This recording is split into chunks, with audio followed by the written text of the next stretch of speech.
Crime and Punishment by Fyodor Dostoevsky, translated by Constance Garnett, 1861 to 1946. Translator's Preface. A few words about Dostoevsky himself may help the English reader to understand his work. Dostoevsky was the son of a doctor. His parents were very hard-working and deeply religious people, but so poor that they lived with their 5 children in only 2 rooms. The father and mother spent their evenings in reading aloud to their children, generally from books of a serious character. Though always sickly and delicate, Dostoevsky came out third in the final examination of the Petersburg School of Engineering. There he had already begun his first work, Poor Folk. This story was published by the poet Nekrasov in his review, and was received with acclamations. The shy, unknown youth found himself instantly something of a celebrity. A brilliant and successful career seemed to open before him, but these hopes were soon dashed. In 1849 he was arrested. Though neither by temperament nor conviction a revolutionist, Dostoevsky was one of a little group of young men who met together to read Fourier and Proudhon. He was accused of taking part in conversations against the censorship, of reading a letter from Byelinsky to Gogol, and of knowing of the intention to set up a printing press. Under Nicholas I, that stern and just man, as Maurice Baring calls him, this was enough, and he was condemned to death. After 8 months' imprisonment, he was, with 21 others, taken out to the Semyonovsky Square to be shot. Writing to his brother Mikhail, Dostoevsky says, "They snapped words over our heads, and they made us put on the white shirts worn by persons condemned to death. Thereupon we were bound in threes to stakes, to suffer execution. Being the third in the row, I concluded I had only a few minutes of life before me. I thought of you and your dear ones, and I contrived to kiss Plestchev and Durov, who were next to me, and to bid them farewell. Suddenly the troops beat a tattoo. We were unbound, brought back upon the scaffold, and informed that His Majesty had spared us our lives." The sentence was commuted to hard labor. One of the prisoners, Grigoriev, went mad as soon as he was untied and never regained his sanity. The intense suffering of this experience left a lasting stamp on Dostoevsky's mind. Though his religious temper led him in the end to accept every suffering with resignation and to regard it as a blessing in his own case, he constantly recurs to the subject in his writings. He describes the awful agony of the condemned man and insists on the cruelty of inflicting such torture. Then followed 4 years of penal servitude, spent in the company of common criminals in Siberia, where he began the Dead House, and some years of service in a disciplinary battalion. He had shown signs of some obscure nervous disease before his arrest, and this now developed into violent attacks of epilepsy, from which he suffered for the rest of his life. The fits occurred 3 or 4 times a year, and were more frequent in periods of great strain. In 1859 he was allowed to return to Russia. He started a journal, Vremya, which was forbidden by the censorship through a misunderstanding. In 1864 he lost his first wife and his brother Mikhail. He was in terrible poverty, yet he took upon himself the payment of his brother's debts. He started another journal, The Epoch, which within a few months was also prohibited. He was weighed down by debt, his brother's family was dependent on him, he was forced to write at heartbreaking speed, and is said never to have corrected his work. The later years of his life were much softened by the tenderness and devotion of his second wife. In June 1880 he made his famous speech at the unveiling of the monument to Pushkin in Moscow, and he was received with extraordinary demonstrations of love and honor. A few months later Dostoevsky died. He was followed to the grave by a vast multitude of mourners, who gave the hapless man the funeral of a king. He is still probably the most widely read writer in Russia.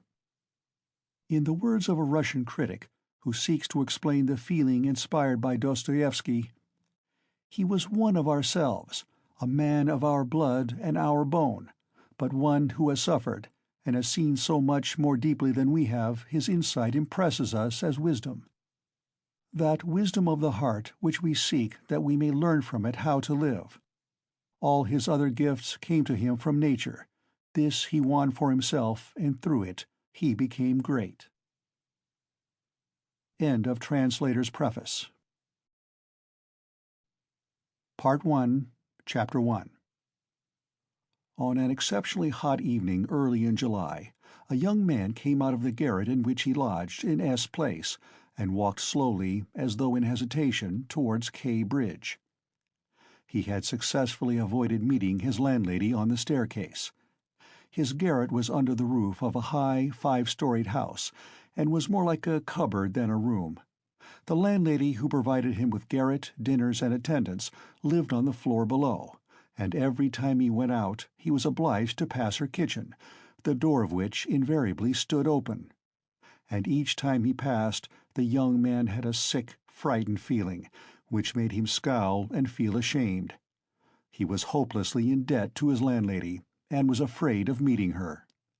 This was not because he was cowardly and abject, quite the contrary, but for some time past he had been in an overstrained, irritable condition, verging on hypochondria. He had become so completely absorbed in himself and isolated from his fellows that he dreaded meeting not only his landlady, but anyone at all. He was crushed by poverty, but the anxieties of his position had of late ceased to weigh upon him. He had given up attending to matters of practical importance. He had lost all desire to do so. Nothing that any landlady could do had a real terror for him. But to be stopped on the stairs, to be forced to listen to her trivial, irrelevant gossip, to pestering demands for payment, threats and complaints, and to rack his brains for excuses, to prevaricate, to lie. No, rather than that, he would creep down the stairs like a cat and slip out unseen. This evening, however, on coming out into the street, he became acutely aware of his fears. "I want to attempt a thing like that, and am frightened by these trifles," he thought with an odd smile. Yes, all is in a man's hands, and he lets it all slip from cowardice. That's an axiom. It would be interesting to know what it is men are most afraid of. Taking a new step, uttering a new word is what they fear most. But I am talking too much. It's because I chatter that I do nothing. Or perhaps it is that I chatter because I do nothing. I've learned to chatter this last month, lying for days together in my den thinking of Jack the Giant Killer. Why am I going there now? Am I capable of that? Is that serious? It is not serious at all. It's simply a fantasy to amuse myself, a plaything. Yes, maybe it is a plaything.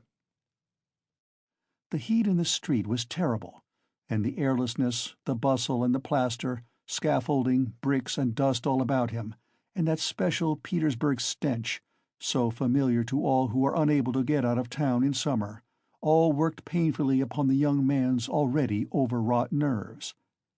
The insufferable stench from the pothouses, which are particularly numerous in that part of the town, and the drunken men whom he met continually, although it was a working day, completed the revolting misery of the picture. An expression of the profoundest disgust gleamed for a moment in the young man's refined face. He was, by the way, exceptionally handsome, above the average in height, slim, well-built, with beautiful dark eyes and dark brown hair. Soon he sank into deep thought, or more accurately speaking, into a complete blankness of mind. He walked along, not observing what was about him, and not caring to observe it. From time to time he would mutter something, from the habit of talking to himself, to which he had just confessed. At these moments he would become conscious that his ideas were sometimes in a tangle, and that he was very weak. For 2 days he had scarcely tasted food. He was so badly dressed that even a man accustomed to shabbiness would have been ashamed to be seen in the street in such rags. In that quarter of the town, however, scarcely any shortcoming in dress would have created surprise. Owing to the proximity of the Haymarket, the number of establishments of bad character, The preponderance of the trading and working-class population crowded in these streets and alleys in the heart of Petersburg. Types so various were to be seen in the streets that no figure, however queer, would have caused surprise. But there was such accumulated bitterness and contempt in the young man's heart that, in spite of all the fastidiousness of youth, he minded his rags least of all in the street. It was a different matter when he met with acquaintances or with former fellow-students, whom, indeed, he disliked meeting at any time. And yet, when a drunken man, who for some unknown reason was being taken somewhere in a huge wagon dragged by a heavy dray horse, suddenly shouted at him as he drove past, "Hey there, German hatter!" bawling at the top of his voice and pointing at him, the young man stopped suddenly and clutched tremulously at his hat. It was a tall round hat from Zimmermann's, but completely worn out, rusty with age, all torn and bespattered, brimless and bent on one side in a most unseemly fashion. Not shame, however, but quite another feeling akin to terror had overtaken him. "I knew it," he muttered in confusion. "I thought so. That's the worst of all. Why, a stupid thing like this, the most trivial detail, might spoil the whole plan. Yes, my hat is too noticeable. It looks absurd, and that makes it noticeable. With my rags I ought to wear a cap, any sort of old pancake, but not this grotesque thing. Nobody wears such a hat. It would be noticed a mile off. It would be remembered. What matters is that people would remember it, and that would give them a clue. For this business one should be as little conspicuous as possible. Trifles are what matter. Why, it's just such trifles that always ruin everything." He had not far to go. He knew indeed how many steps it was from the gate of his lodging-house, exactly 730. He had counted them once when he had been lost in dreams. At the time he had put no faith in those dreams, and was only tantalizing himself by their hideous but daring recklessness. Now, a month later, he had begun to look upon them differently, and in spite of the monologues in which he jeered at his own impotence and indecision, he had involuntarily come to regard this hideous dream as an exploit to be attempted, although he still did not realize this himself. He was positively going now for a rehearsal of his project, and at every step his excitement grew more and more violent. With a sinking heart and a nervous tremor, he went up to a huge house which on one side looked on to the canal, and on the other into the street. This house was let out in tiny tenements, and was inhabited by working people of all kinds: tailors, locksmiths, cooks, Germans of sorts, girls picking up a living as best they could, petty clerks, etc. There was a continual coming and going through the two gates and in the two courtyards of the house. 3 or 4 doorkeepers were employed on the building. The young man was very glad to meet none of them, and at once slipped unnoticed through the door on the right and up the staircase. It was a back staircase, dark and narrow, but he was familiar with it already and knew his way, and he liked all these surroundings. In such darkness even the most inquisitive eyes were not to be dreaded. "If I am so scared now, what would it be if it somehow came to pass that I were really going to do it?" he could not help asking himself as he reached the 4th story. There his progress was barred by some porters who were engaged in moving furniture out of a flat. He knew that the flat had been occupied by a German clerk in the civil service and his family. This German was moving out then, and so the 4th floor on this staircase would be untenanted except by the old woman. "That's a good thing, anyway," he thought to himself as he rang the bell of the old woman's flat. The bell gave a faint tinkle as though it were made of tin and not of copper. The little flats in such houses always have bells that ring like that. He had forgotten the note of that bell, and now its peculiar tinkle seemed to remind him of something and to bring it clearly before him. He started. His nerves were terribly overstrained by now. In a little while the door was opened a tiny crack. The old woman eyed her visitor with evident distrust through the crack, and nothing could be seen but her little eyes, glittering in the darkness. But seeing a number of people on the landing, she grew bolder, and opened the door wide. The young man stepped into the dark entry, which was partitioned off from the tiny kitchen. The old woman stood facing him in silence and looking inquiringly at him. She was a diminutive, withered-up old woman of 60, with sharp, malignant eyes and a sharp little nose. Her colorless, somewhat grizzled hair was thickly smeared with oil, and she wore no kerchief over it. Round her thin, long neck, which looked like a hen's leg, was knotted some sort of flannel rag, and, in spite of the heat, there hung, flapping on her shoulders, a mangy fur cape, yellow with age. The old woman coughed and groaned at every instant. The young man must have looked at her with a rather peculiar expression, for a gleam of mistrust came into her eyes again. "Raskolnikov, a student. I came here a month ago," the young man made haste to mutter, with a half-bow, remembering that he ought to be more polite. "I remember it, my good sir. I remember quite well your coming here," the old woman said distinctly, still keeping her inquiring eyes on his face. "And here, I am again on the same errand," Raskolnikov continued, a little disconcerted and surprised at the old woman's mistrust.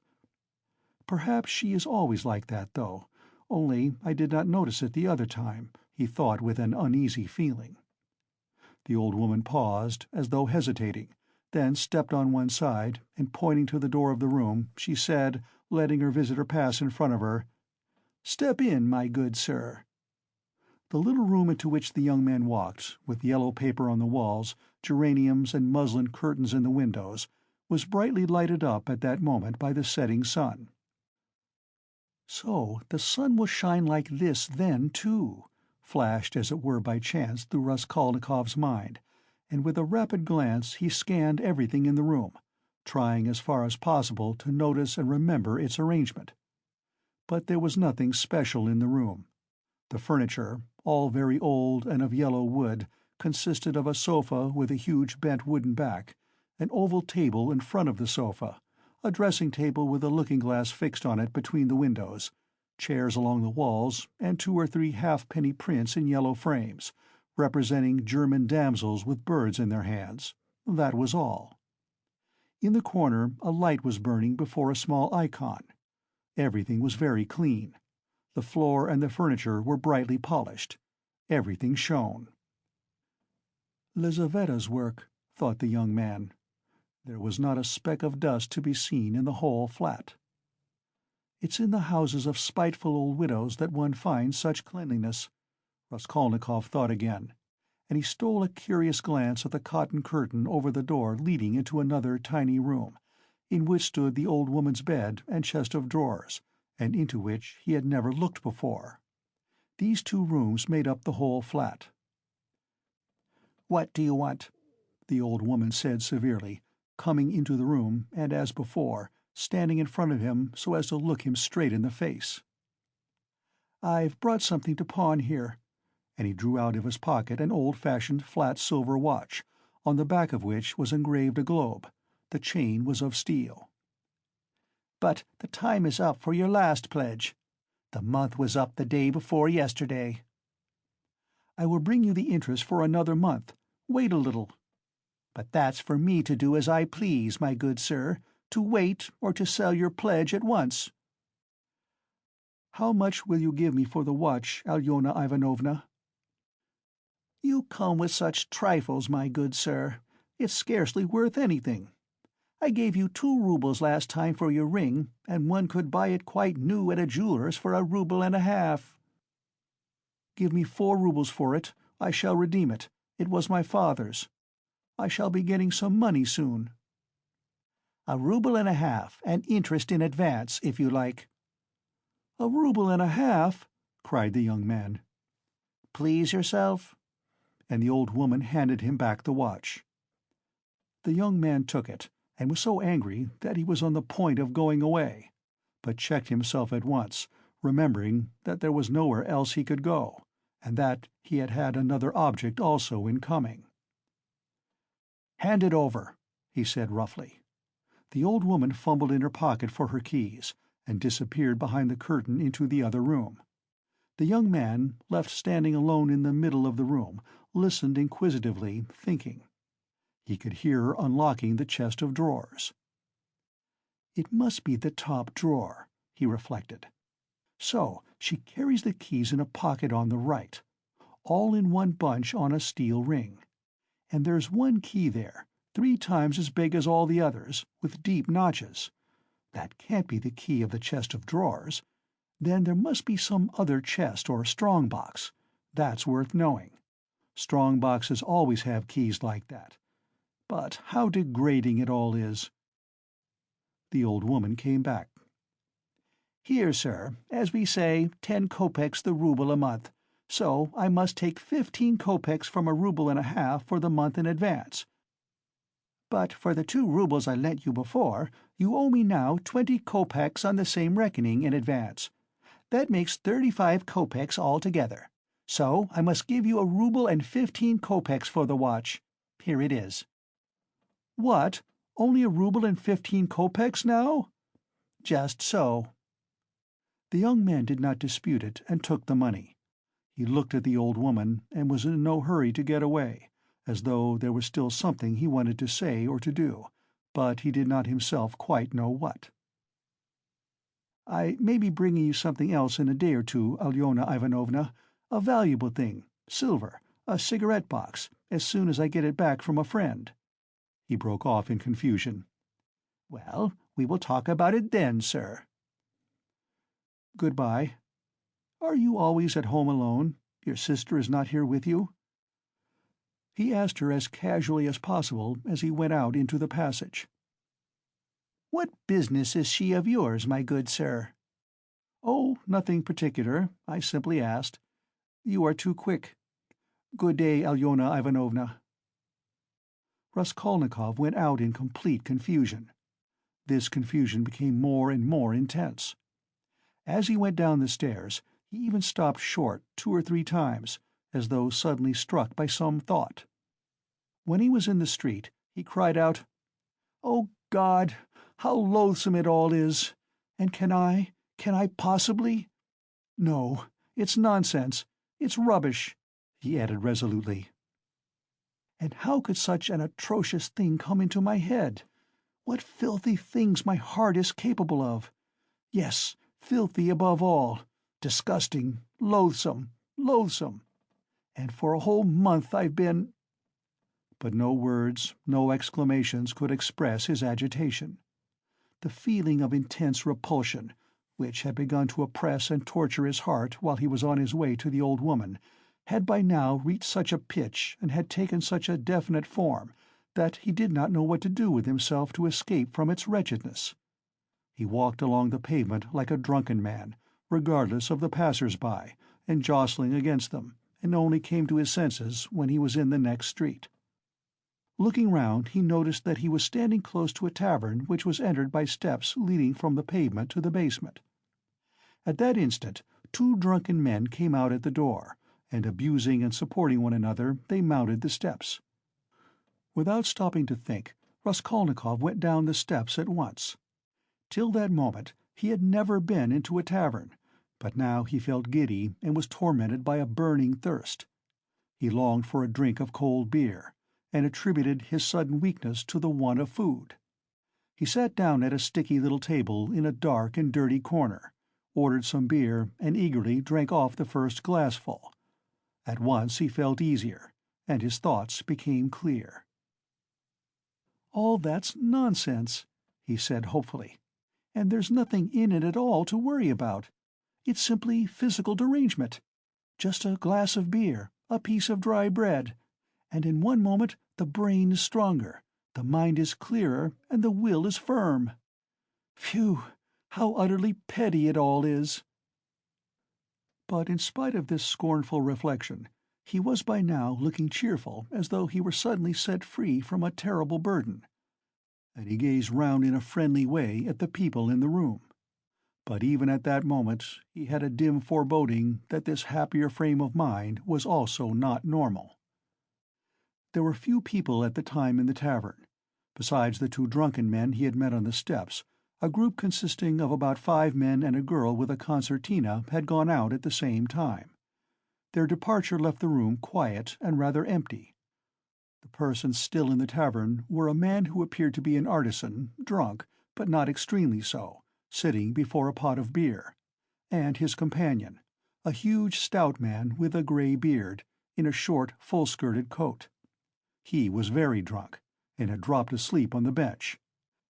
Every now and then he began, as though in his sleep, cracking his fingers, with his arms wide apart and the upper part of his body bounding about on the bench, while he hummed some meaningless refrain, trying to recall some such lines as these: "His wife a year he fondly loved, his wife a year he fondly loved," or suddenly waking up again, "Walking along the crowded row, he met the one he used to know." But no one shared his enjoyment. His silent companion looked with positive hostility and mistrust at all these manifestations. There was another man in the room who looked somewhat like a retired government clerk. He was sitting apart, now and then sipping from his pot and looking round at the company. He, too, appeared to be in some agitation. End of Part 1, Chapter 1. Part 1, Chapter 2. Raskolnikov was not used to crowds, and, as we said before, he avoided society of every sort, more especially of late. But now all at once he felt a desire to be with other people. Something new seemed to be taking place within him, and with it he felt a sort of thirst for company. He was so weary after a whole month of concentrated wretchedness and gloomy excitement that he longed to rest, if only for a moment, in some other world, whatever it might be. And in spite of the filthiness of the surroundings, he was glad now to stay in the tavern. The master of the establishment was in another room, but he frequently came down some steps into the main room, his jaunty, tarred boots with red turnover tops coming into view each time before the rest of his person. He wore a full coat and a horribly greasy black satin waistcoat, with no cravat, and his whole face seemed smeared with oil like an iron lock. At the counter stood a boy of about 14, and there was another boy somewhat younger who handed whatever was wanted. On the counter lay some sliced cucumber, some pieces of dried black bread, and some fish, chopped up small, all smelling very bad. It was insufferably close, and so heavy with the fumes of spirits that 5 minutes in such an atmosphere might well make a man drunk. There are chance meetings with strangers that interest us from the first moment, before a word is spoken. Such was the impression made on Raskolnikov by the person sitting a little distance from him, who looked like a retired clerk. The young man often recalled this impression afterwards, and even ascribed it to presentiment. He looked repeatedly at the clerk, partly, no doubt, because the latter was staring persistently at him, obviously anxious to enter into conversation. At the other persons in the room, including the tavern-keeper, the clerk looked as though he were used to their company and weary of it, showing a shade of condescending contempt for them as persons of station and culture inferior to his own, with whom it would be useless for him to converse. He was a man over 50, bald and grizzled, of medium height, and stoutly built. His face, bloated from continual drinking, was of a yellow, even greenish tinge, with swollen eyelids out of which keen reddish eyes gleamed like little chinks. But there was something very strange in him. There was a light in his eyes as though of intense feeling. Perhaps there were even thought and intelligence, but at the same time there was a gleam of something like madness. He was wearing an old and hopelessly ragged black dress coat, with all its buttons missing except one, and that one he had buttoned, evidently clinging to this last trace of respectability. A crumpled shirt front, covered with spots and stains, protruded from his canvas waistcoat. Like a clerk, he wore no beard nor mustache, but had been so long unshaven that his chin looked like a stiff grayish brush. and there was something respectable and like an official about his manner, too. But he was restless. He ruffled up his hair and from time to time let his head drop into his hands dejectedly, resting his ragged elbows on the stained and sticky table. At last he looked straight at Raskolnikov, and said loudly and resolutely, "May I venture, honored sir, to engage you in polite conversation? Forasmuch as, though your exterior would not command respect, my experience admonishes me that you are a man of education and not accustomed to drinking. I have always respected education when in conjunction with genuine sentiments, and am besides a titular councillor in rank. Marmeladov, such is my name, titular councillor. I make bold to inquire, have you been in the service?" "No, I am studying," answered the young man, somewhat surprised at the grandiloquent style of the speaker, and also at being so directly addressed. In spite of the momentary desire he had just been feeling for company of any sort, on being actually spoken to, he felt immediately his habitual irritable and uneasy aversion for any stranger who approached or attempted to approach him. "A student, then, or formerly a student?" cried the clerk. "Just what I thought. I'm a man of experience, immense experience, sir," and he tapped his forehead with his fingers in self-approval. "You've been a student or have attended some learned institution. But allow me." He got up, staggered, took up his jug and glass, and sat down beside the young man, facing him a little sideways. He was drunk, but spoke fluently and boldly, only occasionally losing the thread of his sentences and drawling his words. He pounced upon Raskolnikov as greedily as though he too had not spoken to a soul for a month. "Honored sir," he began, almost with solemnity, "poverty is not a vice. That's a true saying. Yet I know, too, that drunkenness is not a virtue, and that that's even truer. But beggary, honored sir, beggary is a vice. In poverty you may still retain your innate nobility of soul, but in beggary, never, no one. For beggary a man is not chased out of human society with a stick, he is swept out with a broom, so as to make it as humiliating as possible. And quite right, too, forasmuch as in beggary I am ready to be the first to humiliate myself. Hence the pot-house. Honored sir, a month ago Mr. Lebeziatnikov gave my wife a beating, and my wife is a very different matter from me. Do you understand? Allow me to ask you another question out of simple curiosity. Have you ever spent a night on a hay-barge on the Neva?" "No, I have not happened to," answered Raskolnikov. "What do you mean?" "Well, I've just come from one, and it's the 5th night I've slept so." He filled his glass, emptied it, and paused. Bits of hay were in fact clinging to his clothes and sticking to his hair. It seemed quite probable that he had not undressed or washed for the last 5 days. His hands, particularly, were filthy. They were fat and red, with black nails. His conversation seemed to excite a general though languid interest. The boys at the counter fell to sniggering. The innkeeper came down from the upper room, apparently on purpose to listen to the funny fellow, and sat down at a little distance, yawning lazily, but with dignity. Evidently, Marmeladov was a familiar figure here, and he had most likely acquired his weakness for high-flown speeches from the habit of frequently entering into conversation with strangers of all sorts in the tavern. This habit develops into a necessity in some drunkards, and especially in those who are looked after sharply and kept in order at home. Hence, in the company of other drinkers, they try to justify themselves and even, if possible, obtain consideration. "Funny fellow," pronounced the innkeeper. "And why don't you work? Why aren't you at your duty, if you are in the service?" "Why am I not at my duty, honored sir?" Marmeladov went on, addressing himself exclusively to Raskolnikov, as though it had been he who put that question to him. "Why am I not at my duty? Does not my heart ache to think what a useless worm I am? A month ago, when Mr. Lebeziatnikov beat my wife with his own hands, and I lay drunk, didn't I suffer? Excuse me, young man, Has it ever happened to you? Well, to petition hopelessly for a loan?" "Yes, it has. But what do you mean by hopelessly?"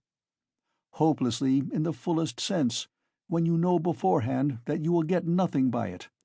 You know, for instance, beforehand with positive certainty that this man, this most reputable and exemplary citizen, will on no consideration give you money. And indeed, I ask you, why should he? For he knows, of course, that I shan't pay it back." "From compassion?" "But Mr. Lebeziatnikov, who keeps up with modern ideas, explained the other day that compassion is forbidden nowadays by science itself, and that that's what is done now in England, where there is political economy. Why, I ask you, should he give it to me? And yet, though I know beforehand that he won't, I set off to him, and—" "Why do you go?" put in Raskolnikov. "Well, when one has no one, nowhere else one can go. For every man must have somewhere to go, since there are times when one absolutely must go somewhere.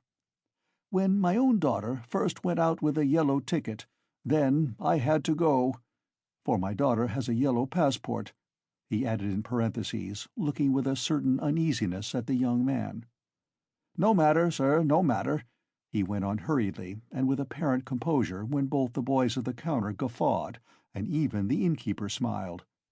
"No matter, I am not confounded by the wagging of their heads, for everyone knows everything about it already, and all that is secret is made open. And I accept it all, not with contempt, but with humility.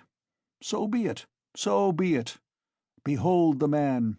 Excuse me, young man, can you— not to put it more strongly and more distinctly, not can you, but dare you, looking upon me, assert that I am not a pig?" The young man did not answer a word. "Well," the orator began again stolidly and with even increased dignity, after waiting for the laughter in the room to subside. "Well, so be it. I am a pig. But she is a lady. I have the semblance of a beast, but Katerina Ivanovna, my spouse, is a person of education and an officer's daughter. Granted, I am a scoundrel, but she is a woman of a noble heart, full of sentiments, refined by education. And yet, oh, if only she felt for me! Honored sir, you know every man ought to have at least one place where people feel for him. But Katerina Ivanovna, though she is magnanimous, she is unjust. And yet, although I realize that when she pulls my hair she only does it out of pity, for I repeat without being ashamed, she pulls my hair, young man," he declared with redoubled dignity, hearing the sniggering again. "But, by God, if she would but once— But no, it's all in vain, and it's no use talking, no use talking. For more than once my wish did come true, and more than once she has felt for me, but such is my fate, and I am a beast by nature." "Rather," assented the innkeeper, yawning. Marmeladov struck his fist resolutely on the table. "Such is my fate. Do you know, sir, do you know, I have sold her very stockings for drink? Not her shoes, that would be more or less in the order of things, but her stockings I have sold for drink. Her mohair shawl I sold for drink, a present to her long ago, her own property, not mine. And we live in a cold room, and she caught cold this winter, and has begun coughing and spitting blood too. We have 3 little children, and Katerina Ivanovna is at work from morning till night. She is scrubbing and cleaning and washing the children, for she's been used to cleanliness from a child. But her chest is weak, and she has a tendency to consumption, and I feel it. Do you suppose I don't feel it? And the more I drink, the more I feel it. That's why I drink too. I try to find sympathy and feeling in drink. I drink so that I may suffer twice as much." And as though in despair, he laid his head down on the table. "Young man," he went on, raising his head again, "in your face I seem to read some trouble of mind. When you came in I read it, and that was why I addressed you at once. For in unfolding to you the story of my life, I do not wish to make myself a laughing-stock before these idle listeners, who indeed know all about it already. But I am looking for a man of feeling and education. Know then that my wife was educated in a high-class school for the daughters of noblemen, and on leaving she danced the shawl dance before the governor and other personages, for which she was presented with a gold medal and a certificate of merit. The medal, well, the medal of course was sold, long ago, but the certificate of merit is in her trunk still, and not long ago she showed it to our landlady. And, although she is most continually on bad terms with the landlady, yet she wanted to tell someone or other of her past honors and of the happy days that are gone. I don't condemn her for it, I don't blame her, for the one thing left her is recollection of the past, and all the rest is dust and ashes. Yes, yes, she is a lady of spirit, proud and determined. She scrubs the floors herself and has nothing but black bread to eat, but won't allow herself to be treated with disrespect.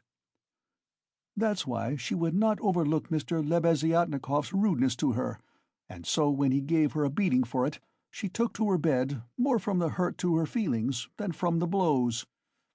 She was a widow when I married her, with 3 children, one smaller than the other. She married her first husband, an infantry officer, for love, and ran away with him from her father's house.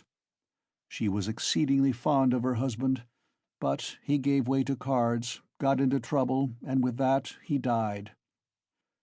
He used to beat her at the end, and although she paid him back, of which I have authentic documentary evidence, to this day she speaks of him with tears, and she throws him up to me. And I am glad that, though only in imagination, she should think of herself as having once been happy. And she was left at his death with 3 children in a wild and remote district where I happened to be at the time. And she was left in such hopeless poverty that, although I have seen many ups and downs of all sort, I don't feel equal to describing it even. Her relations had all thrown her off, and she was proud too, excessively proud. And then, honored sir, and then, I, being at the time a widower, with a daughter of 14 left me by my first wife, offered her my hand, for I could not bear the sight of such suffering. You can judge the extremity of her calamities, that she, a woman of education and culture and distinguished family, should have consented to be my wife. But she did. Weeping and sobbing and wringing her hands, she married me. For she had nowhere to turn. Do you understand, sir? Do you understand what it means when you have absolutely nowhere to turn? No, that you don't understand yet. And for a whole year I performed my duties conscientiously and faithfully, and did not touch this. He tapped the jug with his finger. For I have feelings. But even so, I could not please her. And then I lost my place too, and that through no fault of mine, but through the changes in the office. And then I did touch it. It will be a year and a half ago soon since we found ourselves at last, after many wanderings and numerous calamities, in this magnificent capital, adorned with innumerable monuments. Here I obtained a situation. I obtained it, and I lost it again. Do you understand? This time it was through my own fault I lost it, for my weakness had come out. We have now part of a room at Amalia Fyodorovna Lipovech's, and what we live upon and what we pay our rent with, I could not say. There are a lot of people living there besides ourselves.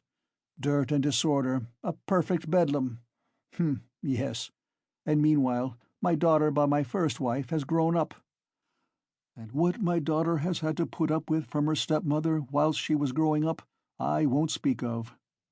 For, though Katerina Ivanovna is full of generous feelings, she is a spirited lady, irritable and short-tempered. Yes, but it's no use going over that. Sonia, as you may well fancy, has had no education.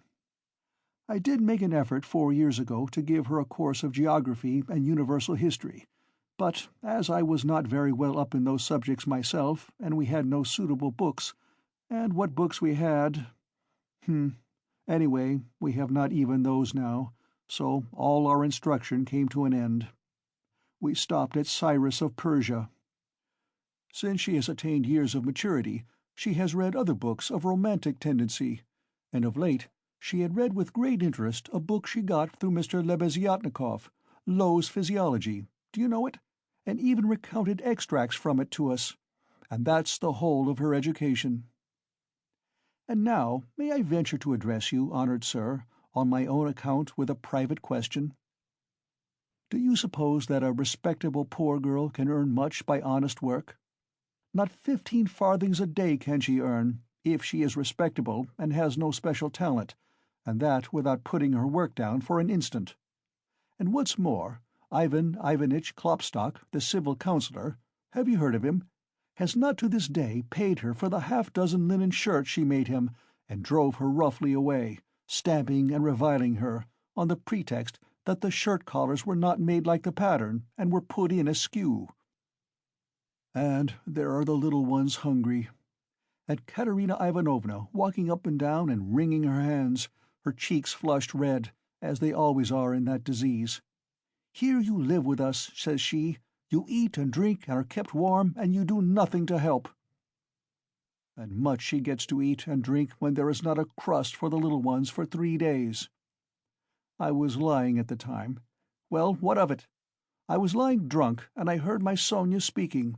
She is a gentle creature with a soft little voice, fair hair, and such a pale, thin little face. She said, "Katerina Ivanovna, am I really to do a thing like that?" And Darya Frantsovna, a woman of evil character and very well known to the police, had 2 or 3 times tried to get at her through the landlady. "And why not?" said Katerina Ivanovna with a jeer. "You are something mighty precious to be so careful of." But don't blame her, honored sir, don't blame her. She was not herself when she spoke, but driven to distraction by her illness and the crying of the hungry children. And it is said more to wound her than anything else. For that's Katerina Ivanovna's character, and when children cry, even from hunger, she falls to beating them at once. At 6 o'clock I saw Sonia get up, put on her kerchief and her cape, and go out of the room, and about 9 o'clock she came back. She walked straight up to Katerina Ivanovna, and she laid 30 roubles on the table before her in silence. She did not utter a word. She did not even look at her. She simply picked up our big green drop-de-dam shawl— we have a shawl made of drop-de-dam— put it over her head and face, and lay down on the bed with her face to the wall. Only her little shoulders and her body kept shuddering. And I went on lying there, just as before. And then I saw, young man, I saw Katerina Ivanovna, in the same silence, go up to Sonia's little bed. She was on her knees all the evening kissing Sonia's feet, and would not get up. And then they both fell asleep in each other's arms. Together. Yes, and I lay drunk. Marmeladov stopped short, as though his voice had failed him. Then he hurriedly filled his glass, drank, and cleared his throat. "Since then, sir," he went on after a brief pause, "since then, owing to an unfortunate occurrence, and through information given by evil-intentioned persons, in all which Darya Frantsovna took a leading part on the pretext that she had been treated with want of respect—since then, my daughter Sofya Semyonovna has been forced to take a yellow ticket, and owing to that she is unable to go on living with us. For our landlady, Amelia Fyodorovna, would not hear of it, though she had backed up Darya Frantsovna before, and Mr. Lebeziatnikov too. All the trouble between him and Katerina Ivanovna was on Sonia's account. At first he was for making up to Sonia himself, and then all of a sudden he stood on his dignity. 'How,' said he, 'can a highly educated man like me live in the same rooms with a girl like that?' And Katerina Ivanovna would not let it pass. She stood up for her. And so that's how it happened. And Sonia comes to us now, mostly after dark. She comforts Katerina Ivanovna and gives her all she can. She has a room at the Kapernamovs, the tailors. She lodges with them. Kapernamov is a lame man with a cleft palate, and all of his numerous family have cleft palates too. And his wife too has a cleft palate. They all live in one room, but Sonia has her own, partitioned off. Yes. Very poor people, and all with cleft palates. Yes. Then I got up in the morning and put on my rags, lifted up my hands to heaven, and set off to His Excellency Ivan Afanasovitch. His Excellency Ivan Afanasovitch, do you know him? No? Well then, it's a man of God, don't you know? He is wax, wax before the face of the Lord, even as wax melteth. His eyes were dim when he heard my story. Marmeladov, once already you have deceived my expectations. I'll take you once more on my own responsibility. That's what he said. Remember, he said, and now you can go. I kissed the dust at his feet, in thought only, for in reality he would not have allowed me to do it, being a statesman and a man of modern political and enlightened ideas. I returned home, and when I announced that I'd been taken back into the service and should receive a salary, heavens, what a to-do there was. Marmeladov stopped again in violent excitement. At that moment a whole party of revellers already drunk came in from the street, and the sounds of a hired concertina and the cracked piping voice of a child of 7 singing the Hamlet were heard in the entry. The room was filled with noise. The tavern-keeper and the boys were busy with the newcomers. Marmeladov, paying no attention to the new arrivals, continued his story. He appeared by now to be extremely weak, but as he became more and more drunk, he became more and more talkative. The recollection of his recent success in getting the situation seemed to revive him, and was positively reflected in a sort of radiance on his face. Raskolnikov listened attentively. "That was 5 weeks ago, sir. Yes. As soon as Katerina Ivanovna and Sonia heard of it, mercy on us, it was as though I stepped into the kingdom of heaven. It used to be, you can lie like a beast, nothing but abuse. Now they were walking on tiptoe, hushing the children. Semyon Zaharovitch is tired with his work at the office. He is resting. Shh! They made me coffee before I went to work, and boiled cream for me. They began to get real cream for me, do you hear that? And how they managed to get together the money for a decent outfit, 11 rubles, 50 kopecks, I can't guess. Boots, cotton shirt fronts, most magnificent, a uniform, they got it all up in splendid style, for 11 rubles and a half. The first morning I came back from the office, I found Katerina Ivanovna had cooked 2 courses for dinner, soup and salt meat with horseradish, which we had never dreamed of till then.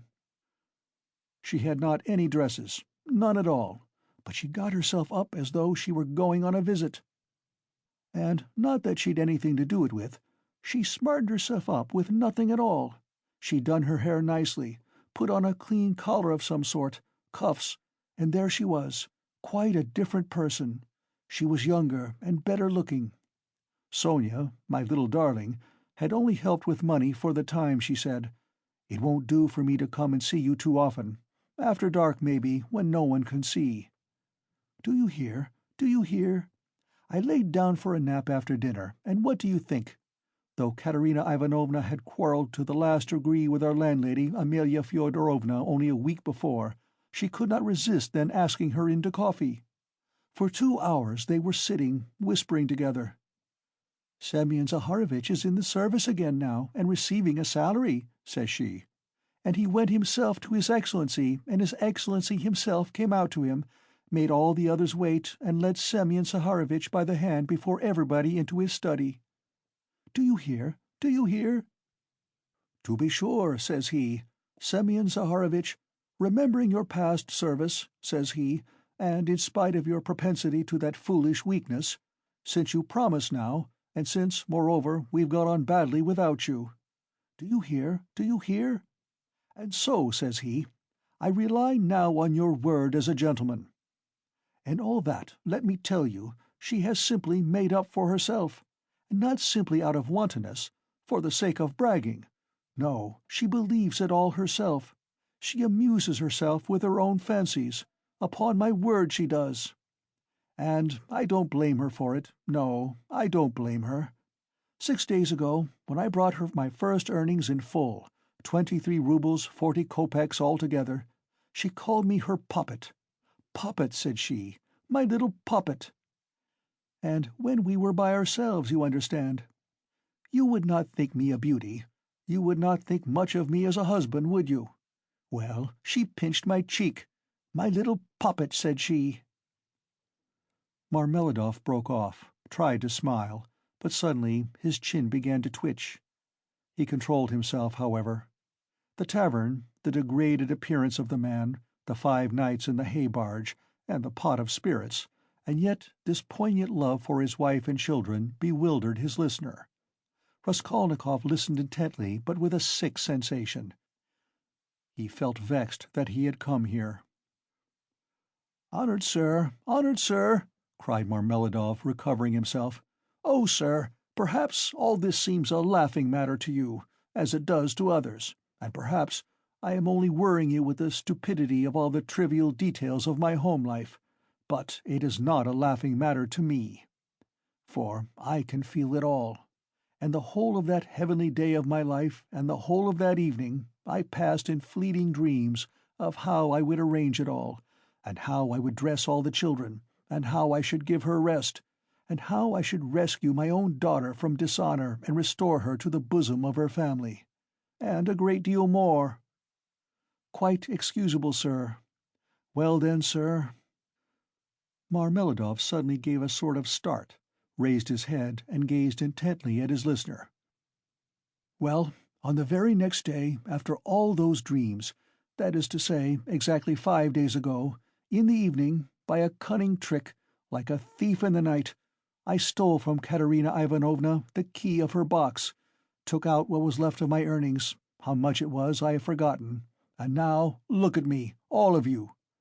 It's the 5th day since I left home, and they are looking for me there, and it's the end of my employment, and my uniform is lying in a tavern on the Egyptian bridge.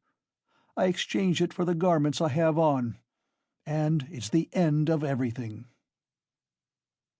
Marmeladov struck his forehead with his fist, clenched his teeth, closed his eyes, and leaned heavily with his elbow on the table.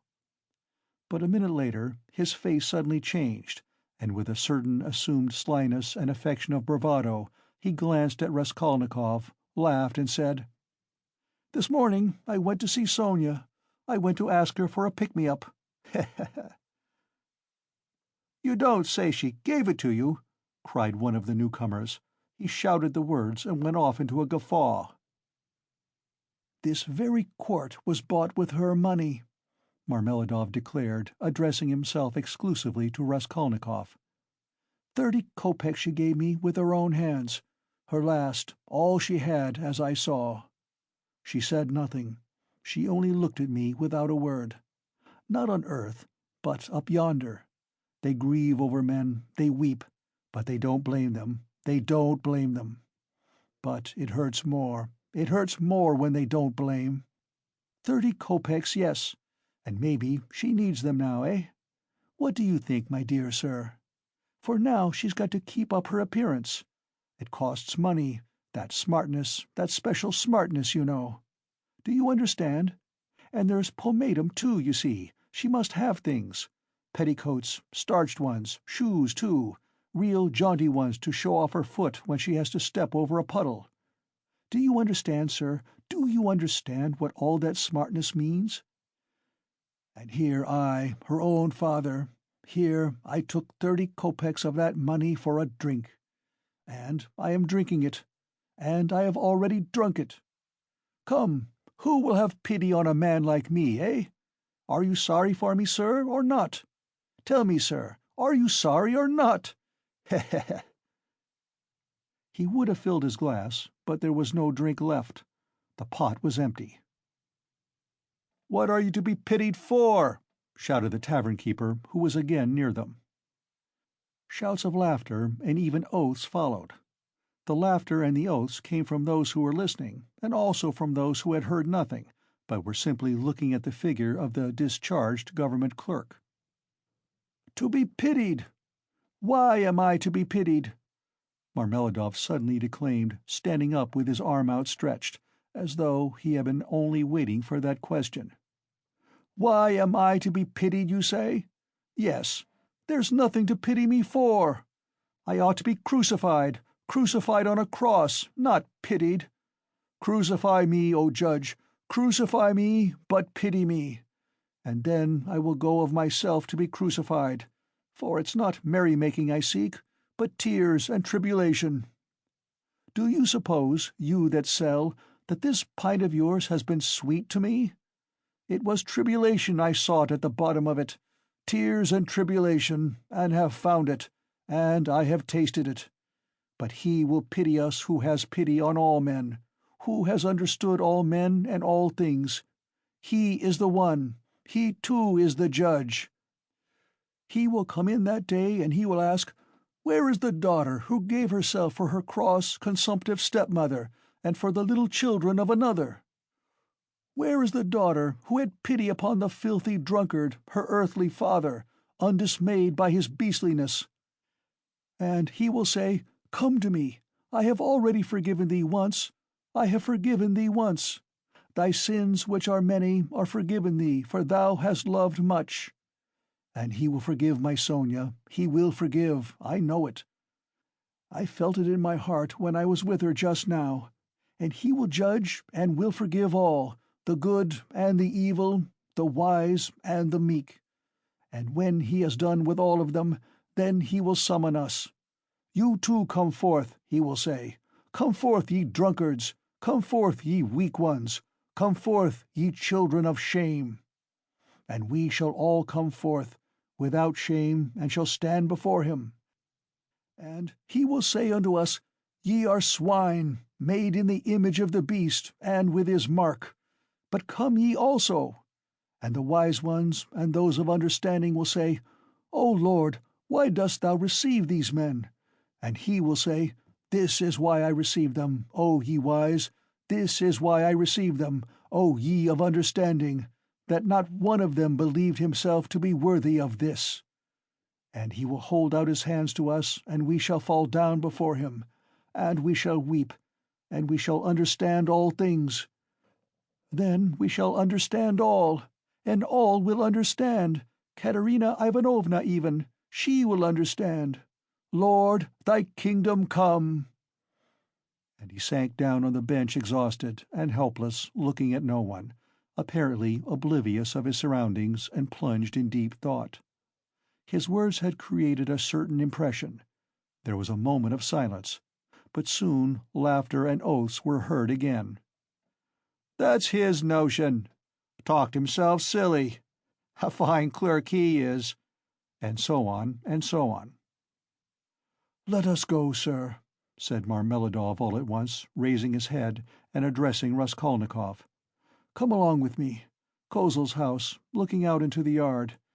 I'm going to Katerina Ivanovna. Time I did."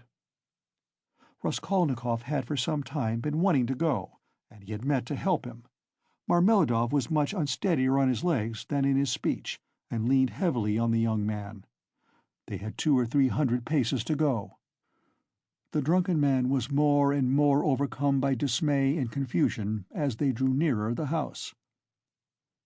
"It's not Katerina Ivanovna I'm afraid of now," he muttered in agitation, "and that she will begin pulling my hair. What does my hair matter? Bother my hair! That's what I say. Indeed, it will be better if she does begin pulling it. That's not what I'm afraid of. It's her eyes I am afraid of. Yes, her eyes. The red on her cheeks, too, frightens me. And her breathing, too. Have you noticed how people in that disease breathe, when they are excited? I am frightened of the children's crying, too. For if Sonia has not taken them food, I don't know what's happened. I don't know. But blows I am not afraid of. Know, sir, that such blows are not a pain to me, but even an enjoyment. In fact, I can't get on without it. It's better so. Let her strike me, It relieves her heart. It's better so. There is the house of Kozel, the cabinet-maker, a German, well-to-do. Lead the way." They went in from the yard and up to the fourth story. The staircase got darker and darker as they went up. It was nearly 11 o'clock, and although in summer in Petersburg there is no real night, yet it was quite dark at the top of the stairs. A grimy little door at the very top of the stairs stood ajar. A very poor-looking room about 10 paces long was lighted up by a candle-end. The whole of it was visible from the entrance. It was all in disorder, littered up with rags of all sorts, especially children's garments. Across the furthest corner was stretched a ragged sheet. Behind it probably was the bed. There was nothing in the room except 2 chairs and a sofa covered with American leather, full of holes, before which stood an old deal kitchen table, unpainted and uncovered. At the edge of the table stood a smoldering tallow candle in an iron candlestick. It appeared that the family had a room to themselves, not part of a room, but their room was practically a passage. The door leading to the other rooms, or rather cupboards, into which Amelia Leperchevel's flat was divided, stood half open, and there was shouting, uproar, and laughter within. People seemed to be playing cards and drinking tea there.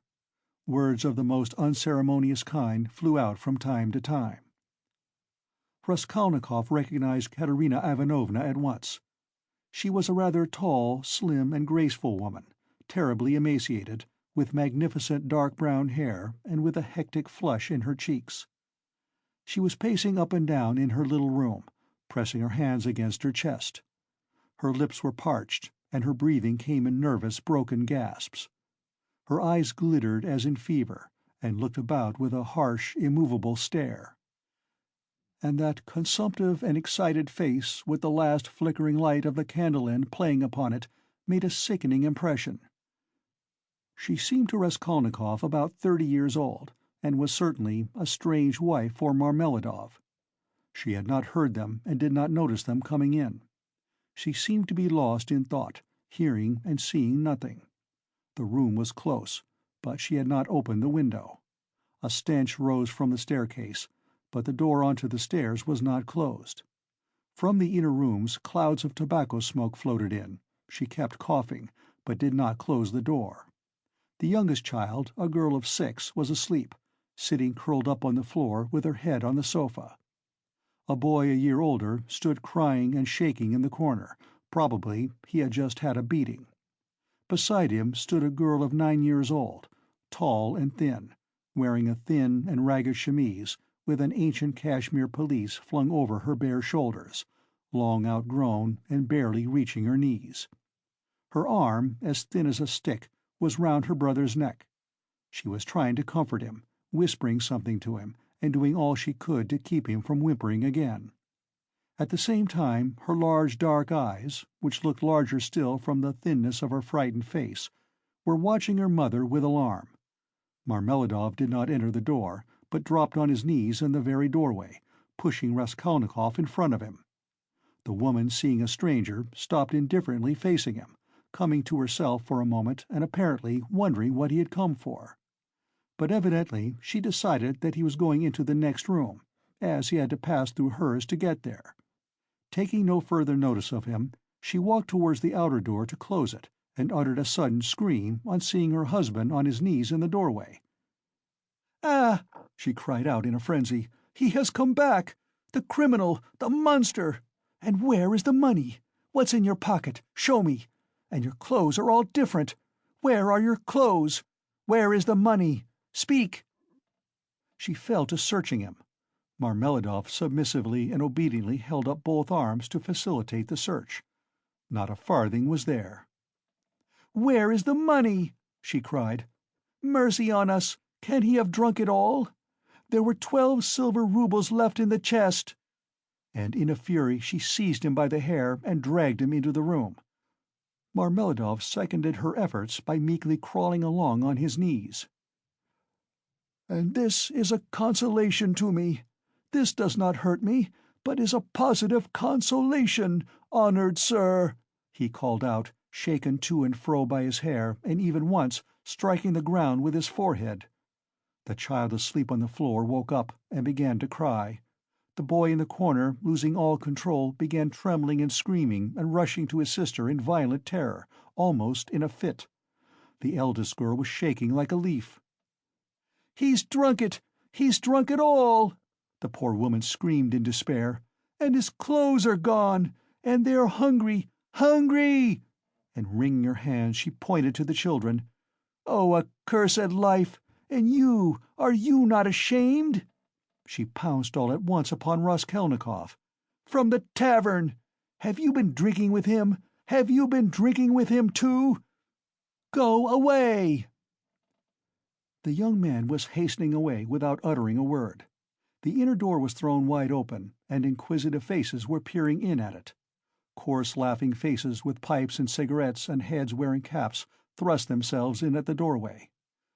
Further in could be seen figures in dressing gowns flung open, in costumes of unseemly scantiness, some of them with cards in their hands.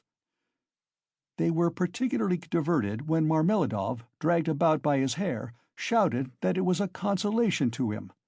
They even began to come into the room. At last a sinister shrill outcry was heard.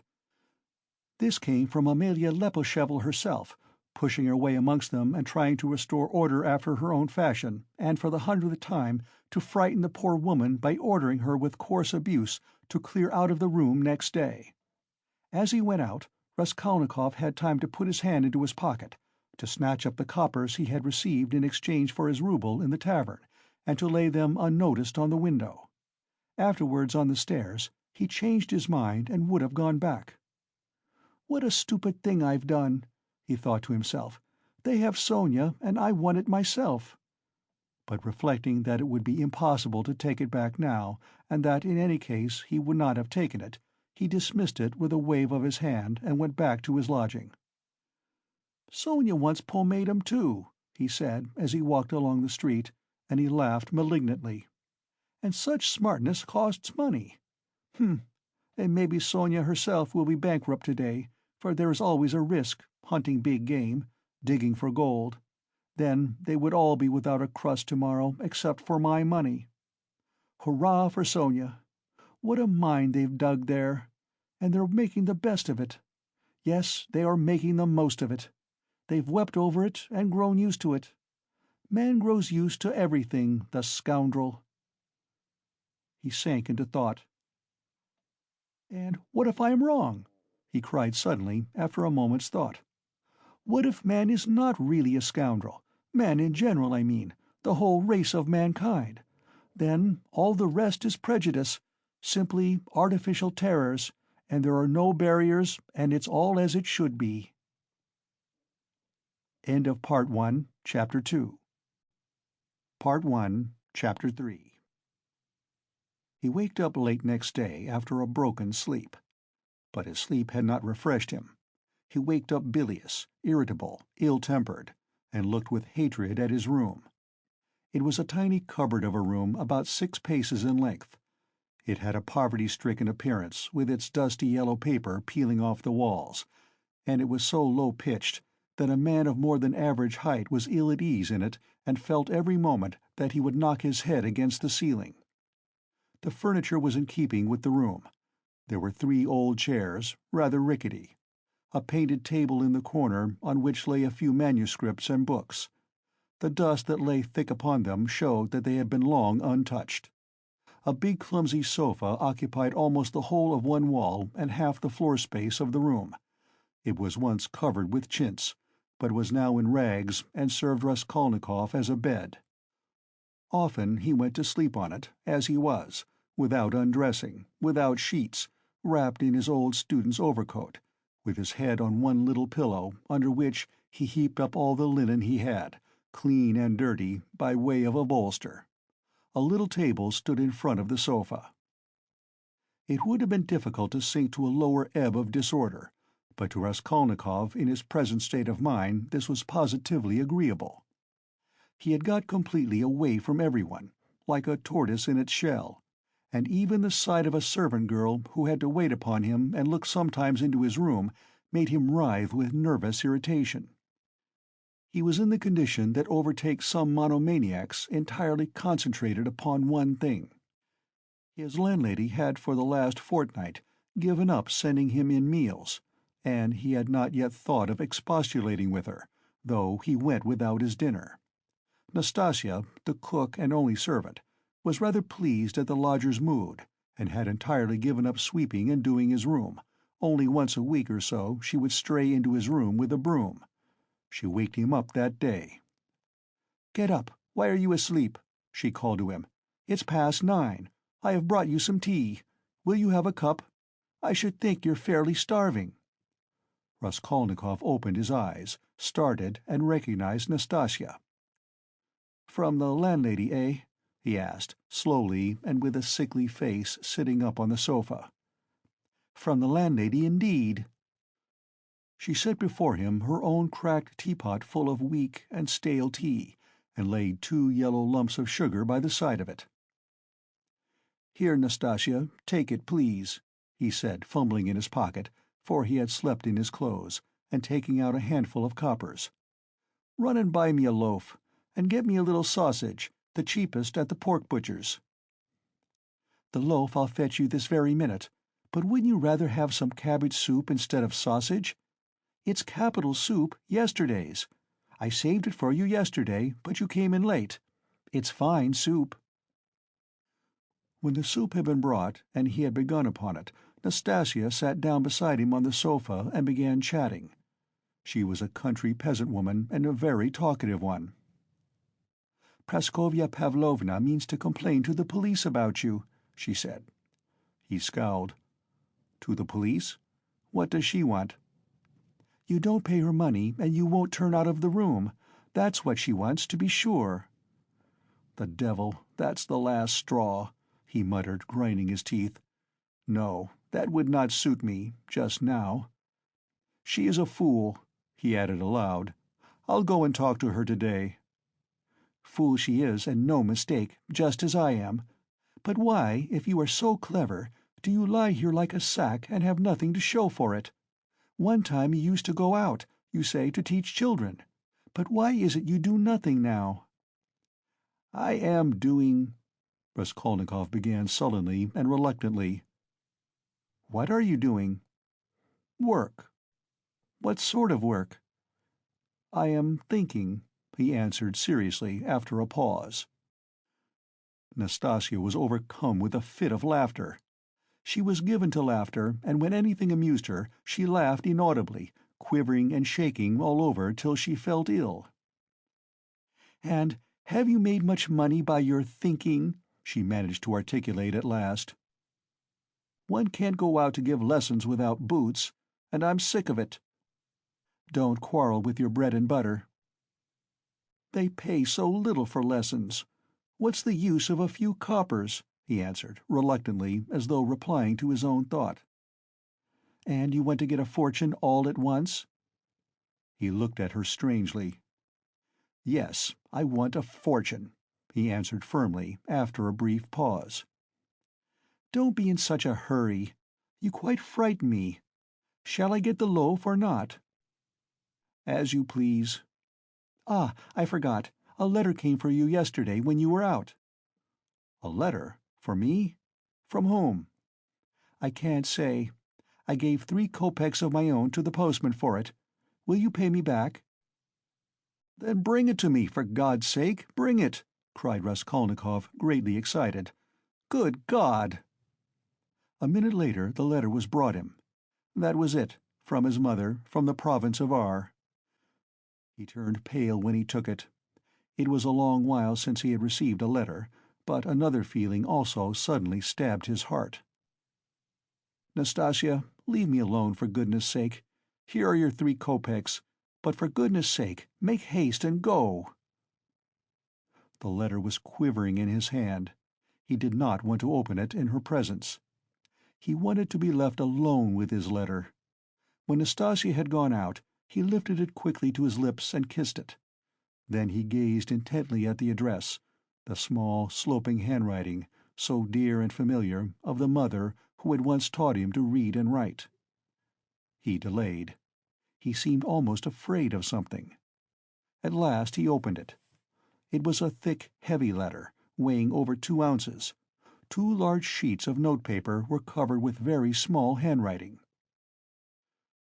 "My dear Rodya," wrote his mother, "it's 2 months since I last had a talk with you by letter which has distressed me and even kept me awake at night, thinking.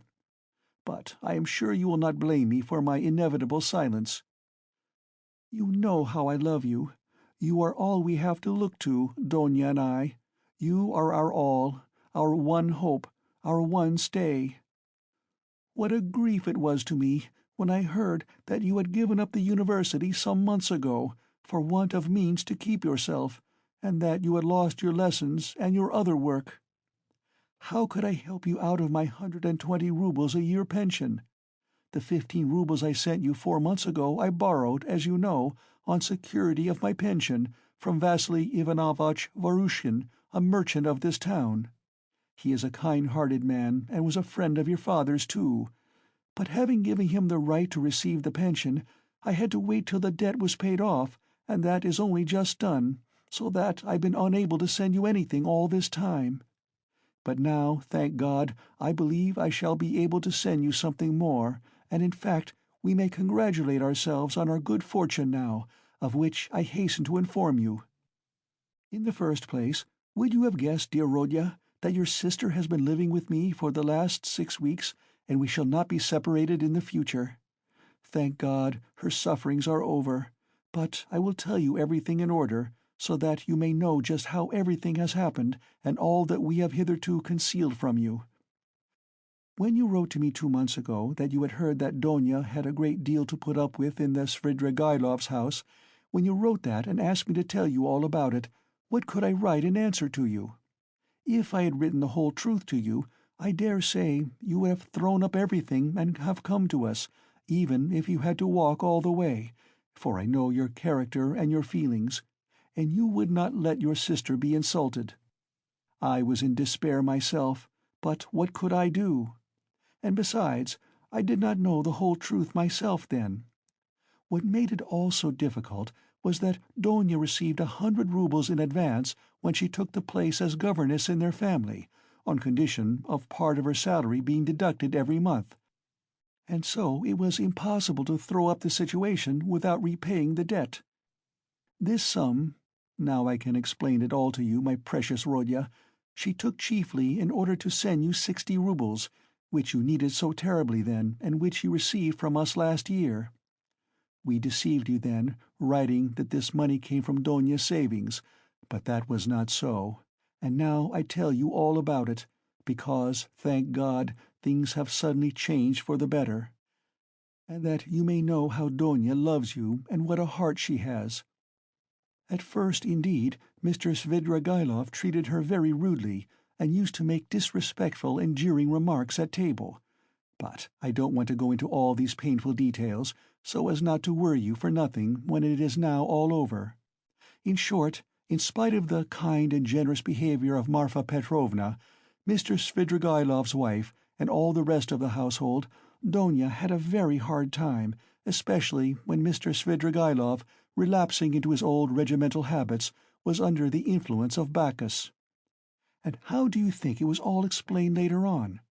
Would you believe that the crazy fellow had conceived a passion for Donia from the beginning, but had concealed it under a show of rudeness and contempt? Possibly he was ashamed and horrified himself at his own flighty hopes, considering his years and his being the father of a family, and that made him angry with Donia. And possibly, too, he hoped by his rude and sneering behavior to hide the truth from others.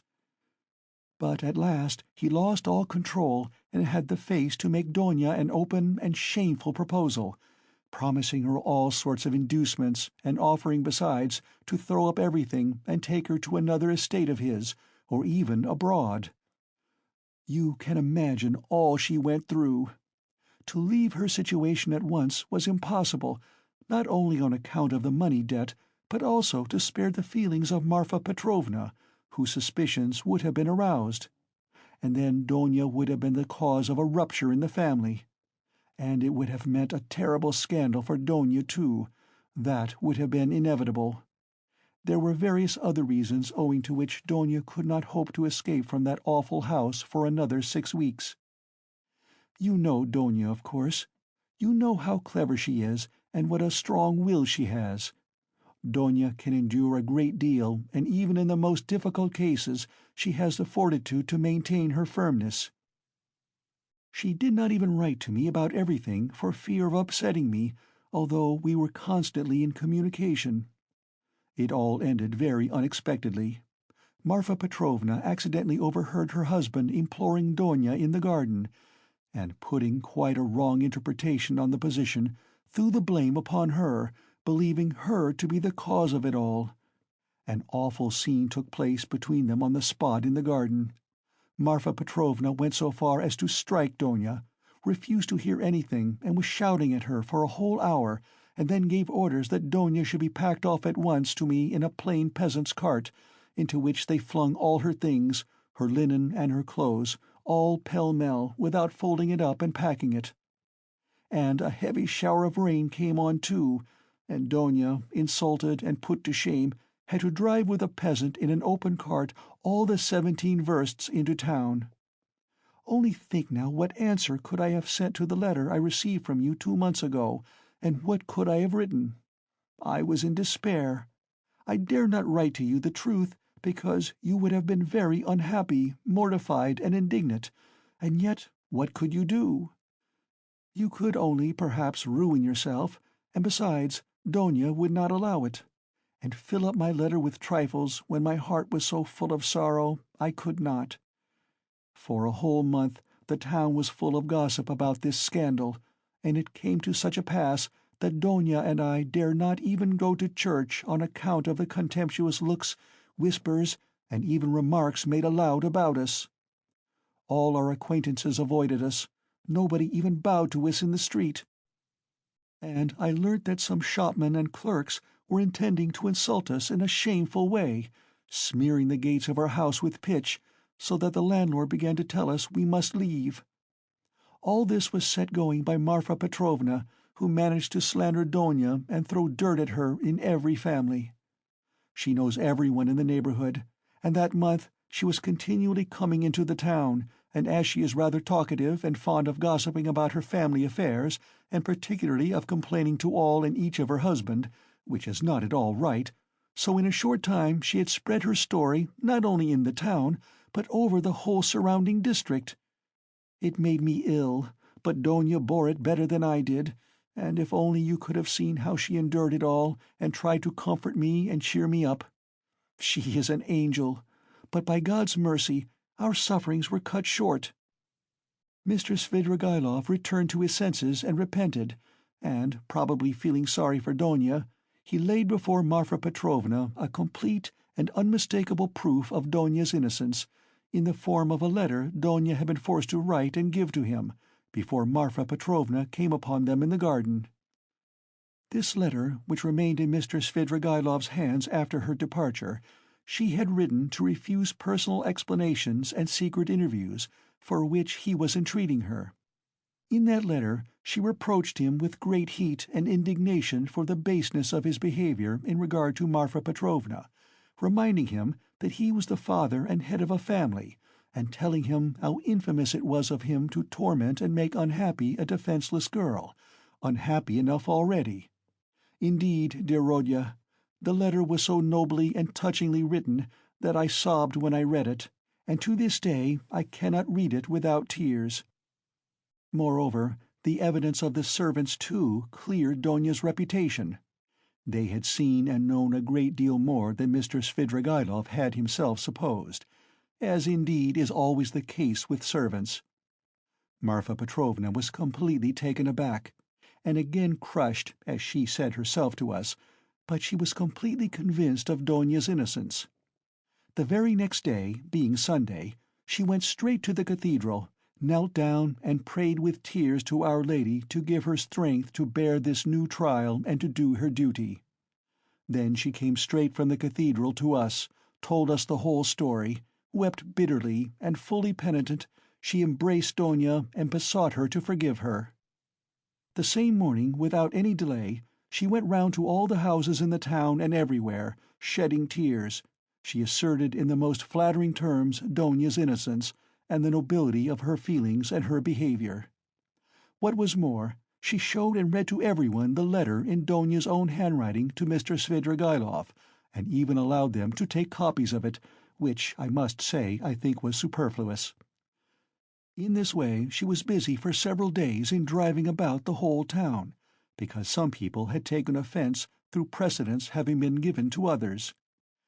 And therefore they had to take turns, so that in every house she was expected before she arrived, and everyone knew that on such and such a day Marfa Petrovna would be reading the letter in such and such a place, and people assembled for every reading of it, even many who had heard it several times already, both in their own houses and in other people's.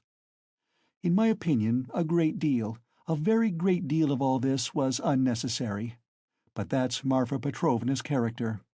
Anyway, she succeeded in completely re-establishing Donia's reputation, and the whole ignominy of this affair rested as an indelible disgrace upon her husband, as the only person to blame, so that I really began to feel sorry for him.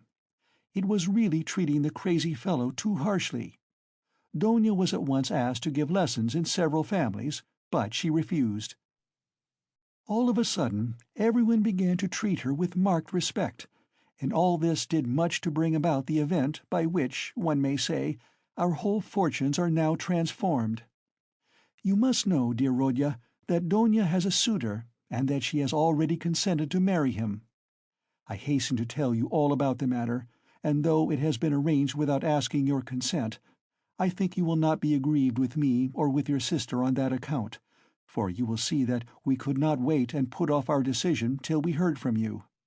And you could not have judged all the facts without being on the spot. This is how it happened. He is already of the rank of a councillor, Pyotr Petrovitch Luzhin, and is distantly related to Marfa Petrovna, who has been very active in bringing the match about. It began with his expressing through her his desire to make our acquaintance. He was properly received, drank coffee with us, and the very next day he sent us a letter in which he very courteously made an offer, and begged for a speedy and decided answer. He is a very busy man, and is in a great hurry to get to Petersburg, so that every moment is precious to him. At first, of course, we were greatly surprised, as it had all happened so quickly and unexpectedly. We thought and talked it over the whole day. He is a well-to-do man, to be depended upon. He has 2 posts in the government, and has already made his fortune. It is true that he is 45 years old, but he is of a fairly prepossessing appearance, and might still be thought attractive by women. And he is altogether a very respectable and presentable man, only he seems a little morose and somewhat conceited. But possibly that may only be the impression he makes at first sight. And beware, dear Rodya, when he comes to Petersburg, as he shortly will do, beware of judging him too hastily and severely, as your way is, if there is anything you do not like in him at first sight. I give you this warning, although I feel sure that he will make a favorable impression upon you. Moreover, in order to understand any man, one must be deliberate and careful to avoid forming prejudices and mistaken ideas, which are very difficult to correct and get over afterwards. And Pyotr Petrovitch, judging by many indications, is a thoroughly estimable man. At his first visit, indeed, he told us that he was a practical man, but he still shares, as he expressed it, many of the convictions of our most rising generation, and he is an opponent of all prejudices. He said a good deal more, for he seems a little conceited and likes to be listened to, but this is scarcely a vice. I, of course, understood very little of it, but Donia explained to me that, though he is not a man of great education, he is clever and seems to be good-natured. You know your sister's character, Rodya. She is a resolute, sensible, patient, and generous girl, but she has a passionate heart, as I know very well. Of course, there is no great love either on his side or on hers, but Donia is a clever girl and has the heart of an angel, and will make it her duty to make her husband happy, who on his side will make her happiness his care. Of that we have no good reason to doubt, though it must be admitted the matter has been arranged in great haste. Besides, he is a man of great prudence, and will see to be sure of himself that his own happiness will be the more secure, the happier Dona is with him. And as for some defects of character, for some habits, and even certain differences of opinion, which indeed are inevitable even in the happiest marriages, Dona has said that, as regards all that, she relies on herself, that there is nothing to be uneasy about, and that she is ready to put up with a great deal, if only their future relationship can be an honorable and straightforward one. He struck me, for instance, at first, as rather abrupt, but that may well come from his being an outspoken man, and that is no doubt how it is. For instance, at his second visit, after he had received Doña's consent, in the course of conversation he declared that, before making Doña's acquaintance, he had made up his mind to marry a girl of good reputation, without dowry, and above all, one who had experienced poverty, because, as he explained, a man ought not to be indebted to his wife, but that it is better for a wife to look upon her husband as her benefactor. I must add that he expressed it more nicely and politely than I have done, for I have forgotten his actual phrases and only remember the meaning. And besides, it was obviously not said of a design, but slipped out in the heat of conversation, so that he tried afterwards to correct himself and smooth it over, but all the same it did strike me as somewhat rude, and I said so afterwards to Dona. But Dona was vexed, and answered that words are not deeds, and that, of course, is perfectly true. Dona did not sleep all night before she made up her mind, and thinking that I was asleep, she got out of bed and was walking up and down the room all night. At last she knelt down before the icon and prayed long and fervently, and in the morning she told me that she had decided. I have mentioned already that Pyotr Petrovitch is just setting off for Petersburg, where he has a great deal of business, and he wants to open a legal bureau. He has been occupied for many years in conducting civil and commercial litigation, and only the other day he won an important case. He has to be in Petersburg because he has an important case before the Senate. So, Rodya dear, he may be of greatest use to you in every way indeed, and Dona and I have agreed that from this very day you could definitely enter upon your career and might consider that your fortune is marked out and assured for you. Oh, if only this comes to pass! This would be such a benefit that we could only look upon it as a providential blessing. Dona is dreaming of nothing else. We have even ventured already to drop a few words on the subject to Pyotr Petrovitch. He was cautious in his answer, and said that, of course, as he could not get on without a secretary, it would be better to be paying a salary to a relation than to a stranger, if only the former were fitted for the duties, as though there could be doubt of your being fitted. But then he expressed doubts whether your studies at the university would leave you time for work at his office. The matter dropped for the time, but Dona is thinking of nothing else now. She has been in a sort of fever for the last few days, and has already made a regular plan for your becoming in the end an associate and even a partner in Pyotr Petrovitch's business, which might well be, seeing that you're a student of law. I am in complete agreement with her, Rodya, and share all her plans and hopes, and think there is every probability of realizing them.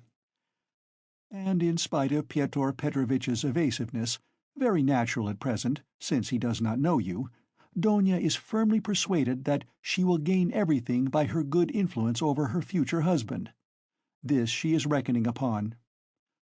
Of course, we are careful not to talk of any of these more remote plans to Pyotr Petrovitch, especially of your becoming his partner. He is a practical man, and might take this very coldly. It might all seem to him simply a daydream. Nor has either Dona or I breathed a word to him of the great hopes we have of his helping us to pay for your university studies. We have not spoken of it in the first place, because it will come to pass of itself later on, and he will no doubt, without wasting words, offer to do it of himself, as though he could refuse Dona that, the more readily since you may be by your own efforts become his right hand in the office, and receive this assistance not as a charity, but as a salary earned by your own work. Dona wants to arrange it all like this, and I quite agree with her. And we have not spoken of our plans for another reason, That is, because I particularly wanted you to feel on equal footing when you first meet him. When Donia spoke to him with enthusiasm about you, he answered that one could never judge of a man without seeing him close, for oneself, and that he looked forward to forming his own opinion when he makes your acquaintance.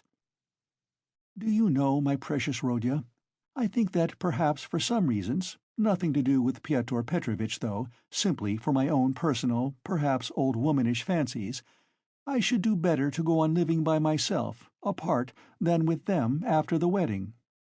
I am convinced that he will be generous and delicate enough to invite me and to urge me to remain with my daughter for the future, and if he has said nothing about it hitherto, it is simply because it has been taken for granted. But I shall refuse. I have noticed more than once in my life that husbands don't quite get on with their mothers-in-law, and I don't want to be the least bit in anyone's way, and for my own sake too would rather be quite independent, so long as I have a crust of bread of my own and such children as you and Donia.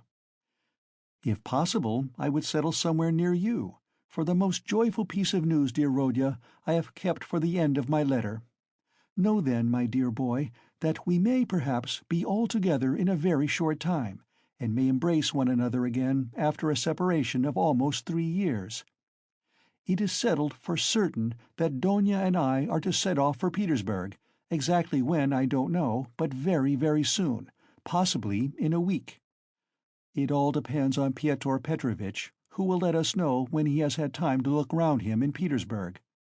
To suit his own arrangements, he is anxious to have his ceremony as soon as possible, even before the fast of Our Lady, if it could be managed, or if that is too soon to be ready, immediately after. Oh, with what happiness I shall press you to my heart! Donia is all excitement at the joyful thought of seeing you. She said one day in joke that she would be ready to marry Pyotr Petrovitch for that alone. She is an angel. She is not writing anything to you now, and has only told me to write that she has so much to tell you that she is not going to take up her pen now, for a few lines that would tell you nothing, and it would only mean upsetting herself.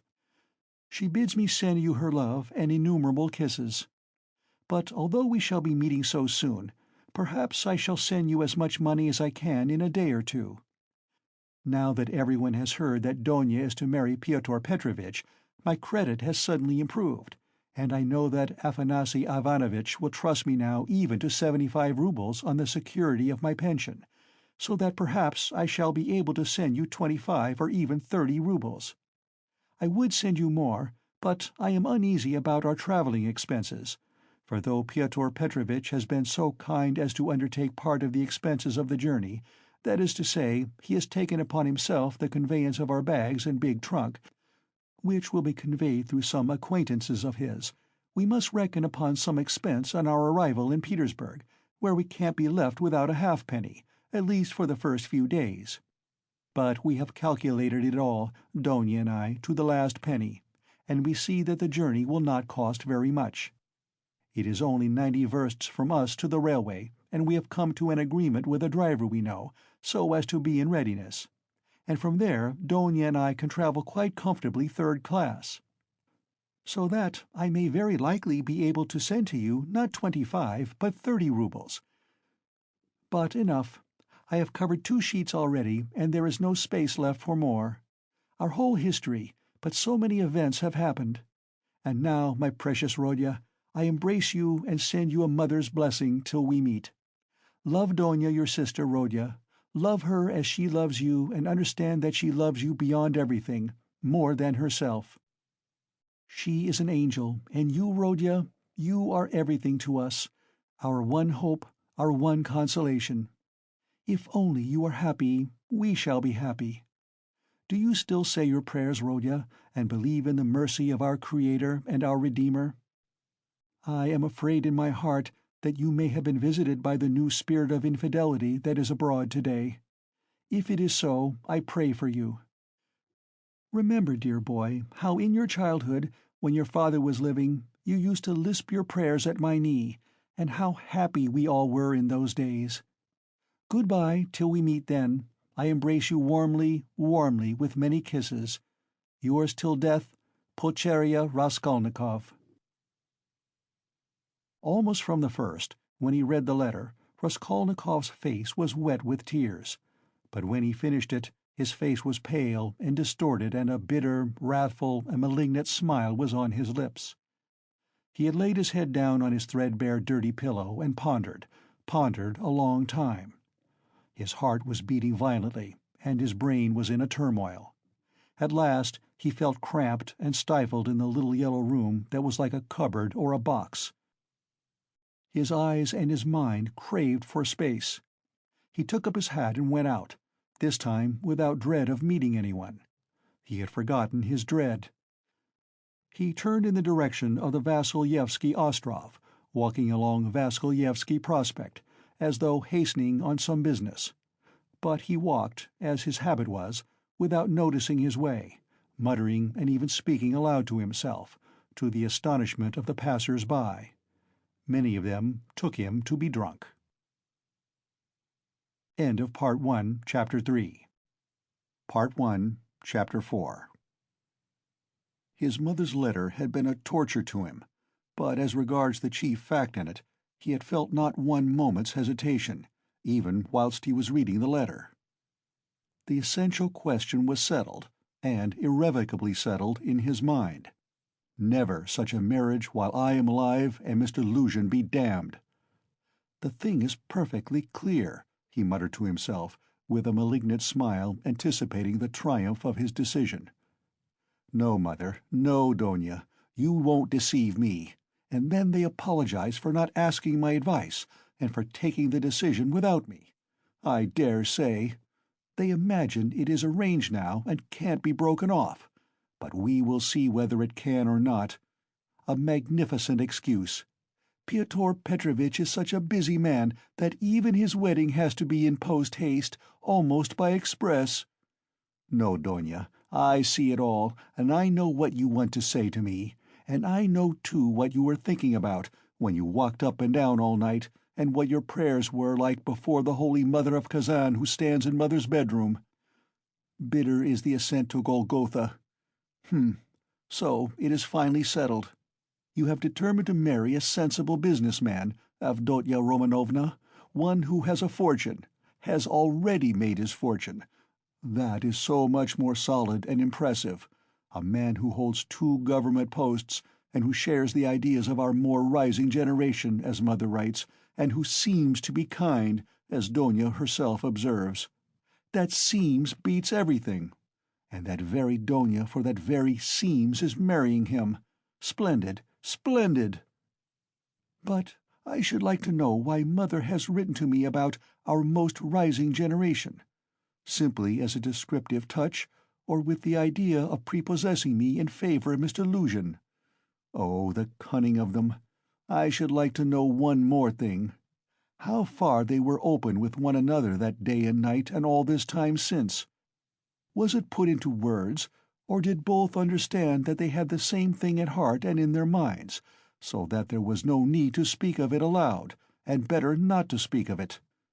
Most likely it was partly like that. From Mother's letter it's evident. He struck her as rude a little, and Mother in her simplicity took her observations to Donia. And she was sure to be vexed and answered her angrily. I should think so. Who would not be angered when it was quite clear without any naive questions, and when it was understood that it was useless to discuss it? And why does she write to me, "Love Donia, Rodya, and she loves you more than herself"? Has she a secret conscience prick at sacrificing her daughter to her son? You are our one comfort, you are everything to us. Oh, Mother! His bitterness grew more and more intense, and if he happened to meet Mr. Luzhin at the moment, he might have murdered him. Yes, that's true, he continued, pursuing the whirling ideas that chased each other in his brain. It is true that it needs time and care to get to know a man, but there is no mistake about Mr. Luzhin. The chief thing is he is a man of business and seems kind. That was something, wasn't it, to send the bags and big box for them? A kind man, no doubt, after that. But his bride and her mother are to drive in a peasant's cart covered with sacking. I know, I have been driven in it. No matter. It is only 90 versts, and then they can travel very comfortably third class, for 1,000 versts. Quite right, too. One must cut one's coat according to one's cloth. But what about you, Mr. Luzhin? She is your bride, and you must be aware that her mother has to raise money on her pension for the journey. To be sure, it's a matter of business, a partnership for mutual benefit, with equal shares and expenses. Food and drink provided, but pay for your tobacco. The businessman has got the better of them, too. The luggage will cost less than their fares, and very likely go for nothing. How is it that they don't both see all that? Or is it that they don't want to see? And they are pleased, pleased! And to think that this is only the first blossoming, and that the real fruits are to come. But what really matters is not the stinginess, is not the meanness, but the tone of the whole thing. For that will be the tone after marriage. It's a foretaste of it. And Mother, too, why should she be so lavish? What will she have by the time she gets to Petersburg? 3 silver roubles, or 2 paper ones, as she says? That old woman. What does she expect to live upon in Petersburg afterwards? She has her reasons already for guessing that she could not live with Donia after the marriage, even for the first few months. The good man has no doubt let slip something on that subject also, though Mother would deny it. "I shall refuse," says she. On whom is she reckoning, then? Is she counting on what is left of her 120 roubles of pension when Afanasy Ivanovitch's debt is paid? She knits woolen shawls and embroiders cuffs, ruining her old eyes. And all her shawls don't add more than 20 roubles a year to her 120, I know that. So she is building all her hopes all the time on Mr. Luzhin's generosity. He will offer it of himself, he will press it on me. You may wait a long time for that. That's how it always is with these Schilleresque noble hearts. Till the last moment every goose is a swan with them, till the last moment they hope for the best and will see nothing wrong, and although they have an inkling of the other side of the picture, yet they won't face the truth till they are forced to. The very thought of it makes them shiver. They thrust the truth away with both hands, until the man they deck out in false colors puts a fool's cap on them with his own hands. I should like to know whether Mr. Luzhin has any orders of merit. I bet he has the Anna in his buttonhole, and that he puts it on when he goes to dine with contractors or merchants. He will be sure to have it for his wedding, too. Enough of him, confound him. Well, Mother I don't wonder at. It's like her, God bless her. But how could Donia? Donia, darling, as though I did not know you. You were nearly 20 when I saw you last. I understood you then. Mother writes that Donia can put up with a great deal. I know that very well. I knew that 2 years and a half ago, and for the last 2.5 years I have been thinking about it, thinking of just that Donia can put up with a great deal. If she could put up with Mr. Svidrigailov and all the rest of it, she certainly can put up with a great deal. And now Mother and she have taken it into their heads that she can put up with Mr. Luzhin, who propounds the theory of the superiority of wives raised from destitution and owing everything to their husband's bounty, who propounds it, too, almost at the first interview. Granted that he let it slip, though he is a sensible man, yet maybe it was not a slip at all, but he meant to make himself clear as soon as possible. But Donia? She understands the man, of course, but she will have to live with the man. Why, she'd live on black bread and water. She would not sell her soul. She would not barter her moral freedom for comfort. She would not barter it for all Schleswig-Holstein, much less Mr. Luzhin's money. No, Donia was not that sort when I knew her, and she is still the same, of course. Yes, there's no denying the Svidrigailovs are a bitter pill. It's a bitter thing to spend one's life a governess in the provinces for 200 roubles, but I know she would rather be a nigger on a plantation or a let with a German master than degrade her soul, and her moral dignity, by binding herself forever to a man whom she does not respect and with whom she has nothing in common, for her own advantage. And if Mr. Luzhin had been of unalloyed gold or one huge diamond, she would never have consented to become his legal concubine. Why is she consenting, then? What's the point of it? What's the answer?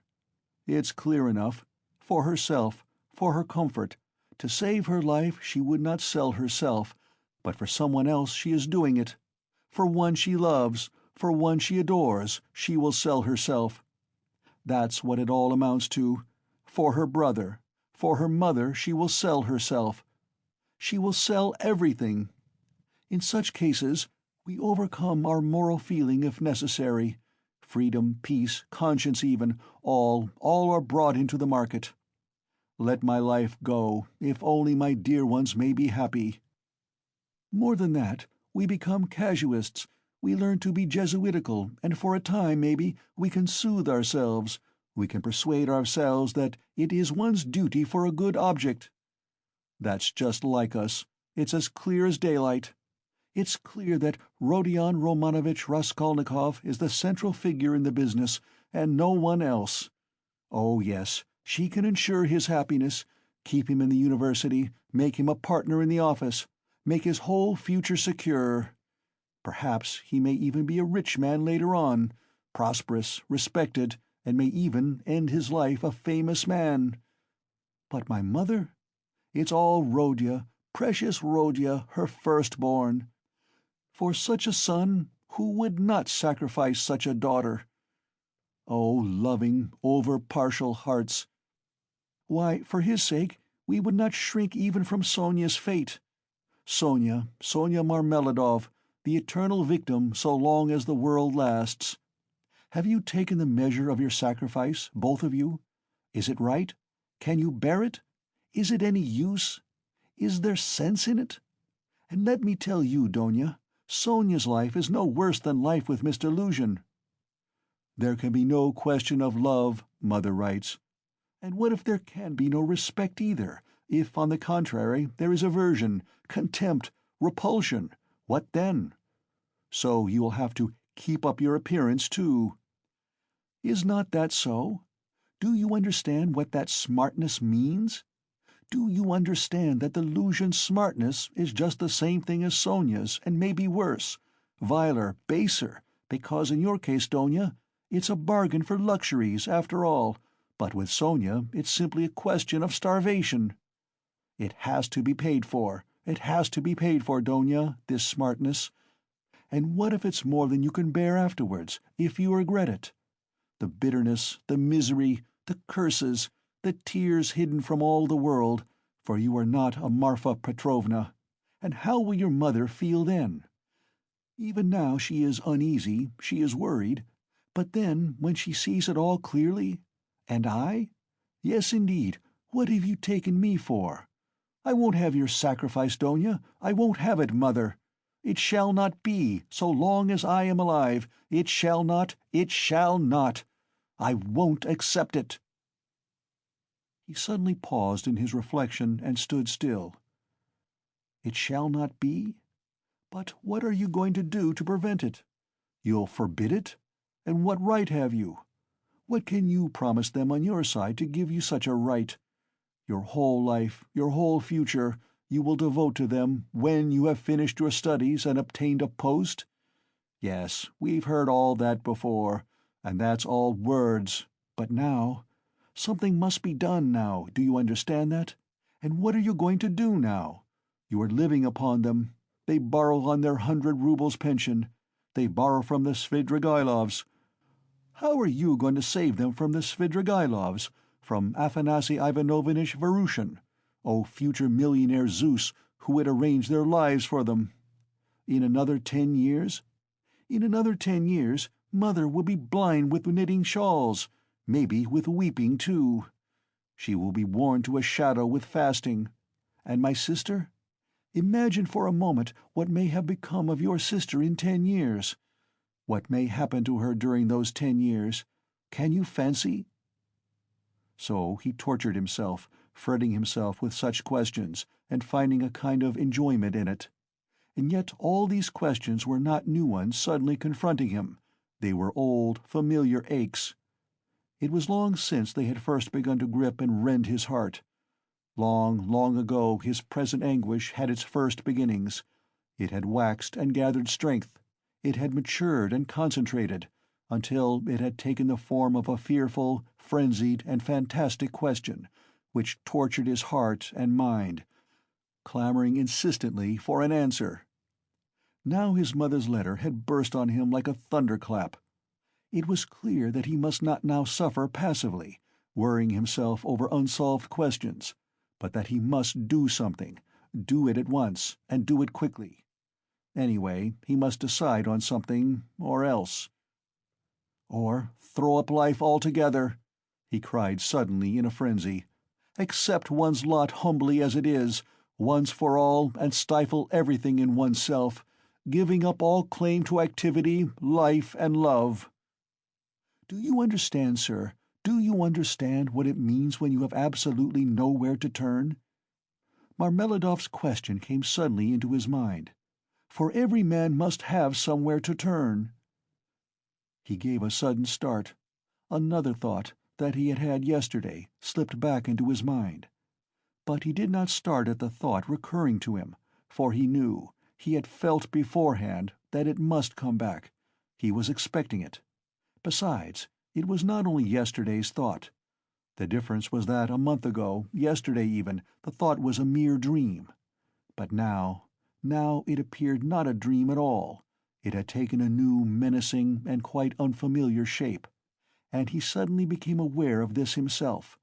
He felt a hammering in his head, and there was a darkness before his eyes.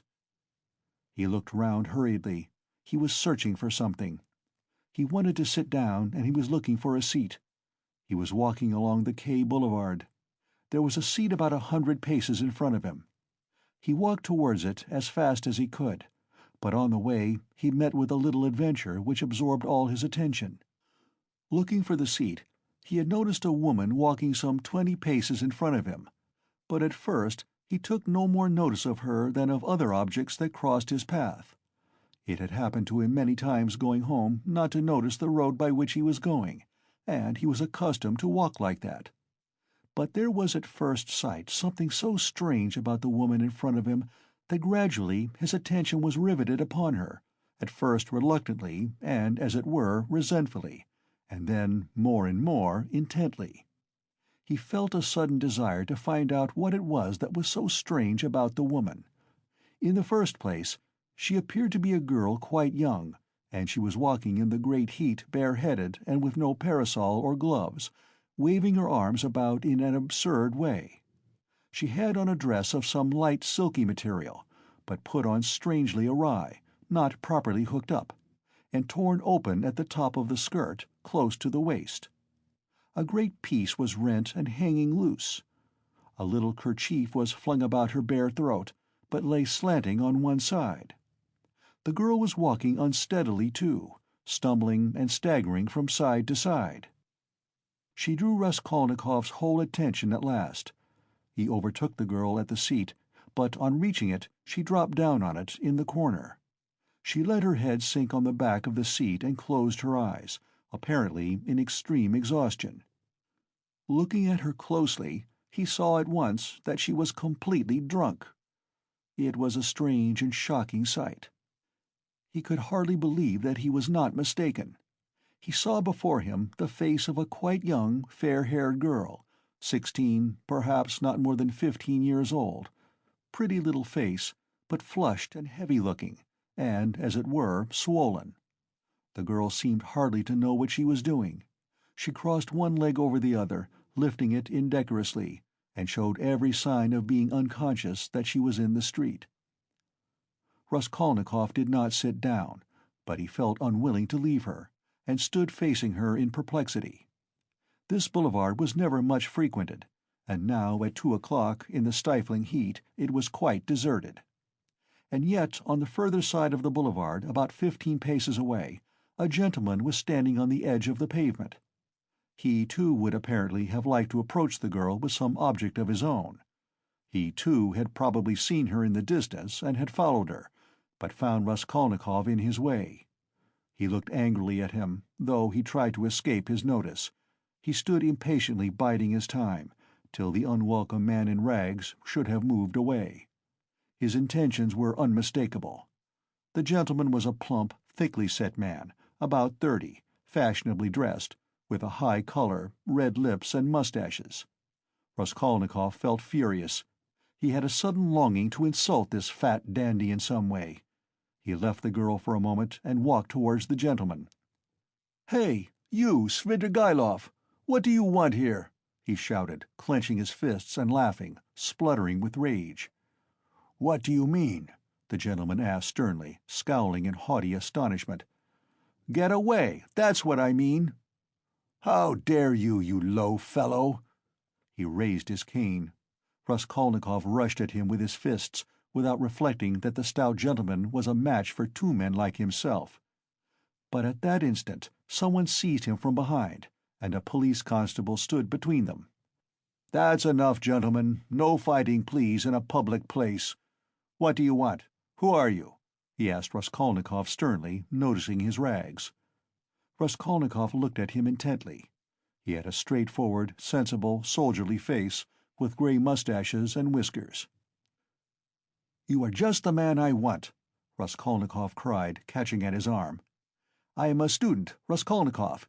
You may as well know that, too," he added, addressing the gentleman. "Come along, I have something to show you." And taking the policeman by the hand, he drew him towards the seat. "Look here, hopelessly drunk, and she has just come down the boulevard. There is no telling who and what she is. She does not look like a professional. It's more likely she has been given drink and deceived somewhere, for the first time, you understand, and they've put her out into the street like that. Look at the way her dress is torn, and the way it has been put on. She has been dressed by somebody, she has not dressed herself, and dressed by unpracticed hands, by a man's hands, that's evident. And now look there. I don't know that dandy with whom I was going to fight. I see him for the first time. But he too has seen her on the road, just now, drunk, not knowing what she is doing, and now he is very eager to get hold of her, to get her away somewhere while she is in this state. That's certain, believe me, I am not wrong. I saw him myself watching her and following her, but I prevented him, and he is just waiting for me to go away. Now he has walked away a little, and is standing still, pretending to make a cigarette. Think how we can keep her out of his hands, and how are we going to get her home?" The policeman saw it all in a flash. The stout gentleman was easy to understand. He turned to consider the girl. The policeman bent over to examine her more closely, and his face worked with genuine compassion. "Ah, what a pity," he said, shaking his head. "Why, she is quite a child. She has been deceived, you can see that at once. Listen, lady," he began, addressing her, "where do you live?" The girl opened her weary and sleepy-looking eyes, gazed blankly at the speaker, and waved her hand. "Here," said Raskolnikov, feeling in his pocket and finding 20 kopecks. "Here, call a cab and tell him to drive her to her address. The only thing is to find out her address." "Missy, the policeman began again, taking the money. "I'll fetch you a cab and take you home myself. Where shall I take you, eh? Where do you live?" "Go away. They won't let me alone," the girl muttered, and once more waved her hand. Ach, how shocking. It's shameful, missy, it's a shame." He shook his head again, shocked, sympathetic, and indignant. "It's a difficult job," the policeman said to Raskolnikov, and as he did so, he looked him up and down in a rapid glance. He, too, must have seemed a strange figure to him, dressed in rags and handing him money. "Did you meet her far from here?" he asked him. "I tell you, she was walking in front of me, staggering, just here in the boulevard. She only just reached the seat and sank down on it." "Ah, the shameful things that are done in the world nowadays. God have mercy on us. An innocent creature like that, drunk already. She has been deceived, that's a sure thing. See how her dress has been torn, too. Ah, the vice one sees nowadays. And as likely as not she belongs to gentlefolk too, poor ones maybe. There are many like that nowadays. She looks refined too, as though she were a lady." And he bent over her once more. Perhaps he had daughters growing up like that, looking like ladies and refined, with pretensions to gentility and smartness. "The chief thing is," Raskolnikov persisted, "to keep her out of this scoundrel's hands. Why should he outrage her? It's as clear as day what he is after. Ah, the brute, he is not moving off." Raskolnikov spoke aloud and pointed to him. The gentleman heard him and seemed about to fly into a rage again, but thought better of it, and confined himself to a contemptuous look. He then walked slowly another 10 paces away, and again halted. "Keep her out of his hands we can," said the constable thoughtfully, "if only she'd tell us where to take her. But as it is— Missy! Hey, Missy!" He bent over her once more. She opened her eyes fully all of a sudden, looked at him intently, as though realizing something, got up from the seat and walked away in the direction from which she had come. "Oh, shameful wretches! They won't let me alone," she said, waving her hand again. She walked quickly, though staggering as before. The dandy followed her, but along another avenue, keeping his eye on her. "Don't be anxious. I won't let him have her," the policeman said resolutely, and he set off after them. "Ah, the vice one sees nowadays," he repeated aloud, sighing. At that moment something seemed to sting Raskolnikov. In an instant a complete revulsion of feeling came over him. "Hey, here!" he shouted after the policeman. The latter turned round. "Let them be! What is it to do with you? Let her go! Let him amuse himself!" He pointed at the dandy. "What is it to do with you?" The policeman was bewildered, and stared at him open-eyed. Raskolnikov laughed. "Well," ejaculated the policeman, with a gesture of contempt, and he walked after the dandy and the girl, probably taking Raskolnikov for a madman or something even worse. "He has carried off my 20 kopecks," Raskolnikov murmured angrily when he was left alone. "Well, let him take as much from the other fellow to allow him to have the girl, and so let it end. And why did I want to interfere? Is it for me to help? Have I any right to help? Let them devour each other alive. What is it to me? How did I dare to give him 20 kopecks? Were they mine?" In spite of those strange words, he felt very wretched. He sat down on the deserted seat. His thoughts strayed aimlessly. He found it hard to fix his mind on anything at that moment. He longed to forget himself altogether, to forget everything, and then to wake up and begin life anew. "Poor girl," he said, looking at the empty corner where she had sat. "She will come to herself and weep, and then her mother will find out. She will give her a beating, a horrible, shameful beating, and then maybe turn her out of doors. And even if she does not, the Darya Frantsovnas will get wind of it, and the girl will soon be slipping out on the sly here and there. Then there will be the hospital directly. That's always the luck of those girls with respectable mothers who go wrong on the sly. And then, again the hospital. Drink, the taverns, and more hospital. In 2 or 3 years, a wreck, and her life over at 18 or 19. Have I not seen cases like that? And how have they been brought to it? Why, they've all come to it like that. Ugh! But what does it matter? That's as it should be, they tell us. A certain percentage, they tell us, must every year go, that way, to the devil, I suppose, so that the rest may remain chaste, and not be interfered with. A percentage! What splendid words they have! They are so scientific, so consolatory. Once you've said percentage, there's nothing more to worry about. If we had any other word, maybe we might feel more uneasy. But what if Donia were one of the percentage? If another one, if not that one? But where am I going? He thought suddenly. Strange, I came out for something. As soon as I had read the letter, I came out. I was going to Vasilyevsky Ostrov, to Razumian. That's what it was. Now I remember. What for, though? And what put the idea of going to Razumian into my head just now? That's curious. He wondered at himself. Razumian was one of his old comrades at the university. It was remarkable that Raskolnikov had hardly any friends at the university. He had kept aloof from everyone, went to see no one, and did not welcome anyone who came to see him, and indeed everyone soon gave him up. He took no part in the students' gatherings, amusements, or conversations. He worked with great intensity without sparing himself, and he was respected for this, but no one liked him. He was very poor, and there was a sort of haughty pride and reserve about him, as though he were keeping something to himself. He seemed to some of his comrades to look down upon them all as children, as though he were superior in development, knowledge, and convictions, as though their beliefs and interests were beneath him. With Razumian he had got on, or at least he was more unreserved and communicative with him. Indeed, it was impossible to be on any other terms with Razumian. He was an exceptionally good-humored and candid youth, good-natured to the point of simplicity, though both depth and dignity lay concealed under that simplicity. The better of his comrades understood this, and all were fond of him. He was extremely intelligent, though he was certainly rather a simpleton at times.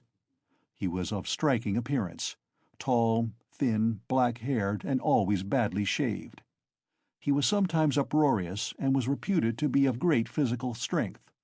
One night, when out in a festive company, he had with one blow laid a gigantic policeman on his back.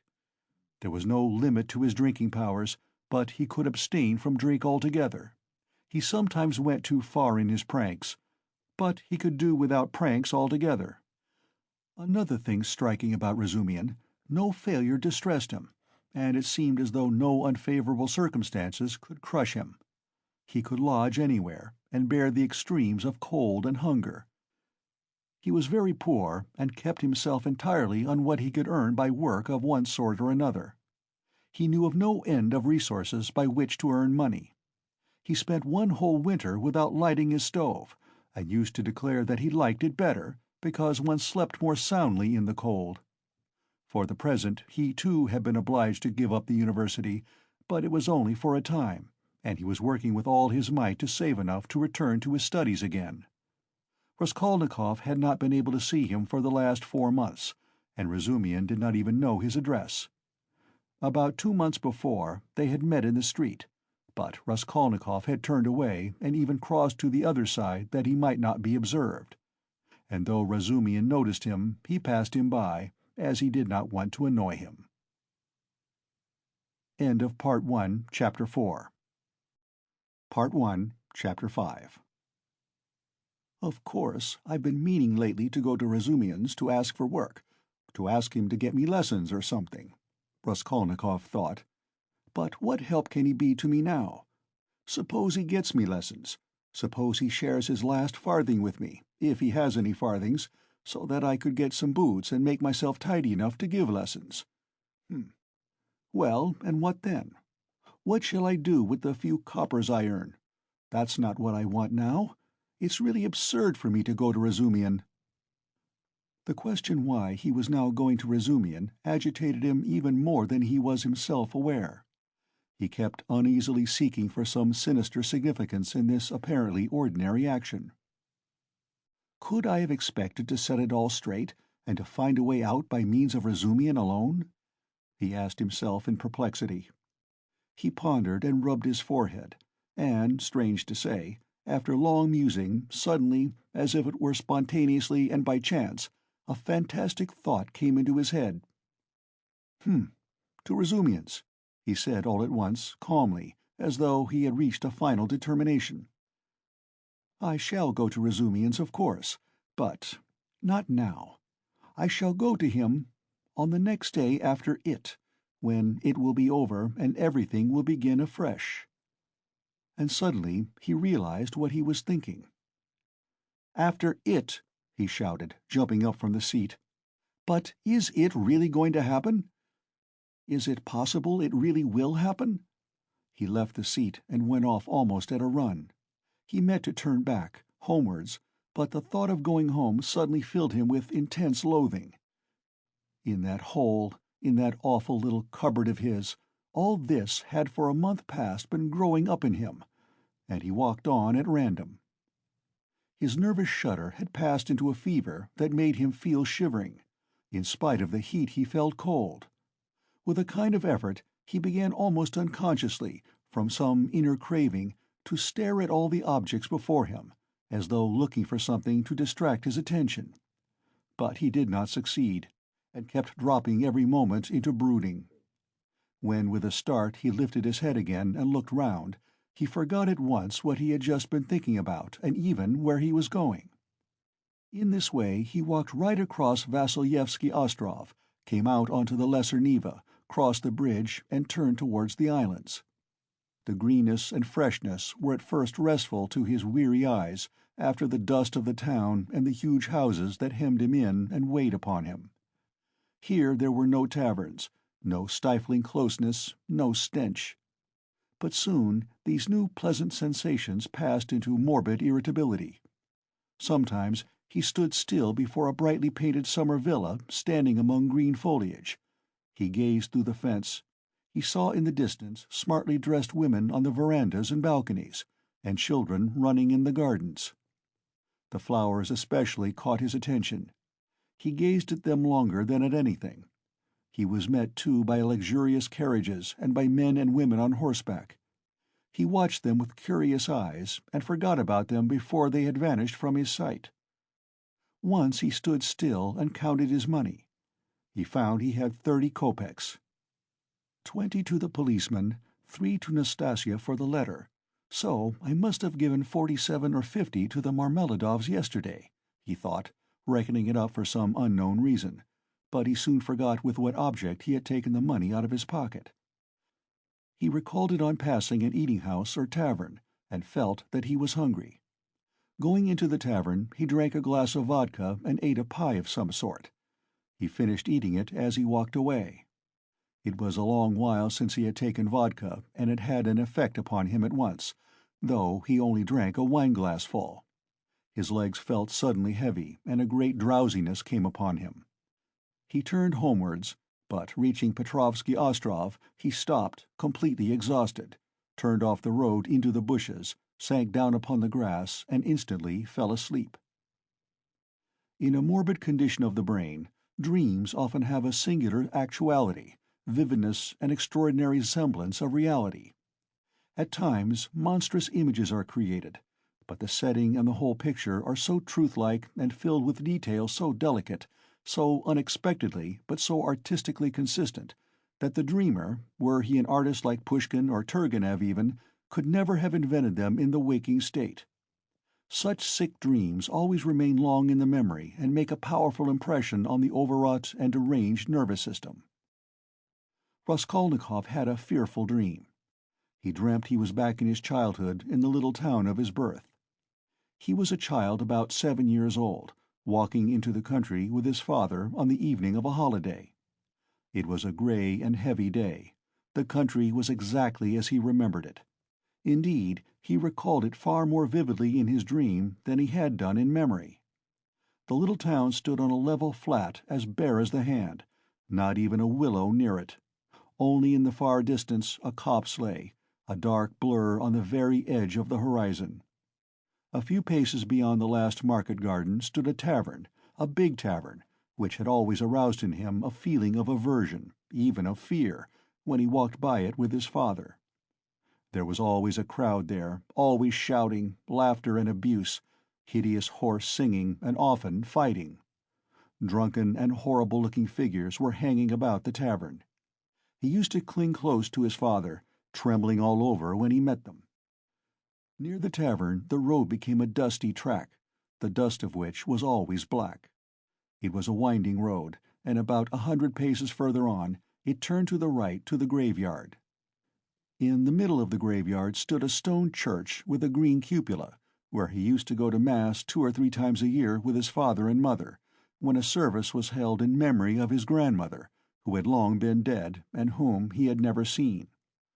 On these occasions they used to take on a white dish tied up in a table napkin a special sort of rice pudding, with raisins stuck in it in the shape of a cross. He loved that church. the old-fashioned, unadorned icons, and the old priest with the shaking head. Near his grandmother's grave, which was marked by a stone, was the little grave of his younger brother, who had died at 6 months old. He did not remember him at all, but he had been told about his little brother, and whenever he visited the graveyard, he used religiously and reverently to cross himself and to bow down and kiss the little grave. And now he dreamt that he was walking with his father past the tavern on the way to the graveyard. He was holding his father's hand and looking with dread at the tavern. A peculiar circumstance attracted his attention. There seemed to be some kind of festivity going on. There were crowds of gaily dressed townspeople, peasant women, their husbands, and riffraff of all sorts, all singing and all more or less drunk. Near the entrance of the tavern stood a cart, but a strange cart. It was one of those big carts usually drawn by heavy cart-horses and laden with casks of wine or other heavy goods. He always liked looking at those great cart-horses, with their long manes, thick legs, and slow, even pace, drawing along a perfect mountain with no appearance of effort, as though it were easier going with a load than without it. But now, strange to say, in the shafts of such a cart he saw a thin little sorrel beast, one of those peasant nags which he had often seen straining their utmost under a heavy load of wood or hay, especially when the wheels were stuck in the mud or in a rut. And the peasants would beat them so cruelly, sometimes even about the nose and eyes, and he felt so sorry for them that he almost cried, and his mother always used to take him away from the window. All of a sudden there was a great uproar of shouting, singing, and the balalaika, and from the tavern a number of big and very drunken peasants came out, wearing red and blue shirts and coats thrown over their shoulders. "Get in! Get in!" shouted one of them, a young, thick-necked peasant, with a fleshy face red as a carrot. "I'll take you all! Get in!" But at once there was an outbreak of laughter and exclamations in the crowd. "Take us all with a beast like that? Why, Mikolka, are you crazy to put a nag like that in such a cart? And this mare is 20 if she is a day, mates." "Get in! I'll take you all!" Mikolka shouted again, leaping first into the cart, seizing the reins and standing straight up in front. "The bay has gone with Matvey," he shouted from the cart, "and this brute, mates, is just breaking my heart. I feel as if I could kill her. She's just eating her head off. Get in, I tell you. I'll make her gallop. She'll gallop." And he picked up the whip, preparing himself with relish to flog the little mare. "Get in! Come along!" the crowd laughed. "Do you hear? She'll gallop!" "Gallop, indeed! She has not had a gallop in her for the last 10 years. She'll jog along." "Don't you mind her, mates. Bring a whip, each of you. Get ready." "All right. Give it to her." They all clambered into Mikolka's cart, laughing and making jokes. 6 men got in, and there was still room for more. They hauled in a fat, rosy-cheeked woman. She was dressed in red cotton, in a pointed, beaded headdress, and thick leather shoes. She was cracking nuts and laughing. The crowd round them was laughing too, and indeed, how could they help laughing? That wretched nag was to drag all the cartload of them at a gallop. 2 young fellows in the cart were just getting whips ready to help Mikolka. With the cry of "Now!" the mare tugged with all her might, but far from galloping, could scarcely move forward. She struggled with her legs, gasping and shrinking from the blows of the 3 whips which were showered upon her like hail. The laughter in the cart and in the crowd was redoubled, but Mikolka flew into a rage and furiously thrashed the mare, as though he supposed she really could gallop. "Let me get in too, mates," shouted a young man in the crowd whose appetite was aroused. "Get in! All get in!" cried Mikolka. "She will draw you all! I'll beat her to death!" And he thrashed and thrashed at the mare, beside himself with fury. "Father! Father!" he cried. "Father, what are they doing? Father, they are beating the poor horse!" Come along," said his father. "They are drunken and foolish. They are in fun. Come away, don't look." And he tried to draw him away, but he tore himself away from his hand, and, beside himself with horror, ran to the horse. The poor beast was in a bad way. She was gasping, standing still, then tugging again and almost falling. "Beat her to death!" cried Mikolka. "It's come to that. I'll do for her." "What are you about? Are you a Christian, you devil?" shouted an old man in the crowd. "Did anyone ever see the like? A wretched nag like that pulling such a cartload," said another. "You'll kill her," shouted the third.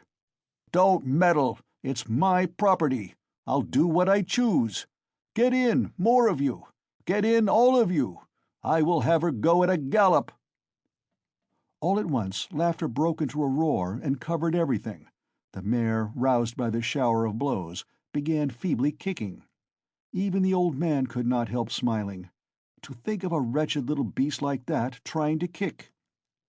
Two lads in the crowd snatched up whips and ran to the mare to beat her about the ribs. One ran each side. "Hit her in the face! In the eyes! In the eyes!" cried Mikolka. "Give us a song, mates!"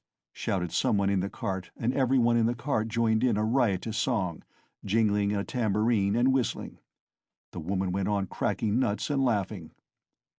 He ran beside the mare, ran in front of her, saw her being whipped across the eyes, right in the eyes. He was crying, he felt choking, his tears were streaming. One of the men gave him a cut with the whip across the face. He did not feel it. Wringing his hands and screaming, he rushed up to the gray-headed old man with the gray beard, who was shaking his head in disapproval. One woman seized him by the hand and would have taken him away, but he tore himself from her and ran back to the mare. She was almost at the last gasp, but began kicking once more. "I'll teach you to kick!" Mikolka shouted ferociously. He threw down the whip, bent forward and picked up from the bottom of the cart a long, thick shaft. He took hold of one end with both hands, and with an effort brandished it over the mare. "He'll crush her!" was shouted round him. "He'll kill her!" "It's my property!" shouted Mikolka, and brought the shaft down with a swinging blow. There was a sound of a heavy thud. "Thrash her! Thrash her! Why have you stopped?" shouted voices in the crowd. And Mikolka swung the shaft a second time, and it fell a second time on the spine of the luckless mare.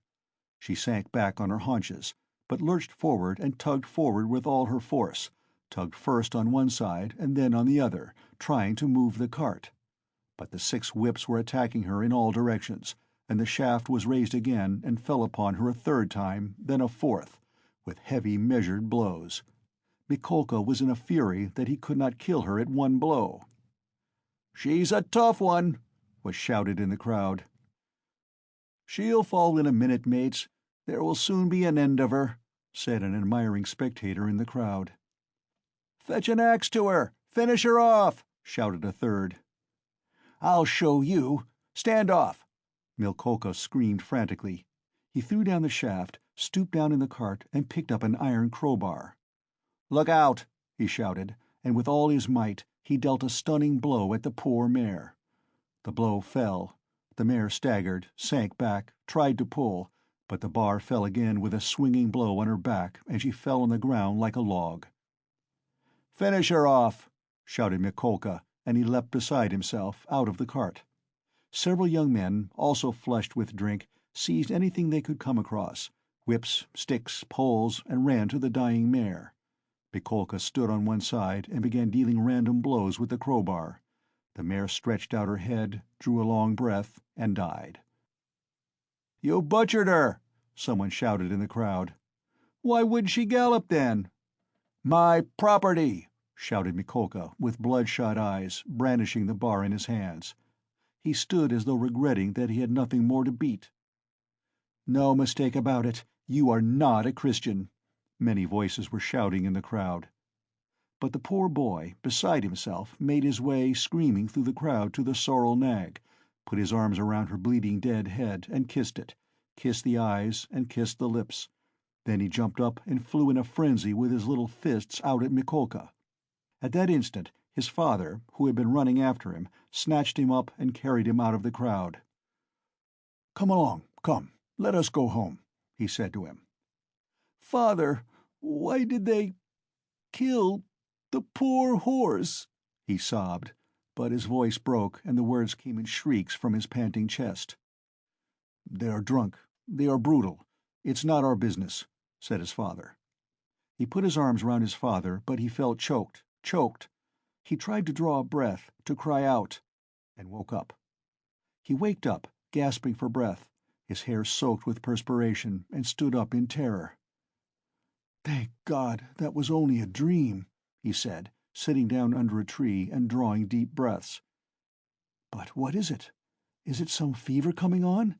Such a hideous dream!" He felt utterly broken. Darkness and confusion were in his soul. He rested his elbows on his knees and leaned his head on his hands. "Good God!" he cried. "Can it be? Can it be that I shall really take an axe, that I shall strike her on the head, split her skull open, that I shall tread in the sticky warm blood, break the lock, steal and tremble, hide, all spattered in the blood, with the axe? Good God, can it be?" He was shaking like a leaf as he said this. "But why am I going on like this?" he continued, sitting up again, as it were in profound amazement. "I knew that I could never bring myself to it, so what have I been torturing myself for till now? Yesterday, when I went to make that experiment, yesterday I realized completely that I could never bear to do it. Why am I going over it again, then? Why am I hesitating? As I came down the stairs yesterday, I said myself that it was base, loathsome, vile. The very thought of it made me sick and filled me with horror. No, I couldn't do it. Granted that there is no flaw in all that reasoning, that all that I have concluded this last month is clear as day, true as arithmetic. My God! Anyway, I couldn't bring myself to it. I couldn't do it. Why then am I still— He rose to his feet, looked round in wonder as though surprised at finding himself in this place, and went towards the bridge. He was pale, his eyes glowed, he was exhausted in every limb, but he seemed suddenly to breathe more easily. He felt he had cast off that fearful burden that had so long been weighing upon him, and all at once there was a sense of relief and peace in his soul. "Lord," he prayed, "show me my path. I renounce that accursed dream of mine." Crossing the bridge, he gazed quietly and calmly at the Neva, at the glowing red sun setting in the glowing sky. In spite of his weakness, he was not conscious of fatigue. It was as though an abscess that had been forming for a month past in his heart had suddenly broken. Freedom! He was free from that spell, that sorcery, that obsession. Later on, when he recalled that time and all that happened to him during those days, minute by minute, point by point, he was superstitiously impressed by one circumstance, which, though in itself not very exceptional, always seemed to him afterwards the predestined turning point of his fate. He could never understand and explain to himself why, when he was tired and worn out, when it would have been more convenient for him to go home by the shortest and most direct way, he had returned by the Haymarket where he had no need to go.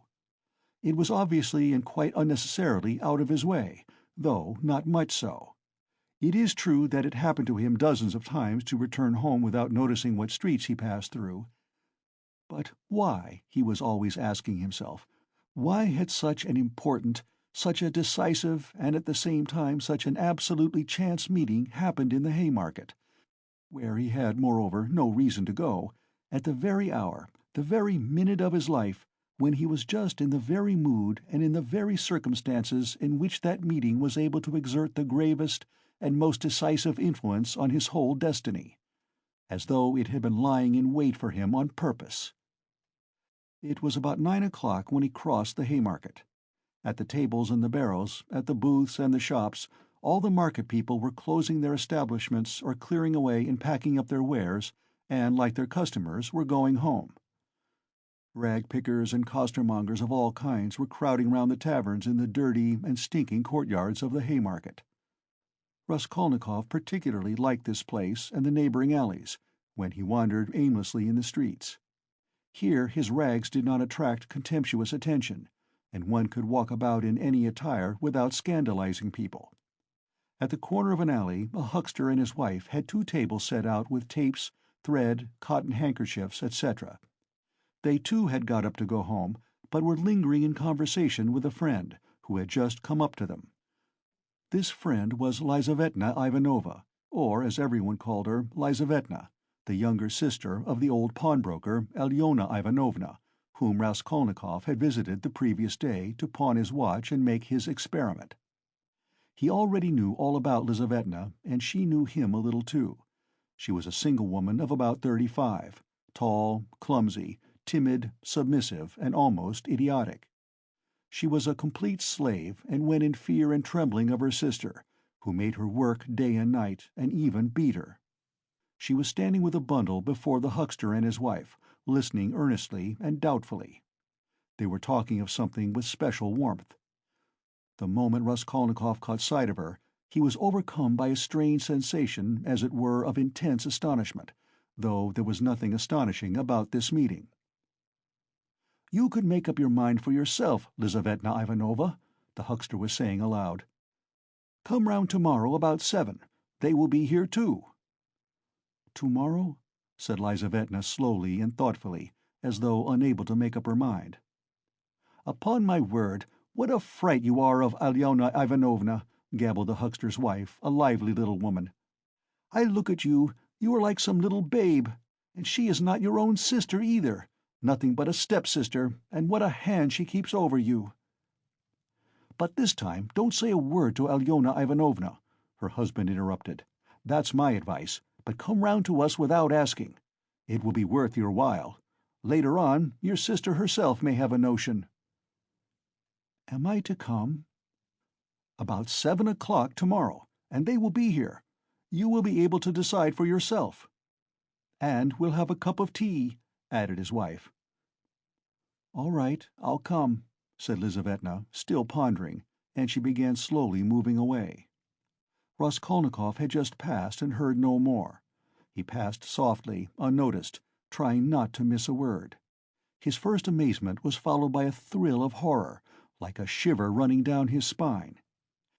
He had suddenly, quite unexpectedly learnt, that the next day at 7 o'clock, Lizavetna, the old woman's sister and only companion, would be away from home, and that therefore at 7 o'clock precisely the old woman would be left alone. He was only a few steps from his lodging. He went in like a man condemned to death. He thought of nothing, and was incapable of thinking, but he felt suddenly in his whole being that he had no more freedom of thought, no will, and that everything was suddenly and irrevocably decided. Certainly, if he had to wait whole years for a suitable opportunity, he could not reckon on a more certain step towards the success of the plan than that which had just presented itself. In any case, it would have been difficult to find out beforehand and with certainty, and with greater exactness and less risk, and without dangerous inquiries and investigations, that next day at a certain time an old woman, on whose life an attempt was contemplated, would be at home and entirely alone. End of Part 1, Chapter 5. Part 1, Chapter 6. Later on, Raskolnikov happened to find out why the huckster and his wife had invited Lizaveta. It was a very ordinary matter, and there was nothing exceptional about it. A family who had come to the town and been reduced to poverty were selling their household goods and clothes, all women's things. As the things would have fetched little in the market, they were looking for a dealer. This was Lizaveta's business. She undertook such jobs and was frequently employed, as she was very honest and always fixed a fair price and stuck to it. She spoke as a rule little, and, as we have said already, she was very submissive and timid. But Raskolnikov had become superstitious of late. The traces of superstition remained in him long after, and were almost ineradicable. And in all this he was always afterwards disposed to see something strange and mysterious, as it were, the presence of some peculiar influences and coincidences. In the previous winter, a student he knew called Pokorev, who had left for Kharkov, had chanced in conversation to give him the address of Alyona Ivanovna, the old pawnbroker, in case he might want to pawn anything. For a long while he did not go to her, for he had lessons and managed to get along somehow. 6 weeks ago he had remembered the address. He had 2 articles that could be pawned: his father's old silver watch and a little gold ring with 3 red stones, a present from his sister at parting. He decided to take the ring. When he found the old woman he had felt an insurmountable repulsion for her at the first glance, though he knew nothing special about her. He got 2 rubles from her and went into a miserable little tavern on his way home.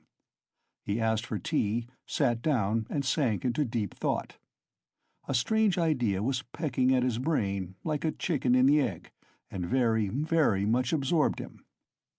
Almost beside him at the next table there was sitting a student, whom he did not know and had never seen, and with him a young officer. They had played a game of billiards and began drinking tea. All at once he heard the student mention to the officer the pawnbroker Alyona Ivanovna, and gave him her address. This of itself seemed strange to Raskolnikov. He had just come from her, and here at once he heard her name. Of course it was a chance, but he could not shake off a very extraordinary impression, and here someone seemed to be speaking expressly for him. The student began telling his friend various details about Alyona Ivanovna. "She is first-rate," he said. "You can always get money from her.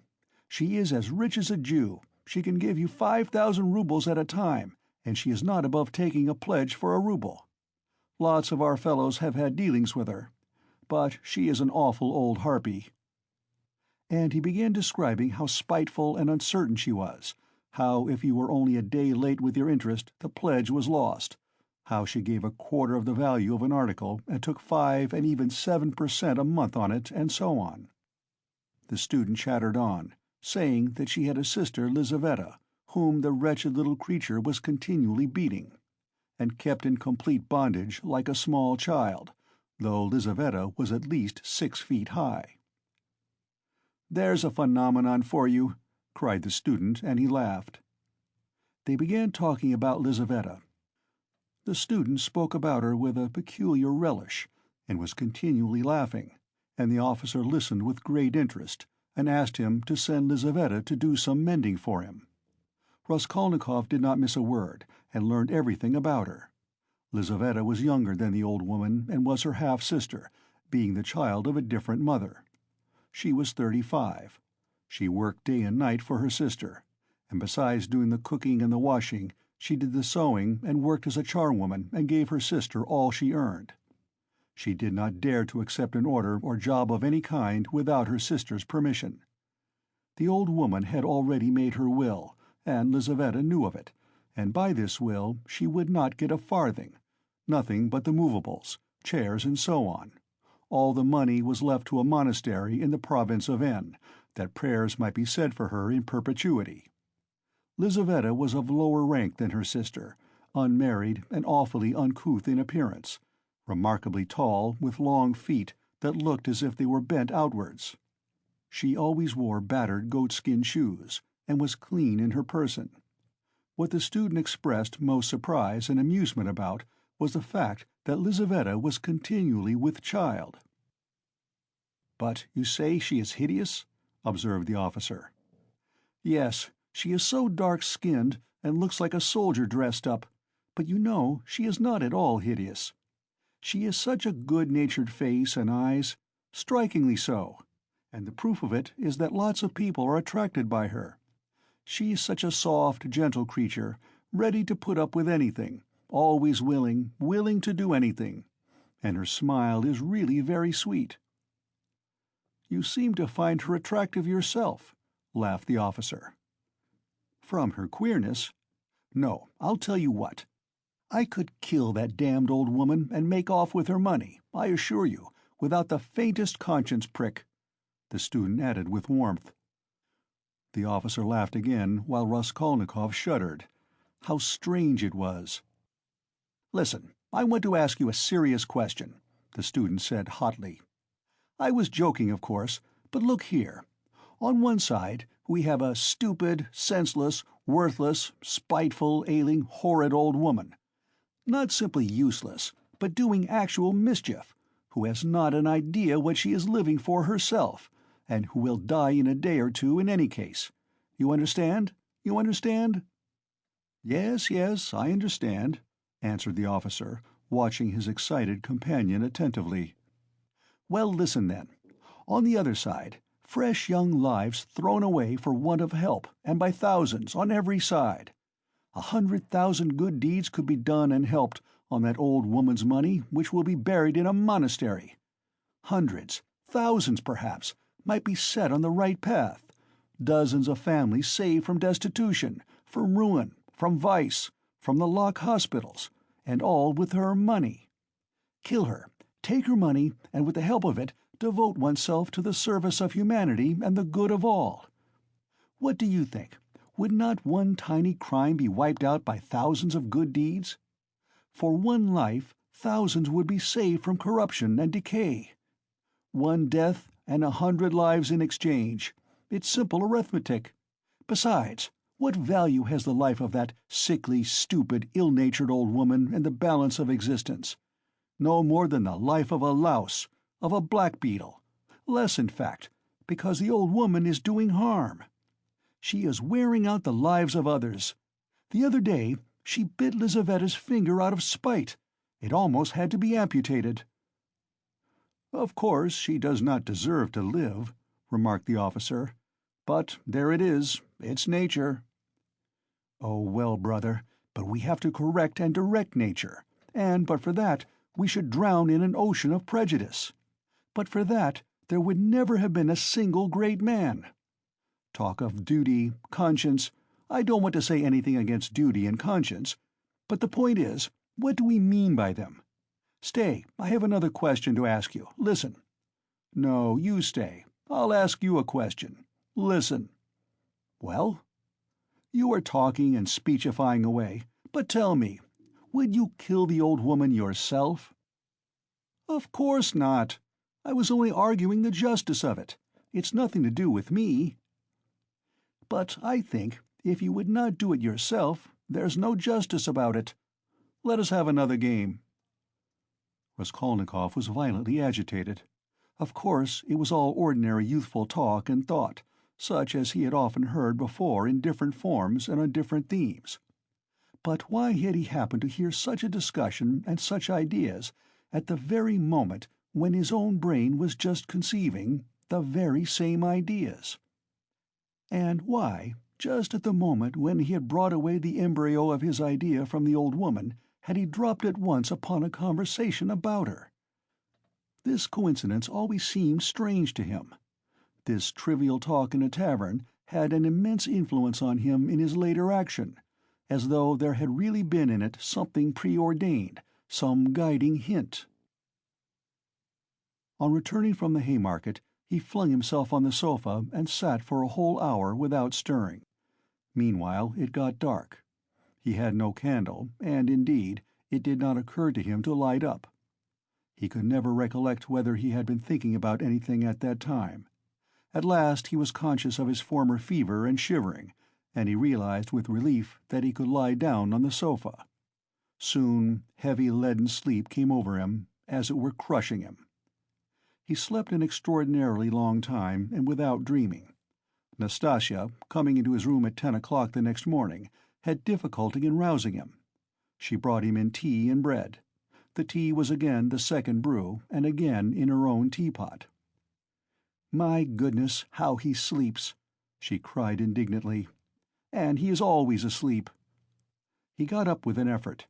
His head ached. He stood up, took a turn in his garret, and sank back on the sofa again. "Going to sleep again?" cried Nastasia. "Are you ill, eh?" He made no reply. "Do you want some tea?" "Afterwards," he said with an effort, closing his eyes again and turning to the wall. Nastasia stood over him. "Perhaps he really is ill," she said, turned and went out. She came in again at 2 o'clock with soup. He was lying as before. The tea stood untouched.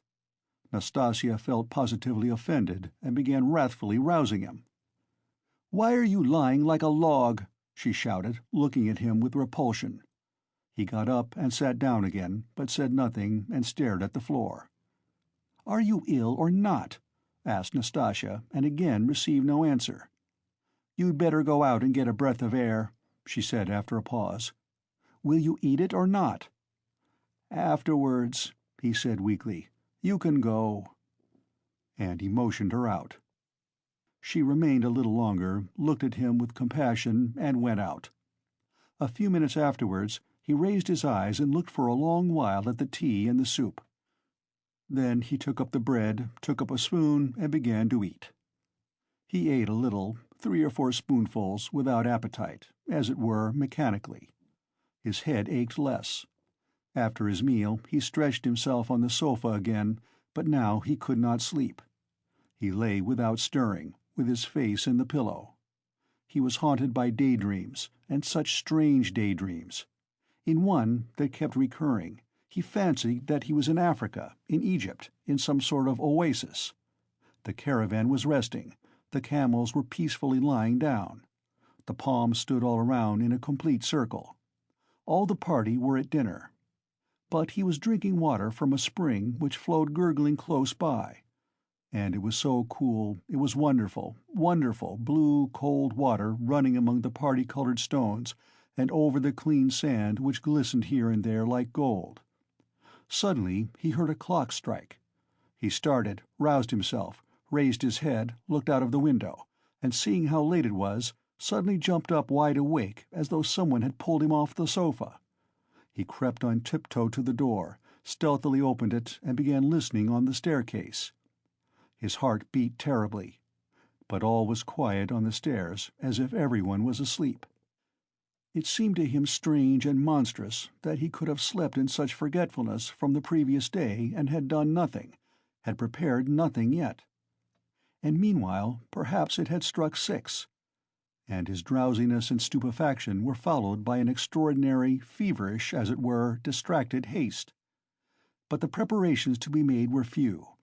He concentrated all his energies on thinking of everything and forgetting nothing, and his heart kept beating and thumping so that he could hardly breathe. First he had to make a noose and sew it into his overcoat, a work of a moment. He rummaged under his pillow and picked out amongst the linen stuffed away under it a worn-out, old, unwashed shirt. From its rags he tore a long strip, a couple of inches wide and about 16 inches long. He folded this strip in two, took off his wide, strong summer overcoat of some stout cotton material, his only outer garment, and began sewing the 2 ends of the rag on the inside, under the left armhole. His hands shook as he sewed, but he did it successfully so that nothing showed outside when he put on the coat again. The needle and thread he had got ready long before, and they lay on his table in a piece of paper. As for the noose, it was a very ingenious device of his own. The noose was intended for the axe. It was impossible for him to carry the axe through the street in his hands, and if hidden under his coat, he would still have had to support it with his hand, which would have been noticeable. Now he only had to put the head of the axe in the noose, and it would hang quietly under his arm on the inside. Putting his hand in his coat pocket, he could hold the end of the handle all the way, so that it did not swing, and as the coat was very full, a regular sack in fact, it would not be seen from outside that he was holding something with the hand that was in the pocket. This noose, too, he had designed a fortnight before. When he had finished with this, he thrust his hand into a little opening between his sofa and the floor, fumbled in the left corner, and drew out the pledge, which he had got ready long before and hidden there. This pledge was, however, only a smoothly planed piece of wood the size and thickness of a silver cigarette case. He picked up this piece of wood in one of his wanderings in a courtyard where there was some sort of a workshop. Afterwards he had added to the wood a thin, smooth piece of iron, which he had also picked up at the same time in the street. Putting the iron, which was a little the smaller, on the piece of wood, he fastened them very firmly, crossing and recrossing the thread round them, then wrapped them carefully and daintily in clean white paper, and tied up the parcel so that it would be very difficult to untie it. This was in order to divert the attention of the old woman for a time, while she was trying to undo the knot, and so to gain a moment. The iron strip was added to give weight, so that the woman might not guess the first minute that the thing was made of wood. All this had been stored by him beforehand under the sofa. He had only just got the pledge out when he heard someone suddenly about in the yard. "It struck 6 long ago." "Long ago? My God!" He rushed to the door, listened, caught up his hat and began to descend his 13 steps cautiously, noiselessly, like a cat. He had still the most important thing to do: to steal the axe from the kitchen. That the deed must be done with an axe he had decided long ago. He had also a pocket pruning knife, but he could not rely on the knife, and still less on his own strength, and so resolved finally on the axe. We may note in passing one peculiarity in regard to all the final resolutions taken by him in the matter. They had one strange characteristic. The more final they were, the more hideous and the more absurd they at once became in his eyes. In spite of all his agonizing inward struggle, he never for a single instant all that time could believe in the carrying out of his plans. And indeed, if it had ever happened that everything to the least point could have been considered and finally settled, and no uncertainty of any kind had remained, he would, it seems, have renounced it all as something absurd, monstrous, and impossible. But a whole mass of unsettled points and uncertainties remained. As for getting the axe, that trifling business cost him no anxiety, for nothing could be easier. Nastasia was continually out of the house, especially in the evenings.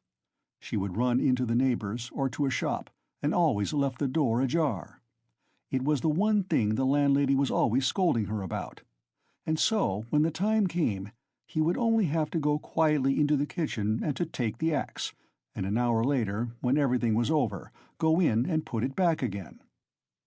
But these were doubtful points. Supposing he returned an hour later to put it back, and Nastasia had come back and was on the spot. He would, of course, have to go by and wait till she went out again.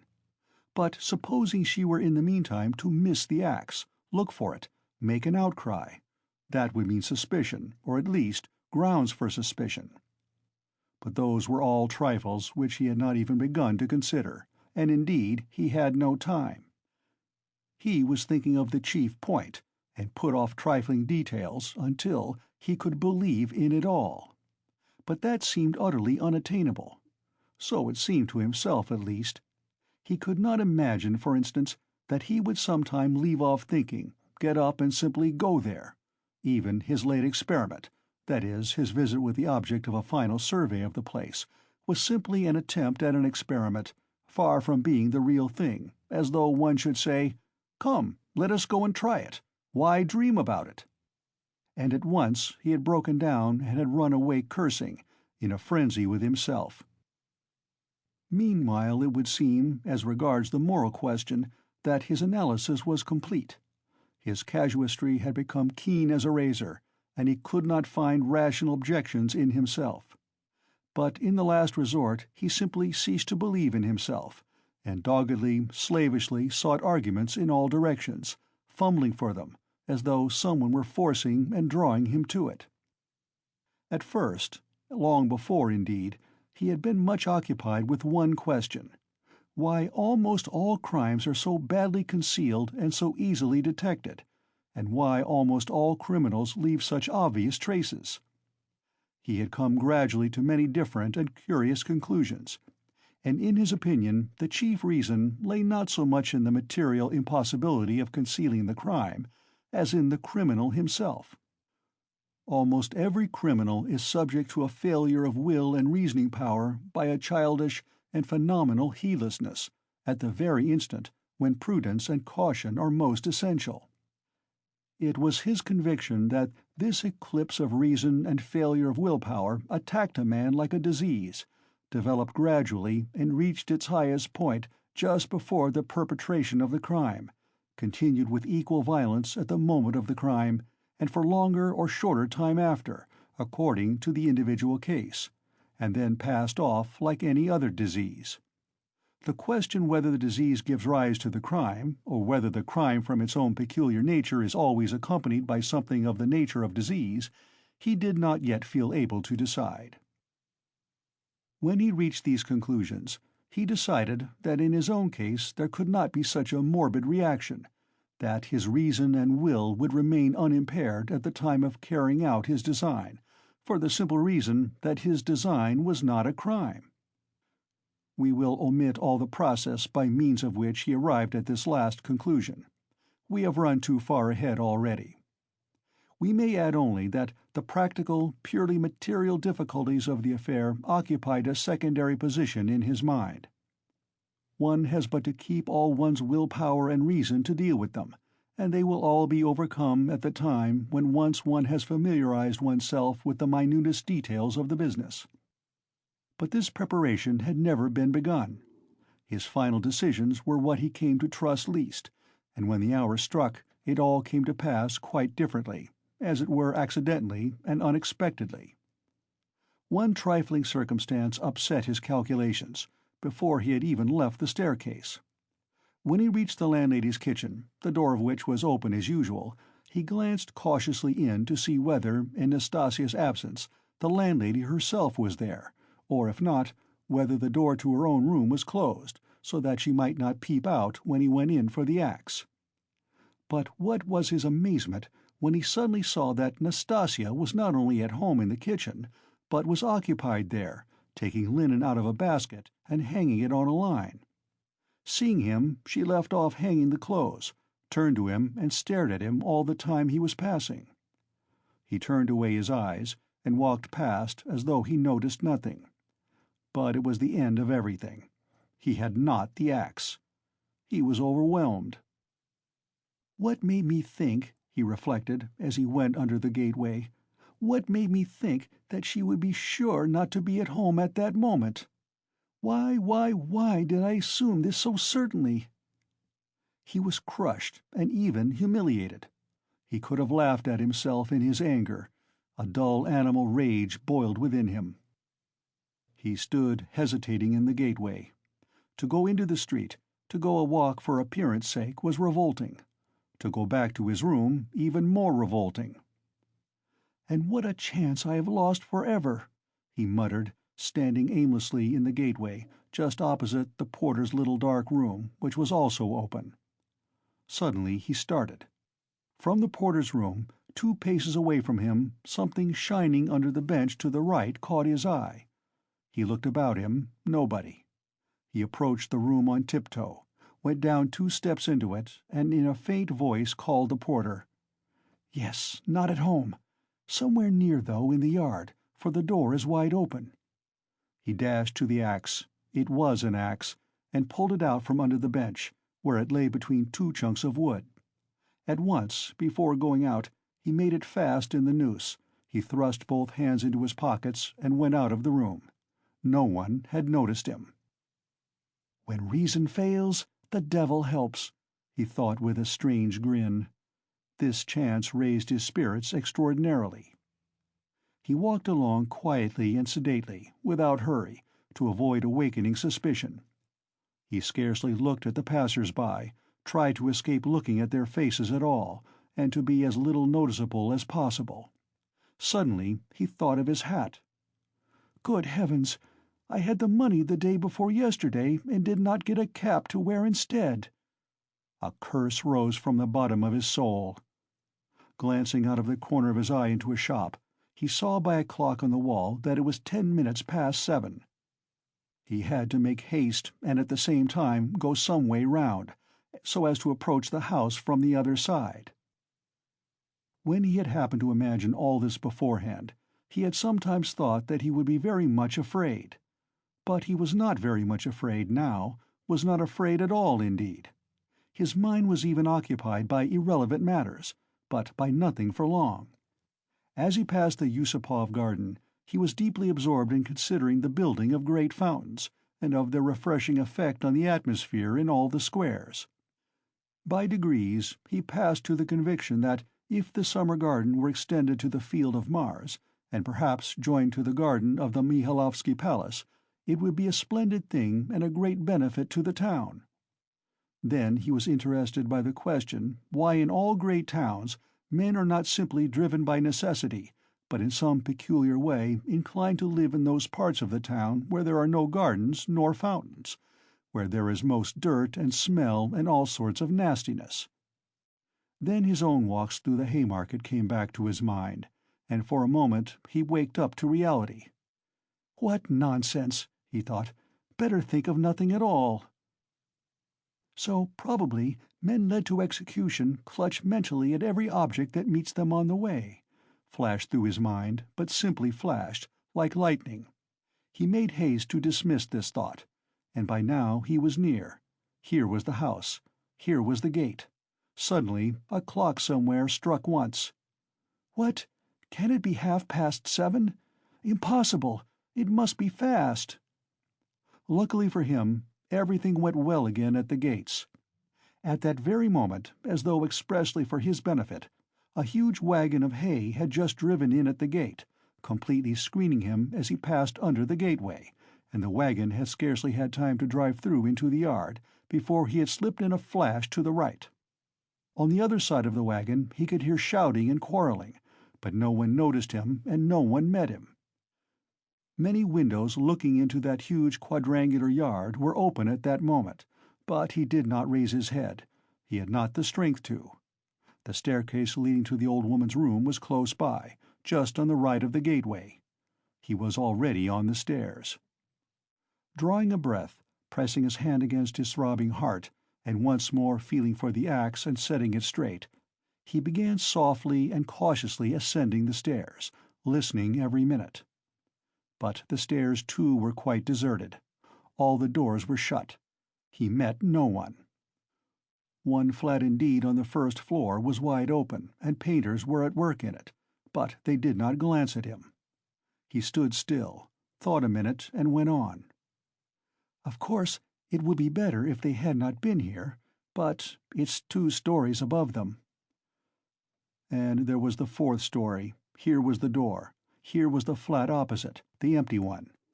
The flat underneath the old woman's was apparently empty also. The visiting card nailed on the door had been torn off.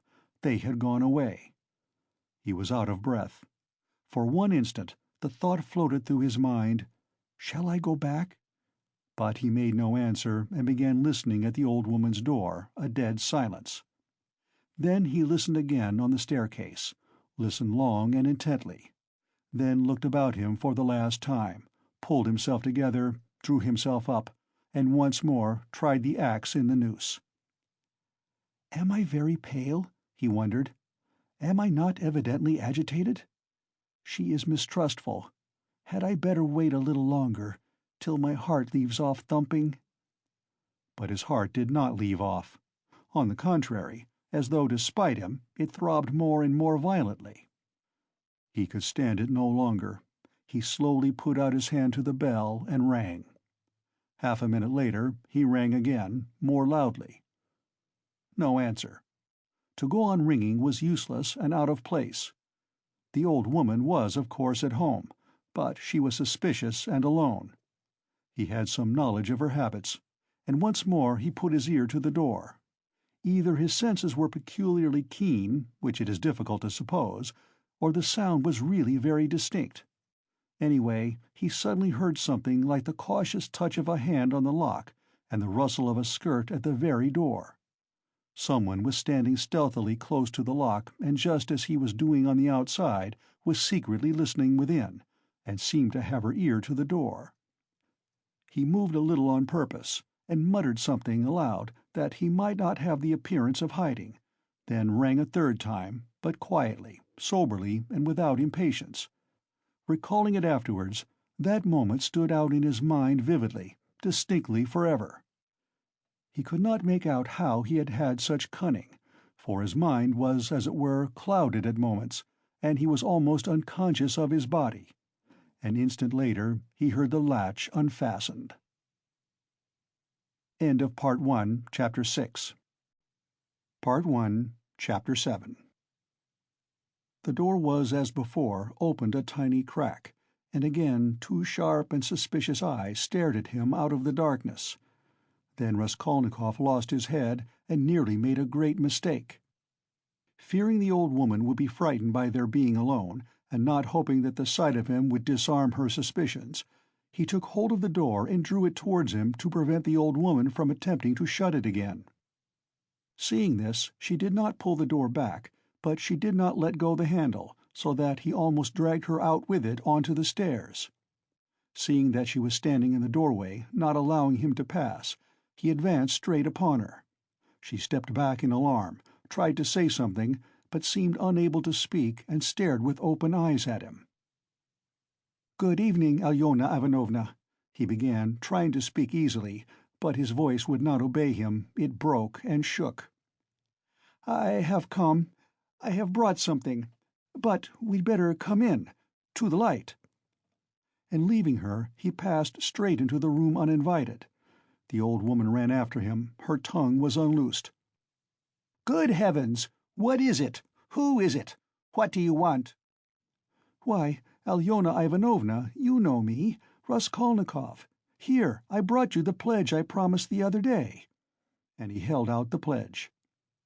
The old woman glanced for a moment at the pledge, but at once stared in the eyes of her uninvited visitor. She looked intently, maliciously, and mistrustfully. A minute passed. He even fancied something like a sneer in her eyes, as though she had already guessed everything. He felt that he was losing his head, that he was almost frightened, so frightened that if she were to look like that and not say a word for another half-minute, he thought he would have run away from her. "Why do you look at me as though you did not know me?" he said suddenly, also with malice. "Take it if you like. If not, I'll go elsewhere. I am in a hurry." He had not even thought of saying this, but it was suddenly said of itself. The old woman recovered herself, and her visitor's resolute tone evidently restored her confidence. "But why, my good sir, all of a minute? What is it?" she asked, looking at the pledge. "The silver cigarette case. I spoke of it last time, you know." She held out her hand. "But how pale you are, to be sure! And your hands are trembling, too. Have you been bathing, or what?" "Fever," he answered abruptly. "You can't help getting pale, if you've nothing to eat," he added, with difficulty articulating the words. His strength was failing him again. But his answer sounded like truth. The old woman took the pledge. "What is it?" she asked once more, scanning Raskolnikov intently, and weighing the pledge in her hand. "A thing. Cigarette case. Silver. Look at it." "It does not seem somehow like silver. How has he wrapped it up?" Trying to untie the string and turning to the window, to the light, all her windows were shut, in spite of the stifling heat, she left him altogether for some seconds and stood with her back to him. He unbuttoned his coat and freed the axe from the noose, but did not yet take it out altogether, simply holding it in his right hand under the coat. His hands were fearfully weak. He felt them every moment growing more numb and more wooden. He was afraid he would let the axe slip and fall. A sudden giddiness came over him. "But what has he tied it up like this for?" the old woman cried with vexation, and moved towards him. He had not a minute more to lose. He pulled the axe quite out, swung it with both arms, scarcely conscious of himself, and almost without effort, almost mechanically, brought the blunt side down on her head. He seemed not to use his own strength in this, but as soon as he had once brought the axe down, his strength returned to him. The old woman was always bareheaded. Her thin, light hair, streaked with gray, thickly smeared with grease, was plaited in a rat's tail and fastened by a broken horn-comb which stood out on the nape of her neck. As she was so short, the blow fell on the very top of her skull. She cried out, but very faintly, and suddenly sank all of a heap on the floor, raising her hands to her head. In one hand she still held the pledge. Then he dealt her another and another blow with the blunt side and on the same spot. The blood gushed as from an overturned glass. The body fell back. He stepped back, let it fall, and at once bent over her face. She was dead. Her eyes seemed to be staring out of their sockets. The brow and the whole face were drawn and contorted convulsively. He laid the axe on the ground near the dead body and felt at once in her pocket, trying to avoid the streaming body, the same right-hand pocket from which she had taken the key on his last visit. He was in full possession of his faculties, free from confusion or giddiness, but his hands were still trembling. He remembered afterwards that he had been particularly collected and careful, trying all the time not to get smeared with blood. He pulled out the keys at once. They were all as before, in one bunch on a steel ring. He ran at once into the bedroom with them. It was a very small room with a whole shrine of holy images. Against the other wall stood a big bed, very clean and covered with a silk patchwork wadded quilt. Against a third wall was a chest of drawers. Strange to say, so soon as he began to fit the keys into the chest, so soon as he heard their jingling, a convulsive shudder passed over him. He suddenly felt tempted again to give it all up and go away. But that was only for an instant. It was too late to go back. He positively smiled at himself when suddenly another terrifying idea occurred to his mind. He suddenly fancied that the old woman might still be alive and might recover her senses. Leaving the keys in the chest, he ran back to the body, snatched up the axe and lifted it once more over the old woman, but did not bring it down. There was no doubt that she was dead. Bending down and examining her again more closely, he saw clearly that the skull was broken and even battered in on one side. He was about to feel it with his finger, but drew back his hand, and indeed it was evident without that. Meanwhile there was a perfect pool of blood. All at once he noticed a string on her neck. He tugged at it, but the string was strong and did not snap, and besides, it was soaked with blood. He tried to pull it out from the front of the dress, but something held it and prevented its coming. In his impatience, he raised the axe again to cut the string from above on the body, but did not dare, and with difficulty, smearing his hand and the axe in the blood, after 2 minutes' hurried effort, he cut the string and took it off without touching the body with the axe. He was not mistaken, it was a purse. On the string were 2 crosses, one of cypress wood and one of copper, and an image in silver filigree, and with them a small greasy chamois leather purse with a steel rim and ring. The purse was stuffed very full. Raskolnikov thrust it in his pocket without looking at it, flung the crosses on the old woman's body, and rushed back into the bedroom, this time taking the axe with him. He was in terrible haste. He snatched the keys and began trying them again. But he was unsuccessful. They would not fit in the locks. It was not so much that his hands were shaking, but that he kept making mistakes. Though he saw, for instance, that a key was not the right one and would not fit, still he tried to put it in. Suddenly he remembered and realized that the big key with the deep notches, which was hanging there with the small keys, could not possibly belong to the chest of drawers. On his last visit this had struck him. But to some strong box, and that everything perhaps was hidden in that box. He left the chest of drawers, and at once felt under the bedstead, knowing that old women usually keep boxes under their beds. And so it was. There was a good-sized box under the bed, at least a yard in length, with an arched lid covered with red leather and studded with steel nails. The notched key fitted at once and unlocked it. At the top, under a white sheet, was a coat of red brocade lined with hareskin. Under it was a silk dress. Then a shawl, and it seemed as though there was nothing below but clothes. The first thing he did was to wipe his blood-stained hands on the red brocade. "It's red, and on red blood will be less noticeable," the thought passed through his mind. Then he suddenly came to himself. "Good God, am I going out of my senses?" he thought with terror. But no sooner did he touch the clothes than a gold watch slipped from under the fur coat. He made haste to turn them all over. There turned out to be various articles made of gold among the clothes, probably all pledges, unredeemed or waiting to be redeemed, bracelets, chains, earrings, pins, and such things. Some were in cases, others simply wrapped in newspaper, carefully and exactly folded and tied round with tape. Without any delay, he began filling up the pockets of his trousers and overcoat without examining or undoing the parcels and cases, but he had not time to take many. He suddenly heard steps in the room where the old woman lay. He stopped short and was still as death. But all was quiet, so it must have been his fancy. All at once he heard distinctly a faint cry, as though someone had uttered a low, broken moan. Then again dead silence for a minute or two. He sat squatting on his heels by the box and waited, holding his breath. Suddenly he jumped up, seized the axe, and ran out of the bedroom. In the middle of the room stood Lizaveta with a big bundle in her arms.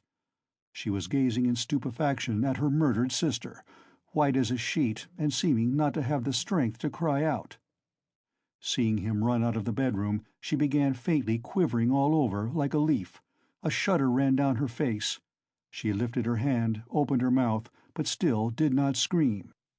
She began slowly backing away from him into the corner, staring intently, persistently at him, but still uttered no sound, as though she could not get breath to scream. He rushed at her with the axe. Her mouth twitched piteously, as one sees babies' mouths, when they begin to be frightened, stare intently at what frightens them and are on the point of screaming. And this hapless Lizaveta was so simple, and had been so thoroughly crushed and scared, that she did not even raise a hand to guard her face, though that was the most necessary and natural action at the moment, for the axe was raised over her face. She only put up her empty left hand, but not to her face, slowly holding it out before her as though motioning him away. The axe fell with the sharp edge just on the skull and split at one blow all the top of the head. She fell heavily at once. Raskolnikov completely lost his head. Snatching up her bundle, dropped it again, and ran into the entry. Fear gained more and more mastery over him, especially after this second, quite unexpected murder. He longed to run away from the place as fast as possible. And if at that moment he had been capable of seeing and reasoning more correctly, if he had been able to realize all the difficulties of his position, the hopelessness, the hideousness, and the absurdity of it, if he could have understood how many obstacles, and perhaps crimes he had still to overcome or to commit, to get out of that place and to make his way home, it is very possible that he would have flung up everything, and would have gone to give himself up, and not from fear, but from simple horror and loathing of what he had done. The feeling of loathing especially surged up within him and grew stronger every minute. He would not now have gone to the box or even into the room for anything in the world. But a sort of blankness, even dreaminess, had begun by degrees to take possession of him. At moments he forgot himself, or rather forgot what was of importance, and caught at trifles. Glancing, however, into the kitchen and seeing a bucket half full of water on a bench, he bethought him of washing his hands and the axe. His hands were sticky with blood. He dropped the axe with the blade in the water, snatched a piece of soap that lay in a broken saucer on the window, and began washing his hands in the bucket. When they were clean, he took out the axe, washed the blade, and spent a long time, about 3 minutes, washing the wood where there were spots of blood, rubbing them with soap. Then he wiped it all with some linen that was hanging to dry on a line in the kitchen, and then he was a long while attentively examining the axe at the window. There was no trace left on it, only the wood was still damp. He carefully hung the axe in the noose under his coat. Then, as far as was possible, in the dim light in the kitchen, he looked over his overcoat, his trousers, and his boots. At the first glance there seemed to be nothing but stains on the boots. He wetted the rag and rubbed the boots. But he knew he was not looking thoroughly, that there might be something quite noticeable that he was overlooking. He stood in the middle of the room, lost in thought. Dark, agonizing ideas rose in his mind. The idea that he was mad, and that at that moment he was incapable of reasoning, of protecting himself, that he ought perhaps to be doing something utterly different from what he was now doing. "Good God!" he muttered. "I must fly! Fly!" And he rushed into the entry. But here a shock of terror awaited him, such as he had never known before. He stood and gazed and could not believe his eyes. The door, the outer door from the stairs, at which he had not long before waited and rung, was standing unfastened and at least 6 inches open. No lock, no bolt, all the time, all that time. The old woman had not shut it after him, perhaps as a precaution. But, good God, why, he had seen Lizaveta afterwards, and how could he have failed to reflect that she must have come in somehow? She could not have come through the wall. He dashed to the door and fastened the latch. But no, the wrong thing again. I must get away, get away. He unfastened the latch, opened the door, and began listening on the staircase. He listened a long time. Somewhere far away, it might be in the gateway, two voices were loudly and shrilly shouting, quarreling, and scolding. What are they about? He waited patiently. At last all was still, as though suddenly cut off. They had separated. He was meaning to go out, but suddenly, on the floor below, a door was noisily opened and someone began going downstairs humming a tune. "How is it they all make such a noise?" flashed through his mind. Once more he closed the door and waited. At last all was still, not a soul stirring. He was just taking a step towards the stairs when he heard fresh footsteps. The steps sounded very far off, at the very bottom of the stairs, but he remembered quite clearly and distinctly that from the first sound he began for some reason to suspect that this was someone coming there, to the fourth floor, to the old woman. Why? Were the sounds somehow peculiar, significant? The steps were heavy, even and unhurried. Now he had passed the first floor, now he was mounting higher. It was growing more and more distinct. He could hear his heavy breathing. And now the third story had been reached. Coming here. And it seemed to him all at once that he was turned to stone, that it was like a dream in which one was being pursued, nearly caught and will be killed, and is rooted to the spot and cannot even move one's arms. At last, when the unknown was mounting to the fourth floor, he suddenly started, and succeeded in slipping neatly and quickly back into the flat and closing the door behind him. Then he took the hook and softly, noiselessly fixed it in the catch. Instinct helped him. When he had done this, he crouched holding his breath by the door. The unknown visitor was by now also at the door. They were now standing opposite one another, as he had just before been standing with the old woman, when the door divided them and he was listening. The visitor panted several times. "He must be a big fat man," thought Raskolnikov, squeezing the axe in his hand. It seemed like a dream indeed. The visitor took hold of the bell and rang it loudly. As soon as the tin bell tinkled, Raskolnikov seemed to be aware of something moving in the room. For some seconds he listened quite seriously. The unknown rang again, waited, and suddenly tugged violently and impatiently at the handle of the door. Raskolnikov gazed in horror at the hook shaking in its fastening, and in blank terror expected every minute that the fastening would be pulled out. It certainly did seem possible, so violently was he shaking it. He was tempted to hold the fastening, but he might be aware of it. A giddiness came over him again. "I shall fall down," flashed through his mind, but the unknown began to speak, and he recovered himself at once. "What's up? Are they asleep or murdered? Damn them!" he bawled in a thick voice. "Hey, Alyona Ivanovna, old witch! Lizaveta Ivanovna! Hey, my beauty! Open the door! Oh, damn them! Are they asleep or what?" And again enraged, he tugged with all his might a dozen times at the bell. He must certainly be a man of authority and an intimate acquaintance. At this moment, light hurried steps were heard not far off on the stairs. Someone else was approaching. Raskolnikov had not heard them at first. "You don't say there's no one at home?"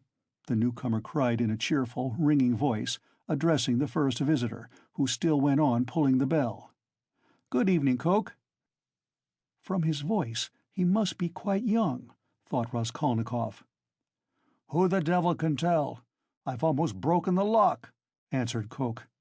"But how do you come to know me?" "Why, the day before yesterday I beat you 3 times running at billiards at Gambrinus." "Oh." "So they are not at home? That's queer. It's awfully stupid, though. Where could the old woman have gone? I've come on business." "Yes, and I have business with her, too." "Well, what can we do? Go back, I suppose." "Aye, and I was hoping to get some money," cried the young man. "We must give it up, of course, but what did she fix this time for? The old witch fixed the time for me to come myself. It's out of my way. And where the devil she can have got to, I can't make out. She sits here from year's end to year's end, the old hag. Her legs are bad, and yet here all of a sudden she's out for a walk." "Hadn't we better ask the porter?" "What?" "Where she's gone and when she'll come back." Damn it all. We might ask. But you know she never does go anywhere." And he once more tugged at the door handle. "Damn it all, there's nothing to be done. We must go." "Stay!" cried the young man suddenly. "Do you see how the door shakes if you pull it?" "Well?" "That shows it's not locked, but fastened with the hook. Do you hear how the hook clanks?" "Well?" "Why, don't you see? That proves that one of them is at home. If they were all out, they would have locked the door from the outside with the key and not with the hook from the inside. There, do you hear how the hook is clanking? To fasten the hook on the inside, they must be at home, don't you see? So there they are sitting inside and don't open the door." "Well, and so they must be," cried Coke, astonished. "What are they about in there?" And he began furiously shaking the door. "Stay!" cried the young man again. "Don't pull at it. There must be something wrong here. Here you've been ringing and pulling at the door, and still they don't open. So either they both fainted, or—" "What?" "I tell you what. Let's go fetch the porter. Let him wake them up." "All right." Both were going down.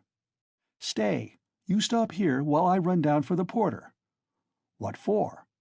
"Well, you'd better." "All right." "I'm studying the law, you see. It's evident there's something wrong here," the young man cried hotly, and he ran downstairs. Coke remained. Once more he softly touched the bell, which gave one tinkle, then gently, as though reflecting and looking about him, began touching the door-handle, pulling it and letting it go to make sure once more that it was only fastened by the hook. Then, puffing and panting, he bent down and began looking at the keyhole. But the key was in the lock on the inside, and so nothing could be seen. Raskolnikov stood keeping tight hold of the axe. He was in a sort of delirium. He was even making ready to fight when they should come in. While they were knocking and talking together, the idea several times occurred to him to end it all at once and shout to them through the door. Now and then he was tempted to swear at them, to jeer at them, while they could not open the door. "Only make haste," was the thought that flashed through his mind. But what the devil is he about? Time was passing, 1 minute and another. No one came. Coke began to be restless. "What the devil!" he cried suddenly, and in impatience, deserting his sentry duty, he too went down, hurrying and thumping with his heavy boots on the stairs. The steps died away. "Good heavens! What am I to do?" Raskolnikov unfastened the hook, opened the door. There was no sound. Abruptly, without any thought at all, he went out, closing the door as thoroughly as he could, and went downstairs.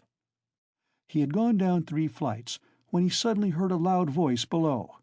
Where could he go? There was nowhere to hide. He was just going back to the flat. "Hey there! Catch the brute!"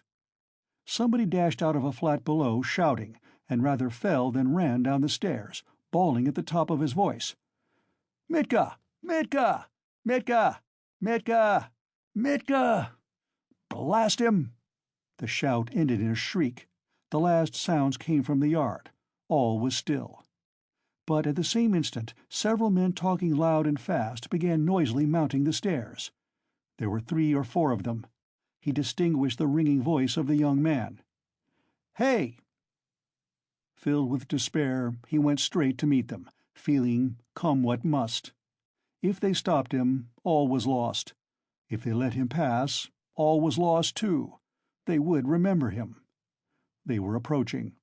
They were only a flight from him, and suddenly deliverance.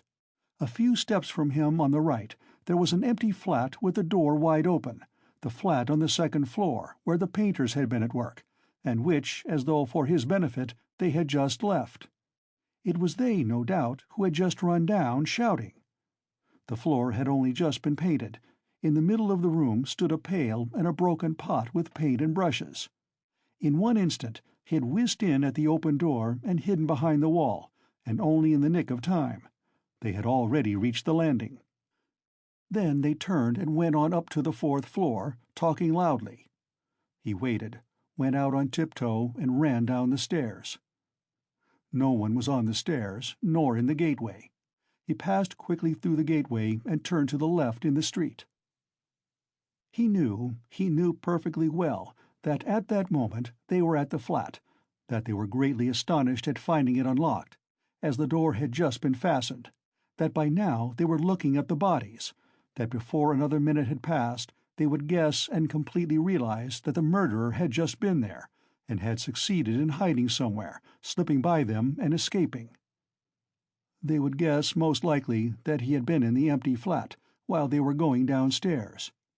And meanwhile he dared not quicken his pace much, though the next turning was still nearly 100 yards away. Should he slip through some gateway and wait somewhere in an unknown street? No, hopeless. Should he fling away the axe? Should he take a cab? Hopeless, hopeless! At last he reached the turning. He turned down it more dead than alive.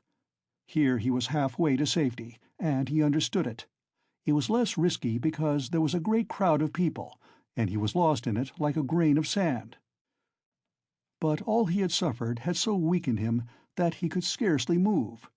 Perspiration ran down him in drops. His neck was all wet. "My word, he has been going it!" someone shouted at him when he came out on the canal bank. He was only dimly conscious of himself now, and the farther he went the worse it was. He remembered, however, that on coming out onto the canal bank he was alarmed at finding few people there, and so being more conspicuous, and he had the thought of turning back. Though he was almost falling from fatigue, he went a long way round so as to get home from quite a different direction. He was not fully conscious when he passed through the gateway of his house. He was already on the staircase before he recollected the axe. And yet he had a very grave problem before him, to put it back and to escape observation as far as possible in doing so. He was, of course, incapable of reflecting that it might perhaps be far better not to restore the axe at all, but to drop it later on in somebody's yard. But it all happened fortunately. The door of the porter's room was closed but not locked, so that it seemed most likely that the porter was at home. But he had so completely lost all power of reflection that he walked straight to the door and opened it.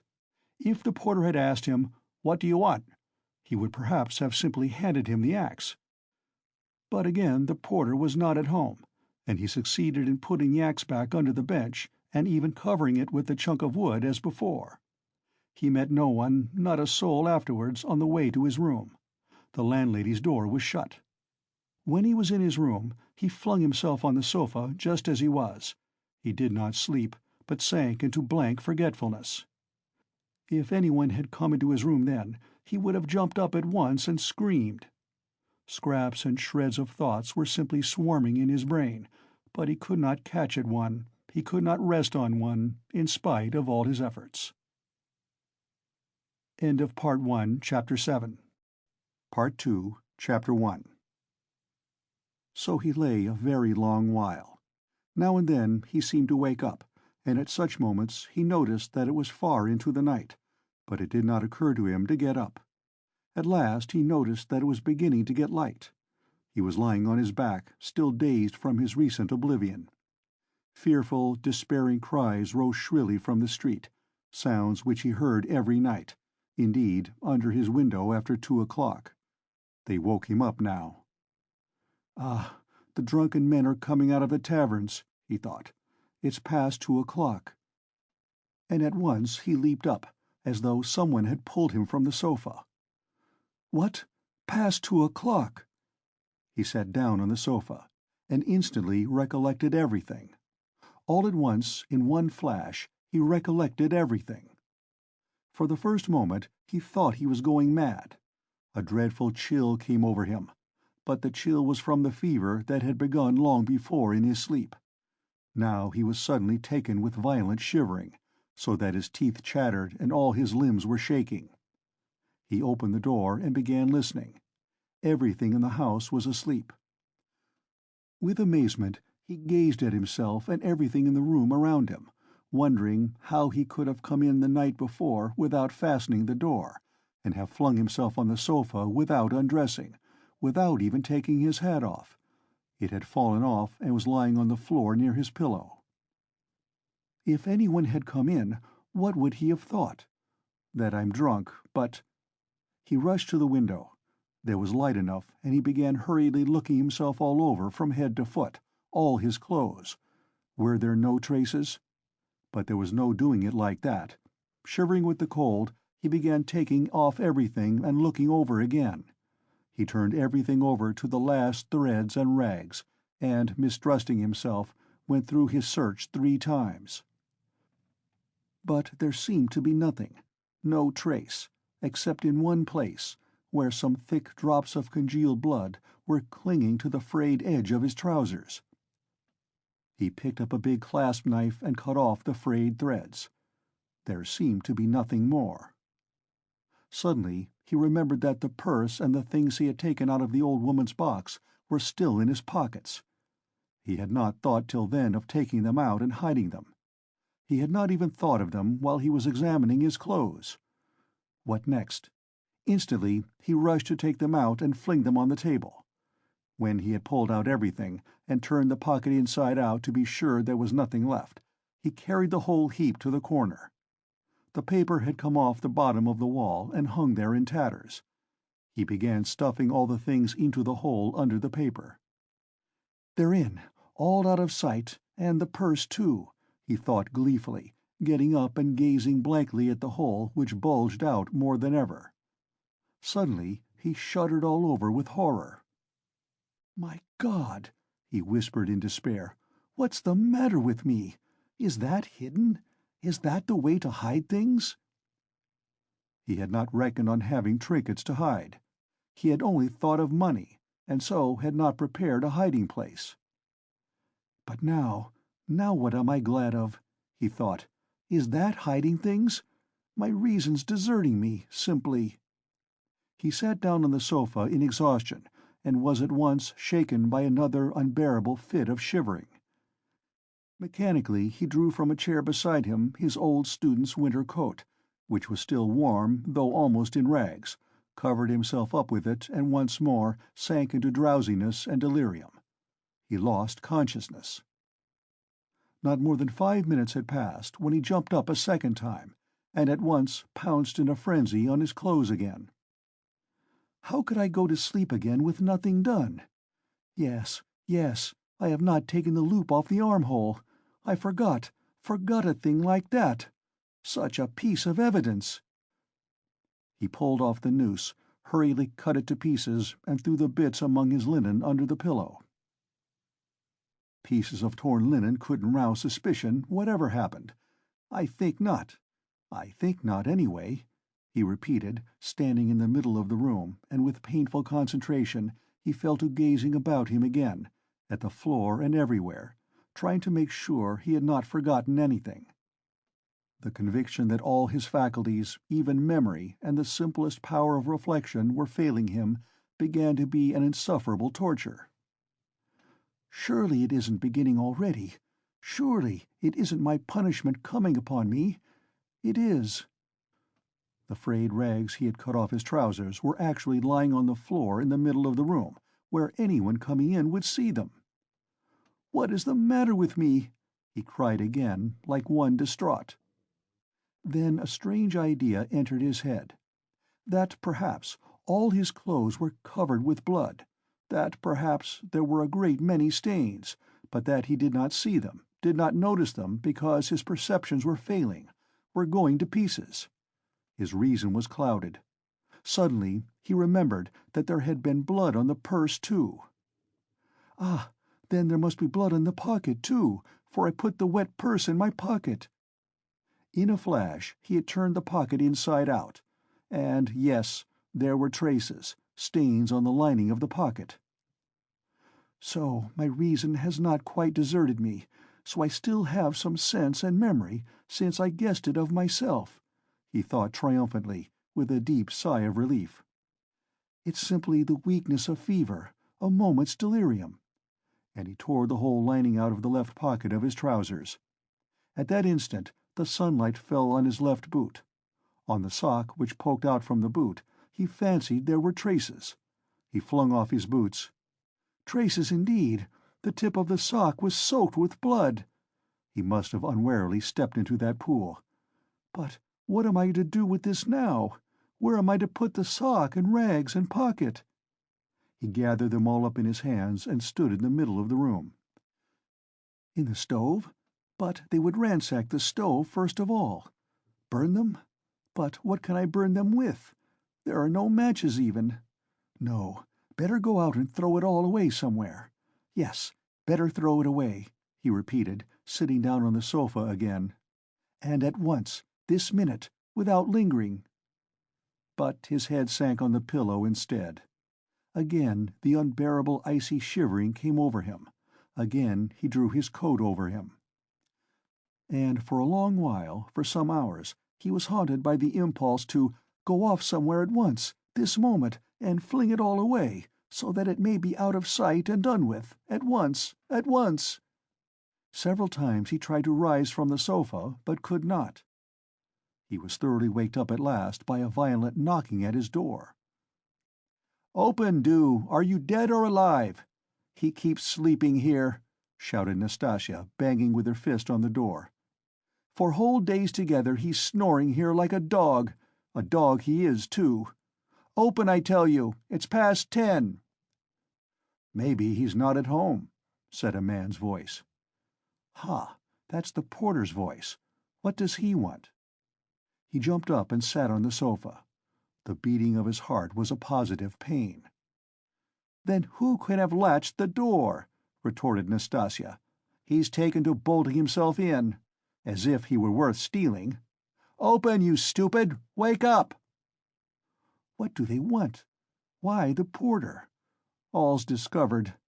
Resist or open? Come what may. He half rose, stooped forward, and unlatched the door. His room was so small that he could undo the latch without leaving the bed. Yes, the porter and Nastasya were standing there. Nastasya stared at him in a strange way. He glanced with defiant and desperate air at the porter, who, without a word, held out a grey folded paper sealed with bottle wax. "A notice from the office," he announced, as he gave him the paper. "From what office?" "A summons to the police office, of course. You know which office." "To the police? What for?" "How can I tell? You're sent for, so you go." The man looked at him attentively, looked round the room, and turned to go away. "He's downright ill," observed Nastasya, not taking her eyes off him. The porter turned his head for a moment. "He's been in a fever since yesterday," she added. Raskolnikov made no response and held the paper in his hands, without opening it. "Don't you get up, then," Nastasya went on compassionately, seeing that he was letting his feet down from the sofa. "You're ill, so don't go. There's no such hurry. What have you got there?" He looked. In his right hand he held the shreds he had cut from his trousers, the sock and the rags of the pocket. So he had been asleep with them in his hand. Afterwards, reflecting upon it, he remembered that half waking up in his fever, he had grasped all this tightly in his hand and so fallen asleep again. "Look at the rags he's collected, and sleeps with them, as though he has got hold of a treasure." And Nastasya went off into her hysterical giggle.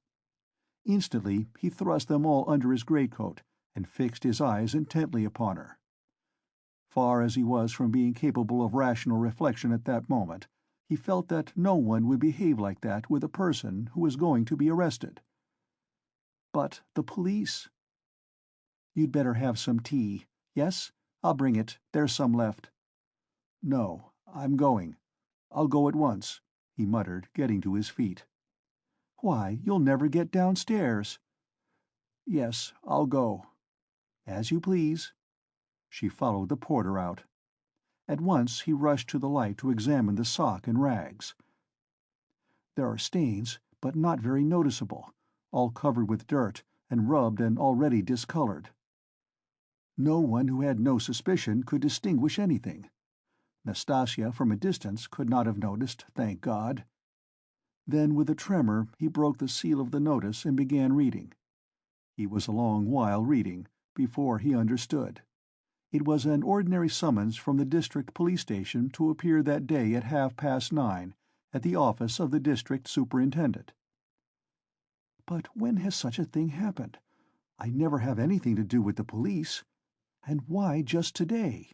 he thought in agonizing bewilderment. "Good God, only get it over soon." He was flinging himself on his knees to pray, but broke into laughter, not at the idea of prayer, but at himself. He began hurriedly dressing. "If I'm lost, I am lost. I don't care. Shall I put the sock on?" he suddenly wondered. "It will get dustier still, and the traces will be gone."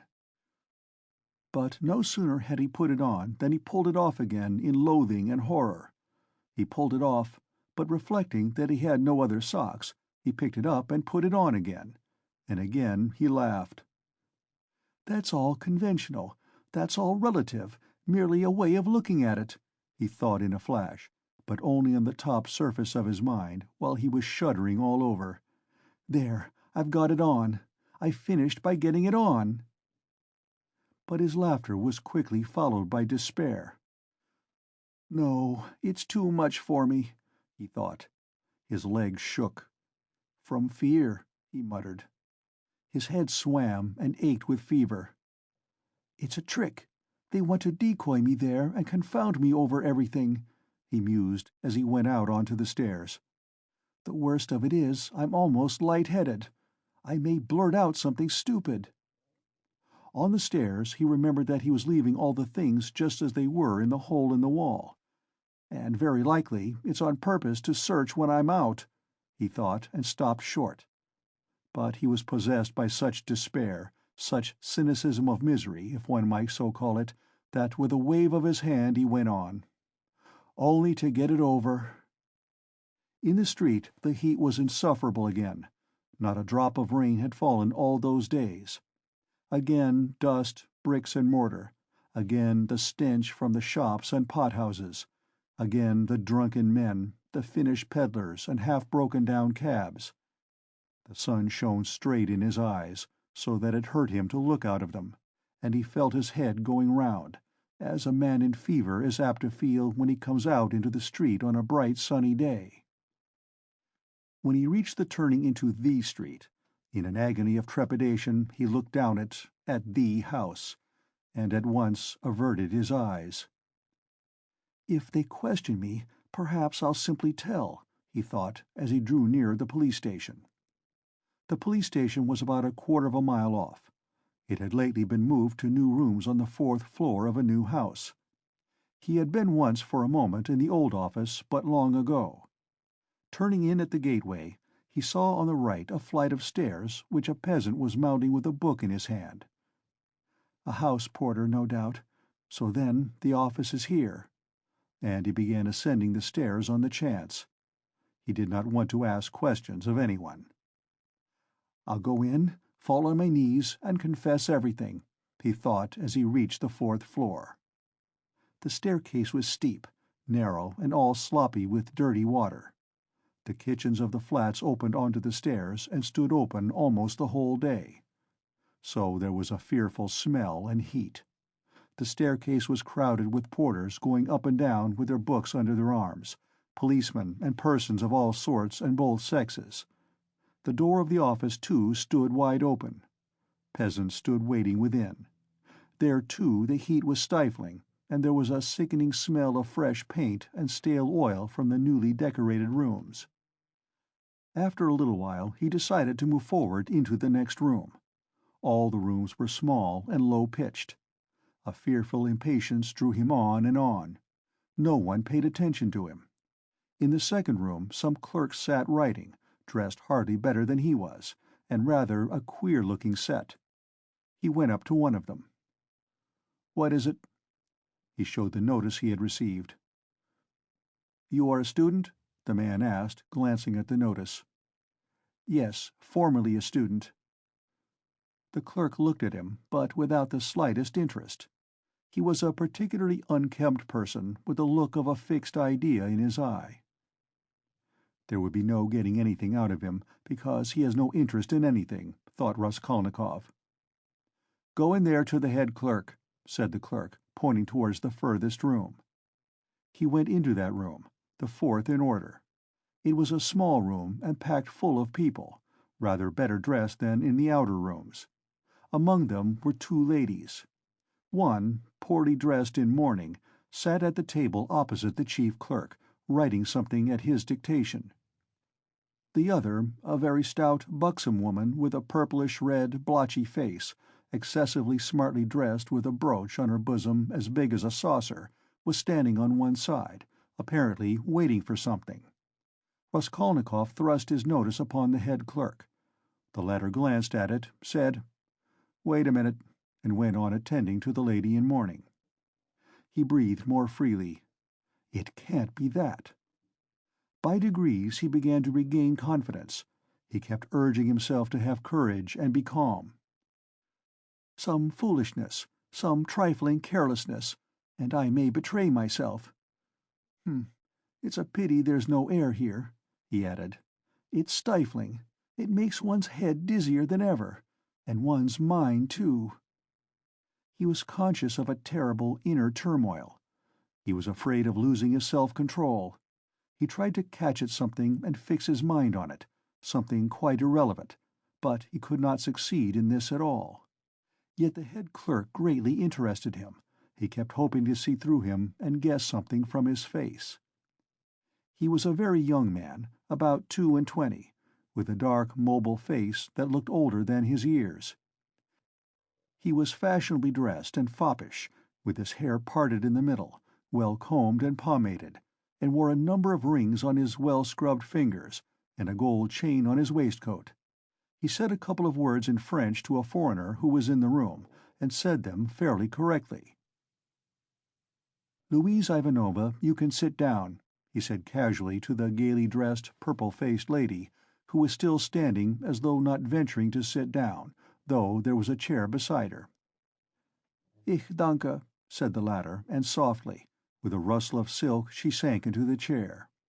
Her light blue dress trimmed with white lace floated about the table like an air balloon, and filled almost half the room. She smelt of scent. But she was obviously embarrassed at filling half the room and smelling so strongly of scent, and though her smile was impudent as well as cringing, it betrayed evident uneasiness. The lady in mourning had done at last and got up. All at once, with some noise, an officer walked in very jauntily, with a peculiar swing of his shoulders at each step. He tossed his cockaded cap on the table and sat down in an easy-chair. The small lady positively skipped from her seat on seeing him, and fell to curtsying in a sort of ecstasy. But the officer took not the smallest notice of her, and she did not venture to sit down again in his presence. He was the assistant superintendent.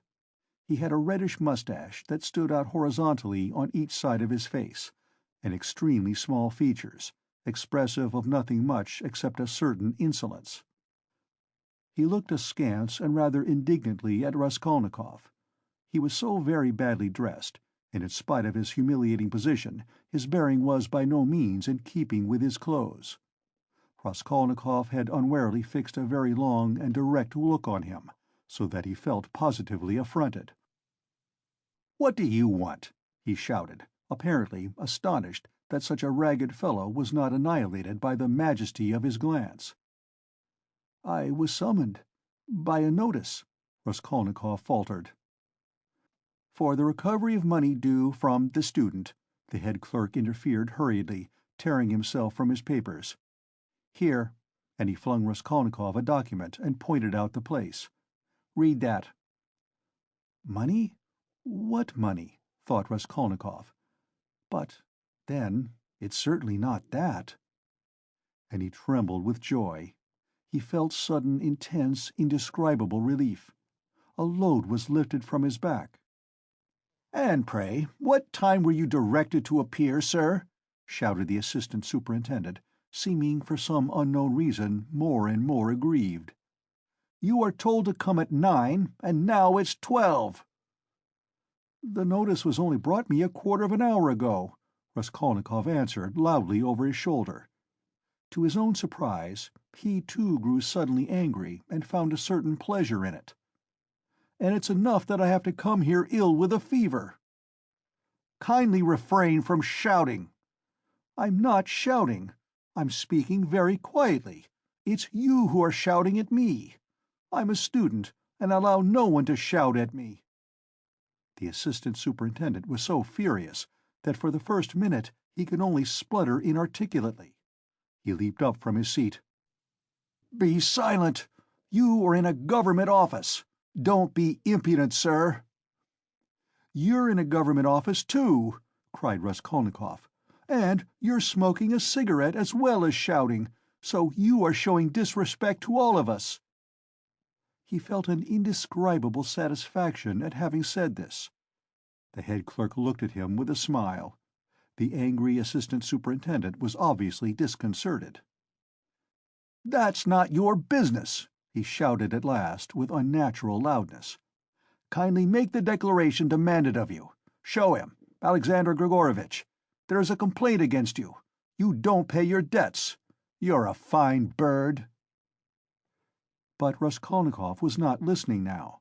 He had eagerly clutched at the paper in haste to find an explanation. He read it once and a second time, and still did not understand. "What is this?" he asked the head clerk. "It is for the recovery of money on an IOU, a writ. You must either pay it, with all expenses, costs, and so on, or give a written declaration when you can pay it, and at the same time an undertaking not to leave the capital without payment, and nor to sell or conceal your property. The creditor is at liberty to sell your property and proceed against you according to the law." "But I am not in debt to anyone." "That's not our business. Here, an IOU for 115 roubles, legally attested and due for payment, has been brought us for recovery, given by you to the widow of the assessor Zarnitsyn 9 months ago, and paid over by the widow Zarnitsyn to one Mr. Chebarov. We therefore summon you hereupon." "But she is my landlady." "And what if she is your landlady?" The head clerk looked at him with a condescending smile of compassion, and at the same time with a certain triumph, as at a novice under fire for the first time, as though he would say, "Well, how do you feel now?" But what did he care now for an IOU, for a writ of recovery? Was that worth worrying about now? Was it worth attention even? He stood, he read, he listened, he answered, he even asked questions himself, but all mechanically. The triumphant sense of security, of deliverance from overwhelming danger, that was what filled his whole soul that moment, without thought for the future, without analysis, without suppositions or surmises, without doubts and without questioning. It was an instant of full, direct, purely instinctive joy. But at that very moment something like a thunderstorm took place in the office. The assistant superintendent, still shaken by Raskolnikov's disrespect, still fuming and obviously anxious to keep up his wounded dignity, pounced on the unfortunate smart lady, who had been gazing at him ever since he came in with an exceedingly silly smile. "You shameful hussy!" he shouted suddenly at the top of his voice. The lady in mourning had left the office. "What was going on at your house last night, eh? A disgrace again. You're a scandal to the whole street. Fighting and drinking again. Do you want the house of correction? Why, I have warned you 10 times over that I would not let you off the 11th.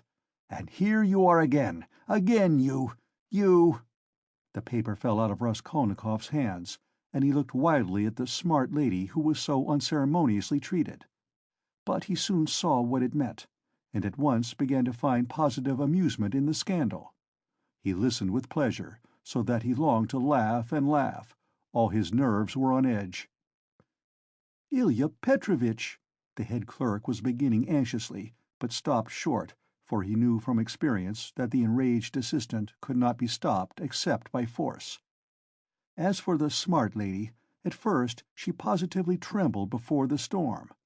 But, strange to say, the more numerous and violent the terms of abuse became, the more amiable she looked, and the more seductive the smile she lavished on the terrible assistant. She moved uneasily and curtsied incessantly, waiting impatiently for a chance of putting in her word, and at last she found it. "There was no sort of noise or fighting in my house, Mr. Captain," she pattered all at once, like peas dropping, speaking Russian confidently, though with a strong German accent. "And no sort of scandal, and His Honor came drunk, and it's the whole truth I am telling, Mr. Captain, and I am not to blame. Mine is an honorable house, Mr. Captain, and honorable behavior, Mr. Captain, and I always, always dislike any scandal myself. But he came quite tipsy, and asked for 3 bottles again, and then he lifted up one leg and began playing the pianoforte with one foot, and that is not at all right in an honorable house, and he ganz broke the piano, and it was very bad manners indeed, and I said so. And he took up a bottle and began hitting everyone with it. And then I called the porter, and Karl came, and he took Karl and hit him in the eye, and he hit Henriette in the eye too, and gave me 5 slaps on the cheek. And it was so ungentlemanly in an honorable house, Mr. Captain, and I screamed. And he opened the window over the canal and stood in the window, squealing like a little pig. It was a disgrace. The idea of squealing like a little pig at the window into the street. Fie upon him! And Karl pulled him away from the window by his coat, and it is true, Mr. Captain, he tore sein rock. And then he shouted that man must pay him 15 rubles damages. And I did pay him, Mr. Captain, 5 rubles for sein rock. And he is an ungentlemanly visitor and caused all the scandal. I will show you up, he said, for I can write to all the papers about you. Then he was an author? Yes, Mr. Captain, and what an ungentlemanly visitor in an honorable house. Now then, enough. I have told you already. Ilya Petrovitch, the head clerk repeated significantly. The assistant glanced rapidly at him. The head clerk slightly shook his head. So, I tell you this, most respectable Louise Ivanova, and I tell it you for the last time, the assistant went on. If there is a scandal in your honorable house once again, I will put you yourself in the lock-up, as it is called in polite society. Do you hear? So, a literary man, an author, took 5 rubles for his coat-tail in an honorable house. A nice set, these authors. And he cast a contemptuous glance at Raskolnikov. There was a scandal the other day in a restaurant, too. An author had eaten his dinner and would not pay. "I'll write a satire on you," says he. And there was another of them on a steamer last week used the most disgraceful language to the respectable family of a civil councillor, his wife and daughter. And there was one of them turned out of a confectioner's shop the other day. They are all like that, authors, literary men, students, town criers. Phew! You get along. I shall look in upon you myself one day. Then you had better be careful. Do you hear? With hurried deference, Louise Ivanova fell to curtsying in all directions, and so curtsied herself to the door. But at the door she stumbled backwards against a good-looking officer with a fresh, open face and splendid, thick, fair whiskers. This was the superintendent of the district himself, Nikodim Fomitch. Louise Ivanova made haste to curtsy almost to the ground, and with mincing little steps she fluttered out of the office. "Again, thunder and lightning, a hurricane," said Nikodim Fomitch to Ilya Petrovitch in a civil and friendly tone. "You are aroused again. You are fuming again. I heard it on the stairs." "Well, what then?" Ilya Petrovitch drawled with gentlemanly nonchalance, and he walked with some papers to another table, with a jaunty swing of his shoulders at each step. "Here, if you will kindly look. An author, or a student, has been one at least, does not pay his debts, has given an IOU, won't clear out of his room, and complaints are constantly being lodged against him. And here he is pleased to make a protest against my smoking in his presence. He behaves like a cad himself, and just look at him, please. Here's the gentleman, and very attractive he is." "Poverty is not a vice, my friend, but we know you go off like powder. You can't bear a slight. I dare say you took offense at something and went too far yourself," continued Nicodim Fomitch, turning affably to Raskolnikov. "But you were wrong there. He is a capital fellow, I assure you, but explosive, explosive. He gets hot, fires up, boils over, and no stopping him. And then it's all over. And at the bottom he's a heart of gold. His nickname in the regiment was the Explosive Lieutenant." "And what a regiment it was, too!" cried Ilya Petrovitch, much gratified at this agreeable banter, though still sulky. Raskolnikov had a sudden desire to say something exceptionally pleasant to them all. "Excuse me, Captain," he began easily, suddenly addressing Nicodim Fomitch. "Will you enter in my position? I am ready to ask pardon if I have been ill-mannered. I am a poor student, sick and shattered was the word he used, by poverty. I am not studying because I cannot keep myself now, but I shall get money. I have a mother and sister in the province of X. They will send it to me, and I will pay. My landlady is a good-hearted woman, but she is so exasperated at my having lost my lessons, and not paying her for the last 4 months, that she does not even send up my dinner. And I don't understand this IOU at all. She is asking me to pay her on this IOU. How am I to pay her? Judge for yourselves." "But that is not our business, you know," the head clerk was observing. "Yes, yes, I perfectly agree with you.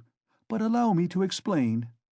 Raskolnikov put in again, still addressing Nicodim Fomitch, but trying his best to address Ilya Petrovitch also, though the latter persistently appeared to be rummaging among his papers and to be contemptuously oblivious of him. "Allow me to explain that I have been living with her for nearly 3 years, and at first, for why should I not confess it? At the very beginning I promised to marry her daughter. It was a verbal promise, freely given. She was a girl, indeed I liked her, though I was not in love with her. A youthful affair, in fact. That is, I mean to say that my landlady gave me credit freely in those days, and I led a life I was very heedless." "Nobody asks you for these personal details, sir. We've no time to waste," Ilya Petrovitch interposed roughly and with a note of triumph. But Raskolnikov stopped him hotly, though he suddenly found it exceedingly difficult to speak. "But excuse me, it is for me to explain how it all happened. In my turn. Though I agree with you, it is unnecessary. But a year ago the girl died of typhus. I remained lodging there as before, and when my landlady moved into her present quarters, she said to me, and in a friendly way, that she had complete trust in me, but still, would I not give her an IOU for 115 roubles, all the debt I owed her? She said if only I gave her that, she would trust me again, as much as I liked, and that she would never, never, those were her own words, make use of that IOU till I could pay of myself. And now, when I have lost my lessons and have nothing to eat, she takes action against me. What am I to say to that?" "All these affecting details are no business of ours," Ilya Petrovitch interrupted rudely. "You must give a written undertaking, but as for your love affairs and all these tragic events, we have nothing to do with that." "Come now, you are harsh," muttered Nicodim Fomitch, sitting down at the table and also beginning to write. He looked a little ashamed. "Write," said the head clerk to Raskolnikov. "Write what?" the latter asked gruffly.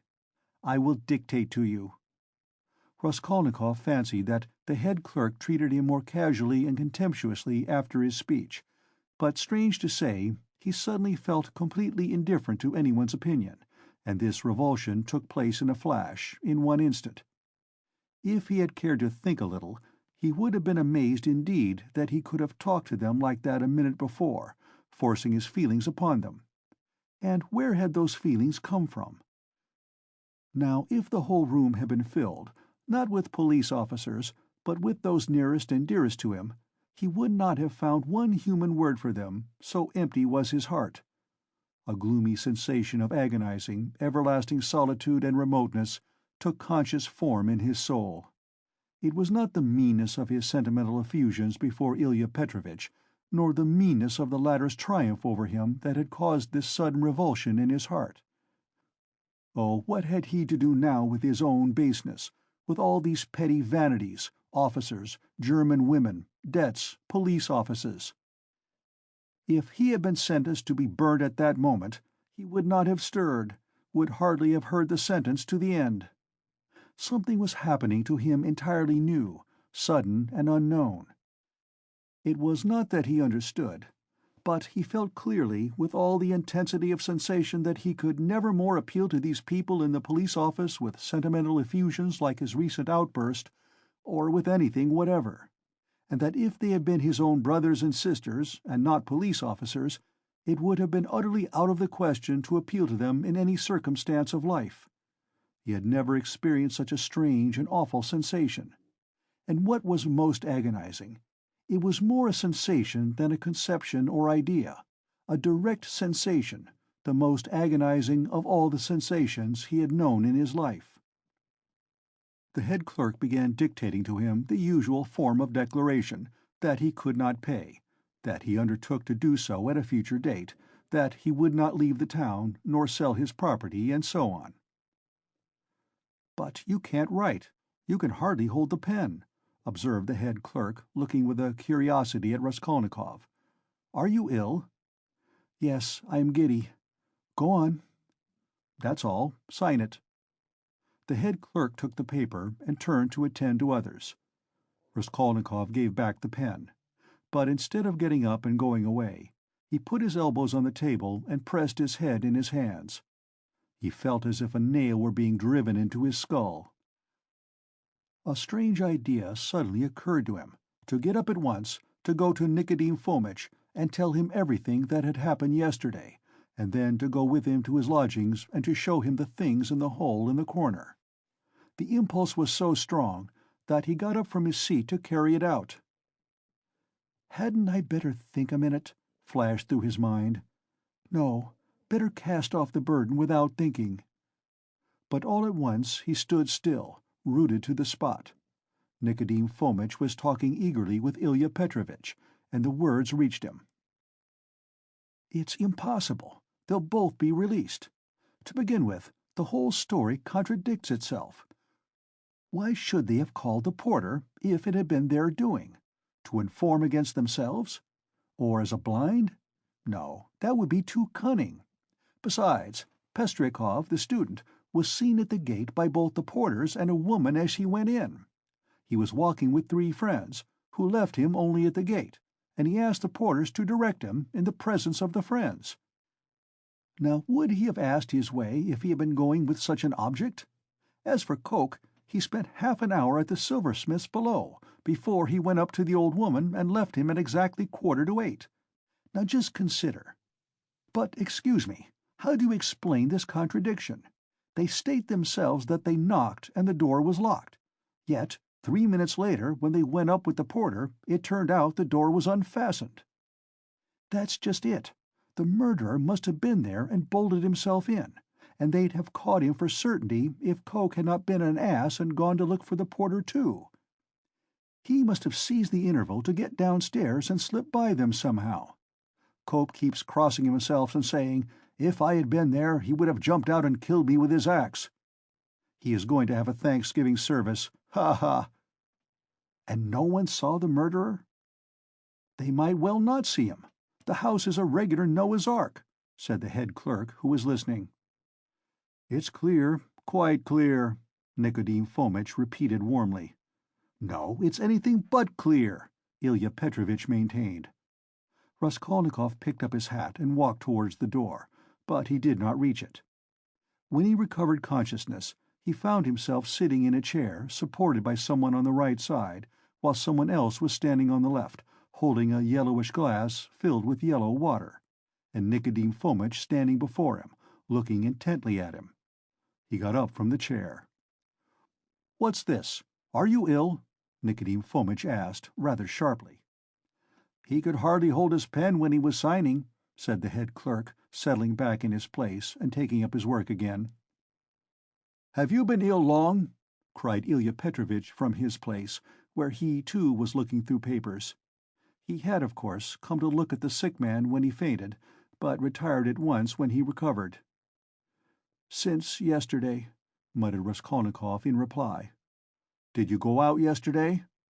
"Yes." "Though you were ill?" "Yes." "At what time?" "About 7. "And where did you go, may I ask?" "Along the street." Short and clear. Raskolnikov, white as a handkerchief, had answered sharply, jerkily, without dropping his black, feverish eyes before Ilya Petrovitch's stare. "He can scarcely stand upright. And you—" Nicodemus Fomitch was beginning. "No matter," Ilya Petrovitch pronounced rather peculiarly. Nicodemus Fomitch would have made some further protest, but glancing at the head clerk, who was looking very hard at him, he did not speak. There was a sudden silence. It was strange. "Very well, then," concluded Ilya Petrovitch. "We will not detain you." Raskolnikov went out. He caught the sound of eager conversation on his departure, and above the rest rose the questioning voice of Nicodemus Fomitch. In the street his faintness passed off completely. "A search. There will be a search at once," he repeated to himself, hurrying home. "The brutes. They suspect." His former terror mastered him completely again. End of Part 2, Chapter 1.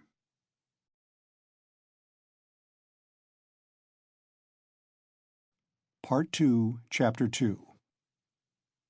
And what if there has been a search already?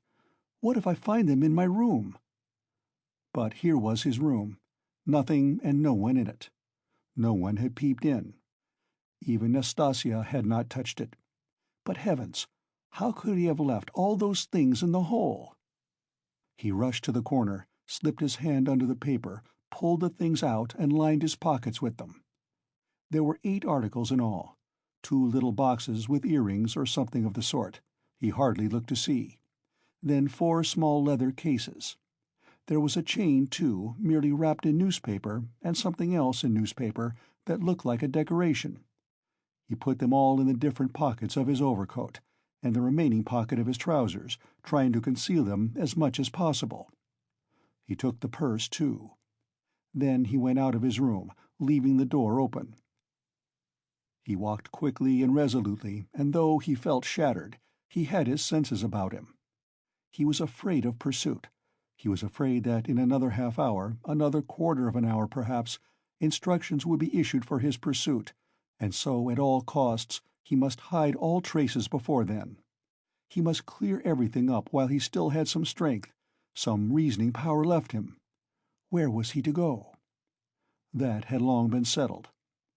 Fling them into the canal, and all traces hidden in the water, the thing would be at an end. So he had decided in the night of his delirium, when several times he had had the impulse to get up and go away, to make haste and get rid of it all. But to get rid of it turned out to be a very difficult task. He wandered along the bank of the Ekaterininsky Canal for half an hour or more, and looked several times at the steps running down to the water, but he could not think of carrying out his plan. Either rafts stood at the steps' edge, and women were washing clothes on them, or boats were moored there, and people were swarming everywhere. Moreover, he could be seen and noticed from the banks on all sides. It would look suspicious for a man to go down on purpose, stop, and throw something into the water. And what if the boxes were to float instead of sinking? And, of course, they would. Even as it was, everyone he met seemed to stare and look round, as if they had nothing to do but to watch him. "Why is it, or can it be my fancy?" he thought. At last the thought struck him that it might be better to go to the Neva. There were not so many people there, he would be less observed, and it would be more convenient in every way. Above all, it was further off. He wondered how he could have been wandering for a good half-hour, worried and anxious in this dangerous past, without thinking of it before. And that half-hour he had lost over an irrational plan, simply because he had thought of it in delirium. He had become extremely absent and forgetful, and he was aware of it. He certainly must make haste. He walked towards the Neva along V Prospect, but on the way another idea struck him. Why to the Neva? Would it not be better to go somewhere far off, to the islands again, and there hide the things in some solitary place, in a wood or under a bush, and mark the spot, perhaps? And, though he felt incapable of clear judgment, the idea seemed to him a sound one. But he was not destined to go there, for coming out of V Prospect towards the square, he saw on the left a passage leading between two blank walls to a courtyard. On the right hand, the blank, unwhitewashed wall of a 4-storied house stretched far into the court. On the left, a wooden hoarding ran parallel with it for 20 paces into the court, and then turned sharply to the left. Here was a deserted, fenced-off place where rubbish of different sorts was lying. At the end of the court, the corner of a low, smutty stone shed, apparently part of some workshop, peeped from behind the hoarding. It was probably a carriage-builder's or carpenter's shed. The whole place from the entrance was black with coal dust. Here would be the place to throw it, he thought. Not seeing anyone in the yard, he slipped in, and at once saw near the gate a sink, such as is often put in yards where there are many workmen or cab-drivers, and on the hoarding above had been scribbled in chalk the time-honored witticism, "Standing here strictly forbidden." This was all the better, for there would be nothing suspicious about his going in. Here I could throw it all in a heap and get away. Looking round once more, with his hand already in his pocket, he noticed against the outer wall, between the entrance and the sink, a big unhewn stone, weighing perhaps 60 pounds. The other side of the wall was a street. He could hear passers-by, always numerous in that part, but he could not be seen from the entrance, unless someone came in from the street, which might well happen indeed, so there was need of haste. He bent down over the stone, seized the top of it firmly in both hands, and using all his strength turned it over. Under the stone was a small hollow in the ground, and he immediately emptied his pocket into it. The purse lay at the top, and yet the hollow was not filled up. Then he seized the stone again, and with one twist turned it back, so that it was in the same position again, though it stood a very little higher. But he scraped the earth about it and pressed it at the edges with his foot. Nothing could be noticed. Then he went out and turned into the square. Again an intense, almost unbearable joy overwhelmed him for an instant, as it had in the police office. I have buried my tracks. And who can think of looking under that stone? It has been lying there most likely ever since the house was built, and will lie as many years more. And if it were found, who would think of me? It is all over. No clue. And he laughed. Yes, he remembered that he began laughing a thin, nervous, noiseless laugh, and went on laughing all the time he was crossing the square. But when he reached the K Boulevard, where 2 days before he had come upon that girl, his laughter suddenly ceased. Other ideas crept into his mind. He felt all at once that it would be loathsome to pass that seat on which, after the girl was gone, he had sat and pondered, and that it would be hateful, too, to meet that whiskered policeman to whom he had given the 20 kopecks. Damn him! He walked, looking about him angrily and distractedly. All his ideas now seemed to be circling round some single point, and he felt that there really was such a point, and that now he was left facing that point, and for the first time indeed during the last 2 months. Damn it all! He thought suddenly, in a fit of ungovernable fury. If it has begun, then it has begun. Hang the new life! Good Lord, how stupid it is! And what lies I told today! How despicably I fawned upon that wretched Ilya Petrovitch! But that is all folly. What do I care for them all, and my fawning upon them? It is not that at all. It is not that at all." Suddenly he stopped. A new, utterly unexpected and exceedingly simple question perplexed and bitterly confounded him. "If it all has really been done deliberately and not idiotically, if I really had a certain and definite object, how is it I did not even glance into the purse, and don't know what I had there, for which I have undergone these agonies, and have deliberately undertaken this base, filthy, degrading business? And here I wanted at once to throw into the water the purse together with all the things which I had not seen either. How's that?" Yes, that was so. That was all so. Yet he had known it all before, and it was not a new question for him, even when it was decided in the night without hesitation and consideration, as though so it must be, as though it could not possibly be otherwise.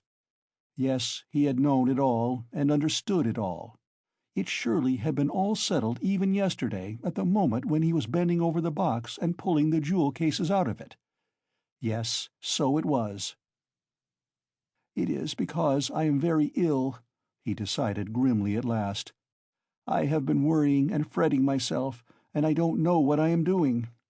Yesterday and the day before yesterday and all this time I have been worrying myself. I shall get well, and I shall not worry.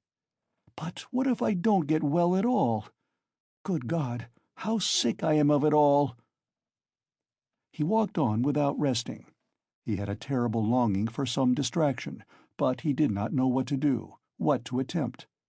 A new, overwhelming sensation was gaining more and more mastery over him every moment. This was an immeasurable, almost physical repulsion for everything surrounding him, an obstinate, malignant feeling of hatred. All who met him were loathsome to him. He loathed their faces, their movements, their gestures. If anyone had addressed him, he felt that he might have spat at him or bitten him. He stopped suddenly on coming out on the bank of the little Neva near the bridge to Vassilyevsky Ostrov. "Why, he lives here, in that house," he thought. "Why, I have not come to Razumian of my own accord. Here it's the same thing over again. Very interesting to know, though. Have I come on purpose, or have I simply walked here by chance? Never mind, I said the day before yesterday that I would go and see him the day after. Well, and so I will. Besides, I really cannot go further now." He went up to Razumian's room on the 5th floor. The latter was at home in his garret, busily writing at the moment, and he opened the door himself. It was 4 months since they had seen each other. Razumian was sitting in a ragged dressing-gown, with slippers on his bare feet, unkempt, unshaven, and unwashed. His face showed surprise. "Is it you?" he cried. He looked his comrade up and down. Then, after a brief pause, he whistled. "As hard up as all that. Why, brother, you've cut me out," he added, looking at Raskolnikov's rags. "Come, sit down. You are tired, I'll be bound." And when he had sunk down on the American leather sofa, which was in even worse condition than his own, Razumian saw at once that his visitor was ill. "Why, you are seriously ill, do you know that?" He began feeling his pulse. Raskolnikov pulled away his hand. "Never mind," he said. "I have come for this. I have no lessons. I wanted, but I don't really want lessons." "But I say, you are delirious, you know," Razumian observed, watching him carefully. "No, I am not." Raskolnikov got up from the sofa. As he had mounted the stairs to Razumian's, he had not realized that he would be meeting his friend face to face. Now, in a flash, he knew that what he was least of all disposed for at that moment was to be face to face with anyone in the wide world. His spleen rose within him. He almost choked with rage at himself as soon as he crossed Razumian's threshold. "Goodbye," he said abruptly, and walked to the door. "Stop, stop, you queer fish!" "I don't want to," said the other, again pulling away his hand. "Then why the devil have you come? Are you mad or what? Why, this is almost insulting. I won't let you go like that." Well then, I came to you because I know no one but you who could help. To begin, because you are kinder than anyone, cleverer, I mean, and can judge. And now I see that I want nothing. Do you hear? Nothing at all. No one's services, no one's sympathy. I am by myself, alone. Come, that's enough. Leave me alone. Stay a minute, you sweep. You are a perfect madman. As you like, for all I care. I have no lessons, do you see, and I don't care about that. But there's a bookseller, Heruvimov, and he takes the place of a lesson. I would not exchange him for 5 lessons. He's doing publishing of a kind, and issuing natural science manuals, and what a circulation they have. The very titles are worth the money. You always maintained that I was a fool, but, by Jove, my boy, there are greater fools than I am. Now he is setting up for being advanced, not that he has an inkling of anything, but, of course, I encourage him. Here are 2 signatures of the German text, in my opinion the crudest charlatanism. It discusses the question, is woman a human being? And, of course, triumphantly proves that she is. Heruvimov is going to bring out this work as a contribution to the woman question. I am translating it. He will expand these 2.5 signatures into 6. We shall make up a gorgeous title half a page long and bring it out at half a ruble. It will do. He pays me 6 rubles the signature. It works out to about 15 rubles for the job, and I've had 6 already in advance. When we have finished this, we are going to begin a translation about Wales, and then some of the dullest scandals out of the second part of Les Confessions we have marked for translation. Somebody has told Heruvimov that Rousseau was a kind of Radishev. You may be sure I don't contradict him, hang him. Well, would you like to do the second signature of Is Woman a Human Being? If you would, take the German and pens and paper, all those are provided, and take 3 rubles, for as I have had 6 rubles in advance on the whole thing, 3 rubles come to you for your share. And when you have finished the signature, there will be another 3 rubles for you. And please don't think I'm doing you a service. Quite the contrary. As soon as you came in, I saw how you could help me. To begin with, I am weak in spelling, and secondly, I am sometimes utterly adrift in German, so that I make it up as I go along for the most part. The only comfort is that it's bound to be a change for the better. Though who can tell, maybe it's sometimes for the worse. Will you take it?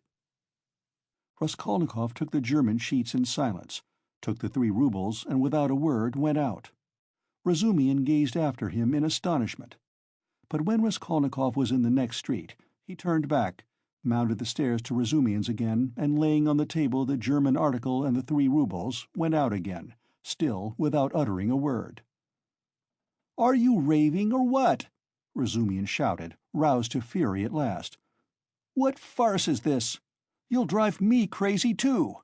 What did you come to see me for, damn you?" "I don't want translation," muttered Raskolnikov from the stairs. "Then what the devil do you want?" shouted Razumihin from above. Raskolnikov continued descending the staircase in silence. "Hey there! Where are you living?" No answer. "Well, confound you then!" But Raskolnikov was already stepping into the street. On the Nikolaevsky Bridge, he was roused to full consciousness again by an unpleasant incident. A coachman, after shouting at him 2 or 3 times, gave him a violent lash on the back with his whip for having almost fallen under the horse's hoofs. The lash so infuriated him that he dashed away to the railing. For some unknown reason he had been walking in the very middle of the bridge in the traffic. He angrily clenched and ground his teeth. He heard laughter, of course. "Serves him right. A pickpocket, I dare say. Pretending to be drunk, for sure, and getting under the wheels on purpose. And you have to answer for him. It's a regular profession, that's what it is." But while he stood at the railing, still looking angry and bewildered after the retreating carriage, and rubbing his back, he suddenly felt someone thrust money into his hand. He looked. It was an elderly woman in a kerchief and goatskin shoes, with a girl, probably her daughter, wearing a hat and carrying a green parasol. "Take it, my good man, in Christ's name." He took it, and they passed on. It was a piece of 20 kopecks. From his dress and appearance, they might well have taken him for a beggar asking alms in the streets, and the gift of 20 kopecks he doubtless owed to the blow, which made them feel sorry for him. He closed his hand on the 20 kopecks, walked on for 10 paces, and turned, facing the Neva, looking towards the palace. The sky was without a cloud, and the water was almost bright blue, which is so rare in the Neva. The cupola of the cathedral, which is seen at its best from the bridge about 20 paces from the chapel, glittered in the sunlight, and in the pure air every ornament on it could be clearly distinguished. The pain from the lash went off, and Raskolnikov forgot about it. One uneasy and not quite definite idea occupied him now completely. He stood still, and gazed long and intently into the distance. This spot was especially familiar to him. When he was attending the university, he had hundreds of times, generally on his way home, stood still on this spot, gazed at this truly magnificent spectacle, and almost always marveled at a vague and mysterious emotion it roused in him. It left him strangely cold. This gorgeous picture was for him blank and lifeless. He wondered every time at his somber and enigmatic impression, and, mistrusting himself, put off finding the explanation of it. He vividly recalled those old doubts and perplexities, and it seemed to him that it was no mere chance that he recalled them now. It struck him as strange and grotesque that he should have stopped at the same spot as before, as though he actually imagined he could think the same thoughts, be interested in the same theories and pictures that had interested him so short a time ago. He felt it almost amusing, and yet it wrung his heart. Deep down, hidden far away out of sight, all that seemed to him now, all his old past, his old thoughts, his old problems and theories, his old impressions, and that picture and himself and all, he felt as though he were flying upwards, and everything were vanishing from his sight. Making an unconscious movement with his hand, he suddenly became aware of the piece of money in his fist. He opened his hand, stared at the coin, and with a sweep of his arm flung it into the water. Then he turned and went home. It seemed to him he had cut himself off from everyone and from everything at that moment. Evening was coming on when he reached home, so that he must have been walking about 6 hours. How and where he came back he did not remember. Undressing, and quivering like an overdriven horse, he lay down on the sofa, drew his greatcoat over him, and at once sank into oblivion. It was dusk when he was waked up by a fearful scream. Good God, what a scream! Such unnatural sounds, such howling, wailing, grinding, tears, blows and curses he had never heard. He could never have imagined such brutality, such frenzy. In terror he sat up in bed, almost swooning with agony. But the fighting, wailing and cursing grew louder and louder. And then, to his intense amazement, he caught the voice of his landlady. She was howling, shrieking and wailing, rapidly, hurriedly, incoherently, so that he could not make out what she was talking about. She was beseeching, no doubt, not to be beaten, for she was being mercilessly beaten on the stairs. The voice of her assailant was so horrible, from spite and rage, that it was almost a croak. But he too was saying something, and just as quickly and indistinctly, hurrying and spluttering. All at once Raskolnikov trembled. He recognized the voice. It was the voice of Ilya Petrovitch. Ilya Petrovitch here and beating the landlady. He is kicking her, banging her head against the steps. That's clear, that can be told from the sounds, from the cries and the thuds. How is it? Is the world topsy-turvy? He could hear people running in crowds from all the stories and all the staircases. He heard voices, exclamations, knocking, doors banging. But why? Why, and how could it be? He repeated, thinking seriously that he had gone mad. But no, he heard too distinctly. And they would come to him then next. For, no doubt, it's all about that, about yesterday. Good God! He would have fastened his door with the latch, but he could not lift his hand. Besides, it would be useless. Terror gripped his heart like ice, tortured him and numbed him. But at last all this uproar, after continuing about 10 minutes, began gradually to subside. The landlady was moaning and groaning. Ilya Petrovitch was still uttering threats and curses. But at last he too seemed to be silent, and now he could not be heard. "Can he have gone away? Good Lord!" Yes, and now the landlady was going too, still weeping and moaning, and then her door slammed. Now the crowd was going from the stairs to their rooms, exclaiming, disputing, calling to one another, raising their voices to a shout, dropping them to a whisper. There must have been numbers of them, almost all the inmates of the block. But, good God, how could it be? And why had he come here? Raskolnikov sank worn out on the sofa, but could not close his eyes.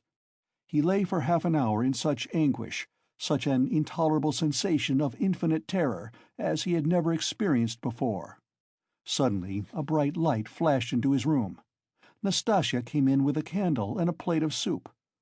Looking at him carefully and ascertaining that he was not asleep, she set the candle on the table and began to lay out what she had brought: bread, salt, a plate, a spoon. "You've eaten nothing since yesterday, I warrant. You've been trudging about all day, and you're shaking with fever." "Nastasya, what were they beating the landlady for?" She looked intently at him. "Who beat the landlady?" "Just now, half an hour ago, Ilya Petrovitch, the assistant superintendent, on the stairs. Why was he ill-treating her like that, and why was he here?" Nastasya scrutinized him, silent and frowning, and her scrutiny lasted a long time. He felt uneasy, even frightened at her searching eyes. "Nastasya, why don't you speak?" he said timidly at last in a weak voice. "It's the blood," she answered at last, softly, as though speaking to herself. "Blood? What blood?" he muttered, growing white and turning towards the wall. Nastasya still looked at him without speaking. "Nobody has been beating the landlady," she declared at last in a firm, resolute voice. He gazed at her, hardly able to breathe. "I heard it myself. I was not asleep. I was sitting up," he said still more timidly. "I listened a long while. The assistant superintendent came. Everyone ran out onto the stairs from all the flats." "No one has been here. That's the blood crying in your ears. When there's no outlet for it and it gets clotted, you begin fancying things. Will you eat something?" He made no answer. Nastasya still stood over him, watching him. "Give me something to drink, Nastasya." She went downstairs and returned with a white earthenware jug of water. He remembered only swallowing one sip of the cold water and spilling some on his neck. Then followed forgetfulness. End of Part 2, Chapter 2. Part 2, Chapter 3. He was not completely unconscious, however, all the time he was ill. He was in a feverish state, sometimes delirious, sometimes half-conscious. He remembered a great deal afterwards. Sometimes it seemed as though there were a number of people round him. They wanted to take him away somewhere. There was a great deal of squabbling and discussing about him. Then he would be alone in the room. They had all gone away afraid of him, and only now and then opened the door a crack to look at him. They threatened him, plotted something together, laughed and mocked at him. He remembered Nastasya often at his bedside. He distinguished another person too, whom he seemed to know very well, though he could not remember who he was, and this fretted him, even made him cry. Sometimes he fancied he had been lying there a month. At other times it all seemed part of the same day.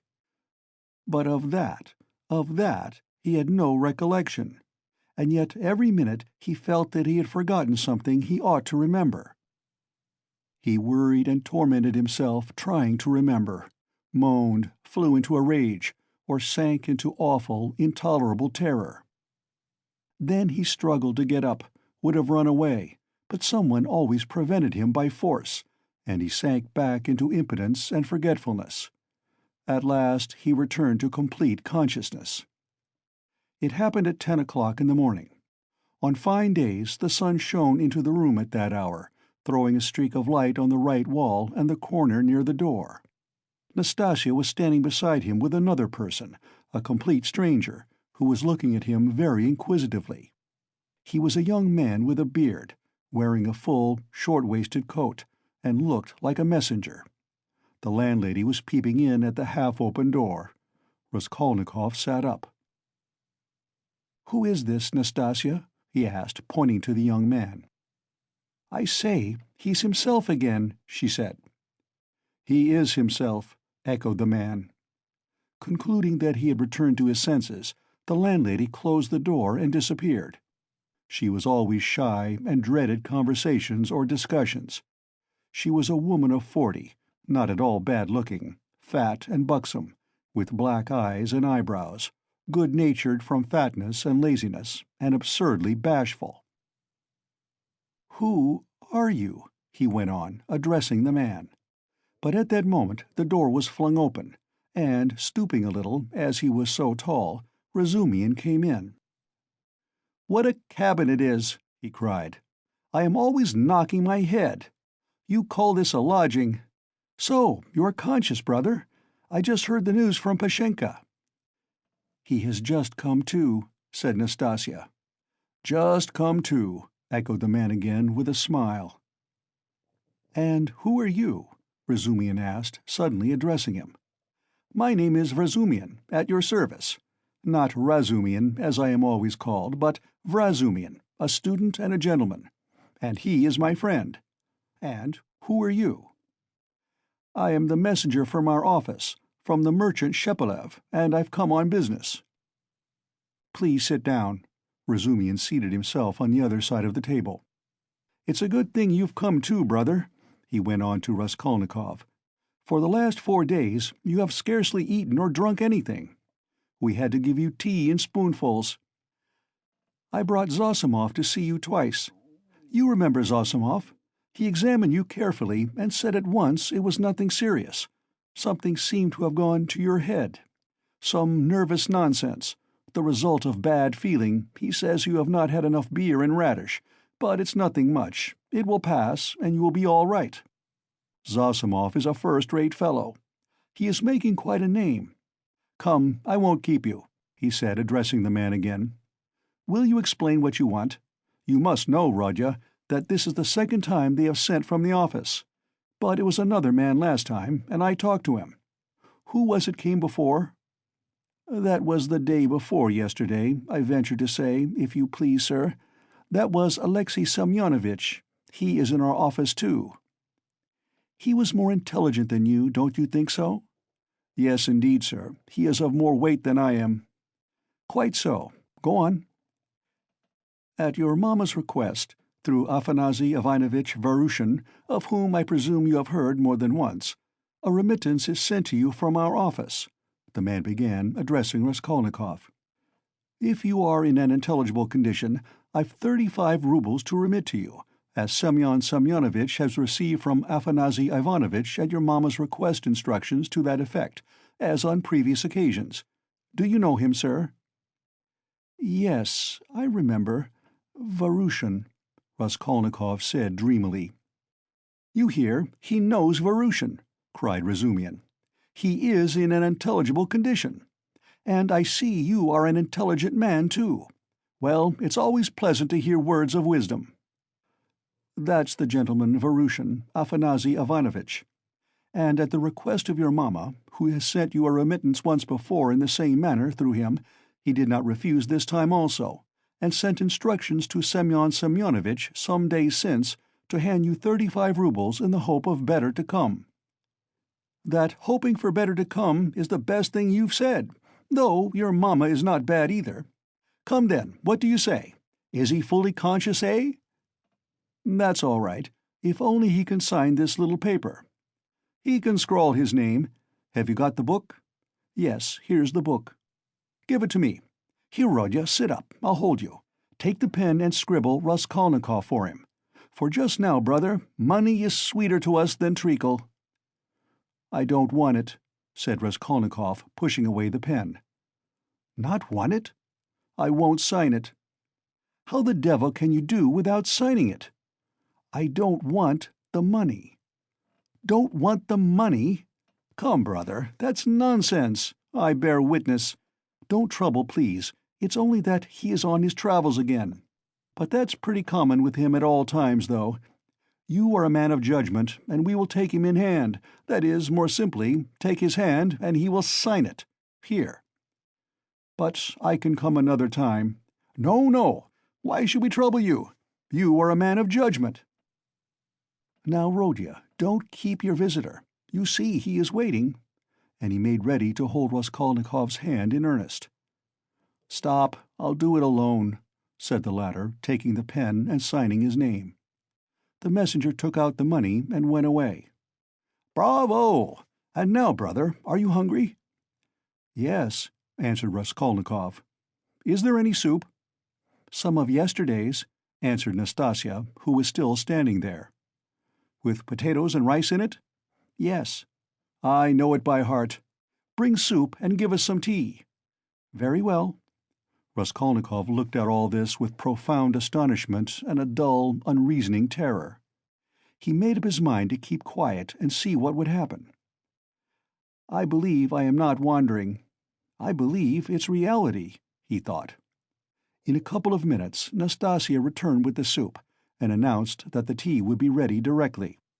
With the soup she brought 2 spoons, 2 plates, salt, pepper, mustard for the beef, and so on. The table was set as it had not been for a long time. The cloth was clean. "It would not be amiss, Nastasia, if Praskovya Pavlovna were to send up a couple of bottles of beer. We could empty them." "Well, you are a cool hand," muttered Nastasia, and she departed to carry out his orders. Raskolnikov still gazed wildly with strained attention. Meanwhile Razumihin sat down on the sofa beside him, as clumsily as a bear, put his left arm round Raskolnikov's head, although he was able to sit up, and with his right hand gave him a spoonful of soup, blowing on it that it might not burn him. But the soup was only just warm. Raskolnikov swallowed 1 spoonful greedily, then a second, then a third. But after giving him a few more spoonfuls of soup, Razumihin suddenly stopped and said that he must ask Zosimov whether he ought to have more. Nastasia came in with 2 bottles of beer. "And will you have tea?" "Yes." "Cut along, Nastasia, and bring some tea, for tea we may venture on without the faculty. But here is the beer." He moved back to his chair, pulled the soup and meat in front of him, and began eating as though he had not touched food for 3 days. "I must tell you, Rodya, I dine like this here every day now," he mumbled with his mouth full of beef. "And it's all Pashenka, you dear little landlady, who sees to that. She loves to do anything for me. I don't ask for it, but of course I don't object. And here's Nastasia with the tea. She's a quick girl. Nastasia, my dear, won't you have some beer?" "Get along with your nonsense." "A cup of tea, then?" "A cup of tea, maybe." "Pour it out. Stay, I'll pour it out myself. Sit down." He poured out 2 cups, left his dinner, and sat on the sofa again. As before, he put his left arm round the sick man's head, raised him up and gave him tea in spoonfuls, again blowing each spoonful steadily and earnestly, as though this process was the principal and most effective means towards his friend's recovery. Raskolnikov said nothing and made no resistance, though he felt quite strong enough to sit up on the sofa without support, and could not merely have held a cup or a spoon, but even, perhaps, could have walked about. But from some queer, almost animal cunning, he conceived the idea of hiding his strength and lying low for a time, pretending, if necessary, not to be yet in full possession of his faculties, and meanwhile listening to find out what was going on. Yet he could not overcome his sense of repugnance. After sipping a dozen spoonfuls of tea, he suddenly released his head, pushed the spoon away capriciously, and sank back on the pillow. There were actually real pillows under his head now, down pillows in clean cases. He observed that too, and took note of it. "Pashenka must give us some raspberry jam today to make him some raspberry tea," said Razumihin, going back to his chair and attacking his soup and beer again. "And where is she to get raspberries for you?" asked Nastasia, balancing a saucer on her 5 outspread fingers and sipping tea through a lump of sugar. "She'll get it at the shop, my dear. You see, Rodya, all sorts of things have been happening while you have been laid up. When you decamped in that rascally way without leaving your address, I felt so angry that I resolved to find you out and punish you. I set to work that very day. How I ran about making inquiries for you! This lodging of yours I had forgotten, though I never remembered it, indeed, because I did not know it. And as for your old lodgings, I could only remember it was at the 5 Corners, Harlamov's house. I kept trying to find that Harlamov's house, and afterwards it turned out that it was not Harlamov's, but Book's. How one muddles up sounds sometimes. So I lost my temper, and I went on the chance to the address bureau next day, and, only fancy, in 2 minutes they looked you up. Your name is down there." "My name?" "I should think so. And yet a General Kobylev they could not find while I was there. Well, it's a long story. But as soon as I did land on this place, I soon got to know all your affairs. All, brother, I know everything. Nastasia here will tell you. I made the acquaintance of Nikodim Fomitch and Ilya Petrovitch, and the house porter, and Mr. Zemetov, Alexander Grigorovitch, the head clerk in the police office, and last but not least of Pashenka. Nastasia here knows." "He's got rounder," Nastasia murmured, smiling slyly. "Why don't you put the sugar in your tea, Nastasia Nikiforovna?" "You are a one," Nastasia cried suddenly, going off into a giggle. "I am not Nikiforovna, but Petrovna," she said suddenly, recovering from her mirth. "I'll make a note of it. Well, brother, to make a long story short, I was going in for a regular explosion here to uproot all malignant influences in the locality, but Pashenka won the day. I had not expected, brother, to find her so prepossessing. Eh, what do you think?" Raskolnikov did not speak, but he still kept his eyes fixed upon him, full of alarm. "And all that could be wished indeed in every respect," Razumihin went on, not at all embarrassed by his silence. "Ah, the sly dog!" Nastasia shrieked again. This conversation afforded her unspeakable delight. "It's a pity, brother, that you did not set to work in the right way at first. You ought to have approached her differently. She is, so to speak, a most unaccountable character. But we will talk about her character later. How could you let things come to such a pass that she gave up sending you your dinner? And that IOU! You must have been mad to sign an IOU. And that promise of marriage when her daughter, Natalia Yegorovna, was alive? I know all about it. But I see that's a delicate matter, and I am an ass. Forgive me. But talking of foolishness, do you know Praskovya Pavlovna is not nearly so foolish as you would think at first sight?" "No," mumbled Raskolnikov, looking away, but feeling that it was better to keep up the conversation. "She isn't, is she?" cried Razumihin, delighted to get an answer out of him. "But she is not very clever either, eh? She is essentially an unaccountable character. I am sometimes quite at a loss, I assure you. She must be 40. She says she is 36, and of course she has every right to say so. But I swear I judge her intellectually simply from the metaphysical point of view. There is a sort of symbolism sprung up between us, a sort of algebra or what-not. I don't understand it. Well, that's all nonsense. Only, seeing that you are not a student now and have lost your lessons and your clothes, and that through the young lady's death she has no need to treat you as a relation, she suddenly took fright, and as you hid in your den and dropped all your old relations with her, she planned to get rid of you. And she's been cherishing that design a long time, but she was sorry to lose the IOU, for you assured her yourself that your mother would pay." "It was base of me to say that. My mother herself is almost a beggar.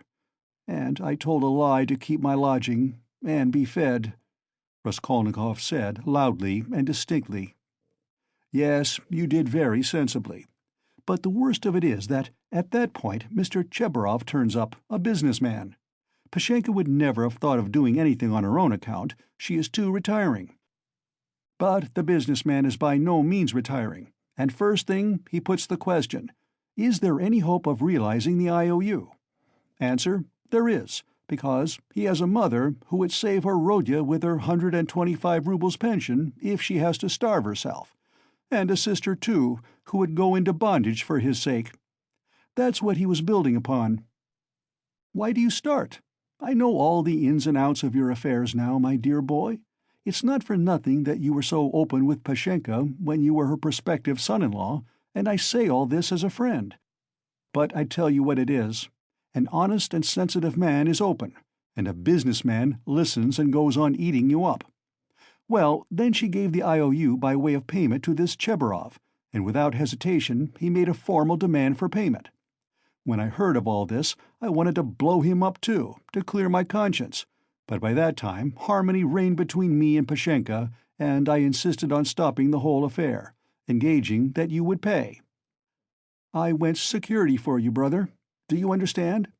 We called Chebarov, flung him 10 rubles, and got the IOU back from him, and here I have the honor of presenting it to you. She trusts your word now. Here, take it. You see, I have torn it. Razumian put the note on the table. Raskolnikov looked at him and turned to the wall without uttering a word. Even Razumian felt a twinge. "I see, brother," he said a moment later, "that I have been playing the fool again. I thought I should amuse you with my chatter, and I believe I have only made you cross." "Was it you I did not recognize when I was delirious?" Raskolnikov asked, after a moment's pause, without turning his head. "Yes, and you flew into a rage about it, especially when I brought Zametov one day." "Zametov? The head clerk? What for?" Raskolnikov turned round quickly and fixed his eyes on Razumian. "What's the matter with you? What are you upset about? He wanted to make your acquaintance because I talked to him a lot about you. How could I have found out so much except from him? He is a capital fellow, brother, first rate. In his own way, of course. Now we are friends, see each other almost every day. I have moved into this part, you know. I have only just moved. I've been with him to Louise Ivanovna once or twice. Do you remember Louise Ivanovna?" "Did I say anything in delirium?" "I should think so. You were beside yourself." "What did I rave about?" "What next? What did you rave about? What people do rave about. Well, brother, now I must not lose time. To work." He got up from the table and took up his cap. "What did I rave about?" How he keeps on. Are you afraid of having let out some secret? Don't worry yourself. You said nothing about a countess. But you said a lot about a bulldog, and about earrings and chains, and about Krestovsky Island, and some porter, and Nikodim Fomitch and Ilya Petrovitch, the assistant superintendent. And another thing that was of special interest to you was your own sock. You whined, "Give me my sock." Zametov hunted all about your room for your socks, and with his own scented, ring-bedecked fingers he gave you the rag. And only then were you comforted, and for the next 24 hours you held the wretched thing in your hand. We could not get it from you. It is most likely somewhere under your quilt at this moment. And then you asked so piteously for fringe for your trousers. We tried to find out what sort of fringe, but we could not make it out.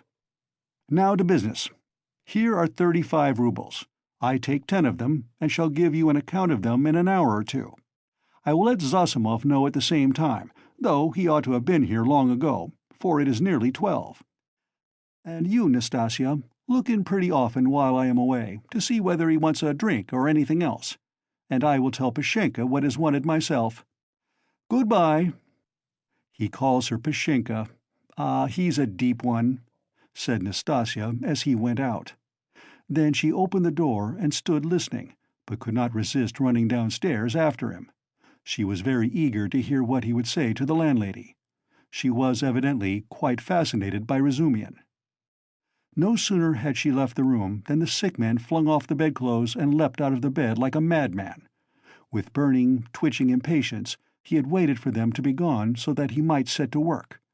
But to what work? Now, as though to spite him, it eluded him. "Good God, only tell me one thing. Do they know of it yet or not?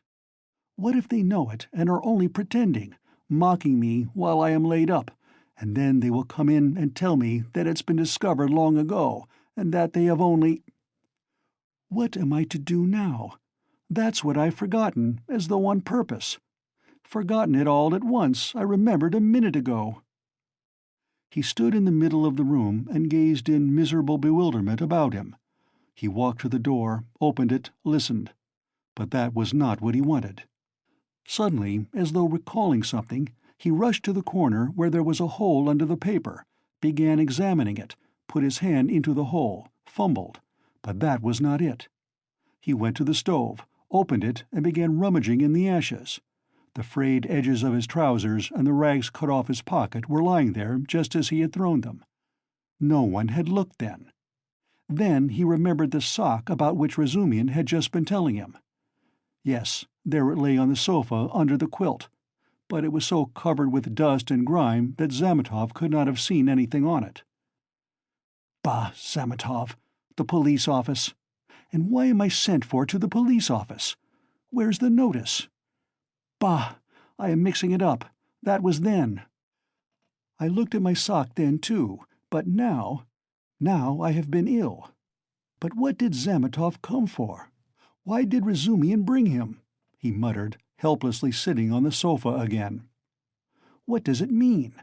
Am I still in delirium, or is it real? I believe it is real.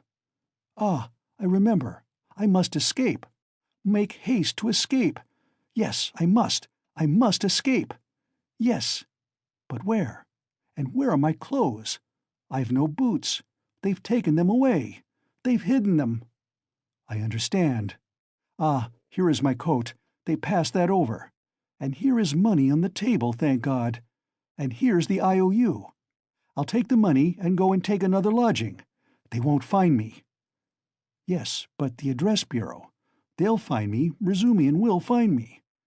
Better escape altogether, far away, to America, and let them do their worst. And take the IOU. It would be of use there. What else shall I take? They think I am ill. They don't know that I can walk. Ha ha ha! I could see by their eyes that they don't know all about it. If only I could get downstairs. And what if they have set a watch there, policeman? What's this tea? Ah, and here is beer left, half a bottle, cold.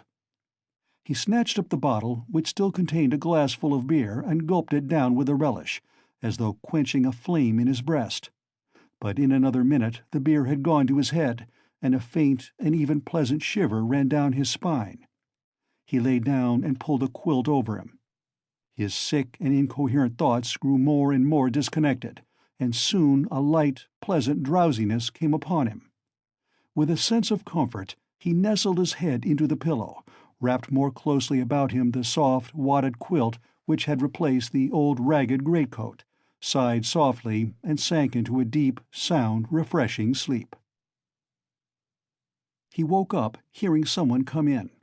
He opened his eyes and saw Razumihin standing in the doorway, uncertain whether to come in or not. Raskolnikov sat up quickly on the sofa and gazed at him, as though trying to recall something. "Ah, you are not asleep. Here I am. Nastasya, bring in the parcel," Razumihin shouted down the stairs. "You shall have the account directly." "What time is it?" asked Raskolnikov, looking round uneasily. "Yes, you had a fine sleep, brother. It's almost evening. It will be 6 o'clock directly. You have slept more than 6 hours." "Good heavens, have I?" "And why not? It will do you good. What's the hurry? A tryst, is it? We've all the time before us. I've been waiting for the last 3 hours for you. I've been up twice and found you asleep. I've called on Zosimov twice. Not at home, only fancy. But no matter, he will turn up. And I've been out on my own business, too. You know, I've been moving today, moving with my uncle. I have an uncle living with me now. But that's no matter. To business. Give me the parcel, Nastasya. We will open it directly. And how do you feel now, brother?" "I am quite well. I am not ill. Razumian, have you been here long?" "I tell you, I've been waiting for the last 3 hours." "No, before." "How do you mean? How long have you been coming here?" "Why, I told you all about it this morning. Don't you remember?" Raskolnikov pondered. The morning seemed like a dream to him. He could not remember alone, and looked inquiringly at Razumian. Said the latter. "He has forgotten. I fancied then that you were not quite yourself. Now you are better for your sleep. You really look much better. First rate. Well, to business. Look here, my dear boy." He began untying the bundle, which evidently interested him. "Believe me, brother, this is something specially near my heart, for we must make a man of you. Let's begin from the top. Do you see this cap?" he said, taking out of the bundle a fairly good, though cheap and ordinary cap. "Let me try it on." "Presently, afterwards," said Raskolnikov, waving it off pettishly. "Come, Rodya, my boy, don't oppose it. Afterwards will be too late, and I shan't sleep all night, for I bought it by guess, without measure." "Just right," he cried triumphantly, fitting it on. "Just your size. A proper head covering is the first thing in dress, and a recommendation in its own way. Tolstyakov, a friend of mine, is always obliged to take off his pudding basin when he goes into any public place where other people wear their hats or caps. People think he does it from slavish politeness, but it's simply because he is ashamed of his bird's nest. He is such a boastful fellow. Look, Nastasia, here are 2 specimens of headgear. This Palmerston," he took from the corner Raskolnikov's old, battered hat, which for some unknown reason he called a Palmerston. "Or this jewel. Guess the price, Rodya. What do you suppose I paid for it, Nastasia?" he said, turning to her, seeing that Raskolnikov did not speak. 20 kopecks, no more, I dare say," answered Nastasia. 20 kopecks, silly!" he cried, offended. "Why, nowadays you would cost more than that. 80 kopecks. And that only because it has been worn. And it's bought on condition that, when it's worn out, they will give you another next year. Yes, on my word." "Well, now let us pass to the United States of America, as they called them at school. I assure you I am proud of these breeches," and he exhibited to Raskolnikov a pair of light summer trousers of grey woolen material. "No holes, no spots, and quite respectable, although a little worn. And a waistcoat to match, quite in the fashion. And it's being worn really as an improvement. It's softer, smoother. You see, Rodya, to my thinking, the great thing for getting on in the world is always to keep to the seasons. If you don't insist on having asparagus in January, you keep your money in your purse, and it's the same with this purchase. It's summer now, so I've been buying summer things. Warmer materials will be wanted for autumn, so you'll have to throw these away in any case, especially as they will be done for by then from their own lack of coherence, if not your higher standard of luxury. Come, price them. What do you say?" 2 rubles 25 kopecks. And remember the condition. If you wear these out, you will have another suit for nothing. They only do business on that system at Fadiev's. If you've bought a thing once, you are satisfied for life, for you will never go there again of your own free will. Now for the boots. What do you say? You see that they are a bit worn, but they'll last a couple of months, for it's foreign work and foreign leather. The secretary of the English embassy sold them last week. He had only worn them 6 days, but he was very short of cash. Price, 1.5 rubles. A bargain?" "But perhaps they won't fit," observed Nastasia. "Not fit? Just look!" And he pulled out of his pocket Raskolnikov's old, broken boot, stiffly coated with dry mud. "I did not go empty-handed. They took the size from this monster. We all did our best. And as to your linen, your landlady has seen to that. Here, to begin with, are 3 shirts, hempen, but with a fashionable front. Well, now then, 80 kopecks the cap, 2 rubles 25 kopecks the suit. Together, 3 rubles 5 kopecks, 1.5 rubles for the boots, for you see they are very good, and that makes 4 rubles 55 kopecks, 5 rubles for the underclothes, They were bought in the low, which makes exactly 9 rubles 55 kopecks. 55 kopecks change in coppers. Will you take it? And so, Rodya, you are set up with a complete new rig-out, for your overcoat will serve, and even has a style of its own. That comes from getting one's clothes from Sharmer's. As for your socks and other things, I leave them to you. We've 25 rubles left. And as for Pashenka and paying for your lodging, don't you worry. I tell you, she'll trust you for anything. And now, brother, let me change your linen, for I dare say you will throw off your illness with your shirt." "Let me be. I don't want to." Raskolnikov waved him off. He had listened with disgust to Razumian's efforts to be playful about his purchases. "Come, brother, don't tell me I've been trudging around for nothing," Razumian insisted. "Nastasia, don't be bashful, but help me. That's it." And in spite of Raskolnikov's resistance, he changed his linen. The latter sank back on the pillows and for a minute or two said nothing. "It will be long before I get rid of them," he thought. "What money was all that bought with?" he asked at last, gazing at the wall. "Money? Why, your own, what the messenger brought from Vorushin. Your mother sent it. Have you forgotten that too?" "I remember now," said Raskolnikov after a long, sullen silence. Razumian looked at him, frowning and uneasy.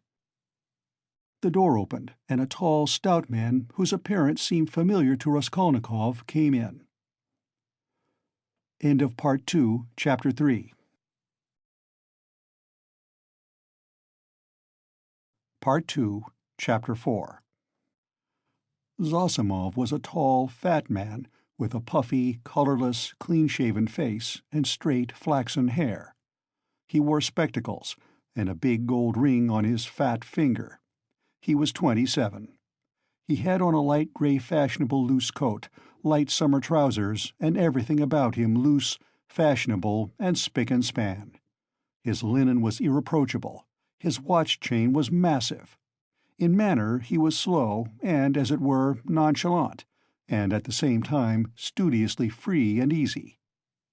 He made efforts to conceal his self-importance, but it was apparent at every instant. All his acquaintances found him tedious, but said he was clever at his work. "I've been to see you twice today, brother. You see, he's come to himself," cried Razumian. I see. And how do we feel now, eh?" said Zosimov to Raskolnikov, watching him carefully, and sitting down at the foot of the sofa, he settled himself as comfortably as he could. "He is still depressed," Razumian went on. "We've just changed his linen, and he almost cried." "That's very natural. You might have put it off if he did not wish it. His pulse is first-rate. Is your head still aching, eh?" "I am well. I am perfectly well," Raskolnikov declared positively and irritably. He raised himself on the sofa and looked at them with glittering eyes, but sank back to the pillow at once and turned to the wall. Zosimov watched him intently. "Very good. Going on all right," he said lazily. "Has he eaten anything?" They told him and asked what he might have. "He may have anything. Soup, tea. Mushrooms and cucumbers, of course, you must not give him. He'd better not have meat either, but no need to tell you that." Razumian and he looked at each other. "No more medicine or anything. I'll look at him again tomorrow. Perhaps today even. But never mind." "Tomorrow evening I shall take him for a walk," said Razumian. "We are going to the Yusupov garden and then to the Palais de Cristal." "I would not disturb him tomorrow at all, but I don't know. A little maybe, but we'll see." "Ach, what a nuisance! I've got a housewarming party tonight. It's only a step from here. Couldn't he come? He could lie on the sofa." "You are coming," Razumian said to Zosimov. "Don't forget, you promised." "All right, only rather later. What are you going to do?" "Oh, nothing. Tea, vodka, herrings. There will be a pie. Just our friends." "And who?" "All neighbors here, almost all new friends, except my old uncle, and he is new too. He only arrived in Petersburg yesterday to see to some business of his. We meet once in 5 years." "What is he?" "He's been stagnating all his life as a district postmaster. Gets a little pension. He is 65. Not worth talking about. But I am fond of him. Porfiri Petrovitch, the head of the investigation department here. But you know him." "Is he a relation of yours, too?" "A very distant one. But why are you scowling? Because you quarreled once, won't you come then?" "I don't care a damn for him." "So much the better. Well, there will be some students, a teacher, a government clerk, a musician, an officer, and Zametov." "Do tell me, please, what you or he," Zosimov nodded at Raskolnikov, "can have in common with this Zametov." "Oh, you particular gentleman! Principles. You are worked by principles, as it were, by springs. You won't venture to turn round on your own account. If a man is a nice fellow, that's the only principle I go upon. Zametov is a delightful person." "Though he does take bribes." "Well, he does, and what of it? I don't care if he does take bribes," Razumian cried with unnatural irritability. "I don't praise him for taking bribes. I only say he is a nice man in his own way. But if one looks at men in all ways, are there many good ones left? Why, I am sure I shouldn't be worth a baked onion myself, perhaps with you thrown in." "That's too little. I'd give 2 for you." "And I wouldn't give more than 1 for you. No more of your jokes. Zametov is no more than a boy. I can pull his hair, and one must draw him, not repel him. You'll never improve a man by repelling him, especially a boy. One has to be twice as careful with a boy. Oh, you progressive dullards, you don't understand. You harm yourselves running another man down. But if you want to know, we really have something in common." "I should like to know what." "Why, it's all about a house painter. We're getting him out of a mess. Though, indeed, there's nothing to fear now. The matter is absolutely self-evident. We only put on steam." "A painter?" "Why, haven't I told you about it? I only told you the beginning then about the murder of the old pawnbroker woman. Well, the painter is mixed up in it." "Oh, I heard about that murder before, and was rather interested in it. Partly, for one reason, I read about it in the papers, too." "Lizaveta was murdered, too," Nastasia blurted out, suddenly addressing Raskolnikov. She remained in the room all the time, standing by the door listening. "Lizaveta," murmured Raskolnikov hardly audibly. "Lizaveta, who sold old clothes. Didn't you know her? She used to come here. She mended a shirt for you, too." Raskolnikov turned to the wall where in the dirty yellow paper he picked out one clumsy, white flower with brown lines on it and began examining how many petals there were in it, how many scallops in the petals, and how many lines on them. He felt his arms and legs as lifeless as though they had been cut off. He did not attempt to move, but stared obstinately at the flower. "But what about the painter?" Zosimov interrupted Nastasia's chatter with marked displeasure. She sighed and was silent. "Why, he was accused of the murder," Razumian went on hotly. "Was there evidence against him, then?" "Evidence, indeed! Evidence that was no evidence, and that's what we have to prove. It was just as they pitched on those fellows Koch and Pestrikov at first. Phoo, how stupidly it's all done, it makes one sick, though it's not one's business. Pestrikov may be coming tonight. By the way, Rodya, you've heard about the business already. It happened before you were ill, the day before you fainted at the police office while they were talking about it."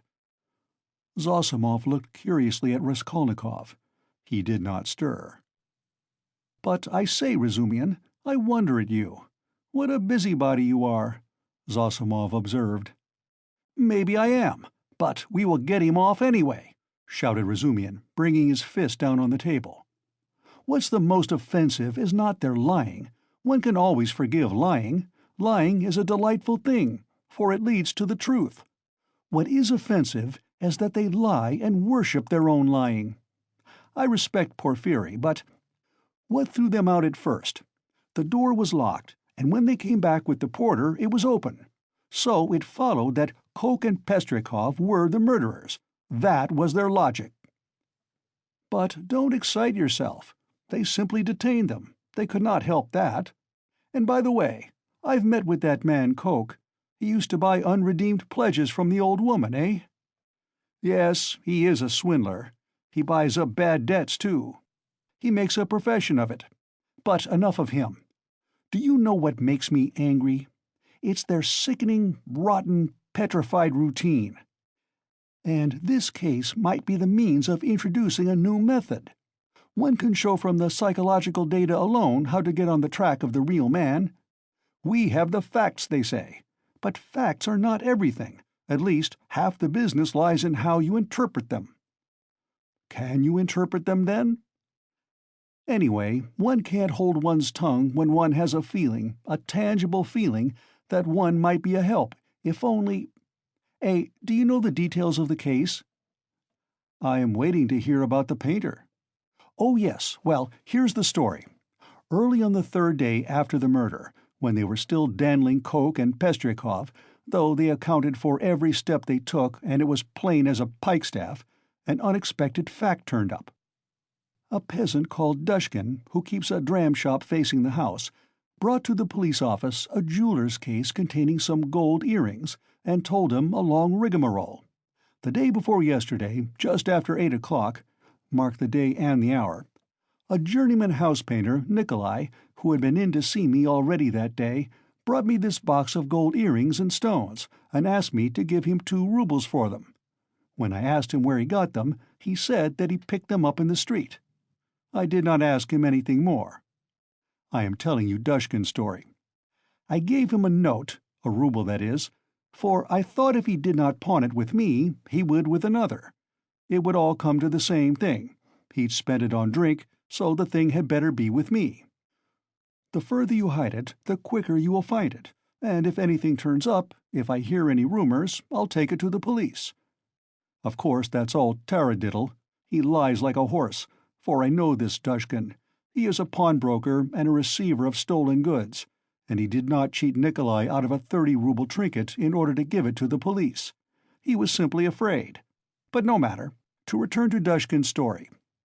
I've known this peasant Nikolai Dementiev from a child. He comes from the same province and district of Zaraïsk. We are both Ryazan men. And though Nikolai is not a drunkard, he drinks, and I knew he had a job in that house, painting work with Dmitri, who comes from the same village too. As soon as he got the ruble, he changed it, had a couple of glasses, took his change and went out. But I did not see Dmitri with him then. And the next day I heard that someone had murdered Alyona Ivanovna and her sister, Lizaveta Ivanovna, with an axe. I knew them, and I felt suspicious about the earrings at once, for I knew the murdered woman lent money on pledges.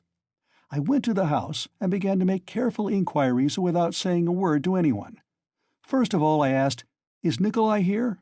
Dmitri told me that Nikolai had gone off on the spree. He had come home at daybreak drunk, stayed in the house about 10 minutes, and went out again. Dmitri didn't see him again and is finishing the job alone. And their job is on the same staircase as the murder, on the 2nd floor. When I heard all that, I did not say a word to anyone. That's Dushkin's tale. But I found out what I could about the murder and went home feeling as suspicious as ever. And at 8 o'clock this morning, that was the 3rd day, you understand, I saw Nikolai coming in, not sober, though not to say very drunk. He could understand what was said to him. He sat down on the bench and did not speak. There was only one stranger in the bar, and a man I knew asleep on a bench, and our 2 boys. "Have you seen Dmitri?" said I. "No, I haven't," said he. "And you've not been here either?" "Not since the day before yesterday," said he. "And where did you sleep last night?" "In Pesky, with the Kolomensky men." "And where did you get those earrings?" I asked. "I found them on the street." And the way he said it was a bit queer. He did not look at me. "Did you hear what happened that very evening, at that very hour, on that same staircase?" said I. "No," said he, "I had not heard." And all the while he was listening, his eyes were staring out of his head, and he turned as white as chalk. I told him all about it, and he took his hat and began getting up. I wanted to keep him. "Wait a bit, Nikolai," said I. "Won't you have a drink?" And I signed to the boy to hold the door, and I came out from behind the bar. But he darted out and down the street to the turning at a run. I have not seen him since. Then my doubts were at an end. It was his doing, as clear as could be.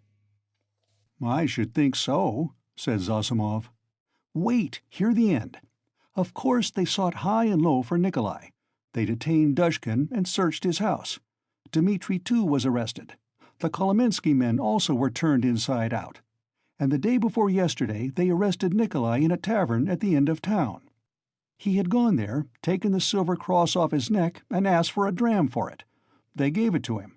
A few minutes afterwards, the woman went to the cowshed, and through a crack in the wall she saw in the stable adjoining he had made a noose of his sash from the beam, stood on a block of wood, and was trying to put his neck in the noose. The woman screeched her hardest. People ran in. 'So that's what you are up to.'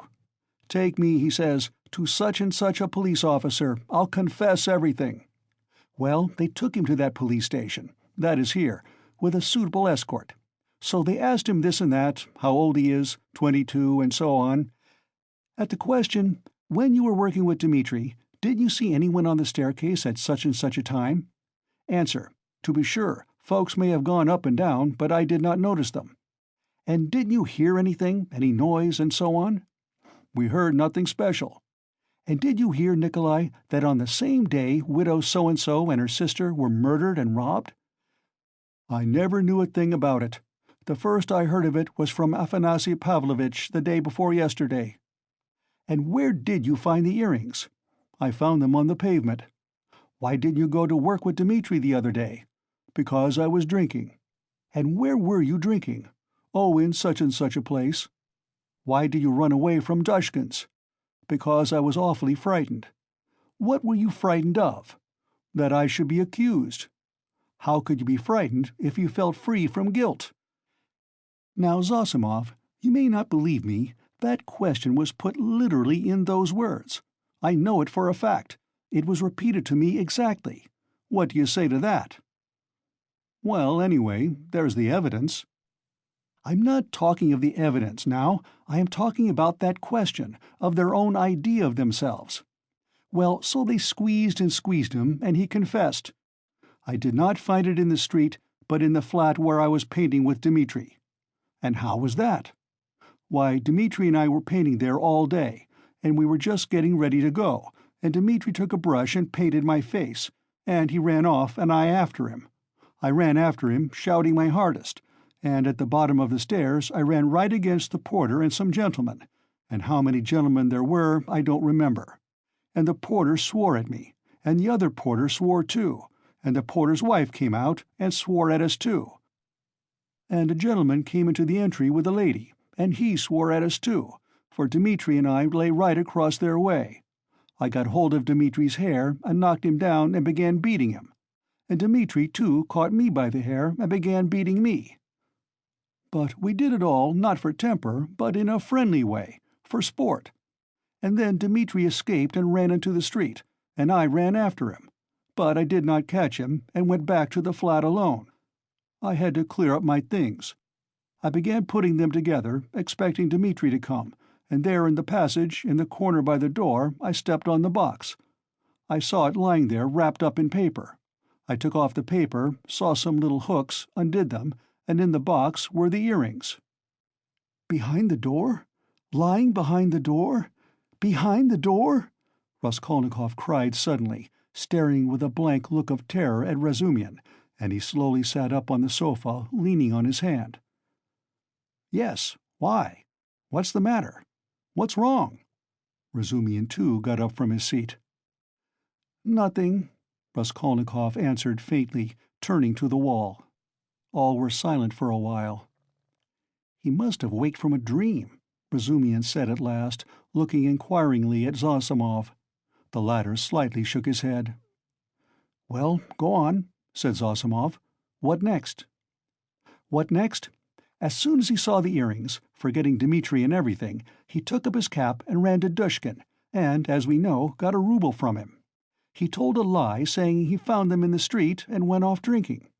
He keeps repeating his old story about the murder. I know nothing of it, never heard of it till the day before yesterday. And why didn't you come to the police till now? I was frightened. And why did you try to hang yourself? From anxiety. What anxiety? That I should be accused of it. Well, that's the whole story.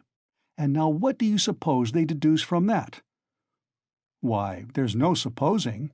There's a clue, such as it is, a fact. You wouldn't have your painter set free. Now they've simply taken him for the murderer. They haven't a shadow of doubt. That's nonsense.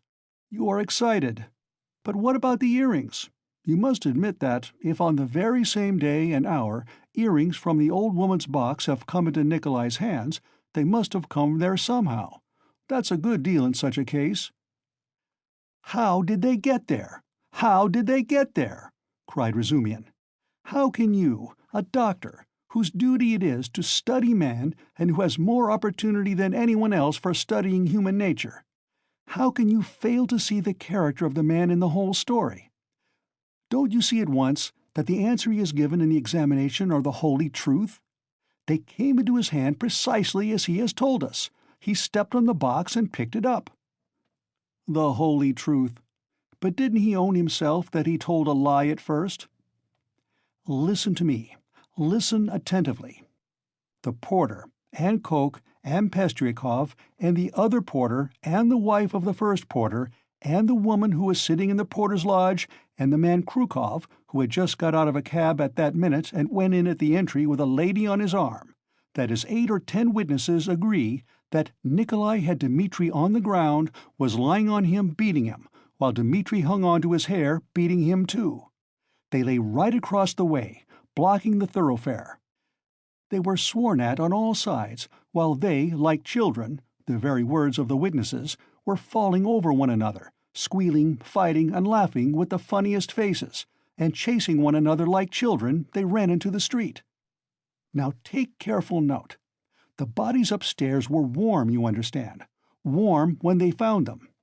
If they, or Nikolai alone, had murdered them and broken open the boxes, or simply taken part in the robbery, allow me to ask you one question. Do their state of mind, their squeals and giggles and childish scuffling at the gate, fit in with axes, bloodshed, fiendish cunning, robbery? They just killed them, not 5 or 10 minutes before, for the bodies were still warm, and at once, leaving the flat open, knowing that people would go there at once, flinging away their booty, they rolled about like children, laughing and attracting general attention. And there are a dozen witnesses to swear to that. Of course, it is strange. It's impossible, indeed, but— No, brother, no buts.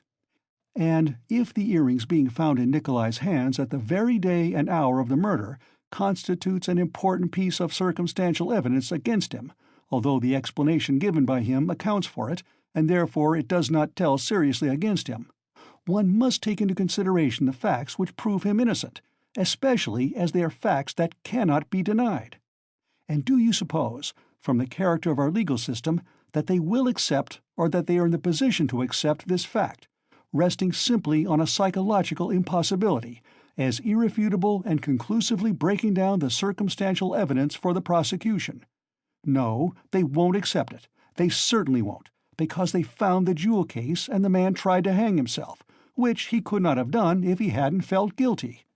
That's the point. That's what excites me, you must understand. Oh, I see you're excited.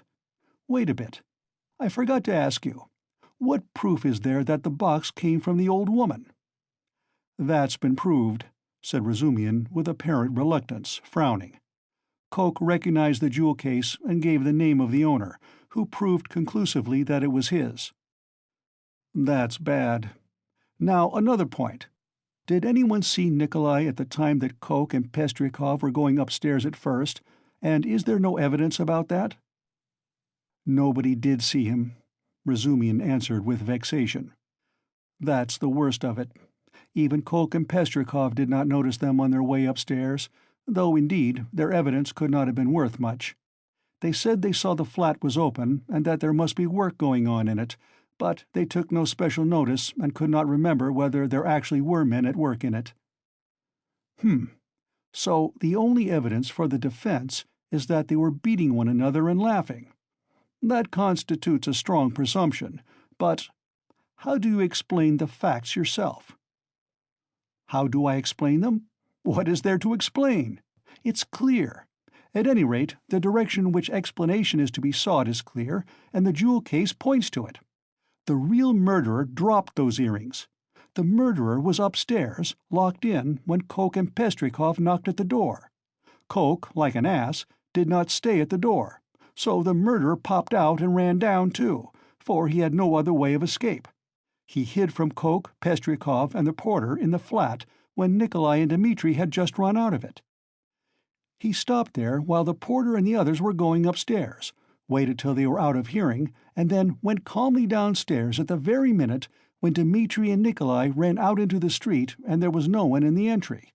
Possibly he was seen, but not noticed. There are lots of people going in and out.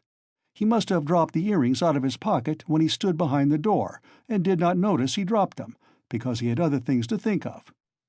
The jewel case is a conclusive proof that he did stand there. That's how I explain it. Too clever. No, my boy, you're too clever. That beats everything. But why? Why? Why? Because everything fits too well. It's too melodramatic. Ah! Razumian was exclaiming, but at that moment the door opened, and a personage came in who was a stranger to all present. End of Part 2, Chapter 4. Part 2, Chapter 5. That his face was turned away from the strange flower on the paper, it was extremely pale and wore a look of anguish, as though he had just undergone an agonizing operation, or just been taken from the rack. But the newcomer gradually began to arouse his attention, then his wonder, then suspicion, and even alarm. When Zosimov said, "This is Raskolnikov," he jumped up quickly, sat on the sofa, and with an almost defiant, but weak and breaking voice, articulated, "Yes, I am Raskolnikov. What do you want?" The visitor scrutinized him and pronounced impressively, "Pyotr Petrovitch Luzhin. I believe I have reason to hope that my name is not wholly unknown to you." But Raskolnikov, who had expected something quite different, gazed blankly and dreamily at him, making no reply, as though he heard the name of Pyotr Petrovitch for the first time. "Is it possible that you can up to the present have received no information?" asked Pyotr Petrovitch, somewhat disconcerted. In reply, Raskolnikov sank languidly back on the pillow, put his hands behind his head, and gazed at the ceiling. A look of dismay came into Luzhin's face. Zosimov and Razumian stared at him more inquisitively than ever, and at last he showed unmistakable signs of embarrassment. "I had presumed and calculated," he faltered, "that a letter posted more than 10 days, if not a fortnight ago—" "I say, why are you standing in the doorway?" Razumian interrupted suddenly. "If you've something to say, sit down. Nastasia and you are so crowded. Nastasia, make room. Here's a chair. Thread your way in."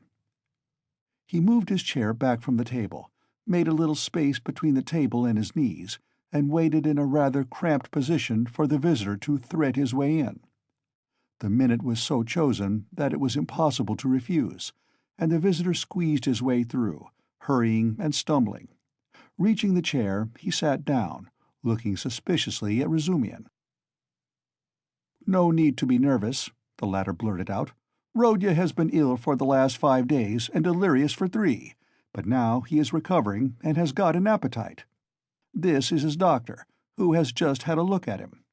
I am a comrade of Rodya's, like him, formerly a student, and now I am nursing him. So don't you take any notice of us, but go on with your business." "Thank you. But shall I not disturb the invalid by my presence and conversation?" Pyotr Petrovitch asked of Zosimov. "No," mumbled Zosimov. "You may amuse him." He yawned again.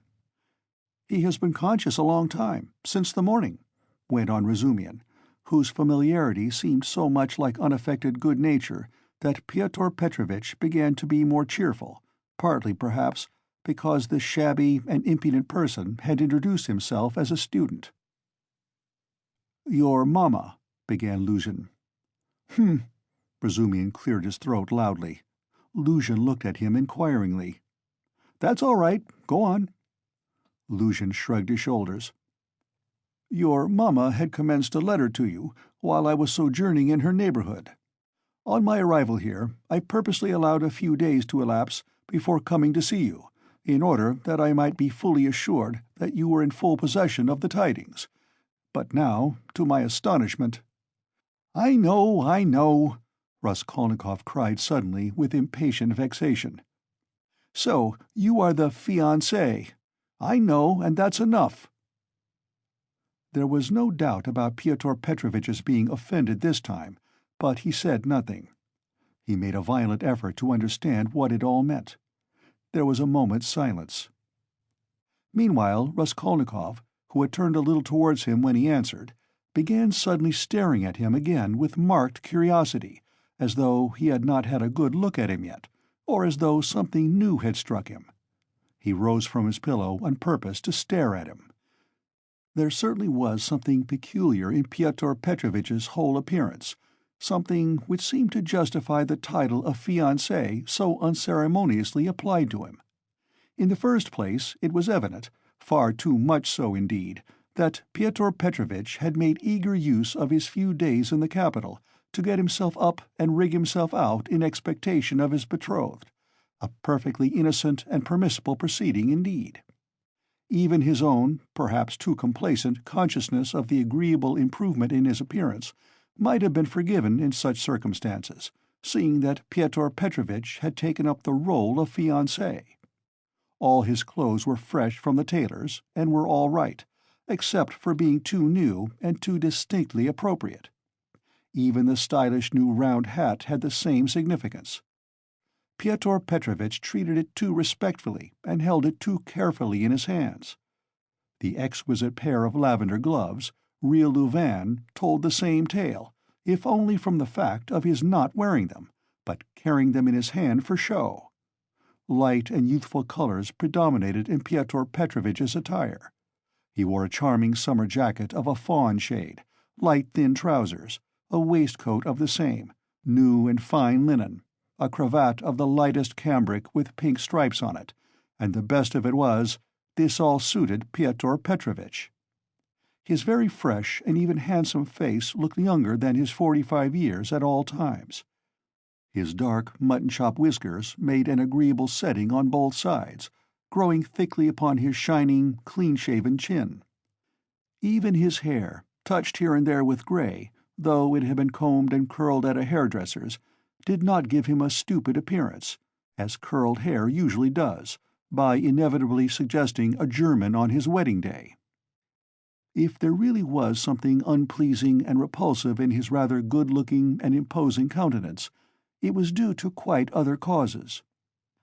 After scanning Mr. Luzhin unceremoniously, Raskolnikov smiled malignantly, sank back on the pillow, and stared at the ceiling as before. But Mr. Luzhin hardened his heart and seemed to determine to take no notice of their oddities. "I feel the greatest regret at finding you in this situation," he began, again breaking the silence with an effort. "If I had been aware of your illness, I should have come earlier. But you know what business is. I have, too, a very important legal affair in the Senate, not to mention other preoccupations which you may well conjecture. I am expecting your mamma and sister any minute." Raskolnikov made a movement and seemed about to speak. His face showed some excitement. Pyotr Petrovitch paused, waited, but as nothing followed, he went on. "Any minute. I have found a lodging for them on their arrival." "Where?" asked Raskolnikov weakly. "Very near here, in Bakaleyev's house." "That's in Voskresensky," put in Razumihin. "There are 2 stories of rooms, let by a merchant called Yushin. I've been there." "Yes, rooms. A disgusting place, filthy, stinking, and what's more, of doubtful character. Things have happened there, and there are all sorts of queer people living there. And I went there about a scandalous business. It's cheap, though. I could not, of course, find out so much about it, for I am a stranger in Petersburg myself," Pyotr Petrovitch replied huffily. "However, the 2 rooms are exceedingly clean, and as it is for so short a time, I have already taken a permanent, that is, our future flat," he said, addressing Raskolnikov, "and I am having it done up. And meanwhile I am myself cramped for room in a lodging with my friend Andrei Semyonovitch Lebeziatnikov, in the flat of Madame Lebevezhel. It was he who told me of Bakelyev's house, too." "Lebeziatnikov?" said Raskolnikov slowly, as if recalling something. "Yes, Andrei Semyonovitch Lebeziatnikov, a clerk in the ministry. Do you know him?" "Yes, no," Raskolnikov answered. "Excuse me, I fancied so from your inquiry. I was once his guardian. A very nice young man, and advanced. I like to meet young people. One learns new things from them." Luzhin looked round hopefully at them all. "How do you mean?" asked Razumihin. "In the most serious and essential matters," Pyotr Petrovitch replied, as though delighted at the question. "You see, it's 10 years since I visited Petersburg. All the novelties, reforms, ideas have reached us in the provinces, but to see it all more clearly one must be in Petersburg. And it's my notion that you observe and learn most by watching the younger generation. And I confess I am delighted." "At what?" "Your question is a wide one. I may be mistaken, but I fancy I find clearer views, more, so to say, criticism, more practicality." "That's true," Zosimov let drop. "Nonsense! There's no practicality," Razumihin flew at him. "Practicality is a difficult thing to find. It does not drop down from heaven. And for the last 200 years we have been divorced from all practical life. Ideas, if you like, are fermenting," he said to Pyotr Petrovitch. "And desire for good exists, though it's in a childish form, and honesty you may find, although there are crowds of brigands. Anyway, there's no practicality. Practicality goes well shod." "I don't agree with you," Pyotr Petrovitch replied, with evident enjoyment. "Of course, people do get carried away and make mistakes, but one must have indulgence. Those mistakes are merely evidence of enthusiasm for the cause, and of abnormal external environment. If little has been done, the time has been but short. Of means I will not speak. It's my personal view, if you care to know, that something has been accomplished already. New valuable ideas, new valuable works are circulating in the place of our old dreamy and romantic authors. Literature is taking a maturer form. Many injurious prejudices have been rooted up and turned into ridicule. In a word, we have cut ourselves off irrevocably from the past, and that, to my thinking, is a great thing." "He's learned it by heart to show off," Raskolnikov pronounced suddenly. "What?" asked Pyotr Petrovitch, not catching his words, but he received no reply. "That's all true," Zosimov hastened to interpose. "Isn't it so?" Pyotr Petrovitch went on, glancing affably at Zosimov.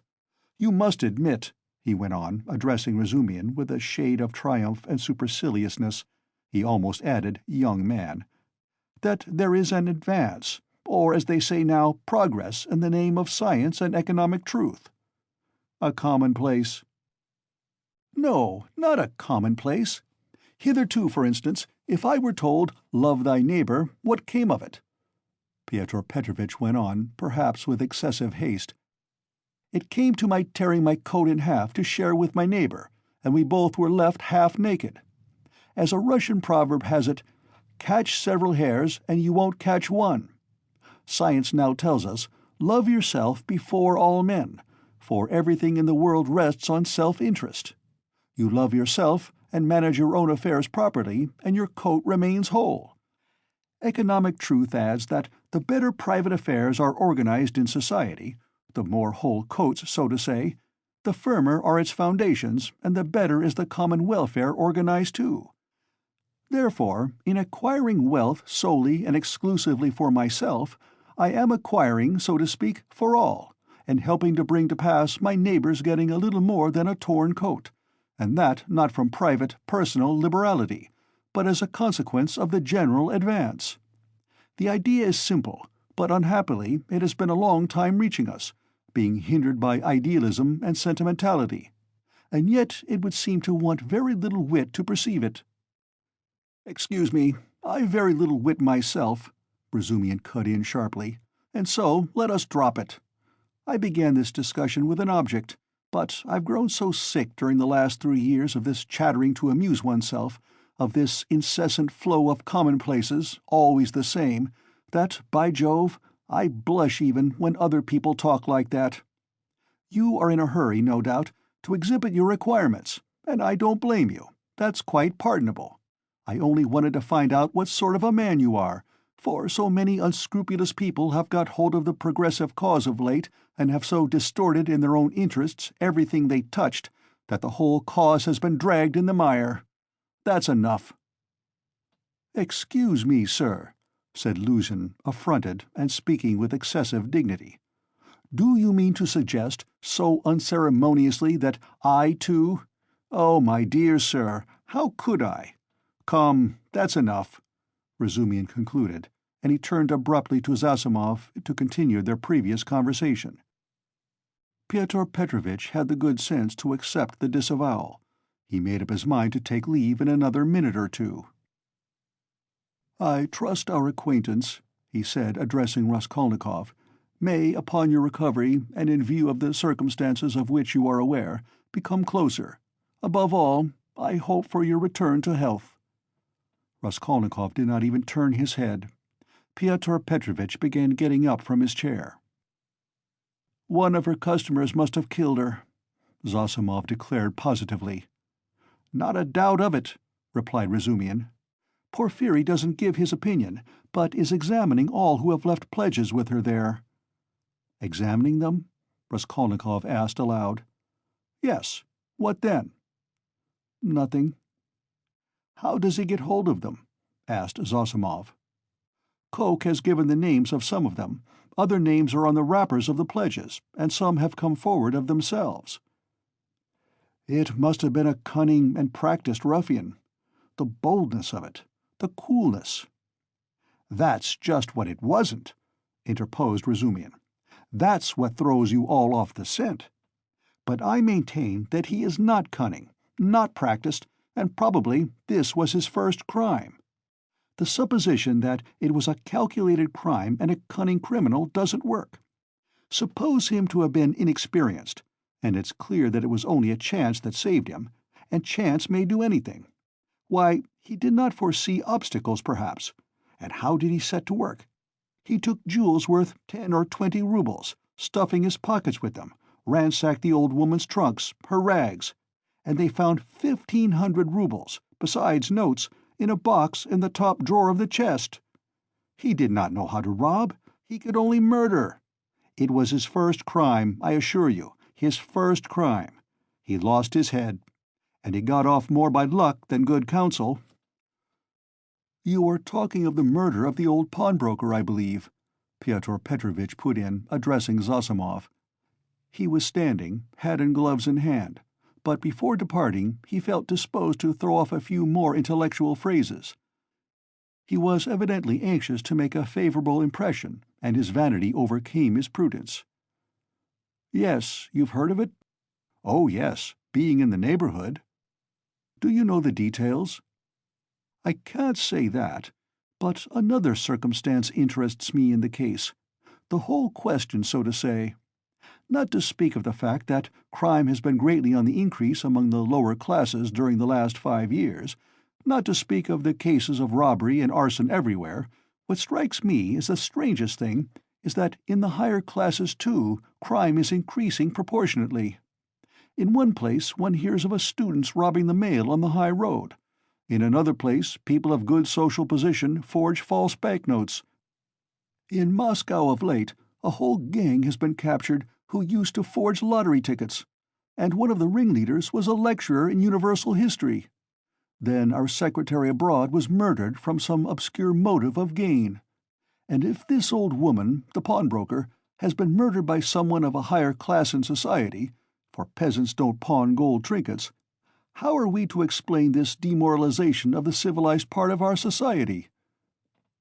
"There are many economic changes," put in Zosimov. "How are we to explain it?" Razumian caught him up. "It might be explained by our inveterate impracticality." "How do you mean?" "What answer had your lecturer in Moscow to make to the question why he was forging notes? Everybody is getting rich one way or another, so I want to make haste to get rich too. I don't remember the exact words, but the upshot was that he wants money for nothing, without waiting or working. We've grown used to having everything ready-made, to walking on crutches, to having our food chewed for us. Then the great hour struck. The emancipation of the serfs in 1861 is meant, and every man showed himself in his true colors." "But morality, and, so to speak, principles?" "But why do you worry about it?" Raskolnikov interposed suddenly. "It's in accordance with your theory." "In accordance with my theory?" "Why, carry out logically the theory you were advocating just now, and it follows that people may be killed." "Upon my word!" cried Luzhin. "No, that's not so," put in Zosimov. Raskolnikov lay with a white face and twitching upper lip, breathing painfully. "There's a measure in all things," Luzhin went on superciliously. "Economic ideas are not an incitement to murder, and one has but to suppose—" "And is it true," Raskolnikov interposed once more suddenly, again in a voice quivering with fury and delight in insulting him, "is it true that you told your fiancée, within an hour of her acceptance, that what pleased you most was that she was a beggar, because it was better to raise a wife from poverty, so that you may have complete control over her and reproach her with your being her benefactor?" "Upon my word," Luzhin cried wrathfully and irritably, crimson with confusion, "to distort my words in this way— Excuse me, allow me to assure you that the report which has reached you, or rather, let me say, has been conveyed to you, has no foundation in truth, and I suspect who— in a word, this arrow— in a word, your mamma.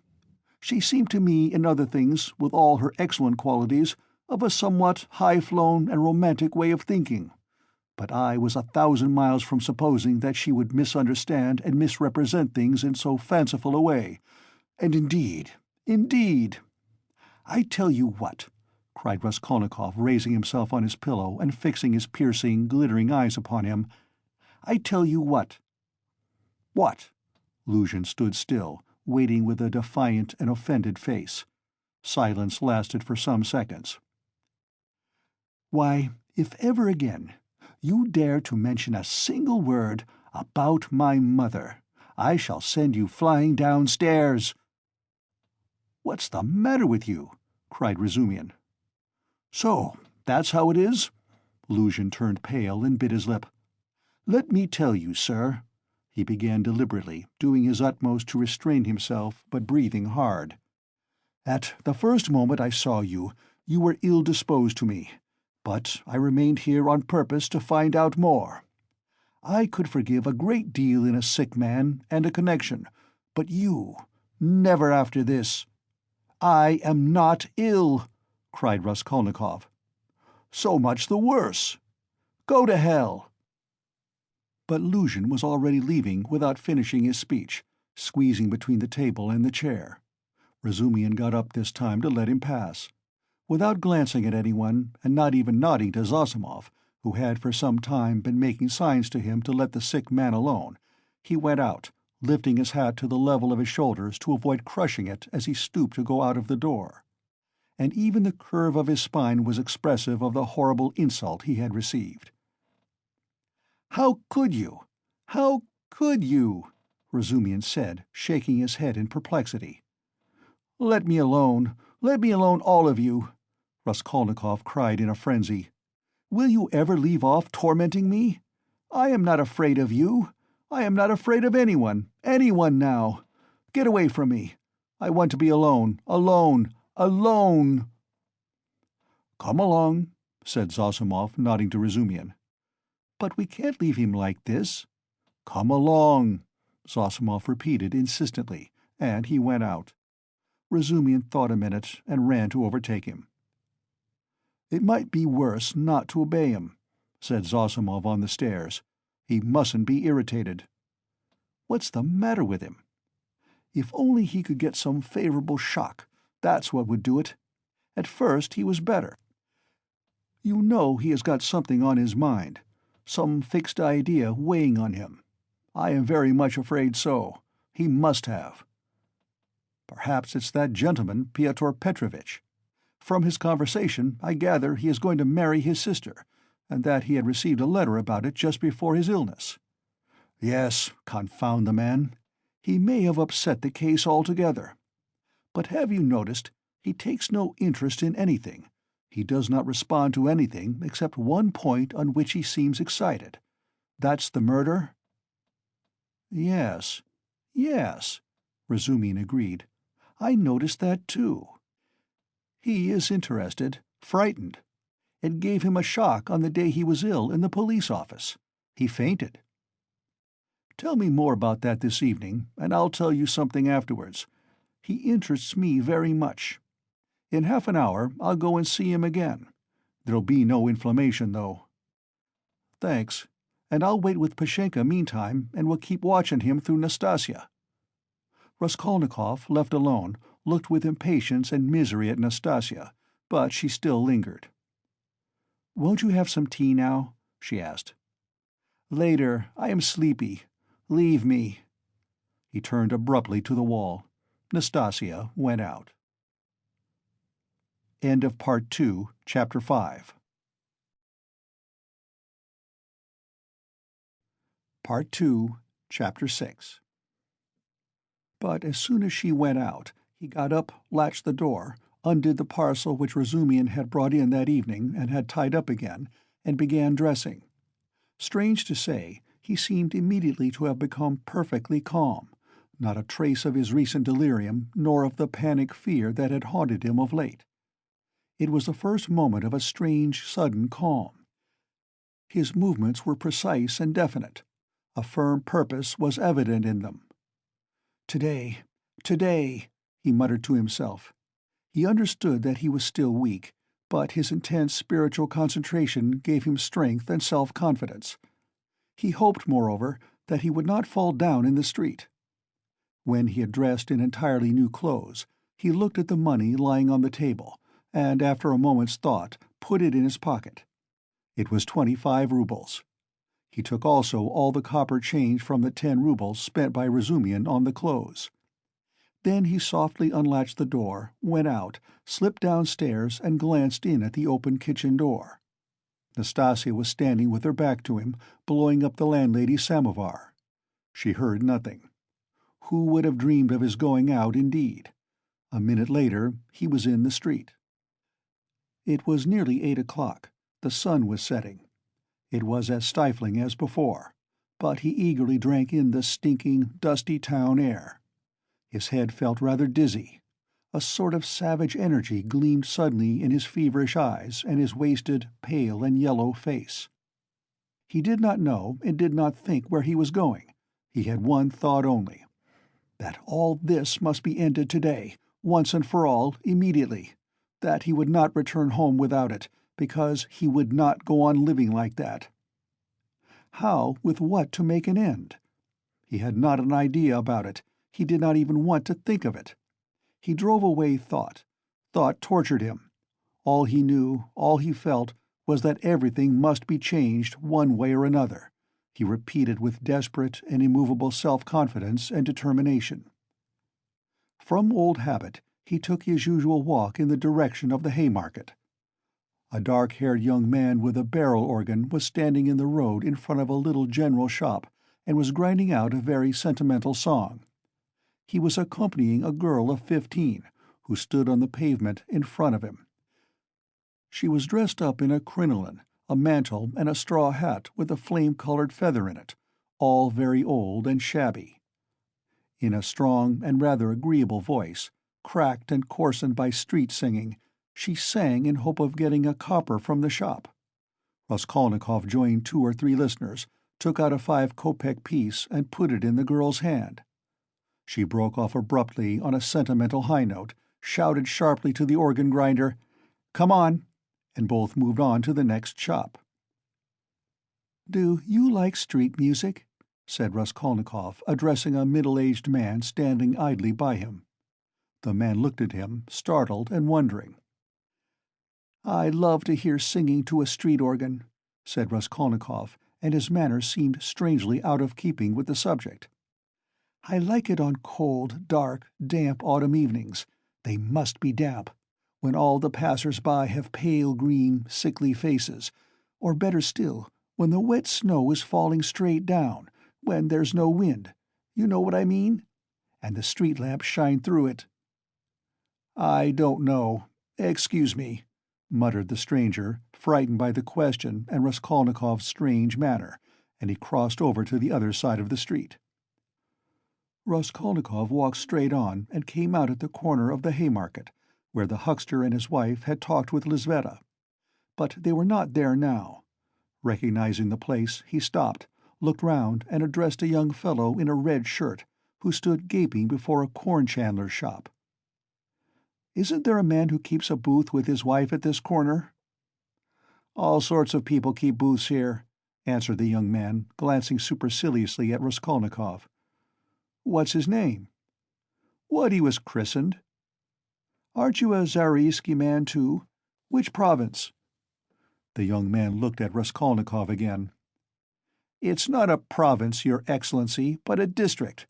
Graciously forgive me, Your Excellency." "Is that a tavern at the top there?" "Yes, it's an eating-house, and there's a billiard-room, and you'll find princesses there, too. La la!" Raskolnikov crossed the square. In that corner there was a dense crowd of peasants. He pushed his way into the thickest part of it, looking at the faces. He felt an unaccountable inclination to enter into conversation with people. But the peasants took no notice of him. They were all shouting in groups together. He stood and thought a little, and took a turning to the right in the direction of V. He had often crossed that little street which turns at an angle, leading from the market-place to Sadovy Street. Of late he had often felt drawn to wander about this district, when he felt depressed, that he might feel more so. Now he walked along, thinking of nothing. At that point there is a great block of buildings, entirely let out in dram-shops and eating-houses. Women were continually running in and out, bareheaded and in their indoor clothes. Here and there they gathered in groups on the pavement, especially about the entrances to various festive establishments in the lower stories.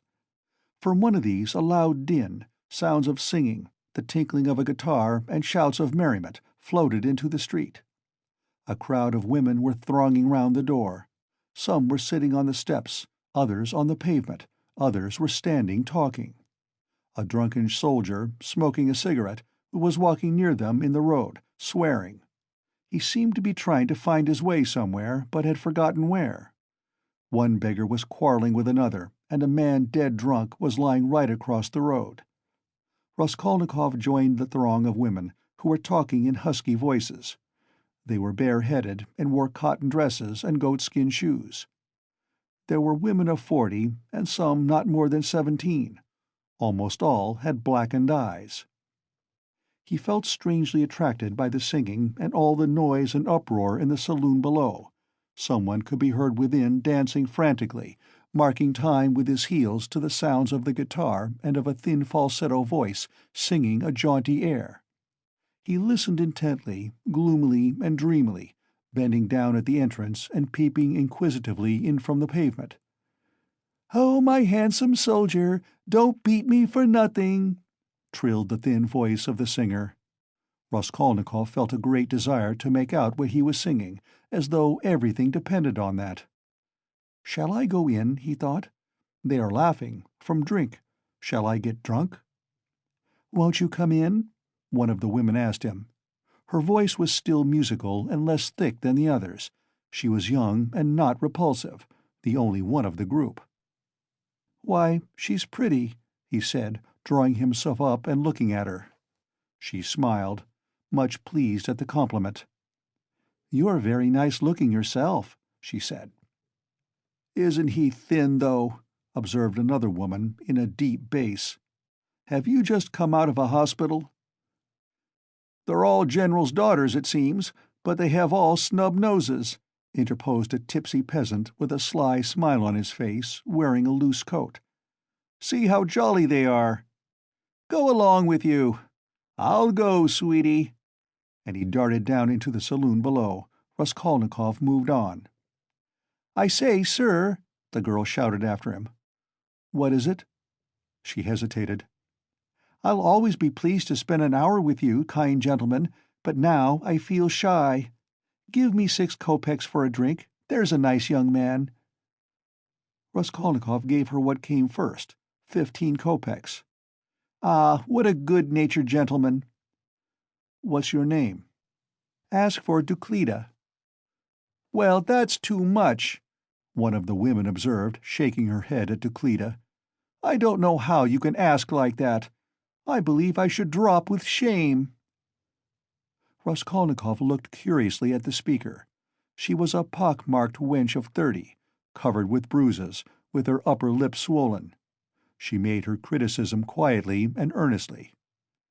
"Where is it," thought Raskolnikov, "where is it I've read that someone condemned to death says or thinks, an hour before his death, that if he had to live on some high rock, on such a narrow ledge that he'd only room to stand, and the ocean, everlasting darkness, everlasting solitude, everlasting tempest around him, if he had to remain standing on a square yard of space all his life, 1,000 years, eternity, it were better to live so than to die at once. Only to live and live. Life, whatever it may be. How true it is. Good God, how true! Man is a vile creature, and vile is he who calls him vile for that," he added a moment later. He went into another street. "Bah, the Palais de Cristal. Razumihin was just talking of the Palais de Cristal. But what on earth was it I wanted? Yes, the newspapers. Zosimov said he read it in the papers. Have you the papers?" he asked, going into a very spacious and positively clean restaurant, consisting of several rooms, which were, however, rather empty. 2 or 3 people were drinking tea, and in a room further away were sitting 4 men drinking champagne. Raskolnikov fancied that Zametov was one of them, but he could not be sure at that distance. "What if it is?" he thought. "Will you have vodka?" asked the waiter. "Give me some tea and bring me the papers, the old ones for the last 5 days, and I'll give you something." "Yes, sir. Here's today's. No vodka?" The old newspapers and the tea were brought. Raskolnikov sat down and began to look through them. "Oh, damn! These are the items of intelligence. An accident on a staircase. Spontaneous combustion of a shopkeeper from alcohol. A fire in Pesky. A fire in the Petersburg quarter. Another fire in the Petersburg quarter. And another fire in the Petersburg quarter. Ah, here it is." He found at last what he was seeking and began to read it. The lines danced before his eyes, but he read it all and began eagerly seeking later editions in the following numbers. His hands shook with nervous impatience as he turned the sheets. Suddenly, someone sat down beside him at his table. He looked up. It was the head clerk, Zametov, looking just the same, with the rings on his fingers and the watch-chain, with the curly black hair, parted and pomaded, with the smart waistcoat, rather shabby coat, and doubtful linen. He was in a good humor, at least he was smiling very gaily and good-humoredly. His dark face was rather flushed from the champagne he had drunk. "What, you here?" he began in surprise, speaking as though he'd known him all his life. "Why, Razumihin told me only yesterday you were unconscious. How strange! And do you know I've been to see you?" Raskolnikov knew he would come up to him. He laid aside the papers and turned to Zametov. There was a smile on his lips, and a new shade of irritable impatience was apparent in that smile. "I know you have," he answered. "I've heard it. You looked for my sock. And you know Razumian has lost his heart to you. He says you've been with him to Louise Ivanovna's. You know, the woman you tried to befriend, for whom you winked to the explosive lieutenant, and he would not understand. Do you remember? How could he fail to understand? It was quite clear, wasn't it? What a hothead he is." "The explosive one?" "No, your friend Razumian." "You must have a jolly life, Mr. Zametov. Entrance fee to the most agreeable places. Who's been pouring champagne into you just now?" "We've just been having a drink together. You talk about pouring it into me." "By way of a fee. You profit by everything." Raskolnikov laughed. "It's all right, my dear boy," he added, slapping Zametov on the shoulder. "I am not speaking from temper, but in a friendly way. For sport, as that workman of yours said when he was scuffling with Dmitri, in the case of the old woman." "How do you know about it?" "Perhaps I know more about it than you do." "How strange you are. I am sure you are still very unwell. You oughtn't to have come out." "Oh, do I seem strange to you?" "Yes. What are you doing, reading the papers?" "Yes." "There's a lot about the fires." "No, I am not reading about the fires." Here he looked mysteriously at Zametov. His lips were twisted again in a mocking smile. "No, I am not reading about the fires," he went on, winking at Zametov. "But confess now, my dear fellow, you're awfully anxious to know what I am reading about." "I am not in the least. Mayn't I ask a question? Why do you keep on?" "Listen. You are a man of culture and education?" "I was in the 6th class at the gymnasium," said Zametov with some dignity. 6th class? Ah, my cock-sparrow! With your parting and your rings, you are a gentleman of fortune. Phoo, what a charming boy!" Here Raskolnikov broke into a nervous laugh right in Zametov's face. The latter drew back, more amazed than offended. "Phoo, how strange you are!" Zametov repeated very seriously. "I can't helping you are still delirious." "I am delirious? You are fibbing, my cock-sparrow. So I am strange? You find me curious, do you?" "Yes, curious." "Shall I tell you what I was reading about? What I was looking for? See what a lot of papers I've made them bring me. Suspicious, eh?" "Well, what is it?" "You prick up your ears?" "How do you mean, prick up my ears?" "I'll explain that afterwards. But now, my boy, I declare to you— No, better, I confess— No, that's not right either. I make a deposition, and you take it. I depose that I was reading, that I was looking and searching—" He screwed up his eyes and paused. "I was searching, and came here on purpose to do it, for news of the murder of the old pawnbroker woman," he articulated at last, almost in a whisper, bringing his face exceedingly close to the face of Zametov. Zametov looked at him steadily, without moving or drawing his face away. What struck Zametov afterwards as the strangest part of it all was that silence followed for exactly a minute, and that they gazed at one another all the while. "What if you have been reading about it?" he cried at last, perplexed and impatient. "That's no business of mine. What of it?" "The same old woman," Raskolnikov went on in the same whisper, not heeding Zametov's explanation, "about whom you were talking in the police office. You remember, when I fainted. Well, do you understand now?" "What do you mean? Understand what?" Zametov brought out, almost alarmed. Raskolnikov's set and earnest face was suddenly transformed, and he suddenly went off into the same nervous laugh as before, as though utterly unable to restrain himself. And in one flash he recalled with extraordinary vividness of sensation a moment in the recent past, that moment when he stood with the axe behind the door, while the latch trembled and the men outside swore and shook it, and he had a sudden desire to shout at them, to swear at them, to put out his tongue at them, to mock them, to laugh and laugh and laugh. "You are either mad, or—" began Zametov, and he broke off, as though stunned by the idea that had suddenly flashed into his mind. "Or what? What? Come, tell me." "Nothing," said Zametov, getting angry. "It's all nonsense." Both were silent. After his sudden fit of laughter, Raskolnikov became suddenly thoughtful and melancholy. He put his elbow on the table and leaned his head on his hand. He seemed to have completely forgotten Zametov. The silence lasted for some time. "Why don't you drink your tea? It's getting cold," said Zametov. "What? Tea? Oh, yes."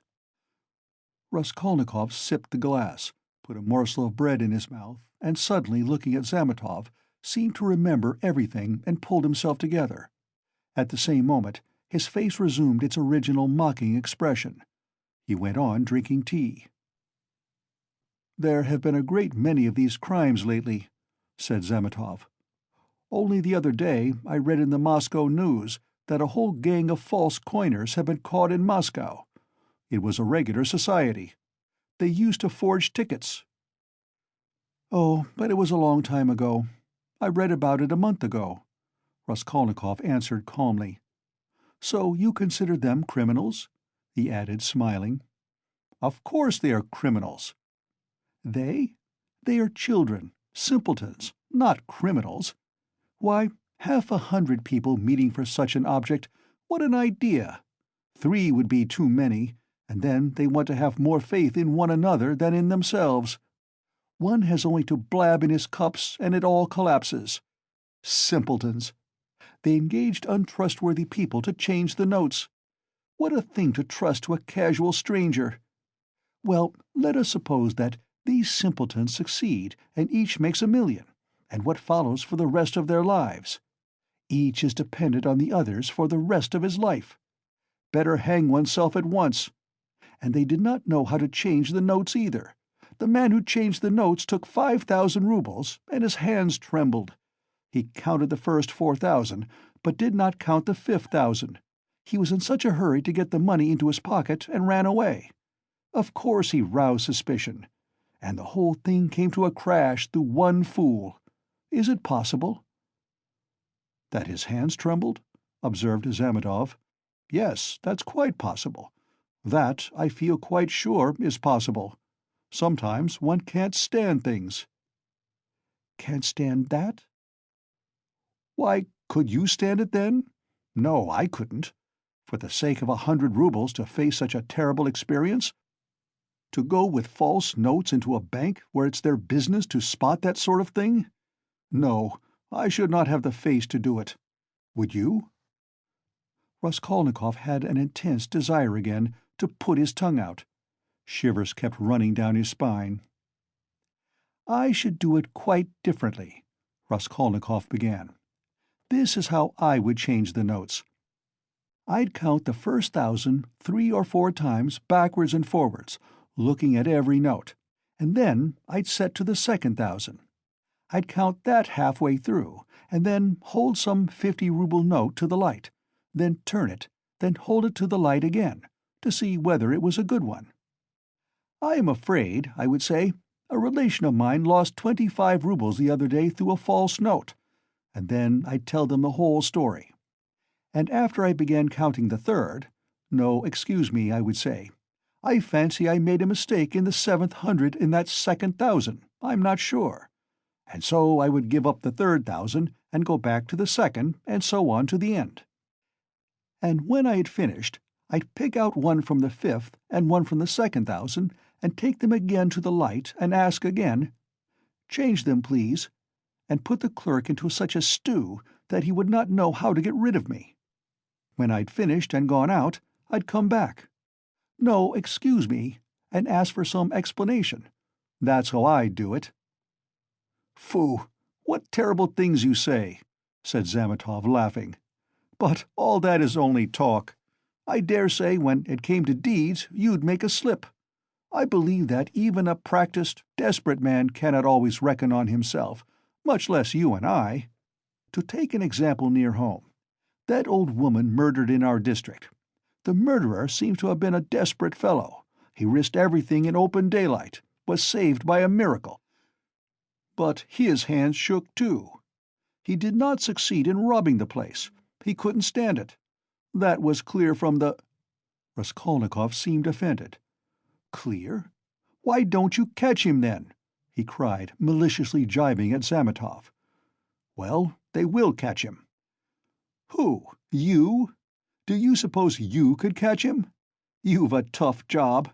A great point for you is whether a man is spending money or not.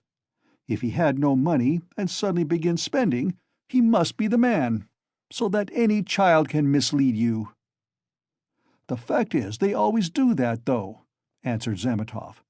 "A man will commit a clever murder at the risk of his life, and then at once he goes drinking in a tavern. They are caught spending money. They are not all as cunning as you are. You wouldn't go to a tavern, of course." Raskolnikov frowned and looked steadily at Zametov. "You seem to enjoy the subject, and would like to know how I should behave in that case, too?" he asked with displeasure. "I should like to," Zametov answered firmly and seriously. Somewhat too much earnestness began to appear in his words and looks. "Very much?" "Very much." "All right, then. This is how I should behave," Raskolnikov began, again bringing his face close to Zametov's, again staring at him and speaking in a whisper, so that the latter positively shuddered. "This is what I should have done. I should have taken the money and jewels. I should have walked out of there and have gone straight to some deserted place with fences round it, and scarcely anyone to be seen, some kitchen garden or place of that sort. I should have looked out beforehand some stone weighing 100 weight or more, which had been lying in the corner from the time the house was built. I would lift that stone, there was sure to be a hollow under it, and I would put the jewels and money in that hole. Then I'd roll the stone back so that it would look as before, would press it down with my foot and walk away. And for a year or two, 3 maybe, I would not touch it. And, well, they could search. There'd be no trace." "You are a madman," said Zametov, and for some reason he too spoke in a whisper, and moved away from Raskolnikov, whose eyes were glittering. He had turned fearfully pale, and his upper lip was twitching and quivering. He bent down as close as possible to Zametov, and his lips began to move without uttering a word. This lasted for half a minute. He knew what he was doing, but could not restrain himself. The terrible word trembled on his lips, like the latch on that door. In another moment it will break out. In another moment he will let it go. He will speak out. "And what if it was I who murdered the old woman and Lizaveta?" he said suddenly, and realized what he had done.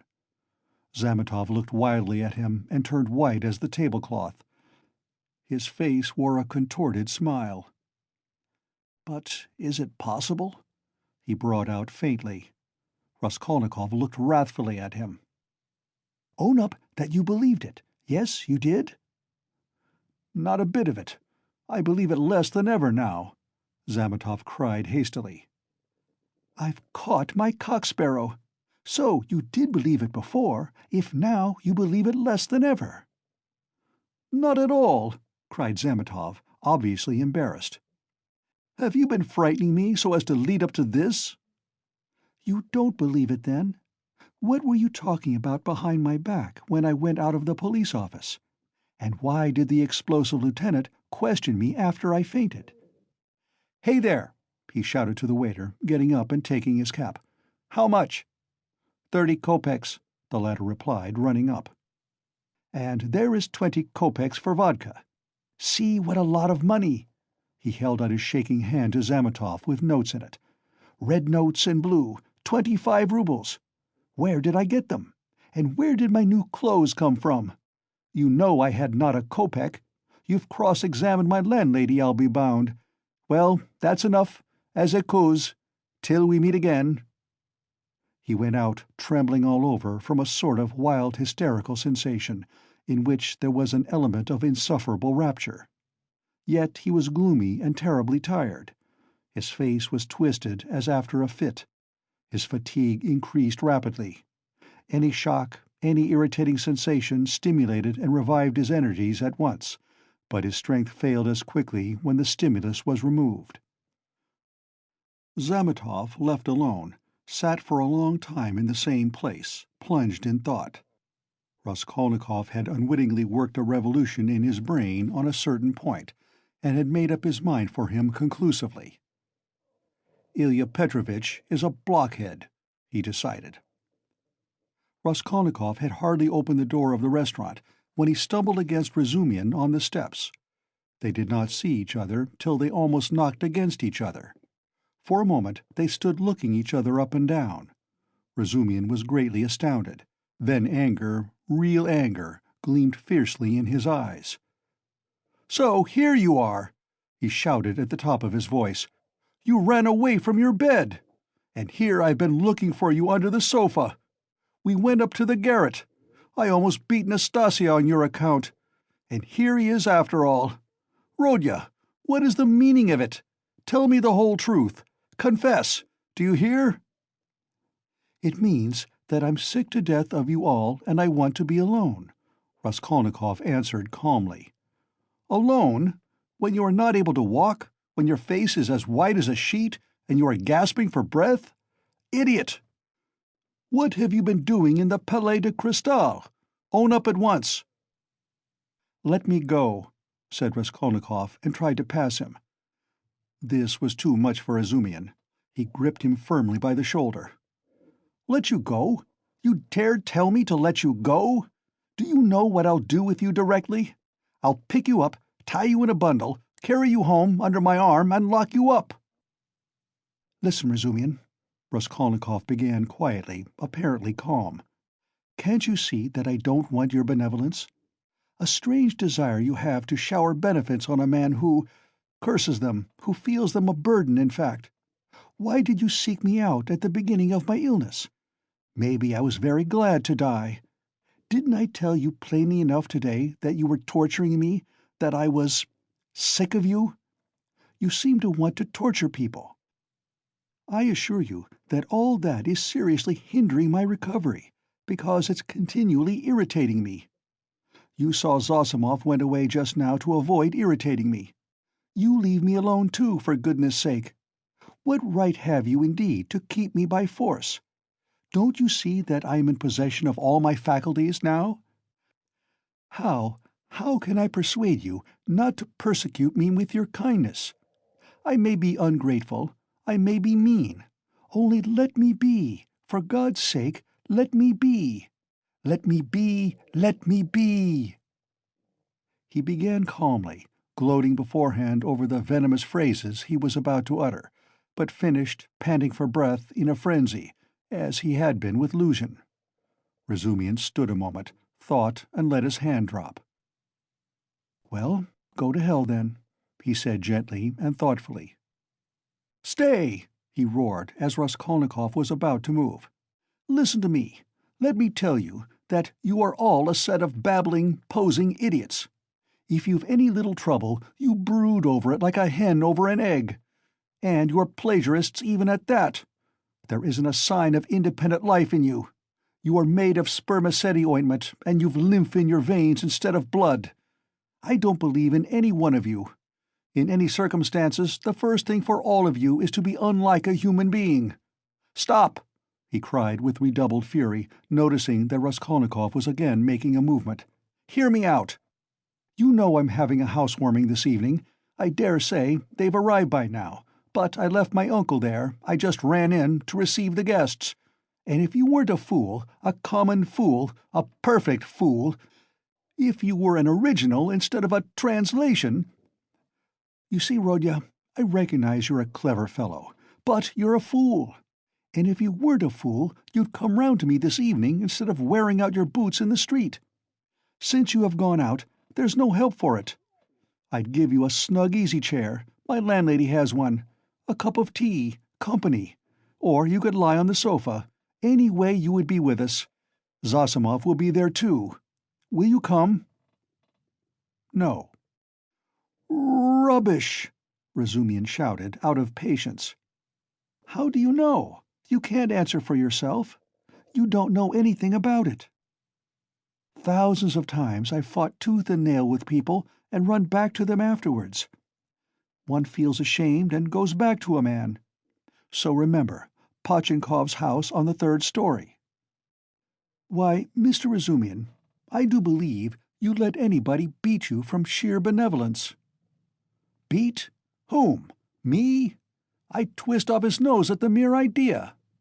Pochinkov's house, 47 Babushkin's flat." "I shall not come, Razumian." Raskolnikov turned and walked away. "I'll bet you will!" Razumian shouted after him. "I refuse to know you if you don't. Stay! Hey, is Zametov in there?" "Yes." "Did you see him?" "Yes." "Talk to him?" "Yes." "What about?" "Confound you, don't tell me then. Pochinkov's house, 47, Babushkin's flat, remember." Raskolnikov walked on and turned the corner into Sadovy Street. Razumian looked after him thoughtfully. Then, with a wave of his hand, he went into the house, but stopped short of the stairs. "Confound it," he went on almost aloud. "He talked sensibly, but yet... I am a fool. As if madmen didn't talk sensibly. And this was just what Zosimov seemed afraid of." He struck his finger on his forehead. "What if... How could I let him go off alone? He may drown himself. Ah, what a blunder! I can't." And he ran back to overtake Raskolnikov, but there was no trace of him. With a curse, he returned with rapid steps to the Palais de Cristal to question Zametov. Raskolnikov walked straight to X Bridge, stood in the middle, and, leaning both elbows on the rail, stared into the distance. On parting with Razumian, he felt so much weaker that he could scarcely reach this place. He longed to sit or lie down somewhere in the street.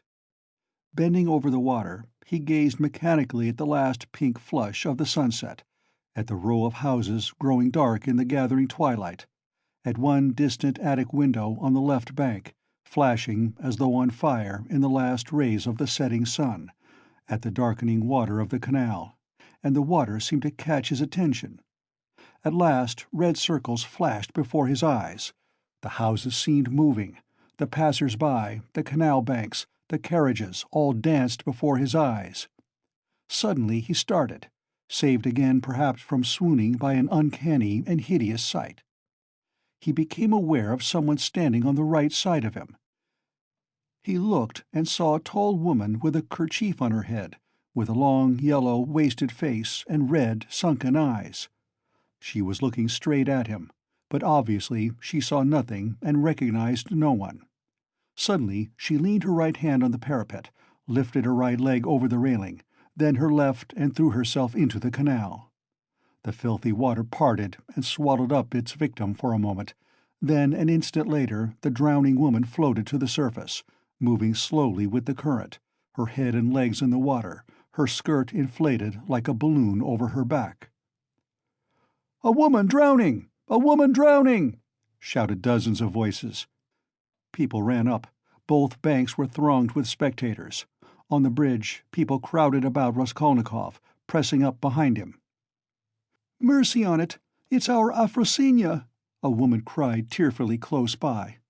"Mercy! Save her! Kind people, pull her out!" "A boat! A boat!" was shouted in the crowd. But there was no need of a boat. A policeman ran down the steps to the canal, threw off his greatcoat and his boots, and rushed into the water. It was easy to reach her. She floated within a couple of yards of the steps. He caught hold of her clothes with his right hand, and with his left seized a pole which a comrade held out to him. The drowning woman was pulled out at once. They laid her on the granite pavement of the embankment. She soon recovered consciousness, raised her head, sat up and began sneezing and coughing, stupidly wiping her wet dress with her hands. She said nothing. "She's drunk herself out of her senses," The same woman's voice wailed at her side. "Out of her senses! The other day she tried to hang herself. We cut her down. I ran out to the shop just now, left my little girl to look after her, and here she's in trouble again. A neighbor, gentlemen, a neighbor. We live close by. The second house from the end. See, yonder." The crowd broke up. The police still remained round the woman. Someone mentioned the police station. Raskolnikov looked on with a strange sensation of indifference and apathy. He felt disgusted. "No, that's loathsome. Water. It's not good enough," he muttered to himself. "Nothing will come of it," he added. "No use to wait. What about the police office? And why isn't Zametov at the police office? The police office is open till 10 o'clock. He turned his back to the railing and looked about him.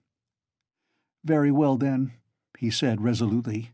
He moved from the bridge and walked in the direction of the police office. His heart felt hollow and empty. He did not want to think. Even his depression had passed. There was not a trace now of the energy with which he had set out to make an end of it all. Complete apathy had succeeded to it. "Well, it's a way out of it," he thought, walking slowly and listlessly along the canal bank. "Anyway, I'll make an end, for I want to. But is it a way out? What does it matter? There'll be the square yard of space. Ha! But what an end! Is it really the end? Shall I tell them or not? Ah, damn! How tired I am! If I could find somewhere to sit or lie down soon. What I am most ashamed of is its being so stupid. But I don't care about that either. What idiotic ideas come into one's head!" To reach the police office, he had to go straight forward and take the second turning to the left. It was only a few paces away. But at the first turning he stopped, and, after a minute's thought, turned into a side street and went 2 streets out of his way, possibly without any object, or possibly to delay a minute and gain time. He walked, looking at the ground. Suddenly someone seemed to whisper in his ear. He lifted his head and saw that he was standing at the very gate of the house.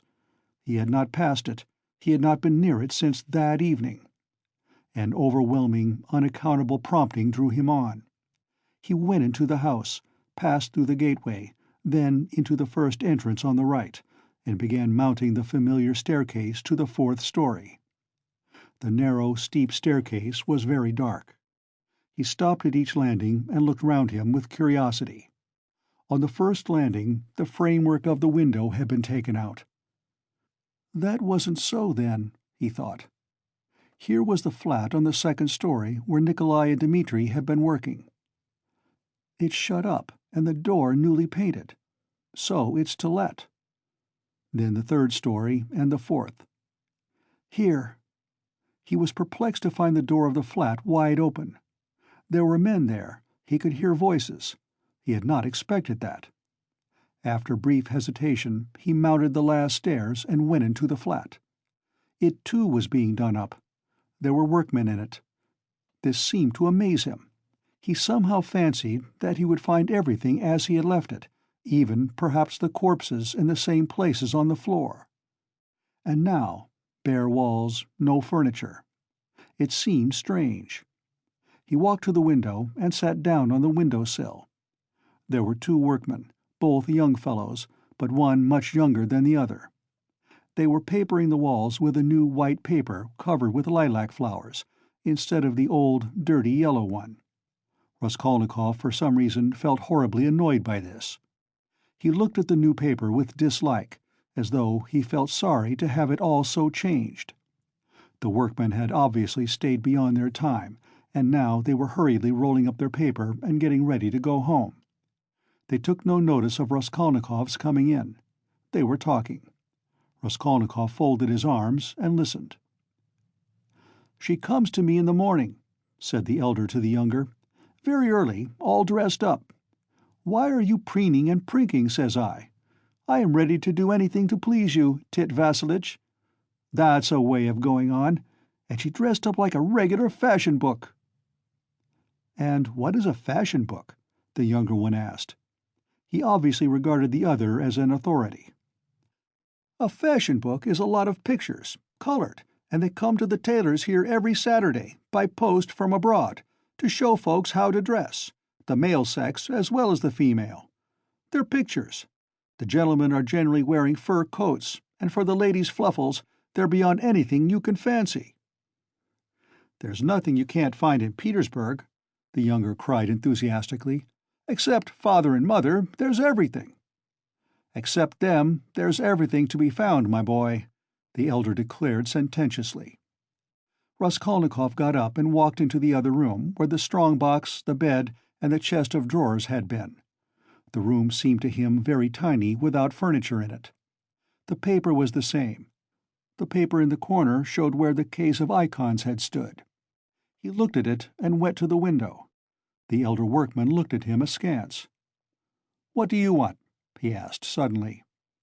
Instead of answering, Raskolnikov went into the passage and pulled the bell. The same bell, the same cracked note.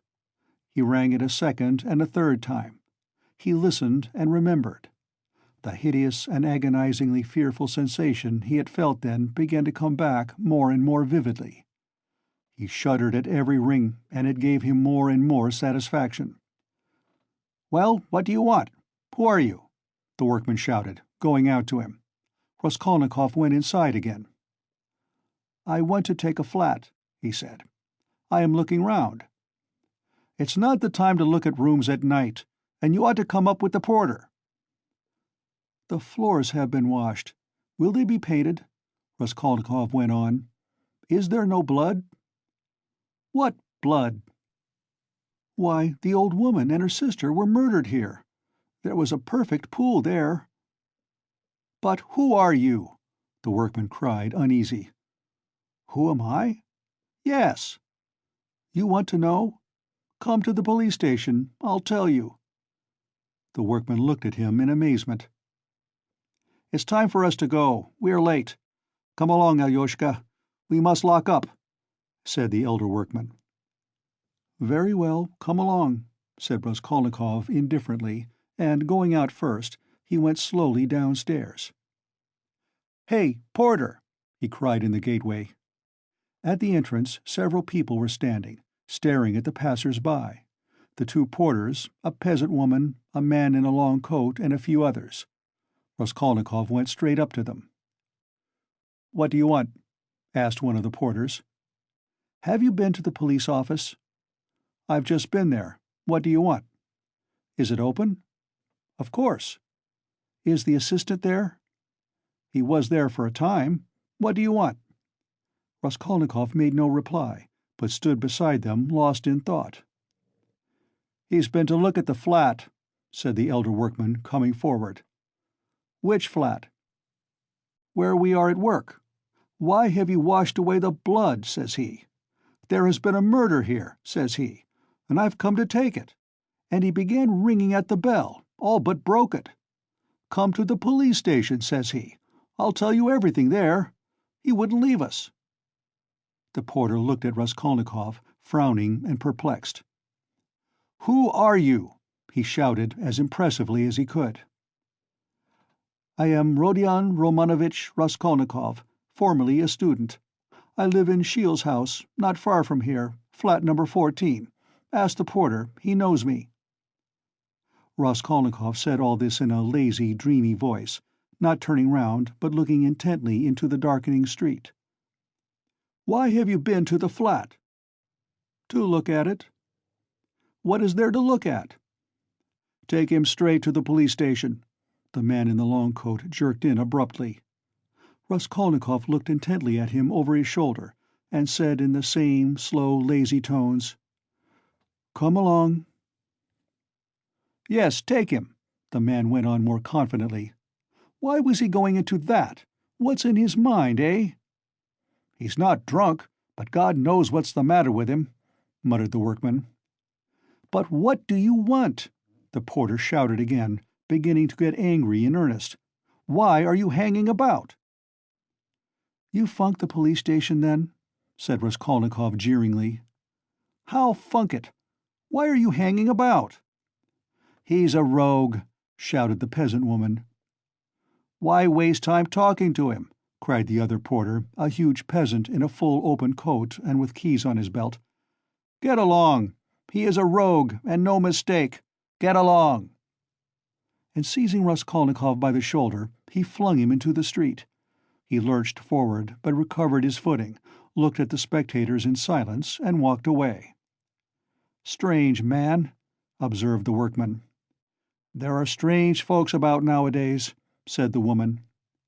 "You should have taken him to the police station all the same," said the man in the long coat. "Better have nothing to do with him," decided the big porter. "A regular rogue. Just what he wants, you may be sure, but once you take him up, you won't get rid of him. We know the sort." "Shall I go there or not?" thought Raskolnikov, standing in the middle of the thoroughfare at the crossroads, and he looked about him as though expecting from someone a decisive word. But no sound came, all was dead and silent like the stones on which he walked, dead to him alone. All at once, at the end of the street, 200 yards away, in the gathering dusk, he saw a crowd and heard talk and shouts. In the middle of the crowd stood a carriage. A light gleamed in the middle of the street. "What is it?" Raskolnikov turned to the right and went up to the crowd. He seemed to clutch at everything, and smiled coldly when he recognized it, for he had fully made up his mind to go to the police station and knew that it would all soon be over. End of Part 2, Chapter 6.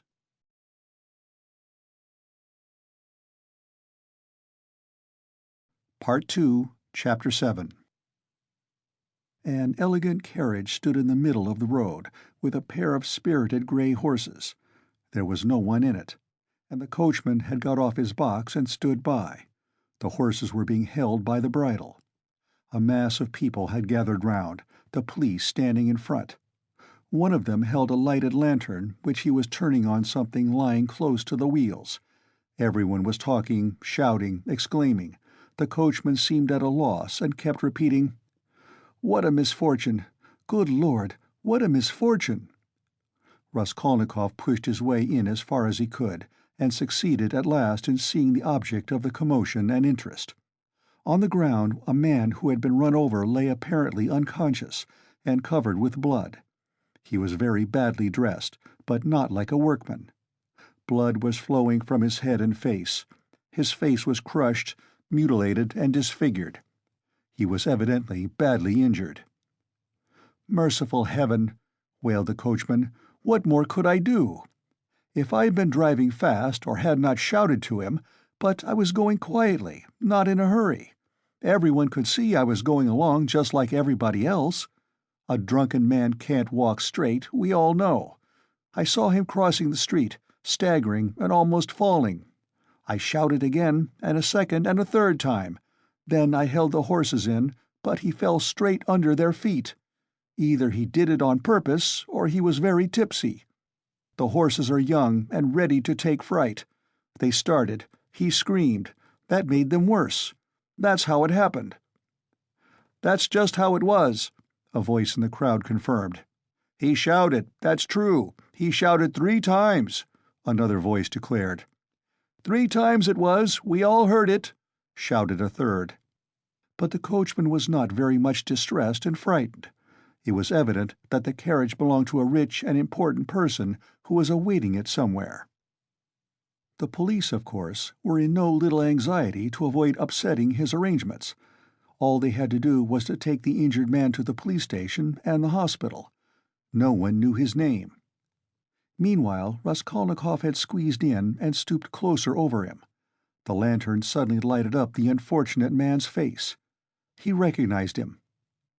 "I know him! I know him!" he shouted, pushing to the front. "It's a government clerk retired from the service, Marmeladov. He lives close by in Kozel's house. Make haste for a doctor. I will pay, see?" He pulled money out of his pocket and showed it to the policeman. He was in violent agitation. The police were glad that they had found out who the man was. Raskolnikov gave his own name and address, and, as earnestly as if it had been his father, He besought the police to carry the unconscious Marmeladov to his lodging at once. "Just here, 3 houses away," he said eagerly. "The house belongs to Kozel, a rich German. He was going home, no doubt drunk. I know him. He is a drunkard. He has a family there, a wife, children. He has 1 daughter. It will take time to take him to the hospital, and there is sure to be a doctor in the house. I'll pay. At least he will be looked after at home. They will help him at once. But he'll die before you get him to the hospital." He managed to slip something unseen into the policeman's hand. But the thing was straightforward and legitimate, and in any case, help was closer here. They raised the injured man. People volunteered to help. Kozel's house was 30 yards away. Raskolnikov walked behind, carefully holding Marmeladov's head and showing the way. This way. We must take him upstairs head foremost. Turn round. I'll pay. I'll make it worth your while," he muttered. Katerina Ivanovna had just begun, as she always did at every free moment, walking to and fro in her little room from window to stove and back again, with her arms folded across her chest, talking to herself and coughing. Of late she had begun to talk more than ever to her eldest girl, Polenka, a child of 10, who, though there was much she did not understand, understood very well that her mother needed her, and so always watched her with her big clever eyes and strove her utmost to appear to understand. This time Polenka was undressing her little brother, who had been unwell all day and was going to bed. The boy was waiting for her to take off his shirt, which had to be washed at night. He was sitting straight and motionless on a chair, with a silent, serious face, with his legs stretched out straight before him, heels together and toes turned out. He was listening to what his mother was saying to his sister, sitting perfectly still with pouting lips and wide open eyes, just as all good little boys have to sit when they are undressed to go to bed. A little girl, still younger, dressed literally in rags, stood at the screen, waiting for her turn. The door onto the stairs was open to relieve them a little from the clouds of tobacco smoke which floated in from the other rooms, and brought on long, terrible fits of coughing in the poor, consumptive woman. Katerina Ivanovna seemed to have grown even thinner during that week, and the hectic flush on her face was brighter than ever. "You wouldn't believe, you can't imagine, Polenka," she said, walking about the room, "what a happy, luxurious life we had in my papa's house, and how this drunkard has brought me, and will bring you all, to ruin. Papa was a civil colonel, and only a step from being a governor, so that everyone who came to see him said, 'We look upon you, Ivan Mihalovitch, as our governor.' When—" She coughed violently. "Oh, cursed life!" she cried, clearing her throat and pressing her hands to her breast. When at the last ball, at the Marshal's, Princess Besmelny saw me, who gave me the blessing when your father and I were married, Polenka. She asked at once, 'Isn't that the pretty girl who danced the shawl dance at the breaking up? You must mend that tear. You must take your needle and darn it as I showed you, or tomorrow—' Cough, cough, cough! He will make the hole bigger," she articulated with effort. "Prince Shigolskoy, a hammer-junker, had just come from Pittsburgh then. He danced the mazurka with me and wanted to make me an offer next day, but I thanked him in flattering expressions and told him that my heart had long been another's. That other was your father, Polya. Papa was fearfully angry. Is the water ready? Give me the shirt and the stockings. Lida," said she to the youngest one, "you must manage without your chemise tonight, and lay your stockings out with it. I'll wash them together. How is it that drunken vagabond doesn't come in? He has worn his shirt till it looks like a dishclout. He has torn it to rags. I do it all together, so as to not have to work 2 nights running. Oh, dear! Cough, cough, cough, cough! Again! What's this?" she cried, noticing a crowd in the passage, and the men, who were pushing into her room, carrying a burden. "What is it? What are they bringing? Mercy on us!" "Where are we to put him?" asked the policeman, looking round when Marmeladov, unconscious and covered with blood, had been carried in. On the sofa. Put him straight on the sofa, with his head this way," Raskolnikov showed him.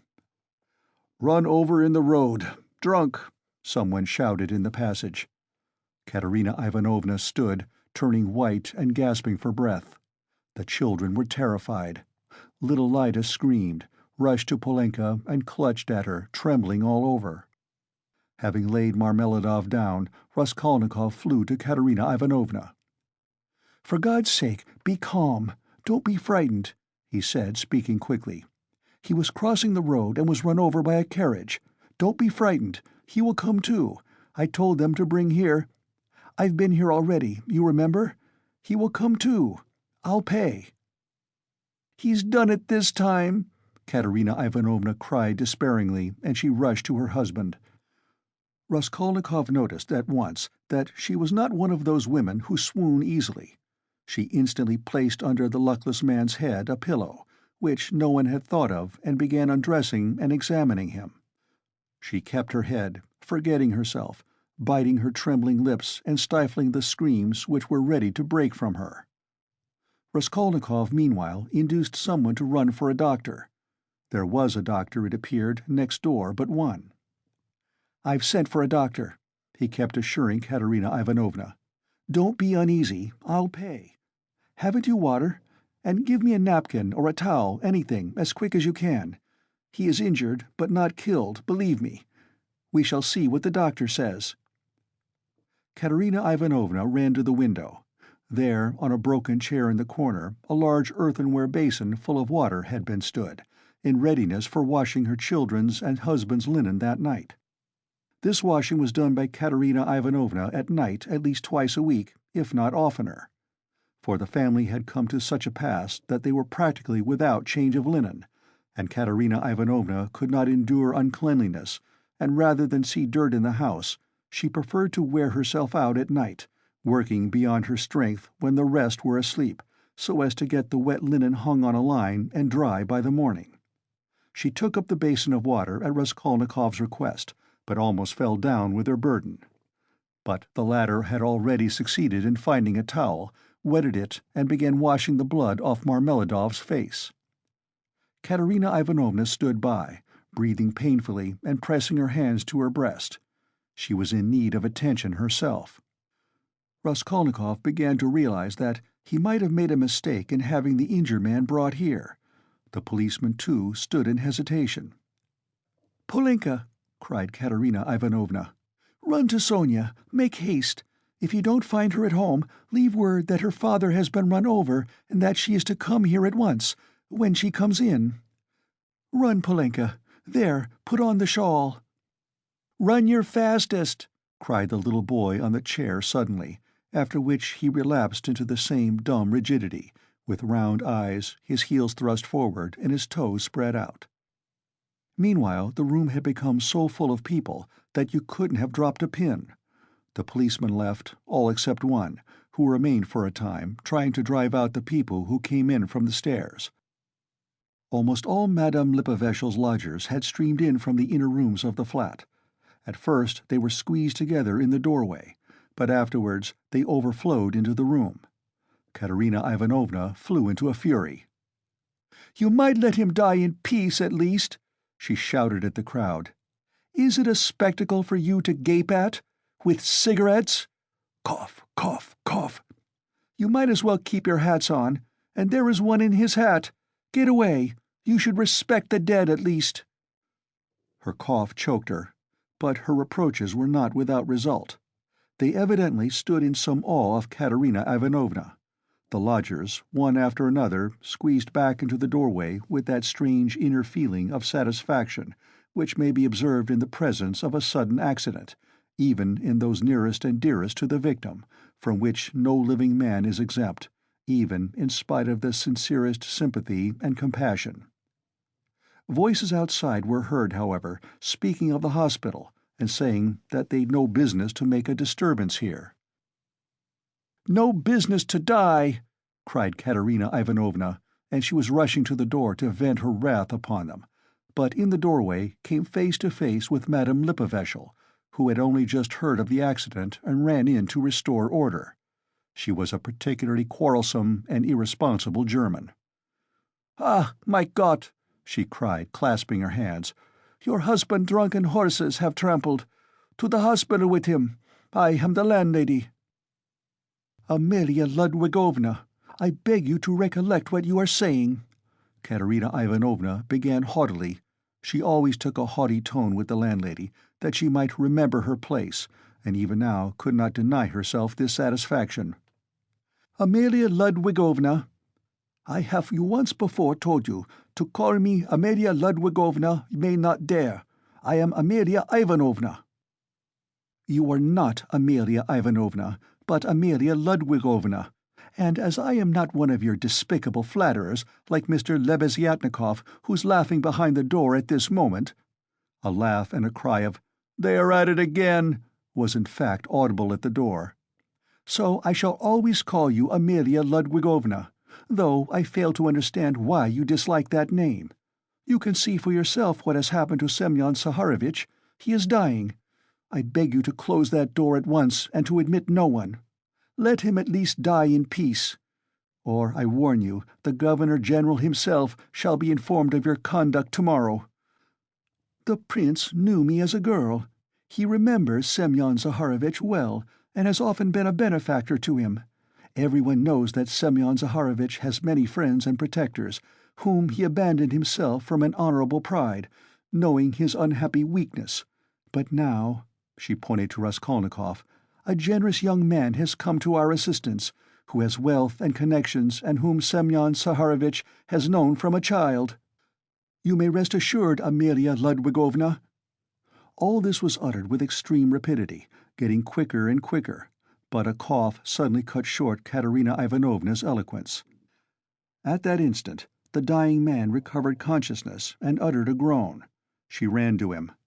The injured man opened his eyes, and without recognition or understanding, gazed at Raskolnikov, who was bending over him. He drew deep, slow, painful breaths. Blood oozed at the corners of his mouth, and drops of perspiration came out on his forehead.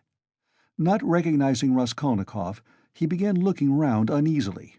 Katerina Ivanovna looked at him with a sad but stern face, and tears trickled from her eyes. "My God, his whole chest is crushed. How he is bleeding!" she said in despair. "We must take off his clothes. Turn a little, Semyon Zaharovich, if you can," she cried to him. Marmeladov recognized her. "A priest," he articulated huskily. Katerina Ivanovna walked to the window, laid her head against the window frame, and exclaimed in despair, "Oh, cursed life!" "A priest," the dying man said again after a moment's silence. "They have gone for him," Katerina Ivanovna shouted to him. He obeyed her shout and was silent. With sad and timid eyes he looked for her. She returned and stood by his pillow. He seemed a little easier, but not for long. Soon his eyes rested on little Lida, his favorite, who was shaking in the corner, as though she were in a fit, and staring at him with her wondering, childish eyes. "Ah!" He signed towards her uneasily. He wanted to say something. "What now?" cried Katerina Ivanovna. "Barefoot, barefoot," he muttered, indicating with frenzied eyes the child's bare feet. "Be silent!" Katerina Ivanovna cried irritably. "You know why she is barefooted." "Thank God, the doctor!" exclaimed Raskolnikov, relieved. The doctor came in, a precise little old man, a German, looking about him mistrustfully. He went up to the sick man, took his pulse, carefully felt his head, and with the help of Katerina Ivanovna he unbuttoned the blood-stained shirt, and bared the injured man's chest. It was gashed, crushed, and fractured. Several ribs on the right side were broken. On the left side, just over the heart, was a large, sinister-looking yellowish-black bruise, a cruel kick from the horse's hoof. The doctor frowned. The policeman told him that he was caught in the wheel and turned round with it for 30 yards on the road. "It's wonderful that he has recovered consciousness," the doctor whispered softly to Raskolnikov. "What do you think of him?" he asked. "He will die immediately." "Is there really no hope?" not the faintest. He is at the last gasp. His head is badly injured, too. I could bleed him if you like, but it would be useless. He is bound to die within the next 5 or 10 minutes. Better bleed him, then. If you like, but I warn you, it will be perfectly useless. At that moment, other steps were heard. The crowd in the passage parted, and the priest, a little gray old man, appeared in the doorway bearing the sacrament. A policeman had gone for him at the time of the accident. The doctor changed places with him, exchanging glances with him. Raskolnikov begged the doctor to remain a little while. He shrugged his shoulders and remained. All stepped back. The confession was soon over. The dying man probably understood little. He could only utter indistinct, broken sounds. Katerina Ivanovna took little Lida, lifted the boy from the chair, knelt down in the corner by the stove, and made the children kneel in front of her. The little girl was still trembling, but the boy, kneeling on his little bare knees, lifted his hand rhythmically, crossing himself with precision, and bowed down, touching the floor with his forehead, which seemed to afford him especial satisfaction. Katerina Ivanovna bit her lips and held back her tears. She prayed too now, and then, pulling straight the boy's shirt, and managed to cover the girl's bare shoulders with a kerchief, which she took from the chest without rising from her knees or ceasing to pray. Meanwhile, the door from the inner rooms was opened inquisitively again. In the passage, the crowd of spectators from all the flats on the staircase grew denser and denser, but they did not venture beyond the threshold. A single candle end lighted up the scene. At that moment, Polenka forced her way through the crowd at the door. She came in panting from running so fast, took off her kerchief, looked for her mother, went up to her and said, "She is coming. I met her in the street." Her mother made her kneel beside her. Timidly and noiselessly, a young girl made her way through the crowd, and strange was her appearance in that room, in the midst of want, rags, death, and despair. She, too, was in rags. Her attire was all of the cheapest, but decked out in gutter finery of a special stamp, unmistakably betraying its shameful purpose. Sonia stopped short in the doorway and looked about her bewildered, unconscious of everything.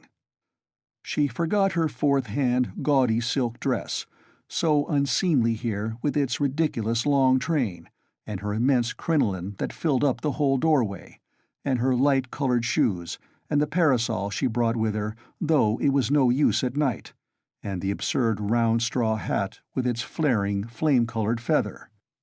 Under this rakishly tilted hat was a pale, frightened little face, with lips parted and eyes staring in terror. Sonia was a small, thin girl of 18, with fair hair, rather pretty, with wonderful blue eyes. She looked intently at the bed and the priest. She, too, was out of breath with running. At last, whispers, some words in the crowd probably, reached her. She looked down and took a step forward into the room, still keeping close to the door. The service was over. Katerina Ivanovna went up to her husband again. The priest stepped back and turned to say a few words of admonition and consolation to Katerina Ivanovna on leaving. "What am I to do with these?" she interrupted sharply and irritably, pointing to the little ones. "God is merciful.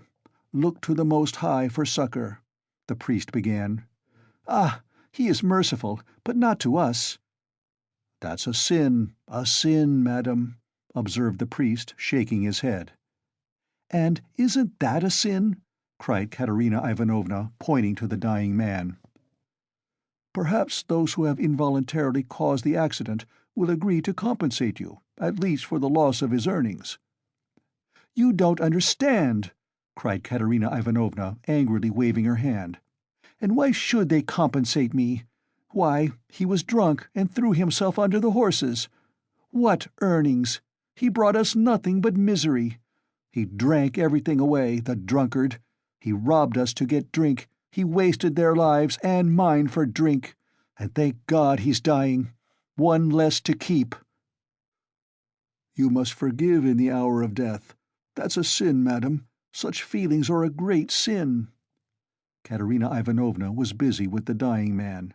She was giving him water, wiping the blood and sweat from his head, setting his pillow straight, and had only turned now and then for a moment to address the priest. Now she flew at him almost in a frenzy. "Ah, Father, that's words, and only words. Forgive! If he'd not been run over, he'd have come home today drunk, and his only shirt dirty and in rags, and he'd have fallen asleep like a log, and I should have been sousing and rinsing till daybreak, washing his rags and the children's, and then drying them by the window, and as soon as it was daylight I should have been darning them. That's how I spend my nights. What's the use of talking of forgiveness? I have forgiven as it is." A terrible hollow cough interrupted her words.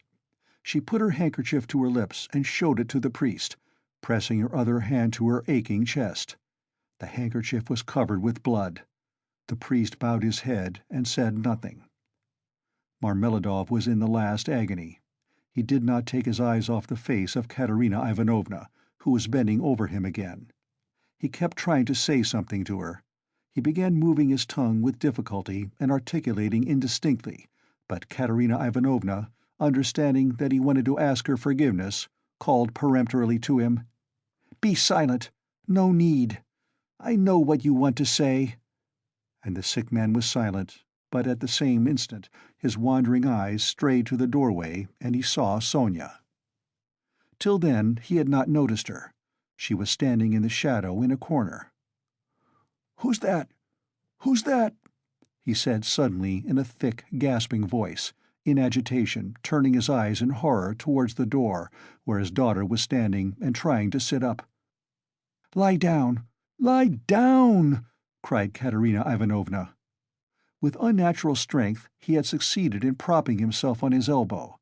He looked wildly and fixedly for some time on his daughter, as though not recognizing her. He had never seen her before in such attire. Suddenly he recognized her, crushed and ashamed in her humiliation and gaudy finery, meekly awaiting her turn to say good-bye to her dying father. His face showed intense suffering. "Sonia, daughter, forgive!" he cried, and he tried to hold out his hand to her, but losing his balance he fell off the sofa, face downwards on the floor. They rushed to pick him up. They put him on the sofa. But he was dying. Sonia with a faint cry ran up, embraced him, and remained so without moving. He died in her arms. "He's got what he wanted!"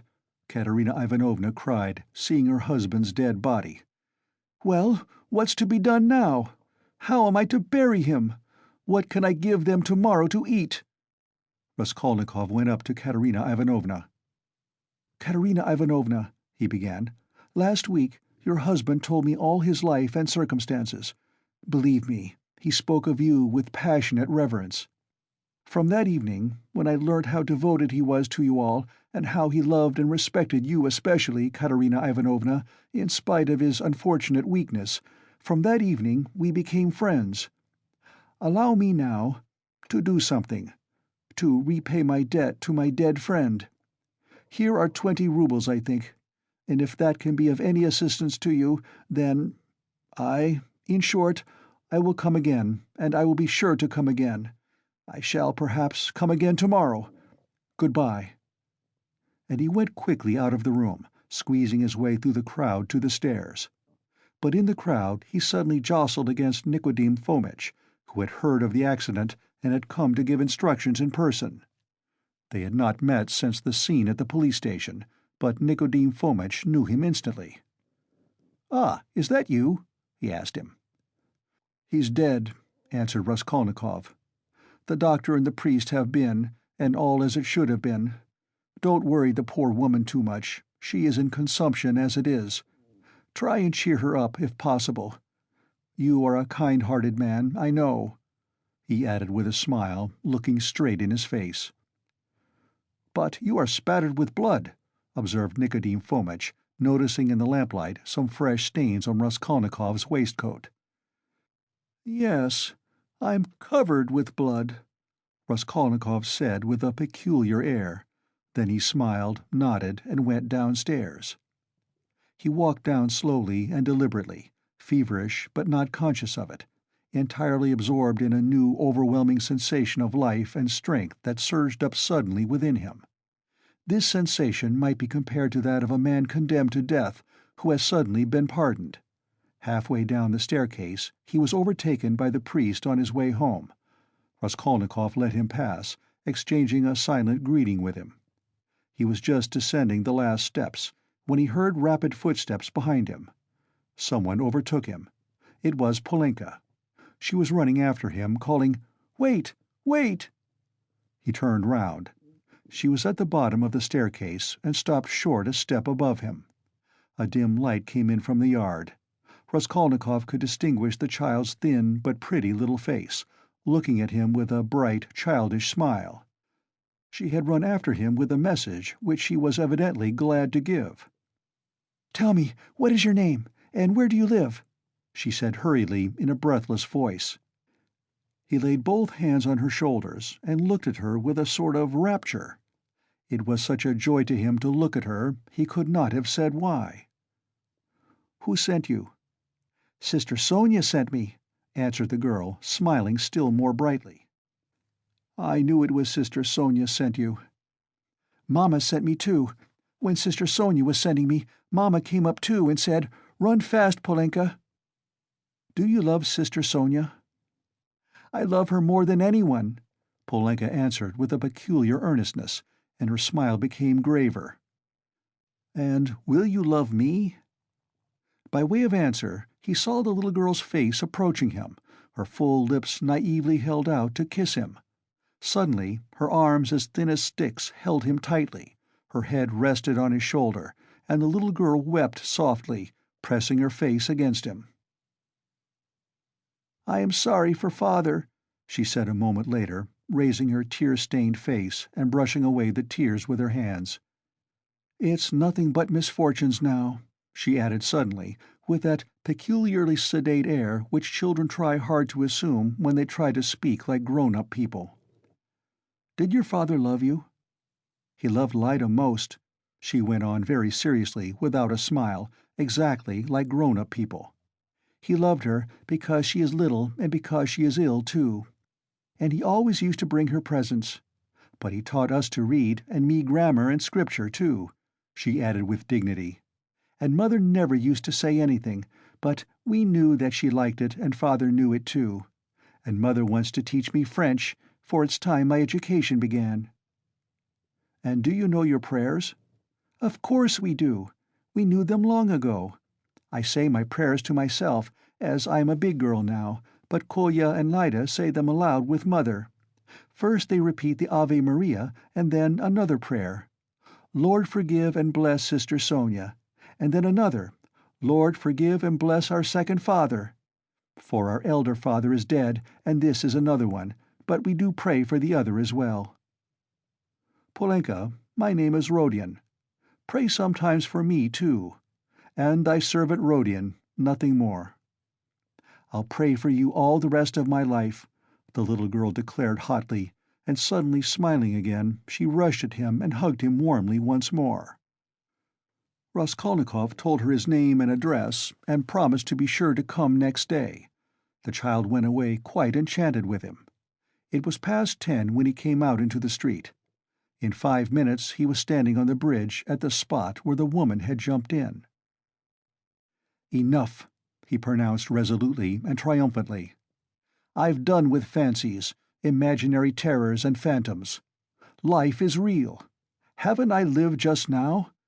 My life has not yet died with that old woman. The kingdom of heaven to her, and now enough, madam, leave me in peace. Now for the reign of reason and light, and of will and of strength, and now we will see. We will try our strength," he added defiantly, as though challenging some power of darkness. "And I was ready to consent to live in a square of space. I am weak at this moment, but I believe my illness is all over. I knew it would be over when I went out. By the way, Pochinkov's house is only a few steps away. I certainly must go to Razumihin, even if it were not close by. Let him win his bet. Let us give him some satisfaction, too. No matter. Strength, strength is what one wants. You can get nothing without it. And strength must be won by strength. That's what they don't know." he added proudly and self-confidently, and he walked with flagging footsteps from the bridge. Pride and self-confidence grew continually stronger in him. He was becoming a different man every moment. What was it had happened to work this revolution in him? He did not know himself. Like a man catching at a straw, he suddenly felt that he too could live, that there was still life for him, that his life had not died with the old woman. Perhaps he was in too great a hurry with his conclusions, but he did not think of that. "But I did ask her to remember thy servant Rodion in her prayers," the idea struck him. "Well, that was in case of emergency," he added, and laughed himself at his boyish sally. He was in the best of spirits. He easily found Razumian. The new lodger was already known at Pochinkov's, and the porter at once showed him the way. Halfway upstairs, he could hear the noise and animated conversation of a big gathering of people. The door was wide open on the stairs. He could hear exclamations and discussion. Razumian's room was fairly large. The company consisted of 15 people.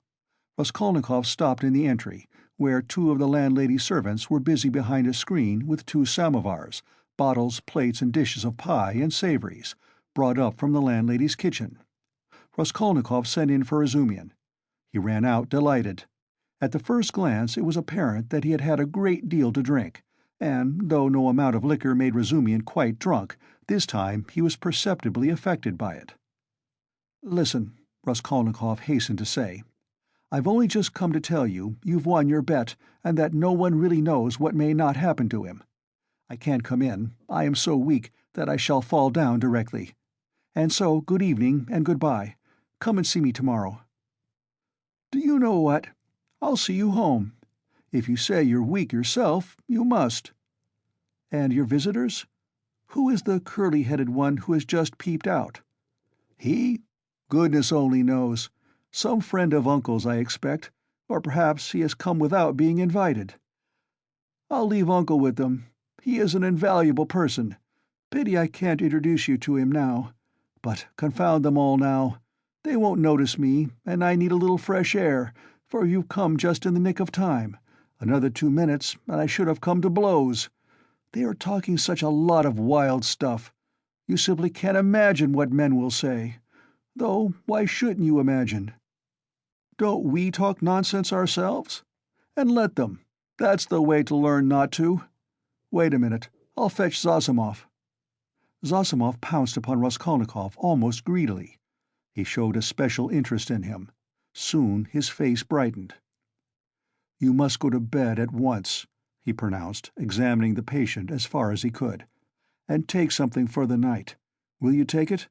I've got it ready some time ago. A powder." "2, if you like," answered Raskolnikov. The powder was taken at once. "It's a good thing you are taking him home," observed Zossimov to Razumian. "We shall see how he is tomorrow. Today he's not at all amiss. A considerable change since the afternoon. Live and learn." "Do you know what Zossimov whispered to me when we were coming out?" Razumian blurted out as soon as they were in the street. "I won't tell you everything, brother, because they are such fools. Zossimov told me to talk freely to you on the way, and get you to talk freely to me, and afterwards I am to tell him about it, for he's got a notion in his head that you are mad or close on it. Only fancy, in the first place, you've 3 times the brains he has. In the second, if you are not mad, you needn't care a hang that he has got such a wild idea.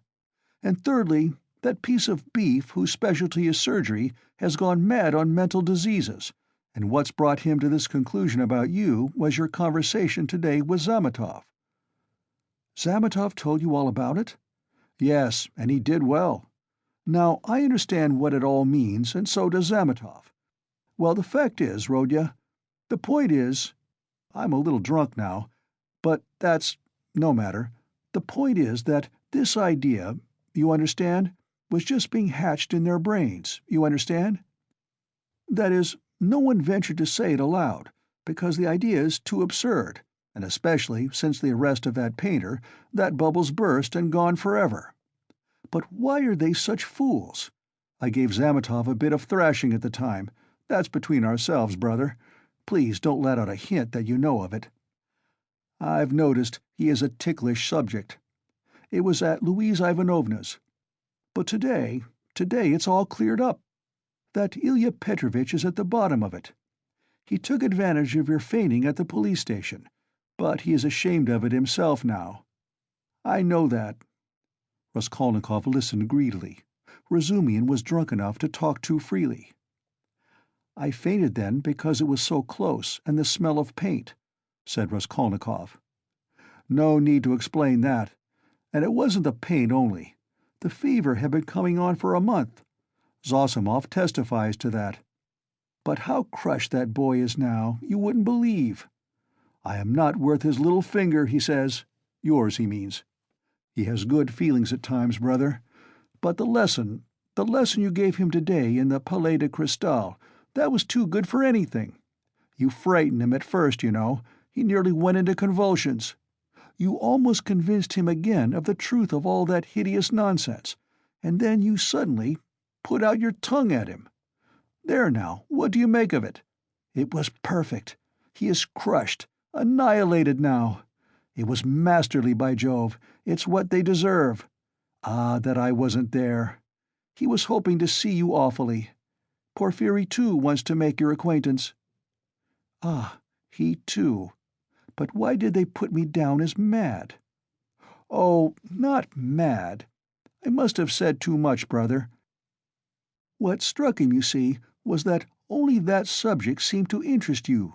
Now it's clear why it did interest you, knowing all the circumstances, and how that irritated you and worked in with your illness.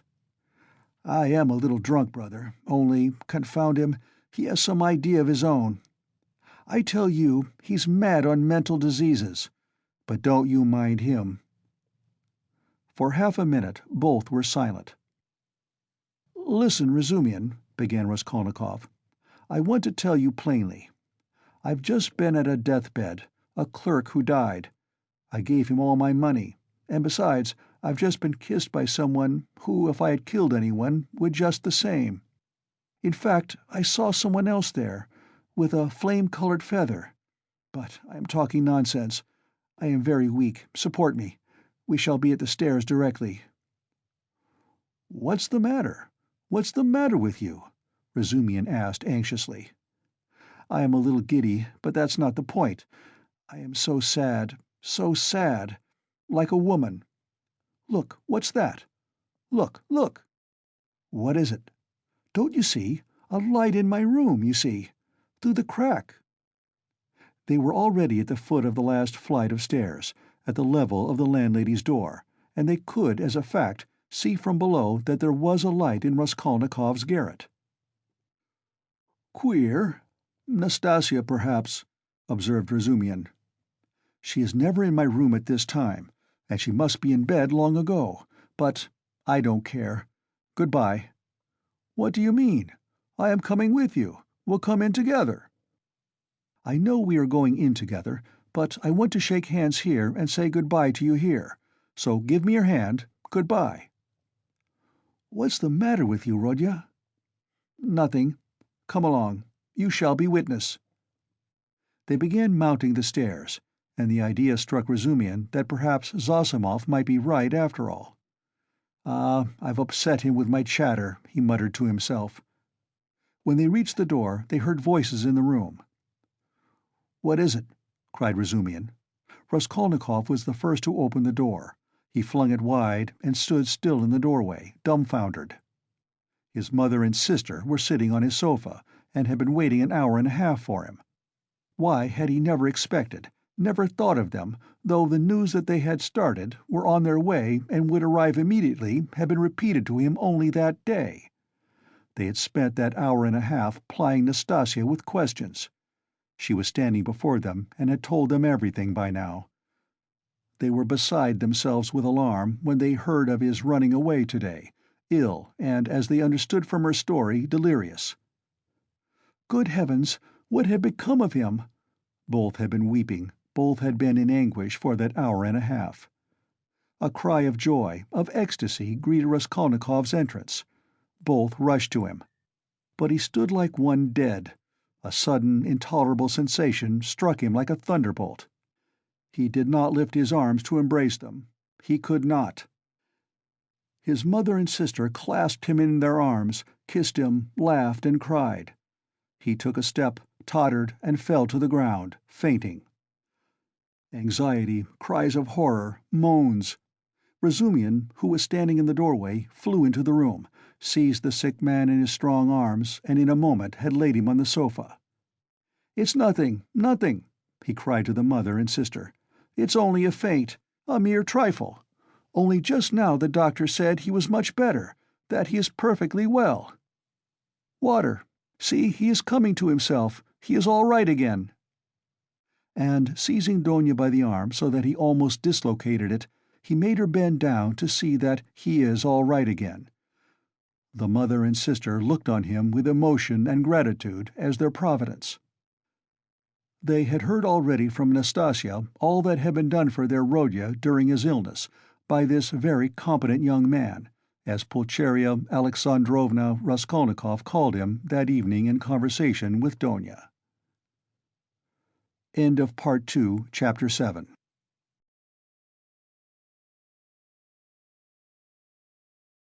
Part 3, Chapter 1. Raskolnikov got up and sat down on the sofa. He waved his hand weakly to Razumian to cut short the flow of warm and incoherent consolations he was addressing to his mother and sister, took them both by the hand, and for a minute or two gazed from one to the other without speaking. His mother was alarmed by his expression. It revealed an emotion agonizingly poignant, and at the same time something immovable, almost insane. Pulcheria Alexandrovna began to cry. Avdotya Romanovna was pale. Her hand trembled in her brother's. "Go home, with him," he said in a broken voice, pointing to Razumian. "Goodbye till tomorrow. Tomorrow everything— Is it long since you arrived?" "This evening, Rodya," answered Pulcheria Alexandrovna. "The train was awfully late." "But, Rodya, nothing would induce me to leave you now. I will spend the night here, near you." "Don't torture me," he said with a gesture of irritation. "I will stay with him," cried Razumian. "I won't leave him for a moment. Bother all my visitors. Let them rage to their heart's content. My uncle is presiding there." How can I thank you?" Pulcheria Alexandrovna was beginning, once more pressing Razumian's hands, but Raskolnikov interrupted her again. "I can't have it! I can't have it!" he repeated irritably. "Don't worry me! Enough! Go away! I can't stand it!" "Come, Mamma, come out of the room, at least for a minute," Donia whispered in dismay. "We are distressing him, that's evident." "Mayn't I look at him after 3 years?" wept Pulcheria Alexandrovna. "Stay!" He stopped them again. "You keep interrupting me, and my ideas get muddled. Have you seen Luzhin?" "No, Rodya, but he knows already of our arrival.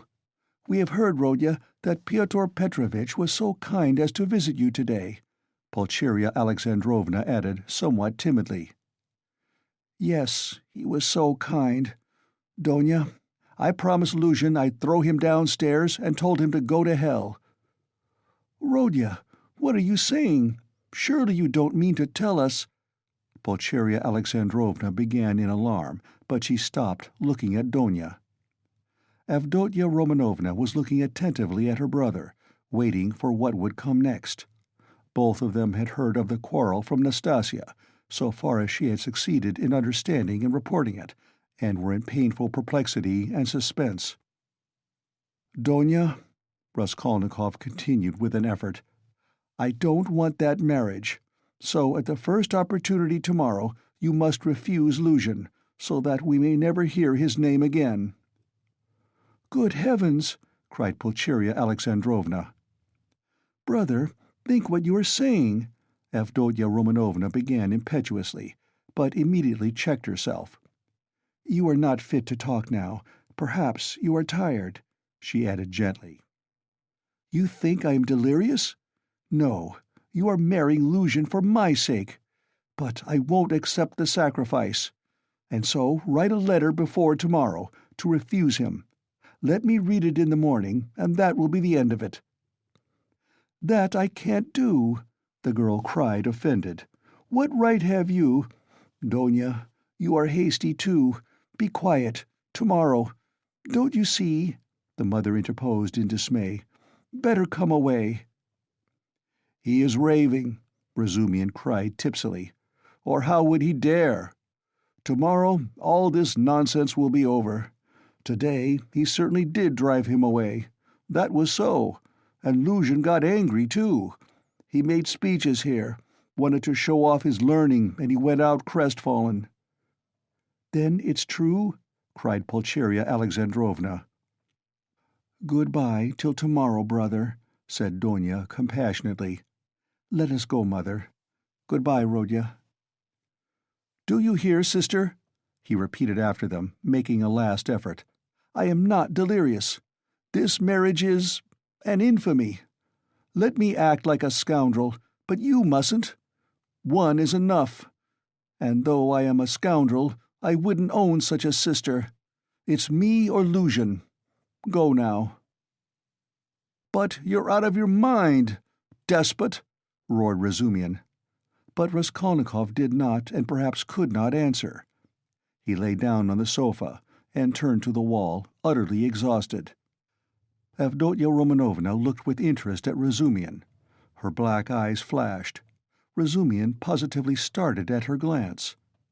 Pulcheria Alexandrovna stood overwhelmed. "Nothing would induce me to go," she whispered in despair to Razumian. "I will stay somewhere here, escort Donya home." "You'll spoil everything," Razumian answered in the same whisper, losing patience. "Come out onto the stairs anyway. Nastasya, show a light. I assure you," he went on in a half-whisper on the stairs, "that he was almost beating the doctor and me this afternoon. Do you understand? The doctor himself. Even he gave way and left him, so as not to irritate him. I remained downstairs on guard, but he dressed at once and slipped off. And he will slip off again if you irritate him, at this time of night, and will do himself some mischief." "What are you saying?" "And Avdotya Romanovna can't possibly be left in those lodgings without you. Just think where you are staying. That blackguard Pyotr Petrovitch couldn't find you better lodgings. But you know I've had a little to drink, and that's what makes me swear. Don't mind it." "But I'll go to the landlady here," Pulcheria Alexandrovna insisted. "I'll beseech her to find some corner for Donya and me for the night. I can't leave him like that. I cannot." This conversation took place on the landing just before the landlady's door. Nastasya lighted them from a step below. Razumian was in extraordinary excitement. Half an hour earlier, while he was bringing Raskolnikov home, he had, indeed, talked too freely, but he was aware of it himself, and his head was clear in spite of the vast quantities he had imbibed. Now he was in a state bordering on ecstasy, and all that he had drunk seemed to fly to his head with redoubled effect. He stood with the two ladies, seizing both by their hands, persuading them and giving them reasons with astonishing plainness of speech, and at almost every word he uttered, probably to emphasize his arguments, he squeezed their hands painfully as in a vice. He stared at Avdotya Romanovna without the least regard for good manners. They sometimes pulled their hands out of his huge bony paws, but far from noticing what was the matter, he drew them all the closer to him. If they told him to jump head foremost from the staircase, he would have done it without thought or hesitation in their service. Though Pulcheria Alexandrovna felt that the young man was really too eccentric and pinched her hand too much, in her anxiety over Herodia she looked on his presence as providential, and was unwilling to notice all his peculiarities. But though Avdotya Romanovna shared her anxiety, and was not of timorous disposition, she could not see the glowing light in his eyes without wonder and almost alarm. It was only the unbounded confidence inspired by Nastasya's account of her brother's queer friend, which prevented her from trying to run away from him and to persuade her mother to do the same. She realized, too, that even running away was perhaps impossible now. 10 minutes later, however, she was considerably reassured. It was characteristic of Razumian that he showed his true nature at once, whatever mood he might be in, so that people quickly saw the sort of man they had to deal with. "You can't go to the landlady? That's perfect nonsense," he cried. "If you stay, though you are his mother, you'll drive him to a frenzy, and then goodness knows what will happen. Listen, I'll tell you what I'll do.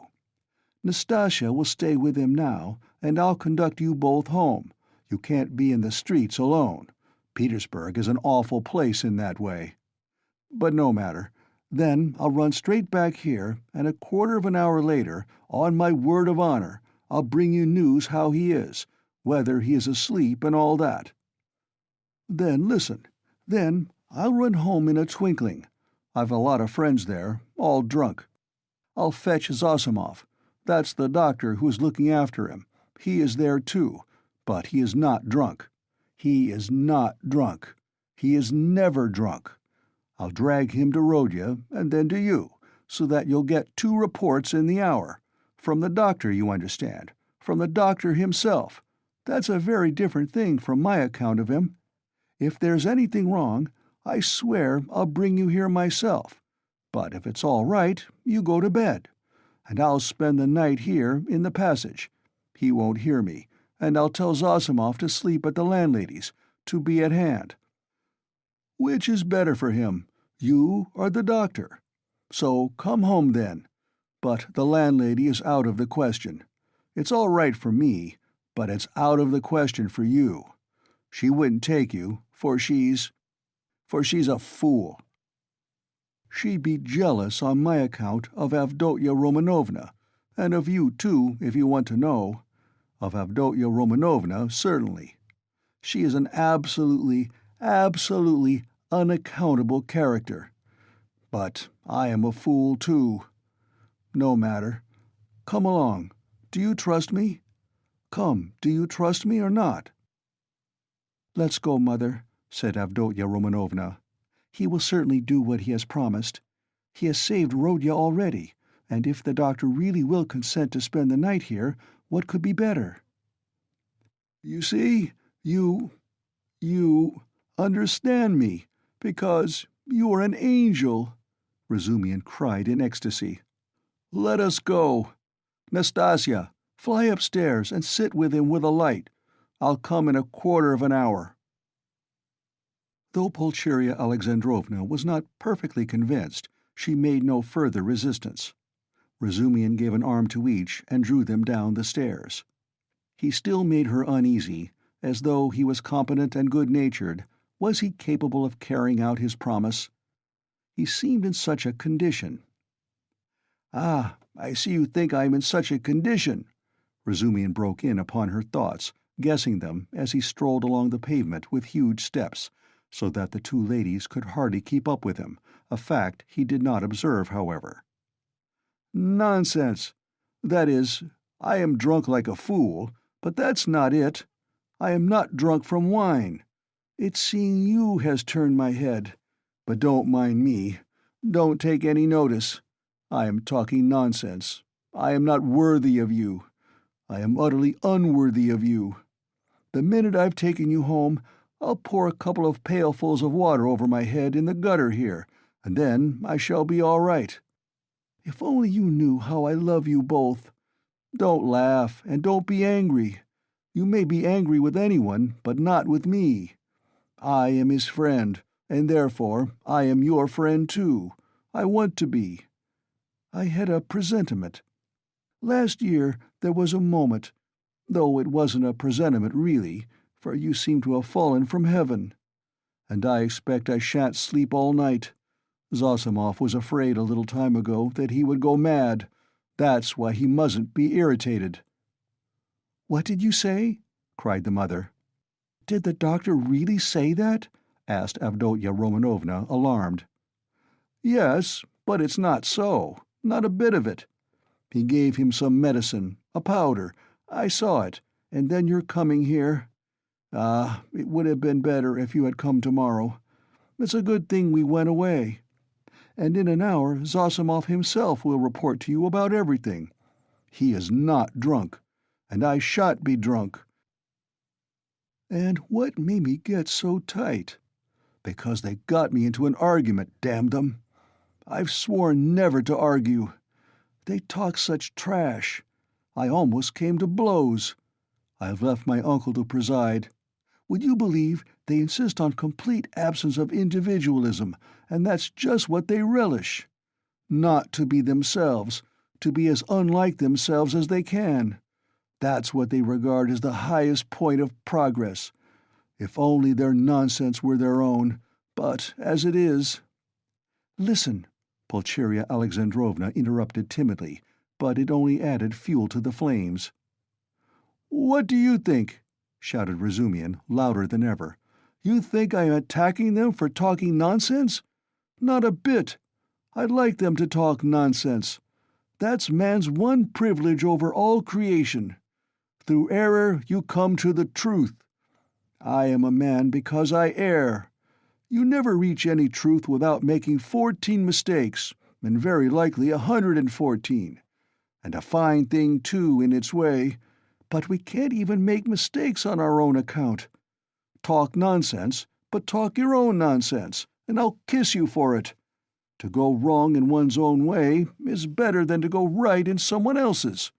In the first case, you are a man. In the second, you're no better than a bird. Truth won't escape you, but life can be cramped. There have been examples. And what are we doing now?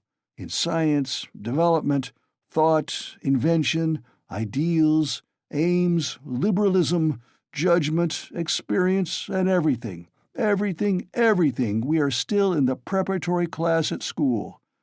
We prefer to live on other people's ideas. It's what we are used to. Am I right? Am I right?" cried Razumihin, pressing and shaking the two ladies' hands. "Oh, mercy, I do not know," cried poor Pulcheria Alexandrovna. "Yes, yes, though I don't agree with you in everything," added Avdotya Romanovna earnestly, and at once uttered a cry, for he squeezed her hand so painfully. "Yes, you say yes. Well, after that you, he cried in a transport. "You are a fount of goodness, purity, sense, and perfection. Give me your hand. You give me yours, too. I want to kiss your hands, here at once, on my knees." And he fell on his knees on the pavement, fortunately at that time deserted. "Leave off, I entreat you. What are you doing?" Pulcheria Alexandrovna cried, greatly distressed. "Get up, said Donia, laughing, though she too was upset. "Not for anything till you let me kiss your hands. That's it. Enough.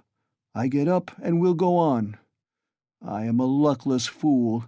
I am unworthy of you, and drunk. And I am ashamed. I am not worthy to love you, but to do homage to you is the duty of every man who is not a perfect beast. And I've done homage. Here are your lodgings, and for that alone Rodya was right in driving your Pyotr Petrovitch away. How dare he? How dare he put you in such lodgings? It's a scandal. Do you know the sort of people they take in here? And you, his betrothed. You are his betrothed? Yes, well then, I'll tell you, your fiancé is a scoundrel." "Excuse me, Mr. Razumihin, you are forgetting—" Pulcheria Alexandrovna was beginning. Yes, you are right. I did forget myself. I am ashamed of it." Razumihin made haste to apologize. But you can't be angry with me for speaking so, for I speak sincerely, and not because— That would be disgraceful. In fact, not because I'm in— Well, anyway, I won't say why, I daren't. But we all saw today when he came in that man is not of our sort. Not because he had his hair curled at the barber's, not because he was in such a hurry to show his wit, but because he is a spy, a speculator, because he is a skinflint and a buffoon. That's evident. Do you think him clever? No, he is a fool, a fool. And is he a match for you? Good heavens! Do you see, ladies?" He stopped suddenly on the way upstairs to their rooms. "Though all my friends there are drunk, yet they are all honest, and though we do talk a lot of trash, and I do too, yet we shall talk our way to the truth at last, for we are on the right path, while Pyotr Petrovitch is not on the right path. Though I've been calling them all sorts of names just now, I do respect them all. Though I don't respect Zametov. I like him, for he is a puppy, and that bullock Zosimov because he is an honest man and knows his work. But enough, it's all said and forgiven. Is it forgiven? Well then, let's go on. I know this corridor, I've been here. There was a scandal here at number 3. Where are you here? Which number? 8? Well, lock yourselves in for the night then. Don't let anybody in. In a quarter of an hour I'll come back with news, and half an hour later I'll bring Zosimov, you'll see. Goodbye, I'll run." "Good heavens, Donya, what is going to happen?" said Pulcheria Alexandrovna, addressing her daughter with anxiety and dismay. "Don't worry yourself, mother," said Donya, taking off her hat and cape. "God has sent this gentleman to our aid, though he has come from a drinking party. We can depend on him, I assure you, and all that he has done for Rodya." "Ah, Donya, goodness knows whether he will come. How could I bring myself to leave Rodya? And how different I had fancied our meeting! How sullen he was, as though not pleased to see us." Tears came into her eyes. "No, it's not that, mother. You didn't see, you were crying all the time. He is quite unhinged by serious illness. That's the reason." "Ah, that illness! What will happen? What will happen? And how he talked to you, Donya!" said the mother, looking timidly at her daughter, trying to read her thoughts, and already half consoled by Donya's standing up for her brother, which meant that she had already forgiven him. "I am sure he will think better of it tomorrow," she added, probing her further. "And I am sure that he will say the same tomorrow, about that," Avdotya Romanovna said finally. And of course there was no going beyond that, for this was a point which Pulcheria Alexandrovna was afraid to discuss. Donya went up and kissed her mother. The latter warmly embraced her without speaking. Then she sat down to wait anxiously for Razumian's return, timidly watching her daughter, who walked up and down the room with her arms folded, lost in thought.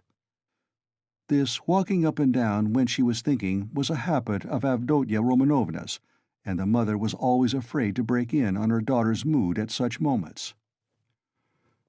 Razumian, of course, was ridiculous in his sudden drunken infatuation for Avdotya Romanovna. Yet, apart from his eccentric condition, many people would have thought it justified if they had seen Avdotya Romanovna, especially at that moment when she was walking to and fro with folded arms, pensive and melancholy. Avdotya Romanovna was remarkably good-looking. She was tall, strikingly well-proportioned, strong and self-reliant.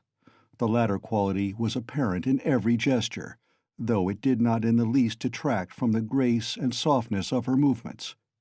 In face she resembled her brother, but she might be described as really beautiful.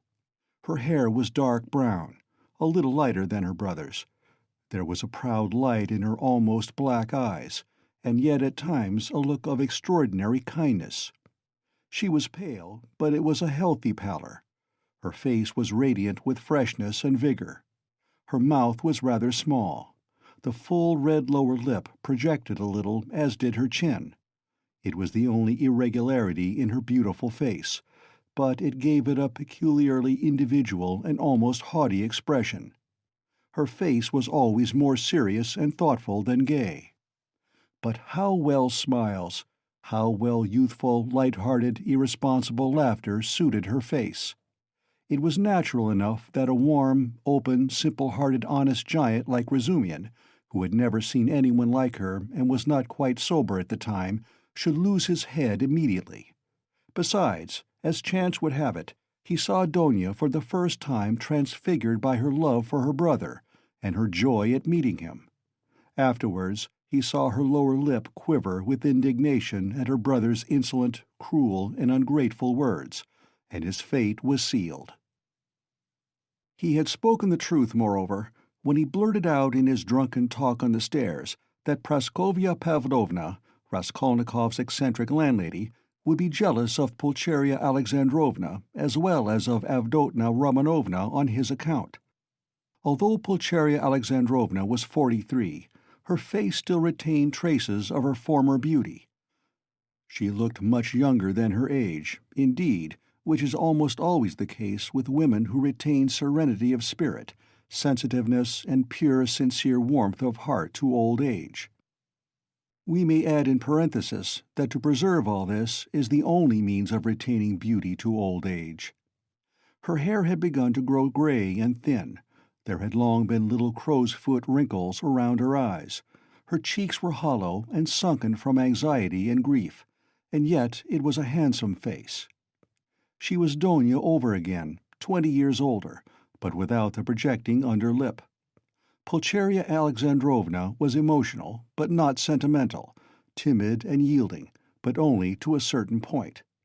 She could give way and accept a great deal even of what was contrary to her convictions, but there was a certain barrier fixed by honesty, principle, and the deepest convictions which nothing would induce her to cross.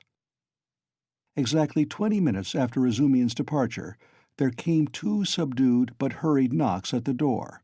He had come back. "I won't come in. I haven't time," he hastened to say when the door was opened. "He sleeps like a top, soundly, quietly, and God grant he may sleep 10 hours. Nastasia's with him. I told her not to leave till I came. Now I am fetching Zosimov. He will report to you, and then you'd better turn in. I can see you are too tired to do anything." And he ran off down the corridor. "What a very competent and devoted young man!" cried Pulcheria Alexandrovna, exceedingly delighted. "He seems a splendid person," Avdotya Romanovna replied with some warmth, resuming her walk up and down the room. It was nearly an hour later when they heard footsteps in the corridor, and another knock at the door. Both women waited this time, completely relying on Razumian's promise. He actually had succeeded in bringing Zosimov. Zosimov had agreed at once to desert the drinking party to go to Raskolnikov's, but he came reluctantly and with the greatest suspicion to see the ladies, mistrusting Razumian in his exhilarated condition. But his vanity was at once reassured and flattered. He saw that they were really expecting him as an oracle. He stayed just 10 minutes and succeeded in completely convincing and comforting Pulcheria Alexandrovna. He spoke with marked sympathy, but with the reserve and extreme seriousness of a young doctor at an important consultation. He did not utter a word on any other subject, and did not display the slightest desire to enter into more personal relations with the 2 ladies. Remarking at his first entrance the dazzling beauty of Avdotya Romanovna, he endeavored not to notice her at all during his visit, and addressed himself solely to Pulcheria Alexandrovna. All this gave him extraordinary inward satisfaction. He declared that he thought the invalid at this moment going on very satisfactorily. According to his observations, the patient's illness was due partly to his unfortunate material surroundings during the last few months, but it had partly also a moral origin. Was, so to speak, the product of several material and moral influences, anxieties, apprehensions, troubles, certain ideas, and so on. Noticing stealthily that Avdotya Romanovna was following his words with close attention, Zosimov allowed himself to enlarge on this theme. On Pulcheria Alexandrovna's anxiously and timidly inquiring as to some suspicion of insanity, he replied with a composed and candid smile that his words had been exaggerated, that certainly Part 3, Chapter 1. Raskolnikov got up and sat down on the sofa. He waved his hand weakly to Razumihin to cut short the flow of warm and incoherent consolations he was addressing to his mother and sister, took them both by the hand, and for a minute or two gazed from one to the other without speaking. His mother was alarmed by his expression. It revealed an emotion agonizingly poignant, and at the same time something immovable, almost insane. Pulcheria Alexandrovna began to cry. Avdotya Romanovna was pale. Her hand trembled in her brother's. "Go home, with him," he said in a broken voice, pointing to Razumihin. "Good-bye till tomorrow. Tomorrow everything— Is it long since you arrived?" "This evening, Rodya," answered Pulcheria Alexandrovna. "The train was awfully late." "But, Rodya, nothing would induce me to leave you now. I will spend the night here, near you." "Don't torture me," he said with a gesture of irritation. "I will stay with him," cried Razumihin. "I won't leave him for a moment. Bother all my visitors. Let them rage to their heart's content. My uncle is presiding there." How can I thank you?"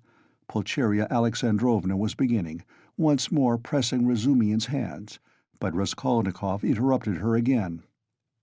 "I can't have it! I can't have it!" he repeated irritably. "Don't worry me! Enough! Go away! I can't stand it!" "Come, Mamma, come out of the room, at least for a minute," Donya whispered in dismay. "We are distressing him, that's evident." "Mayn't I look at him after 3 years?" wept Pulcheria Alexandrovna. "Stay!" He stopped them again. "You keep interrupting me, and my ideas get muddled. Have you seen Luzhin?" "No, Rodya, but he knows already of our arrival. We have heard, Rodya, that Pyotr Petrovitch was so kind as to visit you today," Pulcheria Alexandrovna added somewhat timidly. "Yes, he was so kind. Donya, I promised Luzhin I'd throw him downstairs and told him to go to hell." "Rodya, what are you saying? Surely you don't mean to tell us—" Pulcheria Alexandrovna began in alarm, but she stopped, looking at Donya. Avdotya Romanovna was looking attentively at her brother, waiting for what would come next. Both of them had heard of the quarrel from Nastasia, so far as she had succeeded in understanding and reporting it, and were in painful perplexity and suspense. "Donya," Raskolnikov continued with an effort, "I don't want that marriage, so at the first opportunity tomorrow you must refuse Luzhin, so that we may never hear his name again." "Good heavens!" cried Pulcheria Alexandrovna. "Brother, think what you are saying," Avdotya Romanovna began impetuously, but immediately checked herself. "You are not fit to talk now. Perhaps you are tired," she added gently. "You think I am delirious? No, you are marrying Luzhin for my sake. But I won't accept the sacrifice. And so write a letter before tomorrow, to refuse him. Let me read it in the morning, and that will be the end of it." "That I can't do," the girl cried, offended. "What right have you— Donya, you are hasty too. Be quiet. Tomorrow— Don't you see?" the mother interposed in dismay. "Better come away." "He is raving," Razumihin cried tipsily. "Or how would he dare? Tomorrow all this nonsense will be over. Today he certainly did drive him away. That was so. And Luzhin got angry too. He made speeches here, wanted to show off his learning, and he went out crestfallen." "Then it's true?" cried Pulcheria Alexandrovna. "Good-bye till tomorrow, brother," said Donya compassionately. "Let us go, mother. Good-bye, Rodya." "Do you hear, sister?" he repeated after them, making a last effort. "I am not delirious. This marriage is— an infamy. Let me act like a scoundrel, but you mustn't. One is enough. And though I am a scoundrel, I wouldn't own such a sister. It's me or Luzhin. Go now." "But you're out of your mind, despot!" roared Razumian. But Raskolnikov did not and perhaps could not answer. He lay down on the sofa and turned to the wall, utterly exhausted. Avdotya Romanovna looked with interest at Razumian. Her black eyes flashed. Razumian positively started at her glance. Pulcheria Alexandrovna stood overwhelmed. "Nothing would induce me to go," she whispered in despair to Razumian. "I will stay somewhere here. Escort Donya home." "You'll spoil everything," Razumian answered in the same whisper, losing patience. "Come out onto the stairs anyway. Nastasia, show a light. I assure you," he went on in a half-whisper on the stairs, "that he was almost beating the doctor and me this afternoon. Do you understand? The doctor himself. Even he gave way and left him, so as not to irritate him. I remained downstairs on guard, but he dressed at once and slipped off. And he will slip off again if you irritate him, at this time of night, and will do himself some mischief." "What are you saying?" "And Avdotya Romanovna can't possibly be left in those lodgings without you. Just think where you are staying. That blackguard Pyotr Petrovitch couldn't find you better lodgings. But you know I've had a little to drink, and that's what makes me swear. Don't mind it." "But I'll go to the landlady here," Pulcheria Alexandrovna insisted. "I'll beseech her to find some corner for Donya and me for the night. I can't leave him like that. I cannot." This conversation took place on the landing just before the landlady's door. Nastasia lighted them from a step below. Razumian was in extraordinary excitement. Half an hour earlier, while he was bringing Raskolnikov home, he had indeed talked too freely, but he was aware of it himself, and his head was clear in spite of the vast quantities he had imbibed. Now he was in a state bordering on ecstasy, and all that he had drunk seemed to fly to his head with redoubled effect. Part 3, Chapter 2. Razumian waked up next morning at 8 o'clock, troubled and serious. He found himself confronted with many new and unlooked-for perplexities. He had never expected that he would ever wake up feeling like that. He remembered every detail of the previous day, and he knew that a perfectly novel experience had befallen him, that he had received an impression unlike anything he had known before. At the same time, he recognized clearly that the dream which had fired his imagination was hopelessly unattainable, so unattainable that he felt positively ashamed of it, and he hastened to pass to the other more practical cares and difficulties bequeathed him by that thrice-accursed yesterday. The most awful recollection of the previous day was the way he had shown himself base and mean, not only because he had been drunk, but because he had taken advantage of the young girl's position to abuse her fiancé in his stupid jealousy, knowing nothing of their mutual relations and obligations, and next to nothing of the man himself. And what right had he to criticize him in that hasty and unguarded manner? Who had asked for his opinion? Was it thinkable that such a creature as Avdotya Romanovna would be marrying an unworthy man for money? So there must be something in him. The lodgings? But after all, how could he know the character of the lodgings? He was furnishing a flat. Phoo, how despicable it all was! And what justification was it that he was drunk? Such a stupid excuse was even more degrading. In wine is truth, and the truth had all come out. That is, all the uncleanness of his coarse and envious heart. And would such a dream ever be permissible to him, Razumian? What was he beside such a girl, he, the drunken, noisy braggart of last night? Was it possible to imagine so absurd and cynical a juxtaposition? Razumian blushed desperately at the very idea, and suddenly the recollection forced itself vividly upon him of how he had said last night on the stairs that the landlady would be jealous of Avdotya Romanovna. That was simply intolerable. He brought his fist down heavily on the kitchen stove, hurt his hand, and sent one of the bricks flying. "Of course," he muttered to himself a minute later with a feeling of self-abasement. Of course, all these infamies can never be wiped out or smoothed over, and so it's useless even to think of it, and I must go to them in silence and do my duty, in silence too, and not ask forgiveness, and say nothing, for all is lost now. And yet, as he dressed, he examined his attire more carefully than usual. He hadn't another suit. If he had had, perhaps he wouldn't have put it on. I would have made a point of not putting it on. But in any case, he could not remain a cynic and a dirty sloven. He had no right to offend the feelings of others, especially when they were in need of his assistance and asking him to see them. He brushed his clothes carefully. His linen was always decent. In that respect, he was especially clean. He washed that morning scrupulously.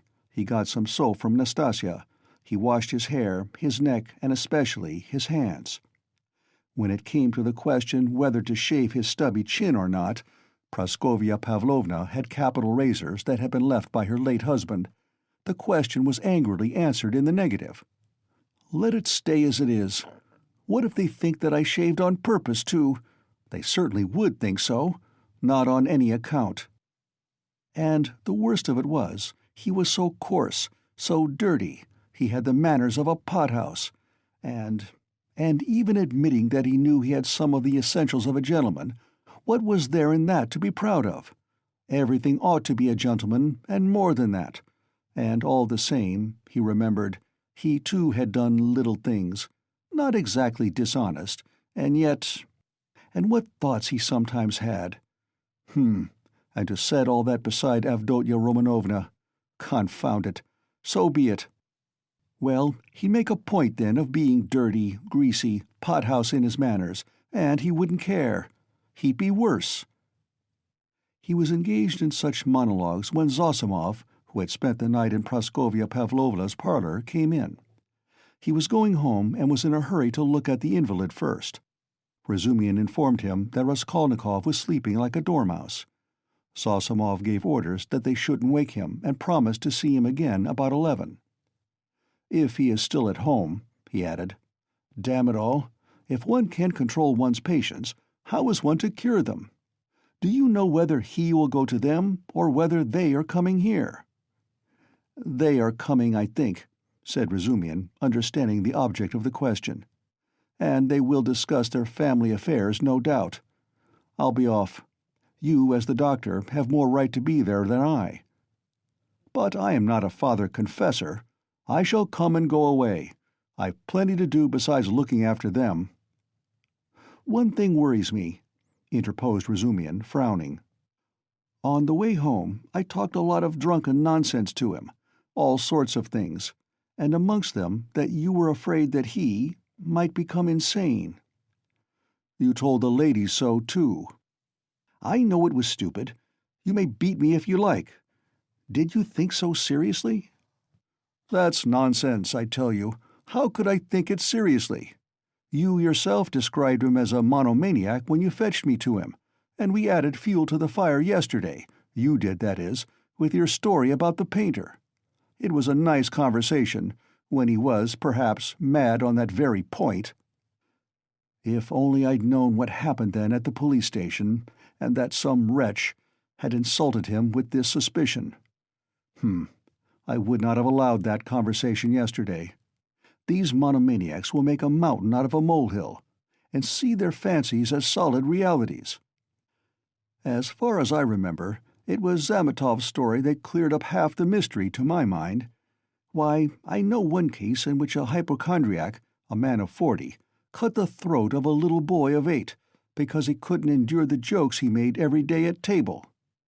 And in this case, his rags, the insolent police officer, the fever, and this suspicion, all that working upon a man half frantic with hypochondria, and with his morbid, exceptional vanity.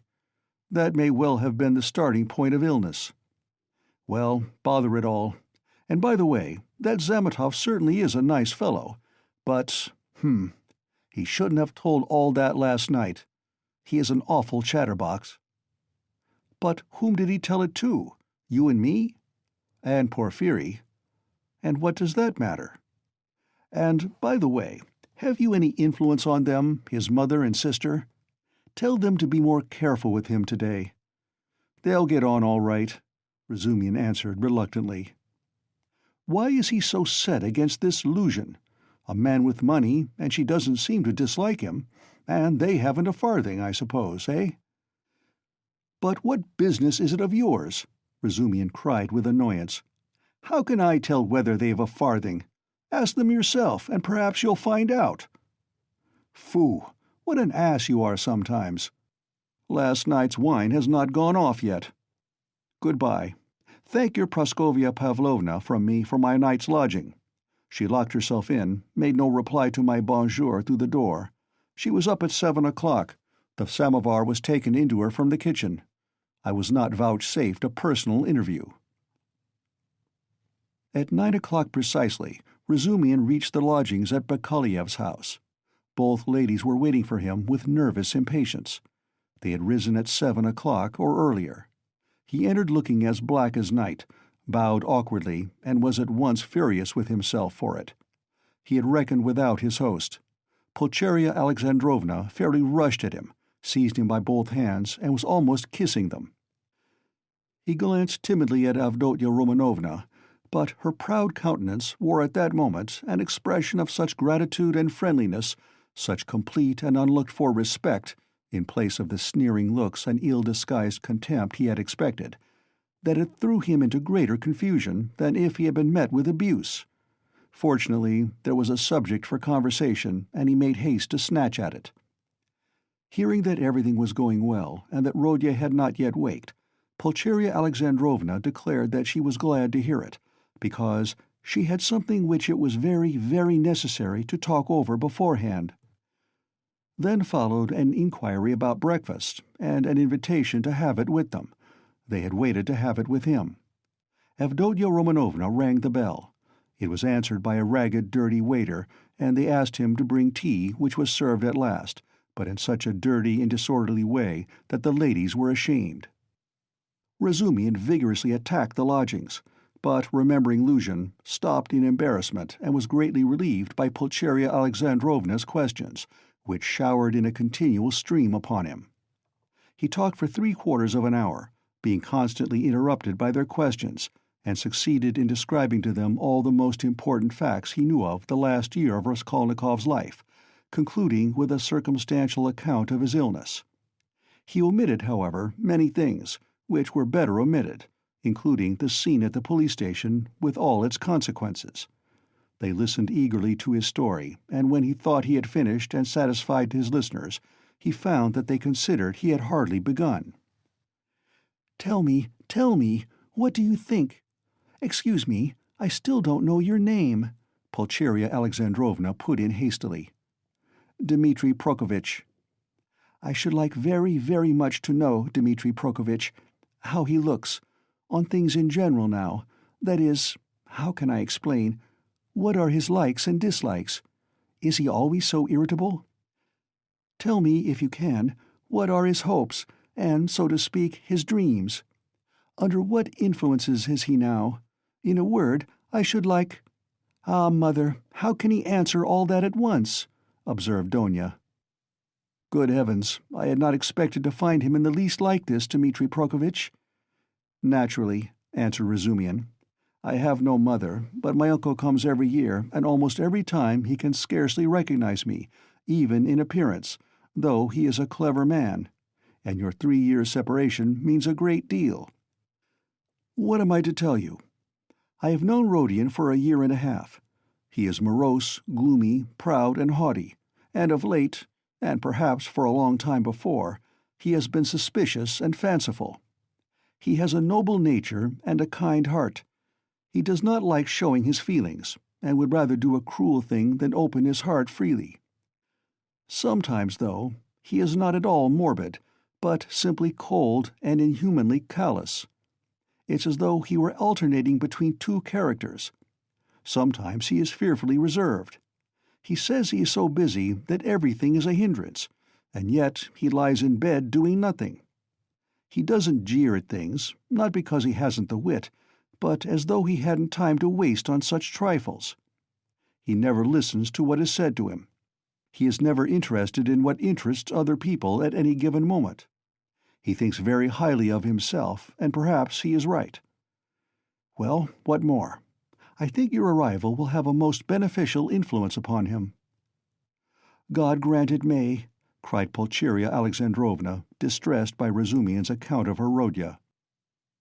And Razumian ventured to look more boldly at Avdotya Romanovna at last. He glanced at her often while he was talking, but only for a moment, and looked away again at once. Avdotya Romanovna sat at the table, listening attentively, then got up again and began walking to and fro with her arms folded and her lips compressed, occasionally putting in a question without stopping her walk. She had the same habit of not listening to what was said. She was wearing a dress of thin dark stuff, and she had a white transparent scarf round her neck. Razumian soon detected signs of extreme poverty in their belongings. Had Avdotya Romanovna been dressed like a queen, he felt that he would not be afraid of her. But perhaps just because she was poorly dressed, and that he noticed all the misery of her surroundings, his heart was filled with dread, and he began to be afraid of every word he uttered, every gesture he made, which was very trying for a man who already felt diffident.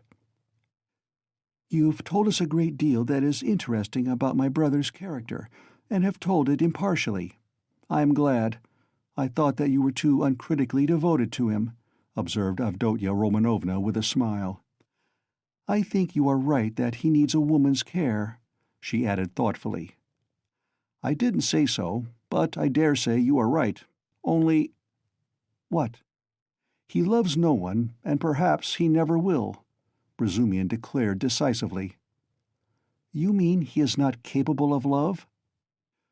"Do you know, Avdotya Romanovna, you are awfully like your brother, in everything indeed," he blurted out suddenly, to his own surprise, but remembering at once what he had just before said of her brother, he turned as red as a crab and was overcome with confusion.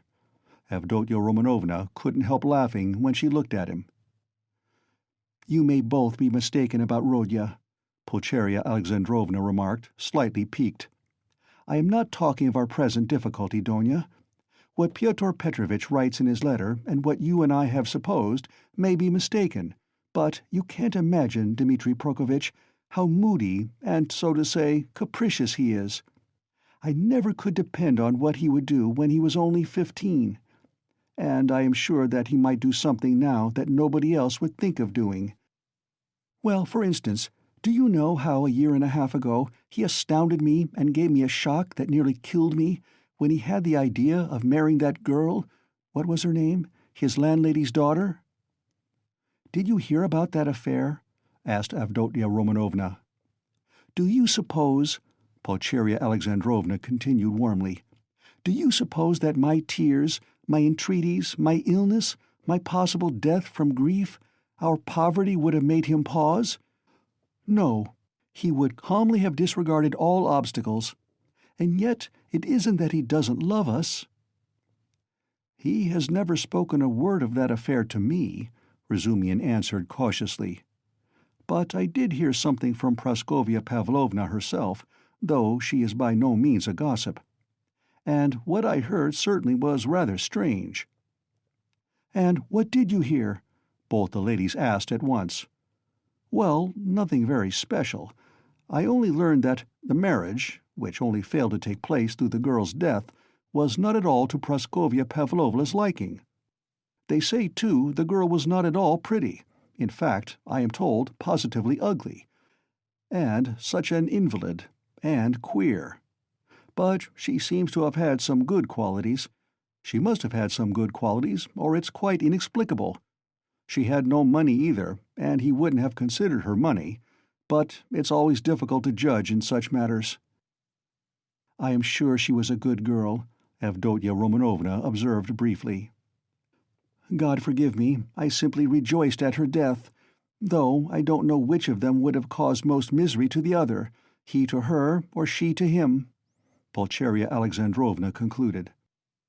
Then she began tentatively questioning him about the scene on the previous day with Luzhin, hesitating and continually glancing at Donya, obviously to the latter's annoyance. This incident, more than all the rest, evidently caused her uneasiness, even consternation. Razumian described it in detail again, but this time he added his own conclusions. He openly blamed Raskolnikov for intentionally insulting Pyotr Petrovitch, not seeking to excuse him on the score of his illness. "He had planned it before his illness," he added.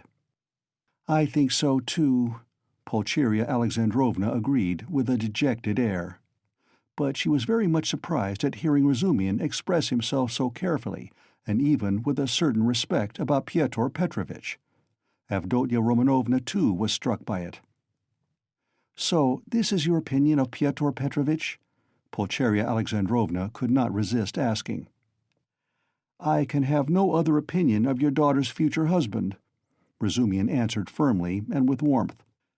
"And I don't say it simply from vulgar politeness, but simply because Avdotya Romanovna has of her own free will deigned to accept this man. If I spoke so rudely of him last night, it was because I was disgustingly drunk, and mad besides. Yes, mad, crazy. I lost my head completely. And this morning I am ashamed of it." He crimsoned and ceased speaking. Avdotya Romanovna flushed, but did not break the silence. She had not uttered a word from the moment they began to speak of Luzhin. Without her support, Pulcheria Alexandrovna obviously did not know what to do. At last, faltering and continually glancing at her daughter, she confessed that she was exceedingly worried by one circumstance. "You see, Dmitri Prokofitch," she began, "I'll be perfectly open with Dmitri Prokofitch, Donya." "Of course, mother," said Avdotya Romanovna emphatically. "This is what it is," she began in haste, as though the permission to speak of her trouble lifted a weight off her mind. "Very early this morning we got a note from Pyotr Petrovitch in reply to our letter announcing our arrival. He promised to meet us at the station, you know. Instead of that, he sent a servant to bring us the address of these lodgings and to show us the way. And he sent a message that he would be here himself this morning. But this morning this note came from him. You'd better read it yourself. There is one point in it which worries me very much. You will soon see what that is, and... Tell me your candid opinion, Dmitri Prokofitch. You know Rodya's character better than anyone, and no one can advise us better than you can. Donya, I must tell you, made her decision at once, but I still don't feel sure how to act, and I've been waiting for your opinion." Razumian opened the note, which was dated the previous evening, and read as follows. "Dear Madam Pulcheria Alexandrovna, I have the honor to inform you that, owing to unforeseen obstacles, I was rendered unable to meet you at the railway station. I sent a very competent person with the same object in view. I likewise shall be deprived of the honor of an interview with you tomorrow morning by business in the Senate that does not admit of delay, and also that I may not intrude on your family circle while you are meeting your son, and Avdotya Romanovna, her brother. I shall have the honor of visiting you and paying you my respects at your lodgings not later than tomorrow evening at 8 o'clock precisely, and herewith I venture to present my earnest, and, I may add, imperative request that Rodion Romanovitch may not be present at our interview, as he offered me a gross and unprecedented affront on the occasion of my visit to him in his illness yesterday.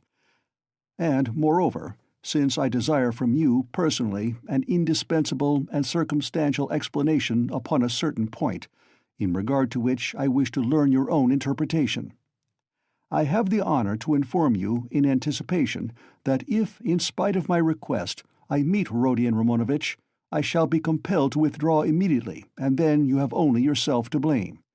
I write on the assumption that Rodion Romanovitch, who appeared so ill at my visit, suddenly recovered 2 hours later, and so, being able to leave the house, may visit you also.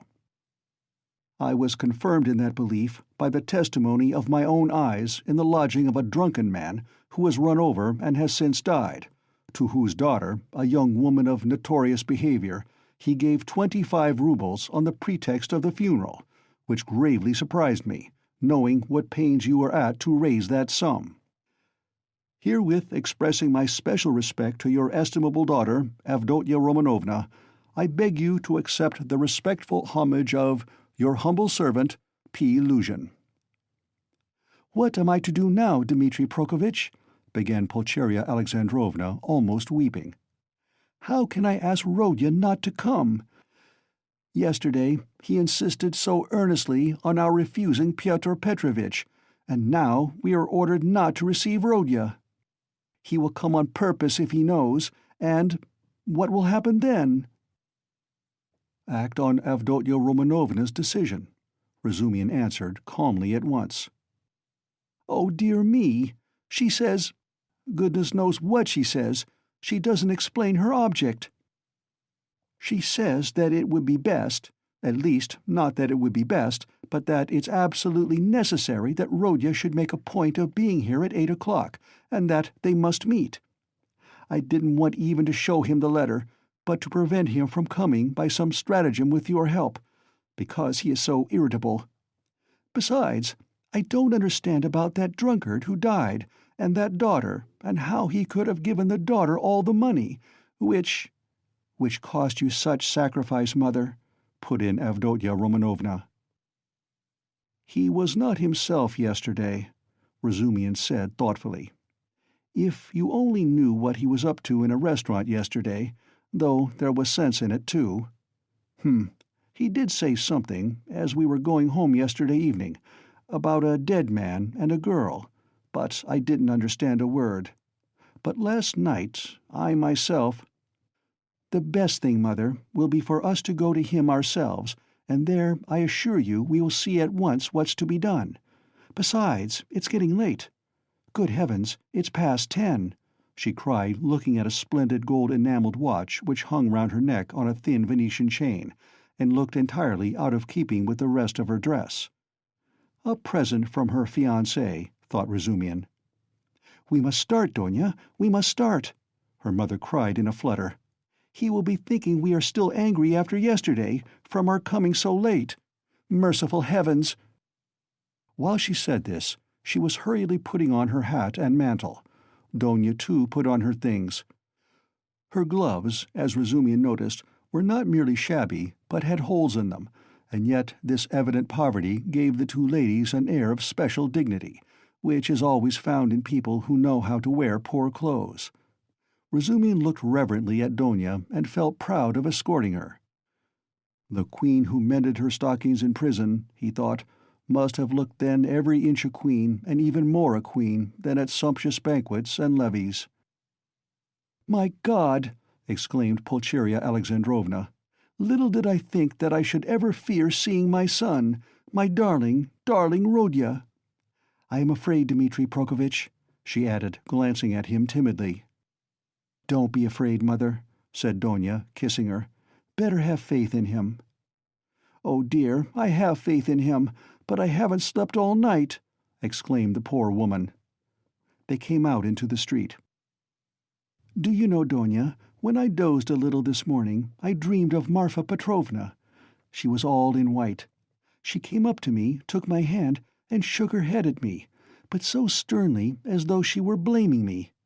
Is that a good omen? Oh, dear me! You don't know, Dmitri Prokofitch, that Marfa Petrovna's dead." "No, I didn't know. Who is Marfa Petrovna?" "She died suddenly, and only fancy—" "Afterwards, Mamma," put in Donya. "He doesn't know who Marfa Petrovna is." "Ah, you don't know? And I was thinking that you knew all about us. Forgive me, Dmitri Prokofitch. I don't know what I am thinking about these last few days. I look upon you really as a providence for us, and so I took it for granted that you knew all about us. I look on you as a relation. Don't be angry with me for saying so. Dear me, what's the matter with your right hand? Have you knocked it?" "Yes, I bruised it," muttered Razumihin, overjoyed. "I sometimes speak too much from the heart, so that Donya finds fault with me. But dear me, what a cupboard he lives in! I wonder whether he is awake. Does this woman, this landlady, consider it a room? Listen, you say he does not like to show his feelings, so perhaps I shall annoy him with my weaknesses? Do advise me, Dmitri Prokofitch. How am I to treat him? I feel quite distracted, you know." "Don't question him too much about anything if you see him frown. Don't ask him too much about his health. He doesn't like that." "Ah, Dmitri Prokofitch, how hard it is to be a mother. But here are the stairs. What an awful staircase!" "Mother, you are quite pale. Don't distress yourself, darling," said Donia, caressing her. Then, with flashing eyes, she added, "He ought to be happy at seeing you, and you are tormenting yourself so." "Wait, I'll peep in and see whether he has waked up." The ladies slowly followed Razumian, who went on before, and when they reached the landlady's door on the 4th story, they noticed that her door was a tiny crack open, and that 2 keen black eyes were watching them from the darkness within. When their eyes met, the door was suddenly shut with such a slam that Pulcheria Alexandrovna almost cried out. End of Part 3, Chapter 2. Part 3, Chapter 3. "He is well, quite well," Zosimov cried cheerfully as they entered. He had come in 10 minutes earlier and was sitting in the same place as before, on the sofa. Raskolnikov was sitting in the opposite corner, fully dressed and carefully washed and combed, as he had not been for some time past. The room was immediately crowded, yet Nastasia managed to follow the visitors in and stayed to listen. Raskolnikov really was almost well, as compared with his condition the day before, but he was still pale, listless, and somber. He looked like a wounded man, or one who has undergone some terrible physical suffering. His brows were knitted, his lips compressed, his eyes feverish. He spoke little and reluctantly, as though performing a duty, and there was a restlessness in his movements. He only wanted a sling on his arm or a bandage on his finger to complete the impression of a man with a painful abscess, or a broken arm. The pale, somber face lighted up for a moment when his mother and sister entered, but this only gave it a look of more intense suffering, in place of its listless dejection. The light soon died away, but the look of suffering remained, and Zosimov, watching and studying his patient with all the zest of a young doctor beginning to practice, noticed in him no joy at the arrival of his mother and sister, but a sort of bitter, hidden determination to bear another hour or 2 of inevitable torture. He saw later that almost every word of the following conversation seemed to touch on some sore place and irritate it. But at the same time he marveled at the power of controlling himself and hiding his feelings in a patient who the previous day had, like a monomaniac, fallen into a frenzy at the slightest word. "Yes, I see myself now that I am almost well," said Raskolnikov, giving his mother and sister a kiss of welcome which made Pulcheria Alexandrovna radiant at once.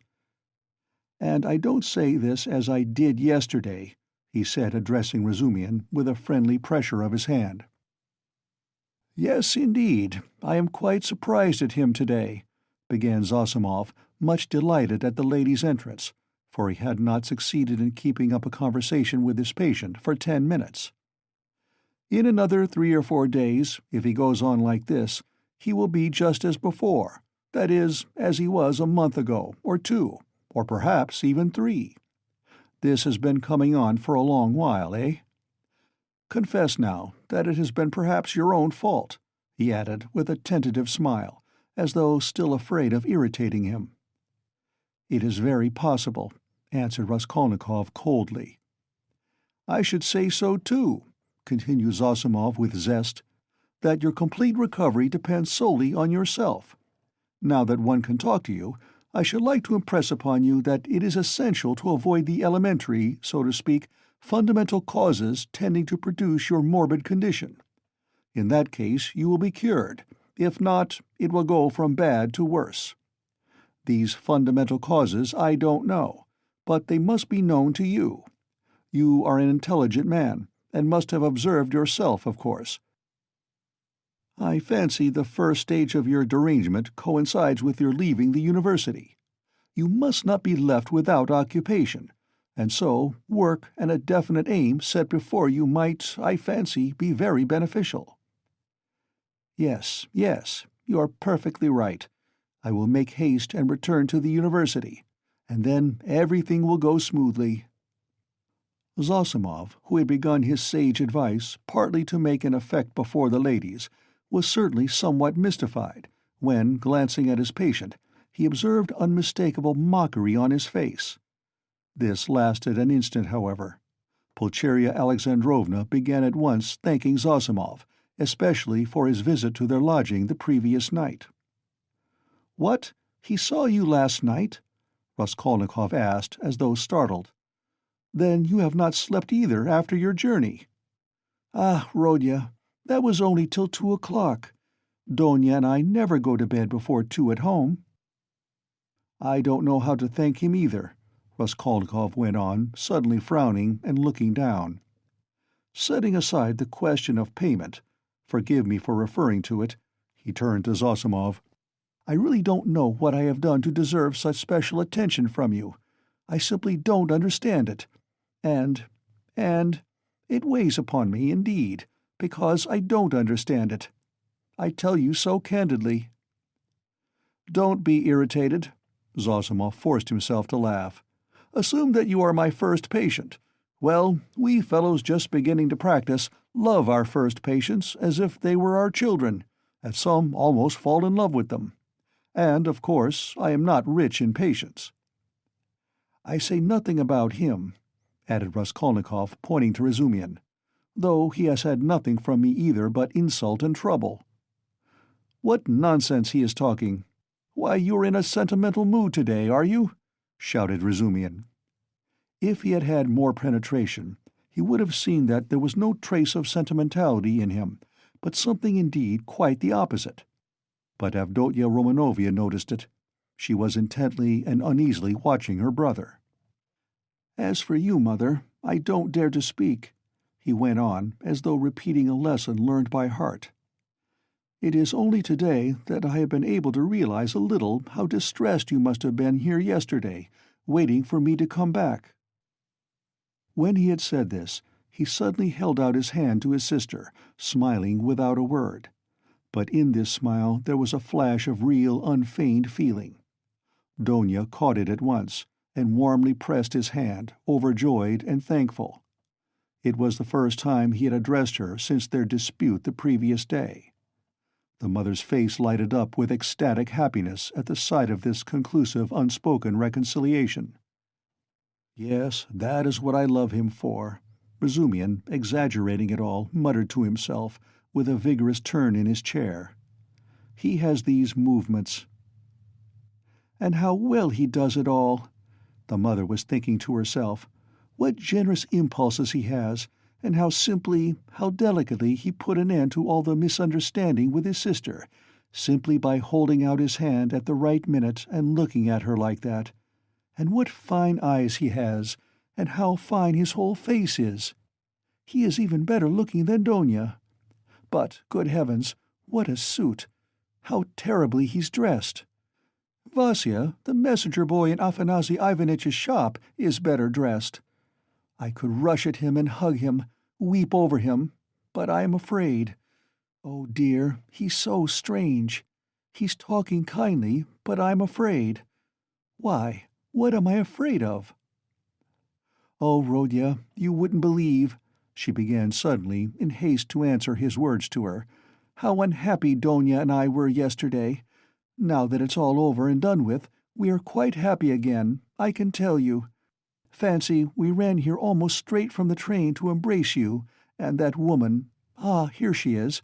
Good morning, Nastasya. She told us at once that you were lying in a high fever and had just run away from the doctor in delirium, and they were looking for you in the streets. You can't imagine how we felt. I couldn't help thinking of the tragic end of Lieutenant Potenchikov, a friend of your father's— you can't remember him, Rodya— who ran out in the same way in a high fever and fell into the well in the courtyard, and they couldn't pull him out till the next day. Of course, we exaggerated things. We were on the point of rushing to find Pyotr Petrovitch to ask him to help, because we were alone, utterly alone," she said plaintively, and stopped short suddenly, recollecting it was still somewhat dangerous to speak of Pyotr Petrovitch, although we are quite happy again. "Yes, yes, of course, it's very annoying." Raskolnikov muttered in reply, but with such a preoccupied and inattentive air that Donia gazed at him in perplexity. What else was it I wanted to say? He went on, trying to recollect. Oh yes, Mother, and you too, Donia. Please don't think that I didn't mean to come and see you today and was waiting for you to come first. What are you saying, Rodya? Cried Pulcheria Alexandrovna. She too was surprised. Is he answering us as a duty? Donia wondered. Is he being reconciled and asking forgiveness as though he were performing a rite or repeating a lesson? I've only just waked up and wanted to go to you, but was delayed owing to my clothes. I forgot yesterday to ask her, Nastasia, to wash out the blood. I've only just dressed. Blood? What blood? Pulcheria Alexandrovna asked in alarm. Oh, nothing. Don't be uneasy.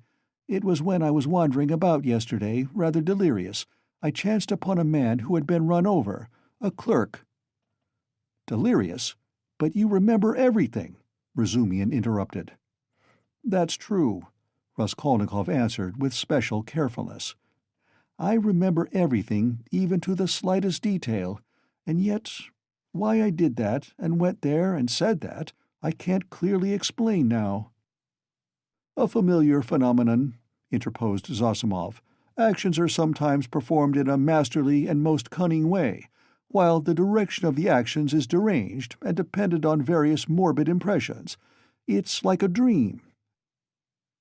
Perhaps it's a good thing, really, that he should think me almost a madman, thought Raskolnikov.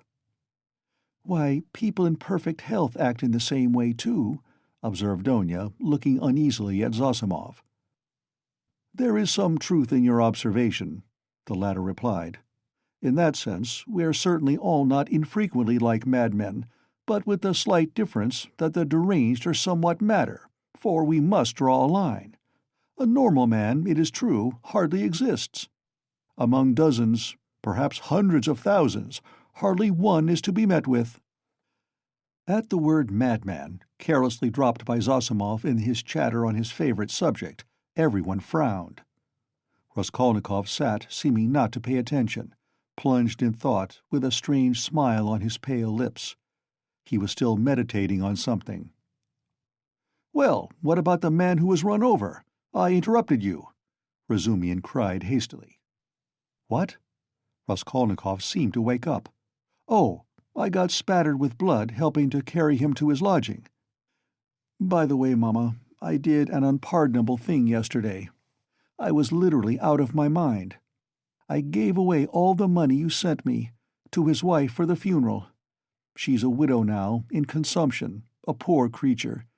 3 little children, starving, nothing in the house. There's a daughter, too.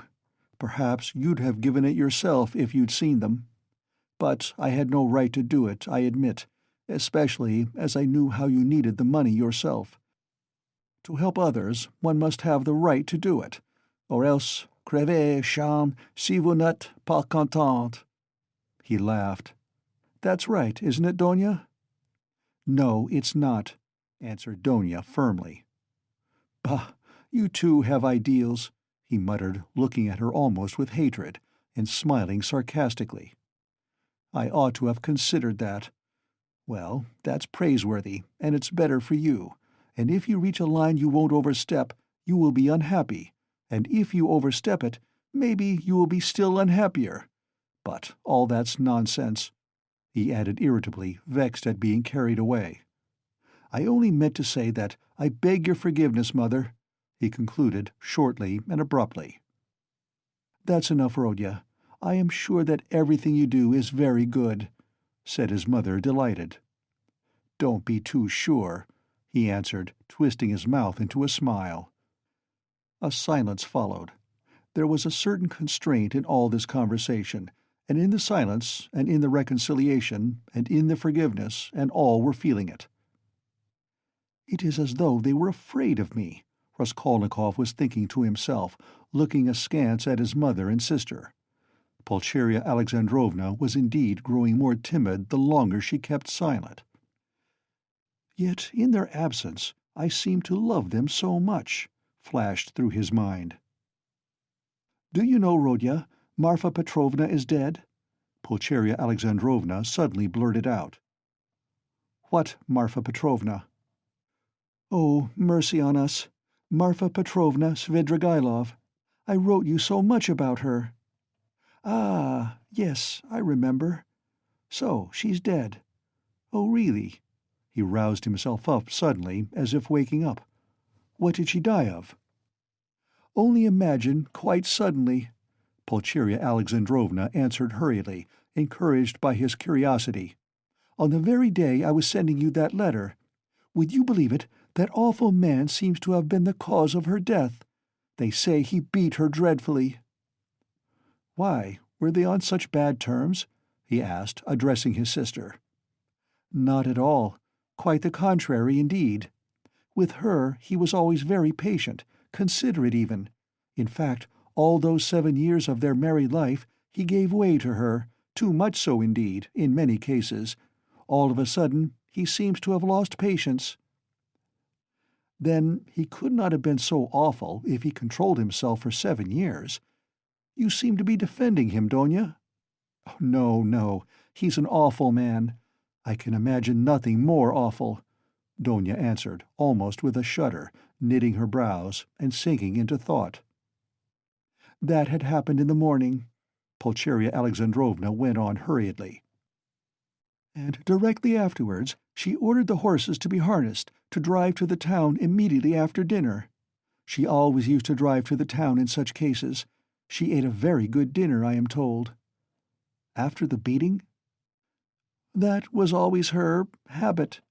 And immediately after dinner, so as not to be late in starting, she went to the bath-house. You see, she was undergoing some treatment with baths. They have a cold spring there, and she used to bathe in it regularly every day, and no sooner had she got into the water when she suddenly had a stroke." "I should think so," said Zossimov. "And did he beat her badly?" "What does that matter?" put in Donya. But I don't know why you want to tell us such gossip, Mother," said Raskolnikov irritably, as it were in spite of himself. "Ah, my dear, I don't know what to talk about," broke from Pulcheria Alexandrovna. "Why, are you all afraid of me?" he asked with a constrained smile. "That's certainly true," said Donya, looking directly and sternly at her brother. "Mother was crossing herself with terror as she came up the stairs." His face worked, as though in convulsion. "Ah, what are you saying, Donya? Don't be angry, please, Rodya. Why did you say that, Donya?" Pulcheria Alexandrovna began, overwhelmed. "You see, coming here, I was dreaming all the way, in the train, how we should meet, how we should talk over everything together, and I was so happy I did not notice the journey. But what am I saying? I am happy now. You should not, Donya. I am happy now, simply in seeing you, Rodya." "Hush, Mother," he muttered in confusion, not looking at her, but pressing her hand. "We shall have time to speak freely of everything." As he said this, he was suddenly overwhelmed with confusion and turned pale. Again that awful sensation he had known of late passed with deadly chill over his soul. Again it became suddenly plain and perceptible to him that he had just told a fearful lie, that he would never now be able to speak freely of everything, that he would never again be able to speak of anything to anyone. The anguish of this thought was such that for a moment he almost forgot himself. He got up from his seat, and not looking at anyone, walked towards the door. "What are you about?" cried Razumihin, clutching him by the arm. He sat down again and began looking about him in silence. They were all looking at him in perplexity. "But what are you all so dull for?" he shouted, suddenly and quite unexpectedly. "Do say something! What's the use of sitting like this? Come, do speak! Let us talk! We meet together and sit in silence! Come, anything!" "Thank God! I was afraid the same thing as yesterday was beginning again," said Pulcheria Alexandrovna, crossing herself. "What is the matter, Rodya?" asked Avdotya Romanovna distrustfully. "Oh, nothing. I remembered something," he answered, and suddenly laughed. "Well, if you remembered something, that's all right. I was beginning to think," muttered Zosimov, getting up from the sofa. "It is time for me to be off. I will look in again, perhaps, if I can." He made his bows and went out. "What an excellent man," observed Pulcheria Alexandrovna. "Yes, excellent, splendid, well-educated, intelligent," Raskolnikov began, suddenly speaking with surprising rapidity, and a liveliness he had not shown till then. "I can't remember where I met him before my illness. I believe I have met him somewhere. And this is a good man, too." He nodded at Razumihin. "Do you like him, Donia?" he asked her, and suddenly, for some unknown reason, laughed. "Very much," answered Donia. "Phoo! What a pig you are!" Razumihin protested, blushing in terrible confusion, and he got up from his chair. Pulcheria Alexandrovna smiled faintly, but Raskolnikov laughed aloud. "Where are you off to?" "I must go." "You need not at all. Stay. Zosimov has gone, so you must. Don't go. What's the time? Is it 12 o'clock? What a pretty watch you have got, Donia. But why are you all silent again? I do all the talking." "It was a present from Marfa Petrovna," answered Donia. "And a very expensive one," added Pulcheria Alexandrovna. "Ah, what a big one! Hardly like a lady's." "I like that sort," said Donia. "So it is not a present from her fiancé," thought Razumihin, and was unreasonably delighted. "I thought it was Luzhin's present," observed Raskolnikov. "No, he has not made Donia any presents yet." "Ah. And do you remember, Mother, I was in love and wanted to get married?" he said suddenly, looking at his mother, who was disconcerted by the sudden change of subject and the way he spoke of it. "Oh, yes, my dear." Pulcheria Alexandrovna exchanged glances with Donia and Razumihin. Yes. What shall I tell you? I don't remember much indeed. She was such a sickly girl," he went on, growing dreamy and looking down again. "Quite an invalid. She was fond of giving alms to the poor, and was always dreaming of a nunnery, and once she burst into tears when she began talking to me about it. Yes, yes, I remember. I remember very well. She was an ugly little thing.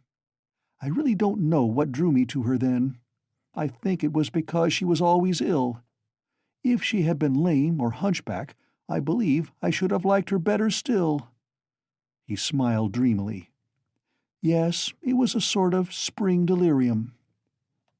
"No, it was not only spring delirium," said Donia with warm feeling. He fixed a strained, intent look on his sister, but did not hear or did not understand her words. Then, completely lost in thought, he got up, went up to his mother, kissed her, went back to his place and sat down. "You love her even now?" said Pulcheria Alexandrovna, touched. "Her? Now? Oh, yes, you ask about her. No. That's all now, as it were, in another world. And so long ago. And indeed, everything happening here seems somehow far away." He looked attentively at them. "You now, I seem to be looking at you from 1,000 miles away. But goodness knows why we are talking of that. And what's the use of asking about it?" he added with annoyance, and biting his nails, fell into dreamy silence again. "What a wretched lodging you have, Rodya. It's like a tomb," said Pulcheria Alexandrovna, suddenly breaking the oppressive silence. "I am sure it's quite half through your lodging you have become so melancholy." "My lodging," he answered listlessly. "Yes, the lodging had a great deal to do with it. I thought that too. If only you knew, though, what a strange thing you said just now, Mother," he said, laughing strangely.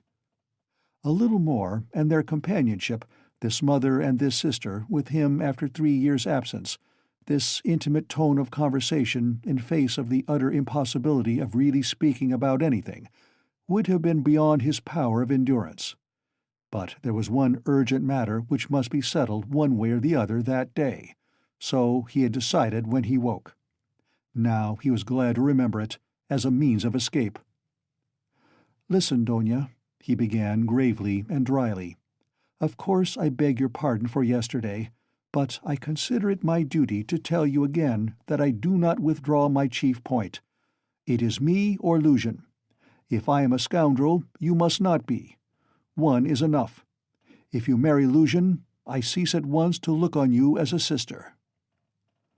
"Rodya, Rodya, it is the same as yesterday again," Pulcheria Alexandrovna cried mournfully. "And why do you call yourself a scoundrel? I can't bear it. You said the same yesterday." "Brother," Donya answered firmly and with the same dryness, "in all this there is a mistake on your part. I thought it over at night, and found out the mistake. It is all because you seem to fancy I am sacrificing myself to someone and for someone. That is not the case at all. I am simply marrying for my own sake, because things are hard for me. Though, of course, I shall be glad if I succeed in being useful to my family. But that is not the chief motive for my decision." "She is lying," he thought to himself, biting his nails vindictively. "Proud creature! She won't admit she wants to do it out of charity. Too haughty. Oh, base characters! They even love as though they hate. Oh, how I hate them all!" "In fact," continued Donya, "I am marrying Pyotr Petrovitch because of two evils I choose the less. I intend to do honestly all he expects of me, so I am not deceiving him." "Why did you smile just now?" She, too, flushed, and there was a gleam of anger in her eyes. "All?" he asked, with a malignant grin. "Within certain limits. Both the manner and form of Pyotr Petrovitch's courtship showed me at once what he wanted. He may, of course, think too well of himself, but I hope he esteems me too. Why are you laughing again? And why are you blushing again?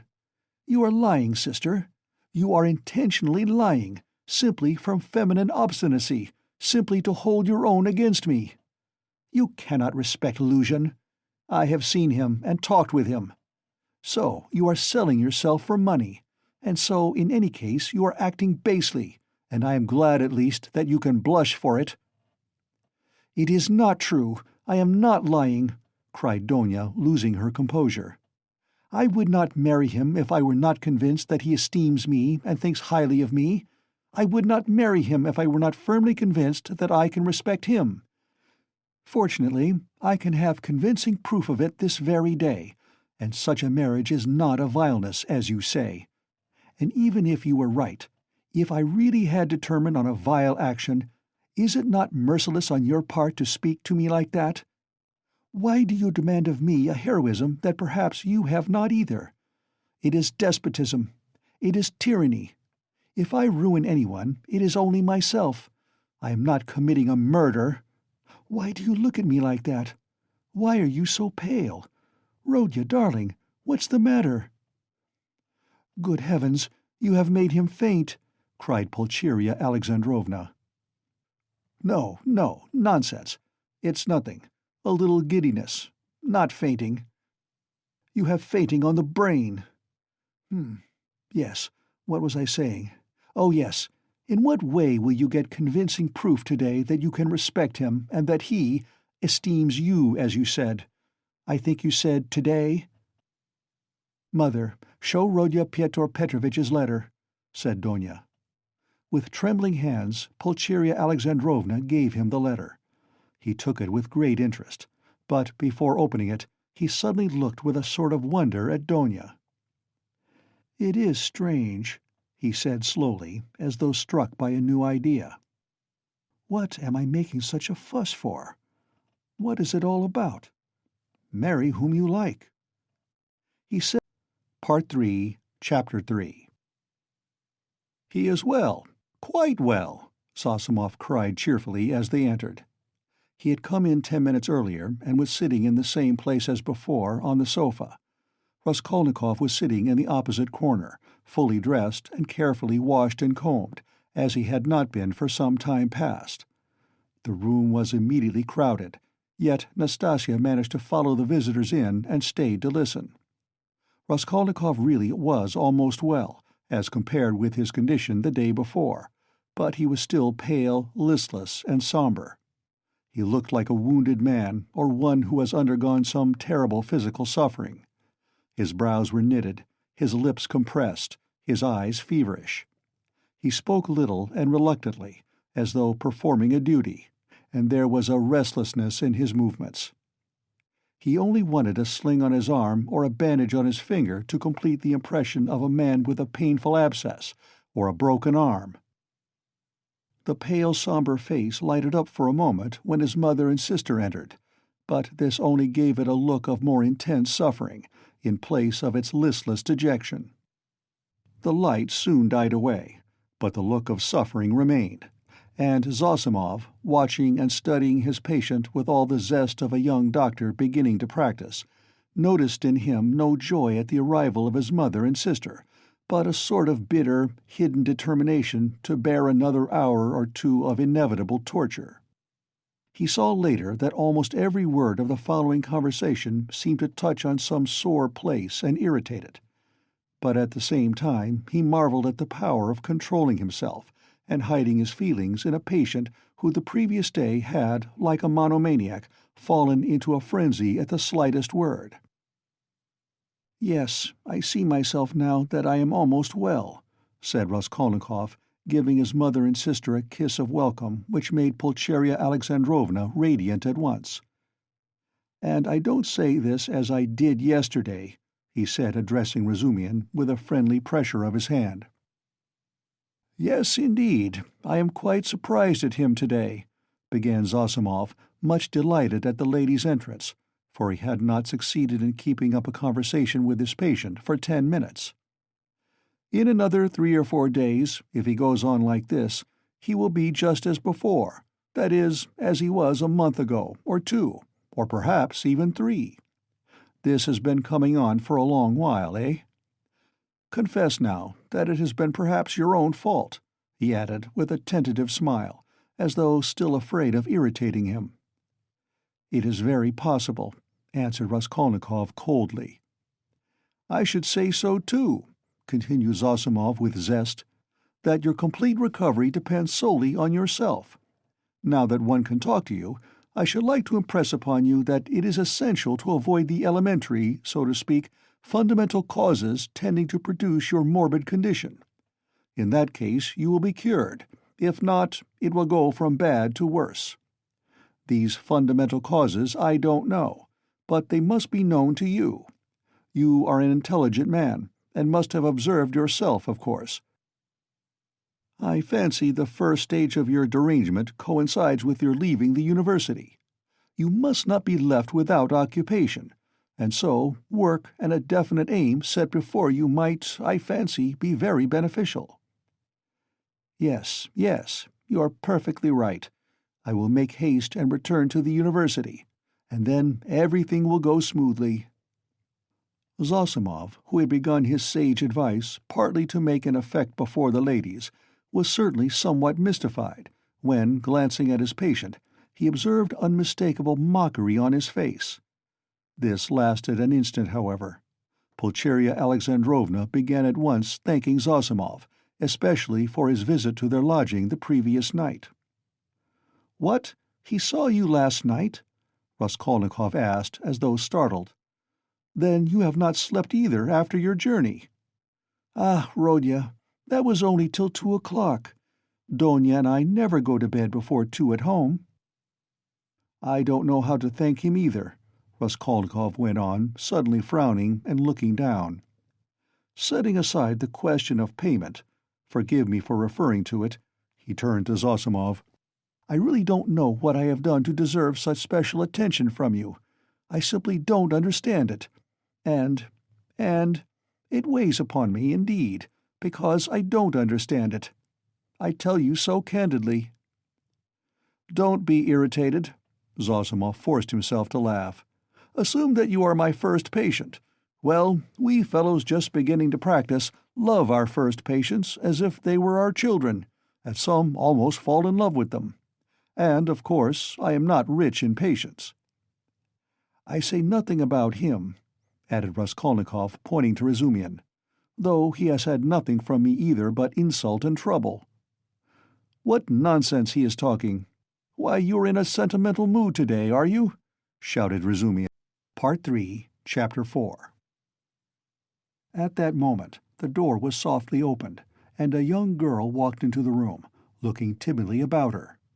Everyone turned towards her with surprise and curiosity. At first sight, Raskolnikov did not recognize her. It was Sofya Semyonovna Marmeladov. He had seen her yesterday for the first time, but at such a moment, in such surroundings, and in such a dress, that his memory retained a very different image of her.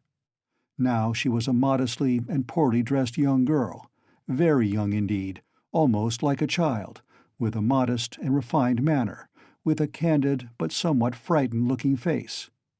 She was wearing a very plain indoor dress, and had on a shabby, old-fashioned hat, but she still carried a parasol.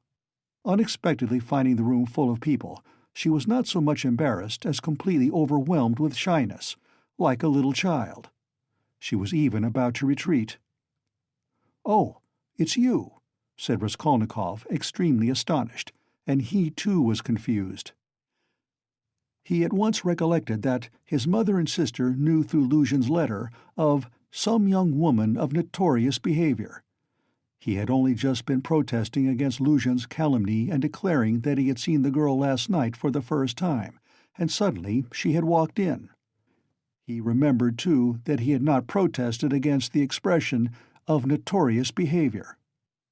All this passed vaguely and fleetingly through his brain, but looking at her more intently, he saw that the humiliated creature was so humiliated that he felt suddenly sorry for her. When she made a movement to retreat in terror, it sent a pang to his heart. "I did not expect you," he said hurriedly, with a look that made her stop. "Please sit down. You come, no doubt, from Katerina Ivanovna. Allow me. Not there. Sit here." At Sonia's entrance, Razumihin, who had been sitting on one of Raskolnikov's 3 chairs, close to the door, got up to allow her to enter. Raskolnikov had at first shown her the place on the sofa where Zossimov had been sitting, but feeling that the sofa which served him as a bed was too familiar a place, he hurriedly motioned her to Razumihin's chair. "You sit here," he said to Razumihin, putting him on the sofa. Sonia sat down, almost shaking with terror, and looked timidly at the 2 ladies. It was evidently almost inconceivable to herself that she could sit down beside them. At the thought of it, she was so frightened that she hurriedly got up again, and in utter confusion addressed Raskolnikov. I have come for 1 minute. Forgive me for disturbing you," she began falteringly. "I come from Katerina Ivanovna, and she had no one to send. Katerina Ivanovna told me to beg you to be at the service, in the morning, at Mitrofanevsky, and then, to her, to do her the honor, she told me to beg you—" Sonia stammered and ceased speaking. "I will try, certainly, most certainly," answered Raskolnikov. He too stood up, and he too faltered and could not finish his sentence. "Please sit down," he said suddenly. "I want to talk to you. You are perhaps in a hurry, but please, be so kind, spare me 2 minutes." And he drew up a chair for her. Sonia sat down again, and again timidly she took a hurried, frightened look at the 2 ladies, and dropped her eyes. Raskolnikov's pale face flushed, a shudder passed over him, his eyes glowed. "Mother," he said firmly and insistently, "this is Sofya Semyonovna Marmeladov, the daughter of that unfortunate Mr. Marmeladov who was run over yesterday before my eyes, and of whom I was just telling you." Pulcheria Alexandrovna glanced at Sonia, and slightly screwed up her eyes. In spite of her embarrassment before Rodya's urgent and challenging look, She could not deny herself that satisfaction. Donya gazed gravely and intently into the poor girl's face, and scrutinized her with perplexity. Sonia, hearing herself introduced, tried to raise her eyes again, but was more embarrassed than ever. "I wanted to ask you," said Raskolnikov hastily, "how things were arranged yesterday. You were not worried by the police, for instance?" "No, that was all right. It was too evident, the cause of death. They did not worry us. Only the lodgers were angry." "Why?" "At the body's remaining so long. You see, it is hot now, so that today they will carry it to the cemetery, into the chapel, until tomorrow. At first Katerina Ivanovna was unwilling, but now she sees herself that it is necessary." "Today, then?" "She begs you to do us the honor to be in the church tomorrow for the service, and then to be present at the funeral lunch." "She is giving a funeral lunch?" "Yes, just a little. She told me to thank you very much for helping us yesterday. But for you, we should have had nothing for the funeral." All at once her lips and chin began trembling, but with an effort she controlled herself, looking down again. During the conversation, Raskolnikov watched her carefully. She had a thin, very thin, pale little face, rather irregular and angular, with sharp little nose and chin. She could not have been called pretty, but her blue eyes were so clear, and when they lighted up there was such a kindliness and simplicity in her expression that one could not help being attracted. Her face, and her whole figure indeed, had another peculiar characteristic. In spite of her 18 years, she looked almost a little girl, almost a child. And in some of her gestures this childishness seemed almost absurd. "But has Katerina Ivanovna been able to manage with such small means? Does she even mean to have a funeral lunch?" Raskolnikov asked, persistently keeping up the conversation. "The coffin will be plain, of course, and everything will be plain, so it won't cost much. Katerina Ivanovna and I have reckoned it all out, so that there will be enough left, and Katerina Ivanovna was very anxious it should be so. You know one can't... It's a comfort to her. She is like that, you know." I understand, of course. Why do you look at my room like that? My mother has just said it was like a tomb." "You gave us everything yesterday," Sonia said suddenly in reply, in a loud, rapid whisper, and again she looked down in confusion. Her lips and chin were trembling once more. She had been struck at once by Raskolnikov's poor surroundings, and now these words broke out spontaneously. A silence followed. There was a light in Donya's eyes, and even Pulcheria Alexandrovna looked kindly at Sonia. "Rodya," she said, getting up, "we shall have dinner together, of course.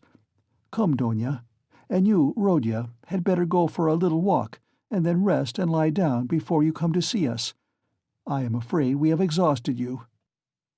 Yes, I'll come," he answered, getting up fussily. "But I have something to see to." "But surely you will have dinner together," cried Razumihin, looking in surprise at Raskolnikov. "What do you mean?" Yes, I am coming, of course. And you stay a minute. You do not want him just now, do you, Mother? Or perhaps I am taking him from you." "Oh, no. And will you, Dmitri Prokofitch, do us the favor of dining with us?" "Please do," added Donya. Razumihin bowed, positively radiant. For one moment they were all strangely embarrassed. "Goodbye, Rodya, that is, till we meet. I do not like saying goodbye. Goodbye, Nastasia. Ah, I have said goodbye again."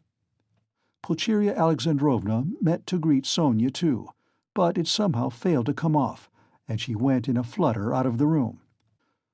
But Avdotya Romanovna seemed to await her turn, and, following her mother out, gave Sonia an attentive, courteous bow. Sonia, in confusion, gave a hurried, frightened curtsy. There was a look of poignant discomfort in her face, as though Avdotya Romanovna's courtesy and attention were oppressive and painful to her. "Donya, good-bye," called Raskolnikov in the passage. "Give me your hand." "Why, I did give it to you. Have you forgotten?" said Donia, turning warmly and awkwardly to him.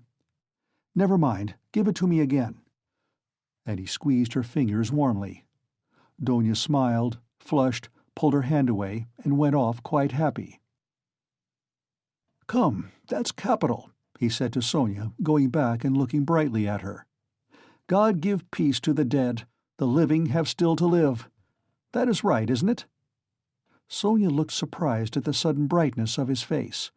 He looked at her for some moments in silence. The whole history of the dead father floated before his memory in those moments. "Heavens, Donia," Pulcheria Alexandrovna began as soon as they were in the street. "I really feel relieved myself at coming away, more at ease. How little did I think yesterday in the train that I could ever be glad of that. I tell you again, Mother, he is still very ill. Don't you see it? Perhaps worrying about us upset him. We must be patient, and much, much can be forgiven." "Well, you were not very patient." Pulcheria Alexandrovna caught her up, hotly and jealously. "Do you know, Donia, I was looking at you two. You are the very portrait of him, and not so much in face as in soul. You are both melancholy, both morose and hot-tempered, both haughty and both generous. Surely he can't be an egotist, Donia? Eh?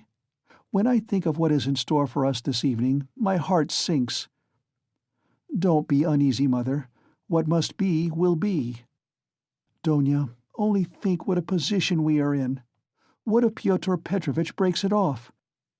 Poor Pulcheria Alexandrovna blurted out incautiously. "He won't be worth much if he does," answered Donia sharply and contemptuously. "We did well to come away," Pulcheria Alexandrovna hurriedly broke in. "He was in a hurry about some business or other. If he gets out and has a breath of air— It is fearfully close in his room, but where is one to get a breath of air here? The very streets here feel like shut-up rooms.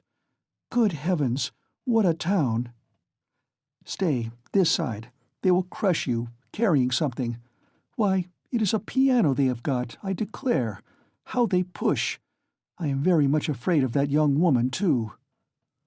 "What young woman, Mother?" "Why, that Sofya Semyonovna, who was there just now." "Why?" "I have a presentiment, Donia. Well, you may believe it or not, but as soon as she came in, that very minute, I felt that she was the chief cause of the trouble." "Nothing of the sort!" cried Donia in vexation. "What nonsense, with your presentiments, Mother! He only made her acquaintance the evening before, and he did not know her when she came in." "Well, you will see. She worries me. But you will see, you will see. I was so frightened. She was gazing at me with those eyes. I could scarcely sit still in my chair when he began introducing her, do you remember? It seems so strange, but Pyotr Petrovitch writes like that about her, and he introduces her to us, to you. So he must think a great deal of her." "People will write anything. We were talked about and written about, too. Have you forgotten? I am sure that she is a good girl, and that it is all nonsense." "God grant it may be." "And Pyotr Petrovitch is a contemptible slanderer," Donia snapped out suddenly. Pulcheria Alexandrovna was crushed. The conversation was not resumed. "I will tell you what I want with you," said Raskolnikov, drawing Razumihin to the window.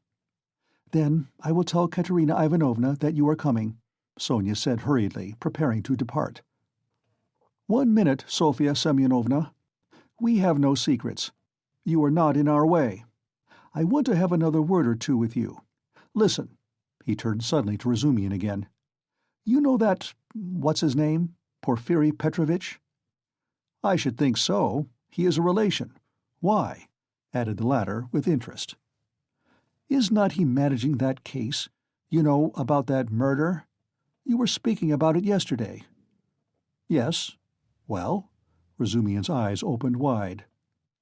"He was inquiring for people who had pawned things, and I have some pledges there too. Trifles. A ring my sister gave me as a keepsake when I left home, and my father's silver watch. They are only worth 5 or 6 rubles together. But I value them. So what am I to do now? I do not want to lose the things, especially the watch. I was quaking just now, for fear Mother would ask to look at it when we spoke of Donia's watch.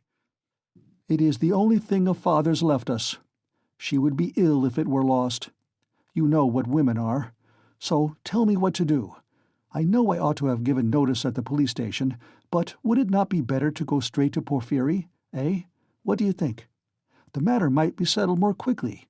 You see, Mother may ask for it before dinner. Certainly not to the police station. Certainly to Porfiry, Razumihin shouted in extraordinary excitement. Well, how glad I am! Let us go at once. It is a couple of steps. We shall be sure to find him. Very well, let us go. And he will be very, very glad to make your acquaintance. I have often talked to him of you at different times. I was speaking of you yesterday. Let us go. So, you knew the old woman? So that's it. It is all turning out splendidly. Oh yes, Sofya Ivanovna. Sofya Semyonovna, corrected Raskolnikov. Sofya Semyonovna, this is my friend Razumihin, and he is a good man. If you have to go now, Sonia was beginning, not looking at Razumihin at all, and still more embarrassed. Let us go, decided Raskolnikov. I will come to you today, Sofya Semyonovna. Only tell me where you live. He was not exactly ill at ease, but seemed hurried, and avoided her eyes. Sonia gave her address, and flushed as she did so. They all went out together. "Don't you lock up?" asked Razumihin, following him on to the stairs. "Never," answered Raskolnikov. "I have been meaning to buy a lock for these 2 years. People are happy who have no need of locks," he said, laughing to Sonia.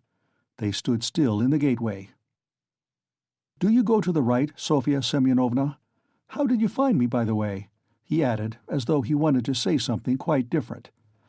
He wanted to look at her soft, clear eyes, but this was not easy.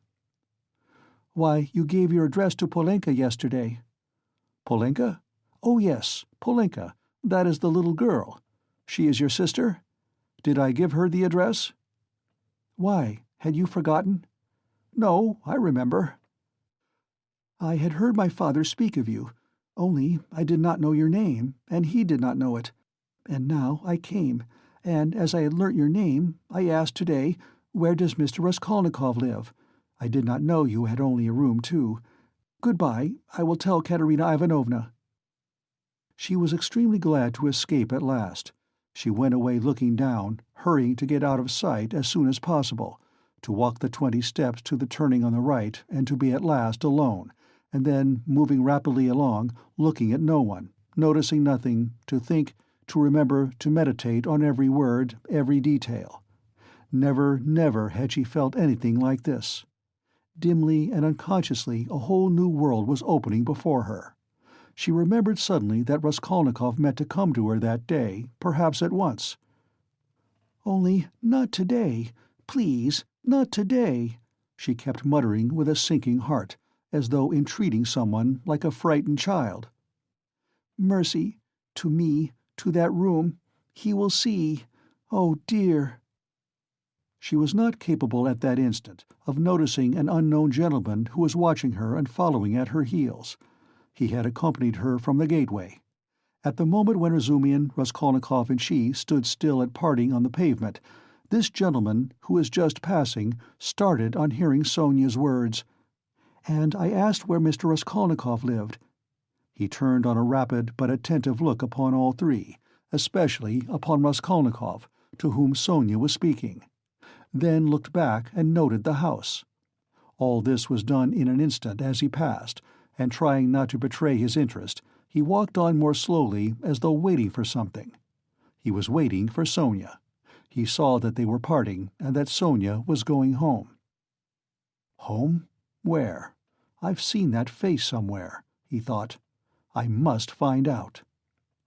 At the turning he crossed over, looked round and saw Sonia coming the same way, noticing nothing. She turned the corner. He followed her on the other side. After about 50 paces he crossed over again, overtook her and kept 2 or 3 yards behind her. He was a man about 50, rather tall and thickly set, with broad high shoulders which made him look as though he stooped a little. He wore good and fashionable clothes, and looked like a gentleman of position. He carried a handsome cane, which he tapped on the pavement at each step. His gloves were spotless. He had a broad, rather pleasant face, with high cheekbones and a fresh color, not often seen in Petersburg. His flaxen hair was still abundant, and only touched here and there with gray, and his thick square beard was even lighter than his hair. His eyes were blue, and had a cold and thoughtful look. His lips were crimson. He was a remarkably well-preserved man, and looked much younger than his years. When Sonia came out on the canal bank, they were the only two persons on the pavement. He observed her dreaminess and preoccupation. On reaching the house where she lodged, Sonia turned in at the gate. He followed her, seeming rather surprised. In the courtyard she turned to the right corner. "Bah!" muttered the unknown gentleman, and mounted the stairs behind her. Only then Sonia noticed him. She reached the third story, turned down the passage, and rang at number 9. On the door was inscribed in chalk, "Kapernaumov, Tailor." "Bah!" the stranger repeated again, wondering at the strange coincidence, and he rang next door at number 8. The doors were 2 or 3 yards apart. "You lodge at Kapernaumov's," he said, looking at Sonia and laughing. "He altered a waistcoat for me yesterday. I am staying close here at Madame Restlich's. How odd!" Sonia looked at him attentively. "We are neighbors," he went on gaily. "I only came to town the day before yesterday. Goodbye for the present." Sonia made no reply. The door opened, and she slipped in. She felt for some reason ashamed and uneasy. On the way to Porfiry's, Razumian was obviously excited. "That's capital, brother," he repeated several times. "And I am glad. I am glad." "What are you glad about?" Raskolnikov thought to himself. "I didn't know that you pledged things at the old woman's, too. And was it long ago? I mean, was it long since you were there?" What a simple-hearted fool he is. When was it? Raskolnikov stopped still to recollect. 2 or 3 days before her death it must have been. But I am not going to redeem the things now, he put in with a sort of hurried and conspicuous solicitude about the things. I've not more than a silver rouble left, after last night's accursed delirium. He laid special emphasis on the delirium. Yes, yes, Razumian hastened to agree with what was not clear. Then that's why you were stuck, partly. You know, in your delirium you were continually mentioning some rings or chains. Yes, yes, that's clear. It's all clear now. Hullo, how that idea must have got about among them. Here this man will go to the stake for me, and I find him delighted at having it cleared up why I spoke of rings in my delirium. What a hold the idea must have on all of them. "Shall we find him?" he asked suddenly. "Oh, yes," Razumian answered quickly. "He is a nice fellow, you will see, brother. Rather clumsy, that is to say, he is a man of polished manners, but I mean clumsy in a different sense. He is an intelligent fellow, very much so indeed, but he has his own range of ideas. He is incredulous, skeptical, cynical. He likes to impose on people, or rather to make fun of them. His is the old circumstantial method, but he understands his work thoroughly. Last year he cleared up a case of murder in which the police had hardly a clue. He is very, very anxious to make your acquaintance." "On what grounds is he so anxious?" "Oh, it's not exactly— You see, since you've been ill, I happen to have mentioned you several times. So when he heard about your being a law student and not able to finish your studies, he said, 'What a pity,' and so I concluded, from everything together, not only that. Yesterday, Zametov, you know, Rodya, I talked some nonsense on the way home to you yesterday when I was drunk. I am afraid, brother, of your exaggerating it, you see."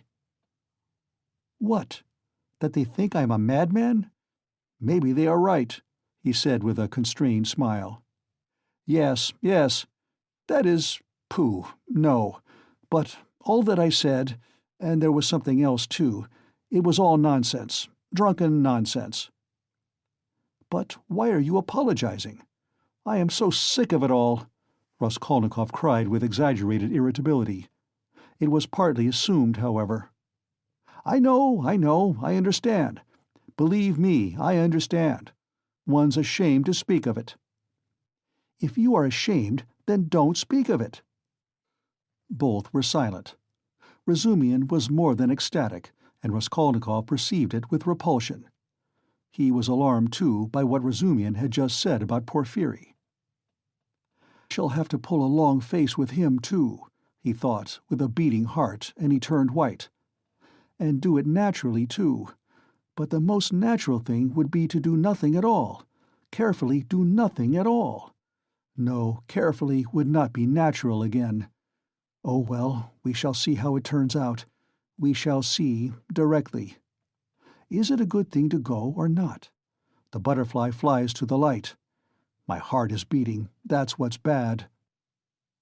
"In this grey house," said Razumian. "The most important thing, does Porphyry know that I was at the old hag's flat yesterday, and asked about the blood?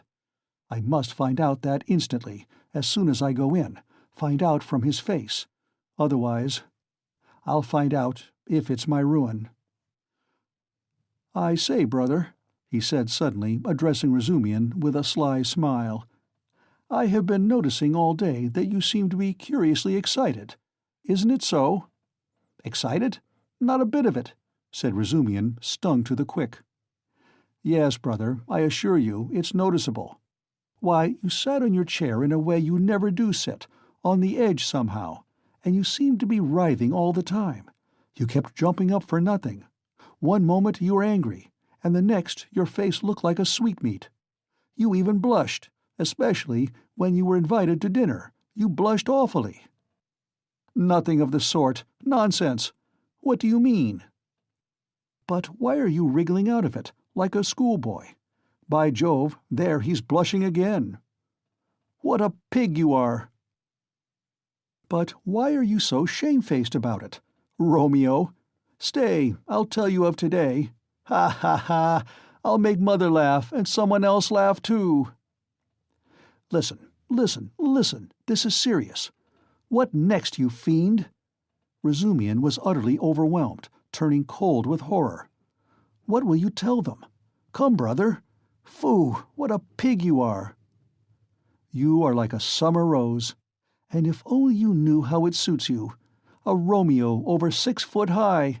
And how you've washed today. You cleaned your nails, I declare, eh? That's something unheard of. Why, I do believe you've got pomatum on your hair. Bend down."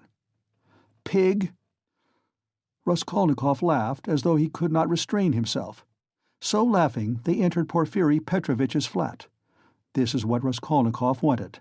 From within they could be heard laughing as they came in, still guffawing in the passage. "Not a word here, or I'll brain you," Razumian whispered furiously, seizing Raskolnikov by the shoulder. End of Part 3, Chapter 4.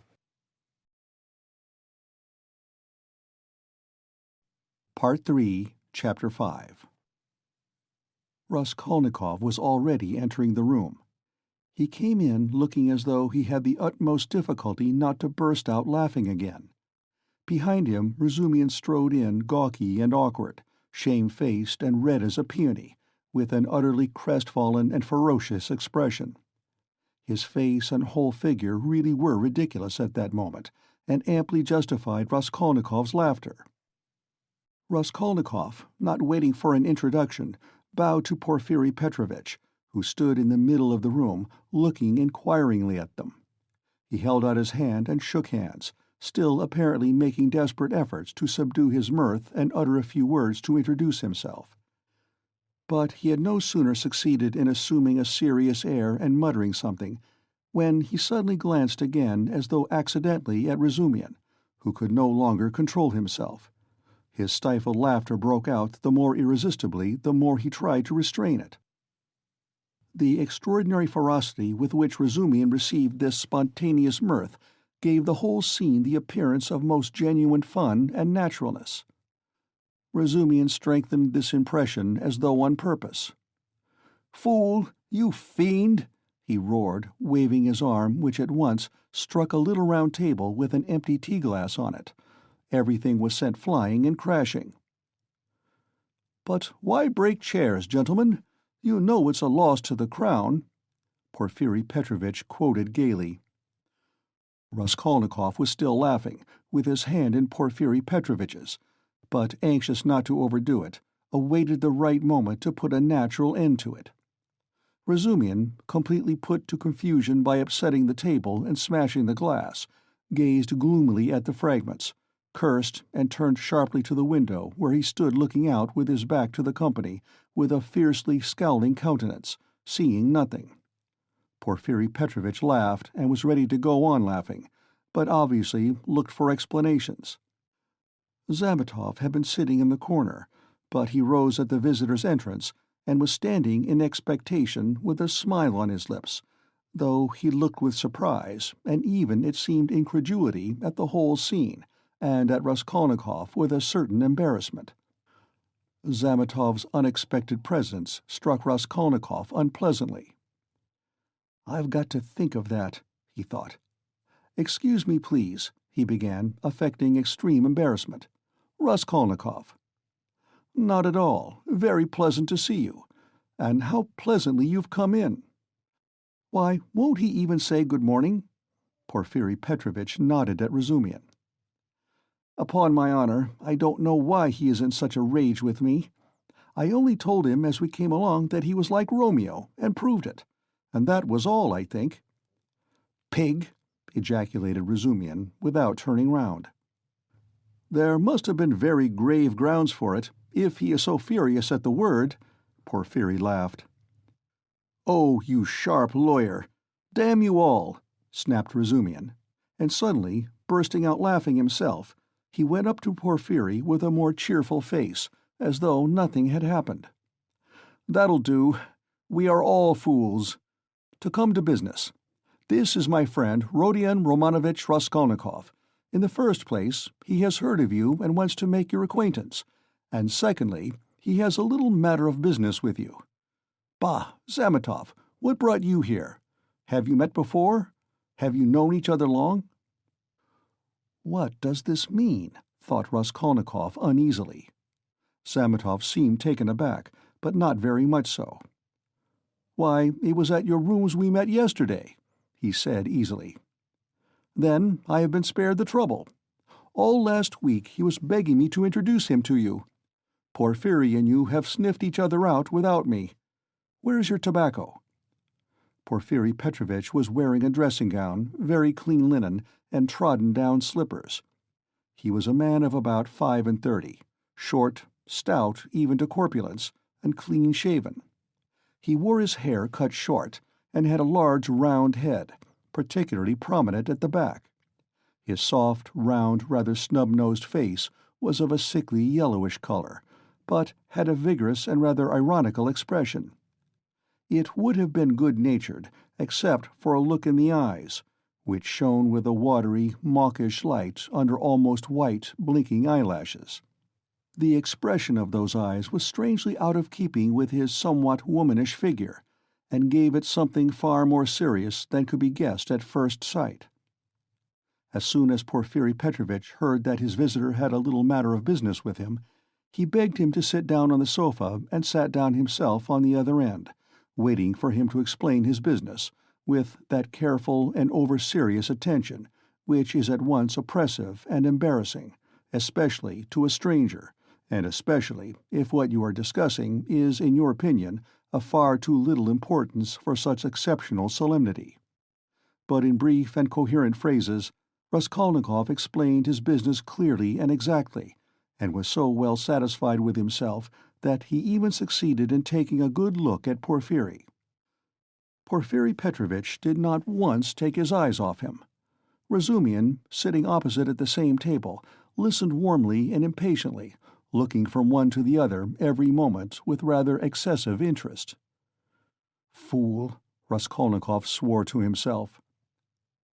"You have to give information to the police," Porfiry replied, with a most businesslike air. "That having learnt of this incident, that is, of the murder, you beg to inform the lawyer in charge of the case that such and such things belong to you, and that you desire to redeem them. But they were right to you." "That's just the point, that, at the present moment," Raskolnikov tried his utmost to feign embarrassment, "I am not quite in funds, and even this trifling sum is beyond me. I only wanted, you see, for the present to declare that the things are mine, and that when I have money—" "That's no matter," answered Porfiry Petrovitch, receiving his explanation of his pecuniary position coldly.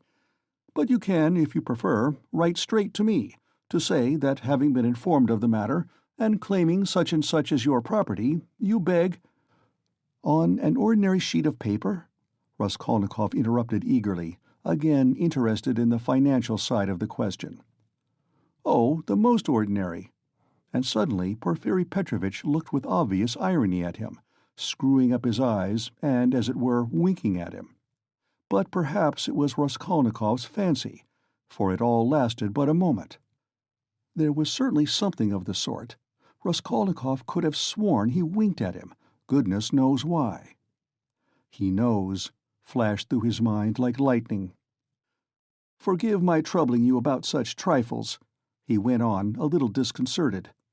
"The things are only worth 5 roubles, but I prize them particularly for the sake of those from whom they came to me, and I must confess that I was alarmed when I heard—" "That's why you were so much struck when I mentioned to Zosimov that Porfiry was inquiring for everyone who had pledges," Razumihin put in with obvious intention.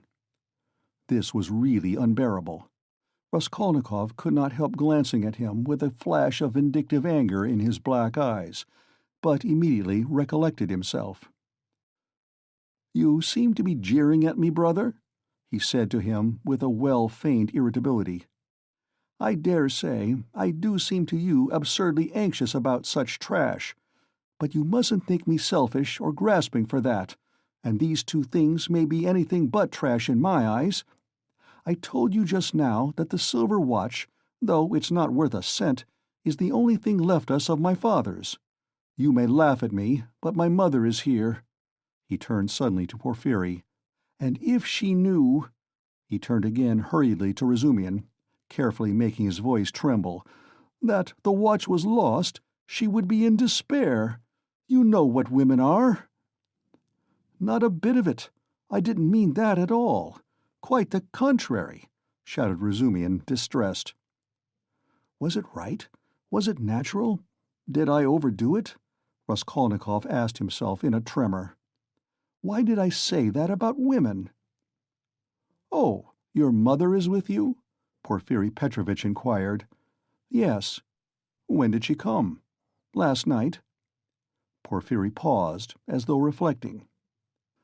"Your things would not in any case be lost," he went on calmly and coldly. "I have been expecting you here for some time." And as though that was a matter of no importance, he carefully offered the ashtray to Razumihin, who was ruthlessly scattering cigarette ash over the carpet. Raskolnikov shuddered, but Porfiry did not seem to be looking at him, and was still concerned with Razumihin's cigarette. "What? Expecting him? Why, did you know that he had pledges there?" cried Razumihin. Porfiry Petrovitch addressed himself to Raskolnikov. "Your things, the ring and the watch, were wrapped up together, and on the paper your name was legibly written in pencil, together with the date on which you left them with her."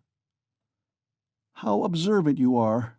Raskolnikov smiled awkwardly, doing his very utmost to look him straight in the face, but he failed, and suddenly added, "I say that because I suppose there were a great many pledges, that it must be difficult to remember them all, but you remember them all so clearly, and— Stupid, feeble, he thought. Why did I add that? "But we know all who had pledges, and you are the only one who hasn't come forward," Porfiry answered with hardly perceptible irony. "I haven't been quite well." I heard that too. I heard indeed that you were in great distress about something. You look pale still." "I am not pale at all. No, I am quite well," Raskolnikov snapped out rudely and angrily, completely changing his tone. His anger was mounting. He could not repress it. "And in my anger I shall betray myself," flashed through his mind again. "Why are they torturing me?" "Not quite well." Razumian caught him up. "What next? He was unconscious and delirious all yesterday. Would you believe, Porfiry, as soon as our backs were turned, he dressed, though he could hardly stand, and gave us the slip and went off on a spree somewhere till midnight, delirious all the time. Would you believe it? Extraordinary." "Really delirious? You don't say so." Porfiry shook his head in a womanish way. "Nonsense. Don't you believe it. But you don't believe it anyway." Raskolnikov let slip his anger, but Porfiry Petrovitch did not seem to catch those strange words. "But how could you have gone out if you hadn't been delirious?" Razumian got hot suddenly. "What did you go out for? What was the object of it? And why on the sly? Were you in your senses when you did it? Now that all the danger is over, I can speak plainly." "I was awfully sick of them yesterday." Raskolnikov addressed Porfiry suddenly with a smile of insolent defiance. "I ran away from them to take lodgings where they wouldn't find me, and took a lot of money with me. Mr. Zametov there saw it. I say, Mr. Zametov, was I sensible or delirious yesterday? Settle our dispute." He could have strangled Zametov at that moment, so hateful were his expression and his silence to him. "In my opinion, you talked sensibly and even artfully, but you were extremely irritable," Zametov pronounced dryly. "And Nikodim Fomitch was telling me today," put in Porfiry Petrovitch, "that he met you very late last night in the lodging of a man who had been run over." "And there," said Razumian, "weren't you mad then? You gave your last penny to the widow for the funeral. If you wanted to help, give 15 or 20 even, but keep 3 rubles for yourself at least, but he flung away all the 25 at once." "Maybe I found a treasure somewhere and you know nothing of it. So that's why I was liberal yesterday. Mr. Zametov knows I found a treasure. Excuse us, please, for disturbing you for half an hour with such trivialities," he said, turning to Porfiry Petrovitch with trembling lips. "We are boring you, aren't we?" "Oh, no, quite the contrary, quite the contrary. If only you knew how you interest me. It's interesting to look on and listen. And I am really glad you have come forward at last." "But you might give us some tea. My throat's dry," cried Razumian. "Capital idea.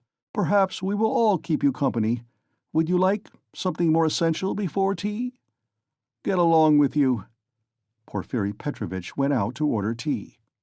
Raskolnikov's thoughts were in a whirl. He was in terrible exasperation. "The worst of it is, they don't disguise it. They don't care to stand on ceremony. And how, if you didn't know me at all, did you come to talk to Nikodim Fomitch about me? So they don't care to hide that they are tracking me like a pack of dogs. They simply spit in my face." He was shaking with rage. "Come, strike me openly. Don't play with me like a cat with a mouse. It's hardly civil, Porfiry Petrovitch, but perhaps I won't allow it. I shall get up and throw the whole truth in your ugly faces, and you'll see how I despise you." He could hardly breathe. "And what if it's only my fancy? What if I am mistaken, and through inexperience I get angry and don't keep up my nasty part? Perhaps it's all unintentional. All their phrases are the usual ones, but there is something about them. It all might be said, but there is something.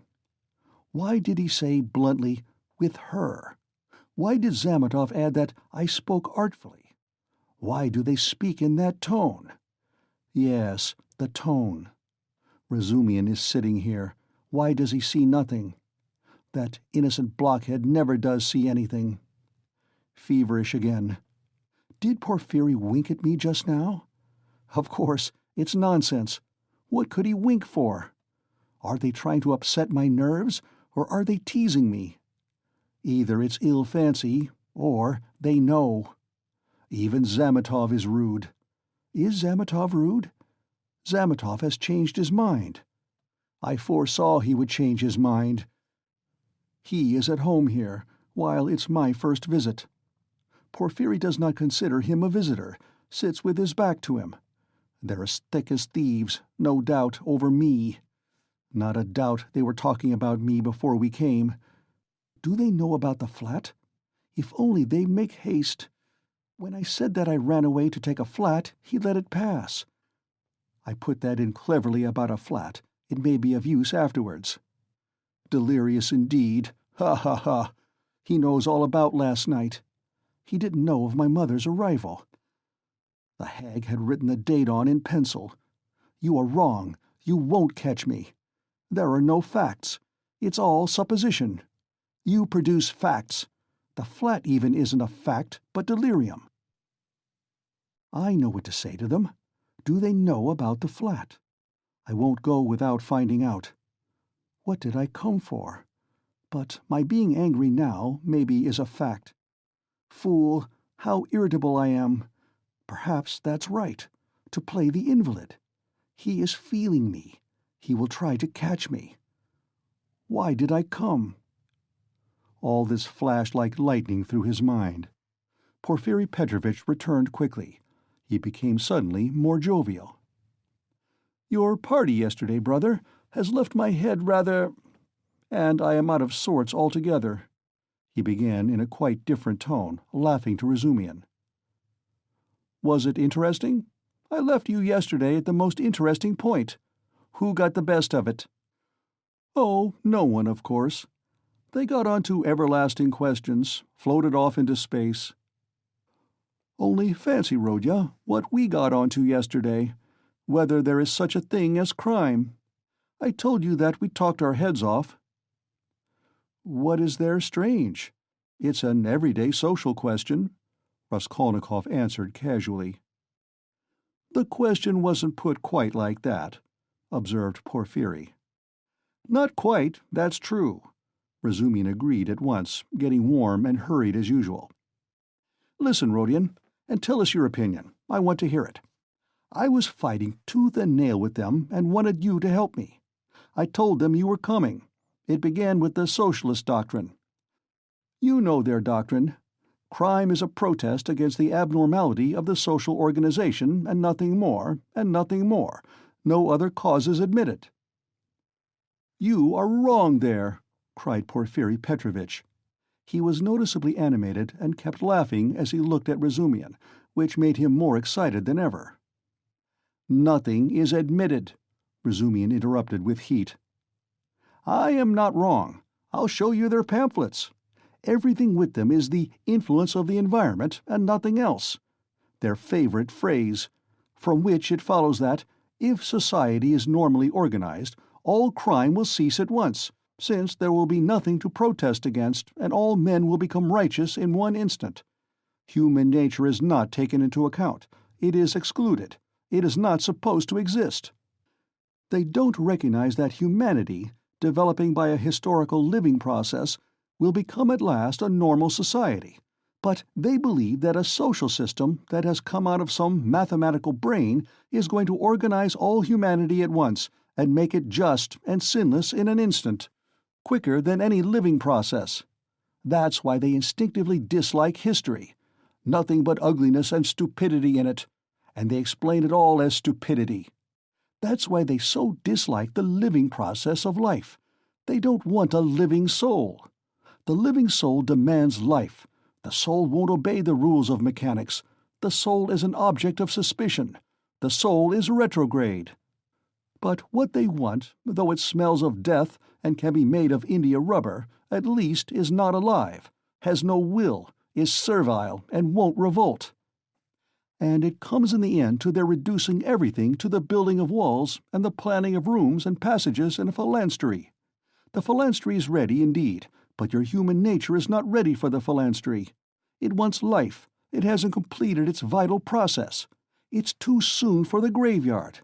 You can't skip over nature by logic. Logic presupposes 3 possibilities, but there are millions. Cut away a million and reduce it all to the question of comfort.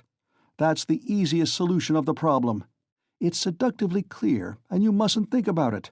That's the great thing. You mustn't think. The whole secret of life in 2 pages of print. Now he is off, beating the drum. Catch hold of him, do, laughed Porfiry. Can you imagine, he turned to Raskolnikov, 6 people holding forth like that last night, in one room, with punch as a preliminary? No, brother, you are wrong. Environment accounts for a great deal in crime. I can assure you of that. Oh, I know it does. But just tell me, a man of 40 violates a child of 10. Was it environment drove him to it? Well, strictly speaking, it did, Porfiry observed with noteworthy gravity. A crime of that nature may be very well ascribed to the influence of environment. Razumian was almost in a frenzy. Oh, if you like, he roared, I'll prove to you that your white eyelashes may very well be ascribed to the Church of Ivan the Great's being 250 feet high, and I will prove it clearly, exactly, progressively, and even with a liberal tendency. I undertake to. Will you bet on it? Done. Let's hear, please. How will he prove it? He is always humbugging, confound him, cried Razumian, jumping up and gesticulating. What's the use of talking to you? He does all that on purpose. You don't know him, Rodion. He took their side yesterday, simply to make fools of them. And the things he said yesterday. And they were delighted. He can keep it up for a fortnight together. Last year, he persuaded us that he was going into a monastery. He stuck to it for 2 months. Not long ago, he took it into his head to declare he was going to get married, that he had everything ready for the wedding. He ordered new clothes indeed. We all began to congratulate him. There was no bride, nothing, all pure fantasy. Ah, you are wrong. I got the clothes before. It was the new clothes, in fact, that made me think of taking you in. Are you such a good dissembler? Raskolnikov asked carelessly. You wouldn't have supposed it, eh? Wait a bit, I shall take you in too. Ha ha ha. No, I'll tell you the truth. All these questions about crime, environment, children, recall to my mind an article of yours which interested me at the time. On crime, or something of the sort, I forget the title. I read it with pleasure 2 months ago in the Periodical Review. My article? In the Periodical Review? Raskolnikov asked in astonishment.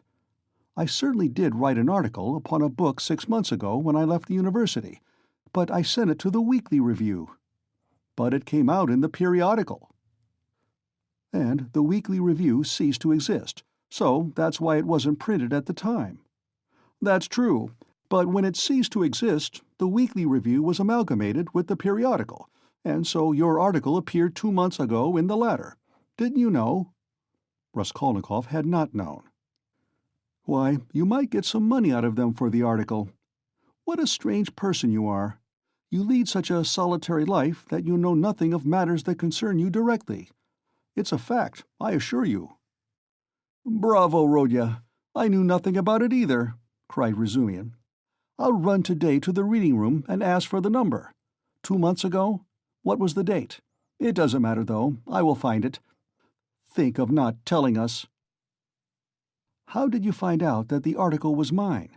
It's only signed with an initial. I only learnt it by chance, the other day. Through the editor. I know him. I was very much interested. I analyzed, if I remember, the psychology of a criminal before and after the crime. Yes, and you maintain that the perpetration of a crime is always accompanied by illness. Very, very original.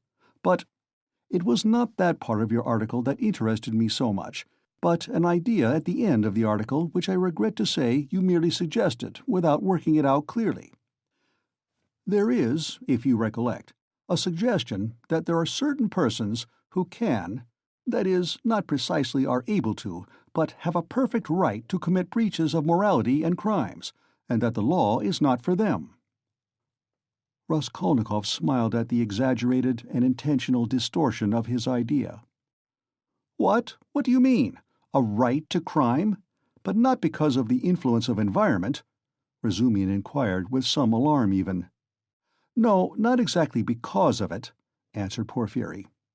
In his article, all men are divided into ordinary and extraordinary. Ordinary men have to live in submission, have no right to transgress the law, because, don't you see, they are ordinary. But extraordinary men have a right to commit any crime and to transgress the law in any way, just because they are extraordinary. That was your idea, if I am not mistaken. What do you mean? That can't be right. Razumian muttered in bewilderment. Raskolnikov smiled again. He saw the point at once and knew where they wanted to drive him. He decided to take up the challenge. That wasn't quite my contention, he began simply and modestly. Yet I admit that you have stated it almost correctly, perhaps, if you like, perfectly so. It almost gave him pleasure to admit this. The only difference is that I don't contend that extraordinary people are always bound to commit breaches of morals, as you call it. In fact, I doubt whether such an argument could be published. I simply hinted that an extraordinary man has the right, that is not an official right, but an inner right to decide in his own conscience to overstep certain obstacles, and only in case it is essential for the practical fulfillment of his idea, sometimes perhaps of benefit to the whole of humanity. You say that my article isn't definite. I am ready to make it as clear as I can. Perhaps I am right in thinking you want me to. Very well. I maintain that if the discoveries of Kepler and Newton could not have been made known except by sacrificing the lives of 1, 12, 100, or more men, Newton would have had the right, would indeed have been in duty bound, to eliminate the 12 or the 100 men for the sake of making his discoveries known to the whole of humanity. But it does not follow from that Newton had a right to murder people right and left, and to steal every day in the market. Then, I remember, I maintained in my article that all, legislators and leaders of men, such as Lycurgus, Solon, Mahomet, Napoleon, and so on, were all, without exception, criminals, from the very fact that, making a new law, they transgressed the ancient one, handed down from their ancestors and held sacred by the people, and they did not stop short at bloodshed either, if that bloodshed, often of innocent persons fighting bravely in defense of ancient law, were of use to their cause.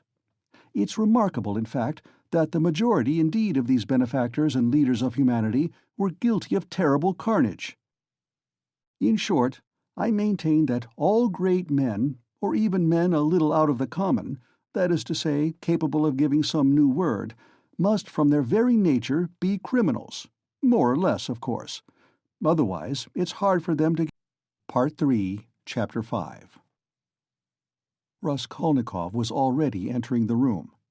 He came in looking as though he had the utmost difficulty not to burst out laughing again. Behind him, Razumian strode in gawky and awkward, shamefaced and red as a peony, with an utterly crestfallen and ferocious expression. His face and whole figure really were ridiculous at that moment, and amply justified Raskolnikov's laughter. Raskolnikov, not waiting for an introduction, bowed to Porfiri Petrovitch, who stood in the middle of the room, looking inquiringly at them. He held out his hand and shook hands, still apparently making desperate efforts to subdue his mirth and utter a few words to introduce himself. But he had no sooner succeeded in assuming a serious air and muttering something, when he suddenly glanced again as though accidentally at Razumian, who could no longer control himself. His stifled laughter broke out the more irresistibly the more he tried to restrain it. The extraordinary ferocity with which Razumian received this spontaneous mirth gave the whole scene the appearance of most genuine fun and naturalness. Razumian strengthened this impression as though on purpose. "Fool! You fiend!" he roared, waving his arm, which at once struck a little round table with an empty tea-glass on it. Everything was sent flying and crashing. "But why break chairs, gentlemen? You know it's a loss to the Crown," Porfiri Petrovitch quoted gaily. Raskolnikov was still laughing, with his hand in Porfiri Petrovitch's, but, anxious not to overdo it, awaited the right moment to put a natural end to it. Razumihin, completely put to confusion by upsetting the table and smashing the glass, gazed gloomily at the fragments, cursed, and turned sharply to the window, where he stood looking out with his back to the company, with a fiercely scowling countenance, seeing nothing. Porfiri Petrovitch laughed and was ready to go on laughing, but obviously looked for explanations. Zametov had been sitting in the corner, but he rose at the visitor's entrance and was standing in expectation with a smile on his lips, though he looked with surprise, and even, it seemed, incredulity at the whole scene, and at Raskolnikov with a certain embarrassment. Zametov's unexpected presence struck Raskolnikov unpleasantly. "I've got to think of that," he thought. "Excuse me, please," he began, affecting extreme embarrassment. "Raskolnikov." "Not at all. Very pleasant to see you. And how pleasantly you've come in." "Why, won't he even say good morning?" Porfiri Petrovitch nodded at Razumihin. "Upon my honor, I don't know why he is in such a rage with me. I only told him as we came along that he was like Romeo, and proved it. And that was all, I think." "Pig!" ejaculated Razumihin, without turning round. "There must have been very grave grounds for it, if he is so furious at the word," Porfiri laughed. "Oh, you sharp lawyer! Damn you all!" snapped Razumihin, and suddenly, bursting out laughing himself, he went up to Porfiri with a more cheerful face, as though nothing had happened. "That'll do. We are all fools. To come to business. This is my friend Rodion Romanovitch Raskolnikov. In the first place, he has heard of you and wants to make your acquaintance, and secondly, he has a little matter of business with you. Bah, Zametov, what brought you here? Have you met before? Have you known each other long?" "What does this mean?" thought Raskolnikov uneasily. Zametov seemed taken aback, but not very much so. "Why, it was at your rooms we met yesterday," he said easily. "Then I have been spared the trouble. All last week he was begging me to introduce him to you. Porfiri and you have sniffed each other out without me. Where's your tobacco?" Porfiri Petrovitch was wearing a dressing-gown, very clean linen, and trodden-down slippers. He was a man of about 35, short, stout even to corpulence, and clean-shaven. He wore his hair cut short, and had a large round head, particularly prominent at the back. His soft, round, rather snub-nosed face was of a sickly yellowish color, but had a vigorous and rather ironical expression. It would have been good-natured, except for a look in the eyes, which shone with a watery, mawkish light under almost white, blinking eyelashes.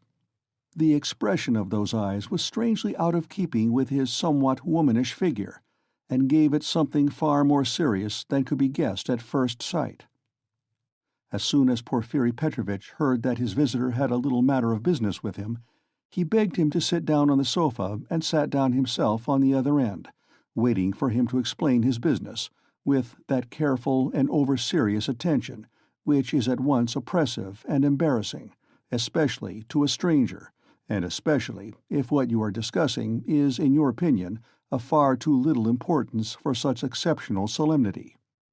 But in brief and coherent phrases, Raskolnikov explained his business clearly and exactly, and was so well satisfied with himself that he even succeeded in taking a good look at Porfiri. Porfiri Petrovitch did not once take his eyes off him.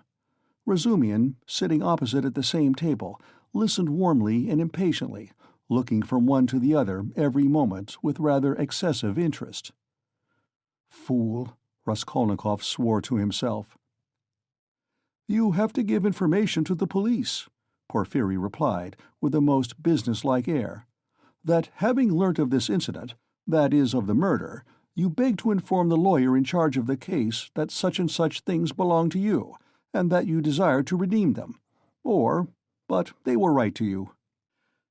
"That's just the point, that, at the present moment—" Raskolnikov tried his utmost to feign embarrassment. "I am not quite in funds, and even this trifling sum is beyond me. I only wanted, you see, for the present to declare that the things are mine, and that when I have money—" "That's no matter," answered Porfiri Petrovitch, receiving his explanation of his pecuniary position coldly.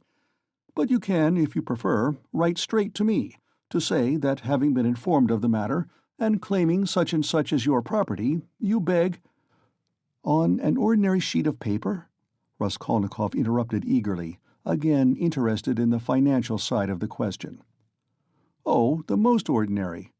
And suddenly Porfiri Petrovitch looked with obvious irony at him, screwing up his eyes and, as it were, winking at him.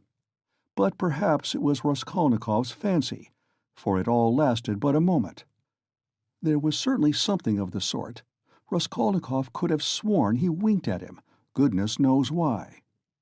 "He knows," flashed through his mind like lightning. "Forgive my troubling you about such trifles," he went on, a little disconcerted. "The things are only worth 5 roubles, but I prize them particularly for the sake of those from whom they came to me, and I must confess that I was alarmed when I heard—" "That's why you were so much struck when I mentioned to Zosimov that Porfiri was inquiring for everyone who had pledges," Razumihin put in with obvious intention. This was really unbearable. Raskolnikov could not help glancing at him with a flash of vindictive anger in his black eyes, but immediately recollected himself. "You seem to be jeering at me, brother?" he said to him with a well-feigned irritability. "I dare say I do seem to you absurdly anxious about such trash, but you mustn't think me selfish or grasping for that, and these 2 things may be anything but trash in my eyes. I told you just now that the silver watch, though it's not worth a cent, is the only thing left us of my father's. You may laugh at me, but my mother is here."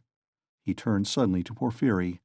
"And if she knew—" He turned again hurriedly to Razumihin, carefully making his voice tremble, "that the watch was lost, she would be in despair. You know what women are."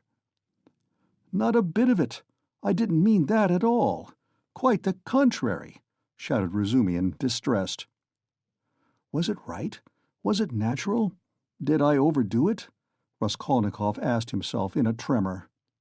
"Why did I say that about women?" "Oh, your mother is with you?" Porfiri Petrovitch inquired. "Yes." "When did she come?" "Last night." Porfiri paused, as though reflecting. "Your things would not in any case be lost," he went on calmly and coldly. "I have been expecting you here for some time." And as though that was a matter of no importance, he carefully offered the ashtray to Razumihin, who was ruthlessly scattering cigarette ash over the carpet. Raskolnikov shuddered, but Porfiri did not seem to be looking at him, and was still concerned with Razumihin's cigarette. "What? Expecting him? Why, did you know that he had pledges there?" cried Razumihin. Porfiri Petrovitch addressed himself to Raskolnikov. "Your things, the ring and the watch, were wrapped up together, and on the paper your name was legibly written in pencil, together with the date on which you left them with her." "How observant you are!" Raskolnikov smiled awkwardly, doing his very utmost to look him straight in the face, but he failed, and suddenly added, "I say that because I suppose there were a great many pledges, that it must be difficult to remember them all, but you remember them all so clearly, and— Stupid, feeble, he thought. Why did I add that? "But we know all who had pledges, and you are the only one who hasn't come forward," Porfiri answered with hardly perceptible irony. "I haven't been quite well." "I heard that too. I heard, indeed, that you were in great distress about something. You look pale still." "I am not pale at all. No, I am quite well," Raskolnikov snapped out rudely and angrily, completely changing his tone. His anger was mounting. He could not repress it. "And in my anger I shall betray myself," flashed through his mind again. "Why are they torturing me?" Not quite well. Razumian caught him up. What next? He was unconscious and delirious all yesterday. Would you believe, Porphyry, as soon as our backs were turned, he dressed, though he could hardly stand, and gave us the slip and went off on a spree somewhere till midnight, delirious all the time. Would you believe it? Extraordinary. Really delirious? You don't say so. Porphyry shook his head in a womanish way. Nonsense. Don't you believe it. But you don't believe it anyway. Raskolnikov let slip his anger, but Porfiri Petrovitch did not seem to catch those strange words. But how could you have gone out if you hadn't been delirious? Razumian got hot suddenly. What did you go out for? What was the object of it? And why on the sly? Were you in your senses when you did it? Now that all the danger's over, I can speak plainly. I was awfully sick of them yesterday. Raskolnikov addressed Porphyry suddenly with a smile of insolent defiance. I ran away from them to take lodgings where they wouldn't find me, and took a lot of money with me. Mr. Zametov there saw it. I say, Mr. Zametov, was I sensible or delirious yesterday? Settle our dispute. He could have strangled Zametov at that moment, so hateful were his expression and his silence to him. In my opinion, you talked sensibly and even artfully, but you were extremely irritable, Zametov pronounced dryly. And Nikodim Fomitch was telling me today, put in Porfiri Petrovitch, that he met you very late last night in the lodging of a man who had been run over. And there, said Razumian, weren't you mad then? You gave your last penny to the widow for the funeral. If you wanted to help, give 15 or 20 even, but keep 3 rubles for yourself at least, but he flung away all the 25 at once. Maybe I found a treasure somewhere and you know nothing of it. So that's why I was liberal yesterday. Mr. Zametov knows I found a treasure. Excuse us, please, for disturbing you for half an hour with such trivialities, he said, turning to Porfiri Petrovitch with trembling lips. We are boring you, aren't we? Oh, no, quite the contrary, quite the contrary. If only you knew how you interest me. It's interesting to look on and listen. And I am really glad you have come forward at last. But you might give us some tea. My throat's dry, cried Razumian. Capital idea. Perhaps we will all keep you company. Would you like something more essential before tea? Get along with you. Porfiri Petrovitch went out to order tea. Raskolnikov's thoughts were in a whirl. He was in terrible exasperation. The worst of it is, they don't disguise it. They don't care to stand on ceremony. And how, if you didn't know me at all, did you come to talk to Nikodim Fomitch about me? So they don't care to hide that they are tracking me like a pack of dogs. They simply spit in my face. He was shaking with rage. Come, strike me openly. Don't play with me like a cat with a mouse. It's hardly civil, Porfiri Petrovitch, but perhaps I won't allow it. I shall get up and throw the whole truth in your ugly faces, and you'll see how I despise you. He could hardly breathe. And what if it's only my fancy? What if I am mistaken, and through inexperience I get angry and don't keep up my nasty part? Perhaps it's all unintentional. All their phrases are the usual ones, but there is something about them. It all might be said, but there is something. Why did he say bluntly, with her? Why did Zametov add that I spoke artfully? Why do they speak in that tone? Yes, the tone. Razumian is sitting here. Why does he see nothing? That innocent blockhead never does see anything. Feverish again. Did Porfiri wink at me just now? Of course, it's nonsense. What could he wink for? Are they trying to upset my nerves, or are they teasing me? Either it's ill fancy, or they know. Even Zametov is rude. Is Zametov rude? Zametov has changed his mind. I foresaw he would change his mind. He is at home here, while it's my first visit. Porphyry does not consider him a visitor, sits with his back to him. They're as thick as thieves, no doubt, over me. Not a doubt they were talking about me before we came. Do they know about the flat? If only they'd make haste. When I said that I ran away to take a flat, he let it pass. I put that in cleverly about a flat. It may be of use afterwards. Delirious indeed. Ha ha ha. He knows all about last night. He didn't know of my mother's arrival. The hag had written the date on in pencil. You are wrong. You won't catch me. There are no facts. It's all supposition. You produce facts. The flat even isn't a fact, but delirium. I know what to say to them. Do they know about the flat? I won't go without finding out. What did I come for? But my being angry now, maybe, is a fact.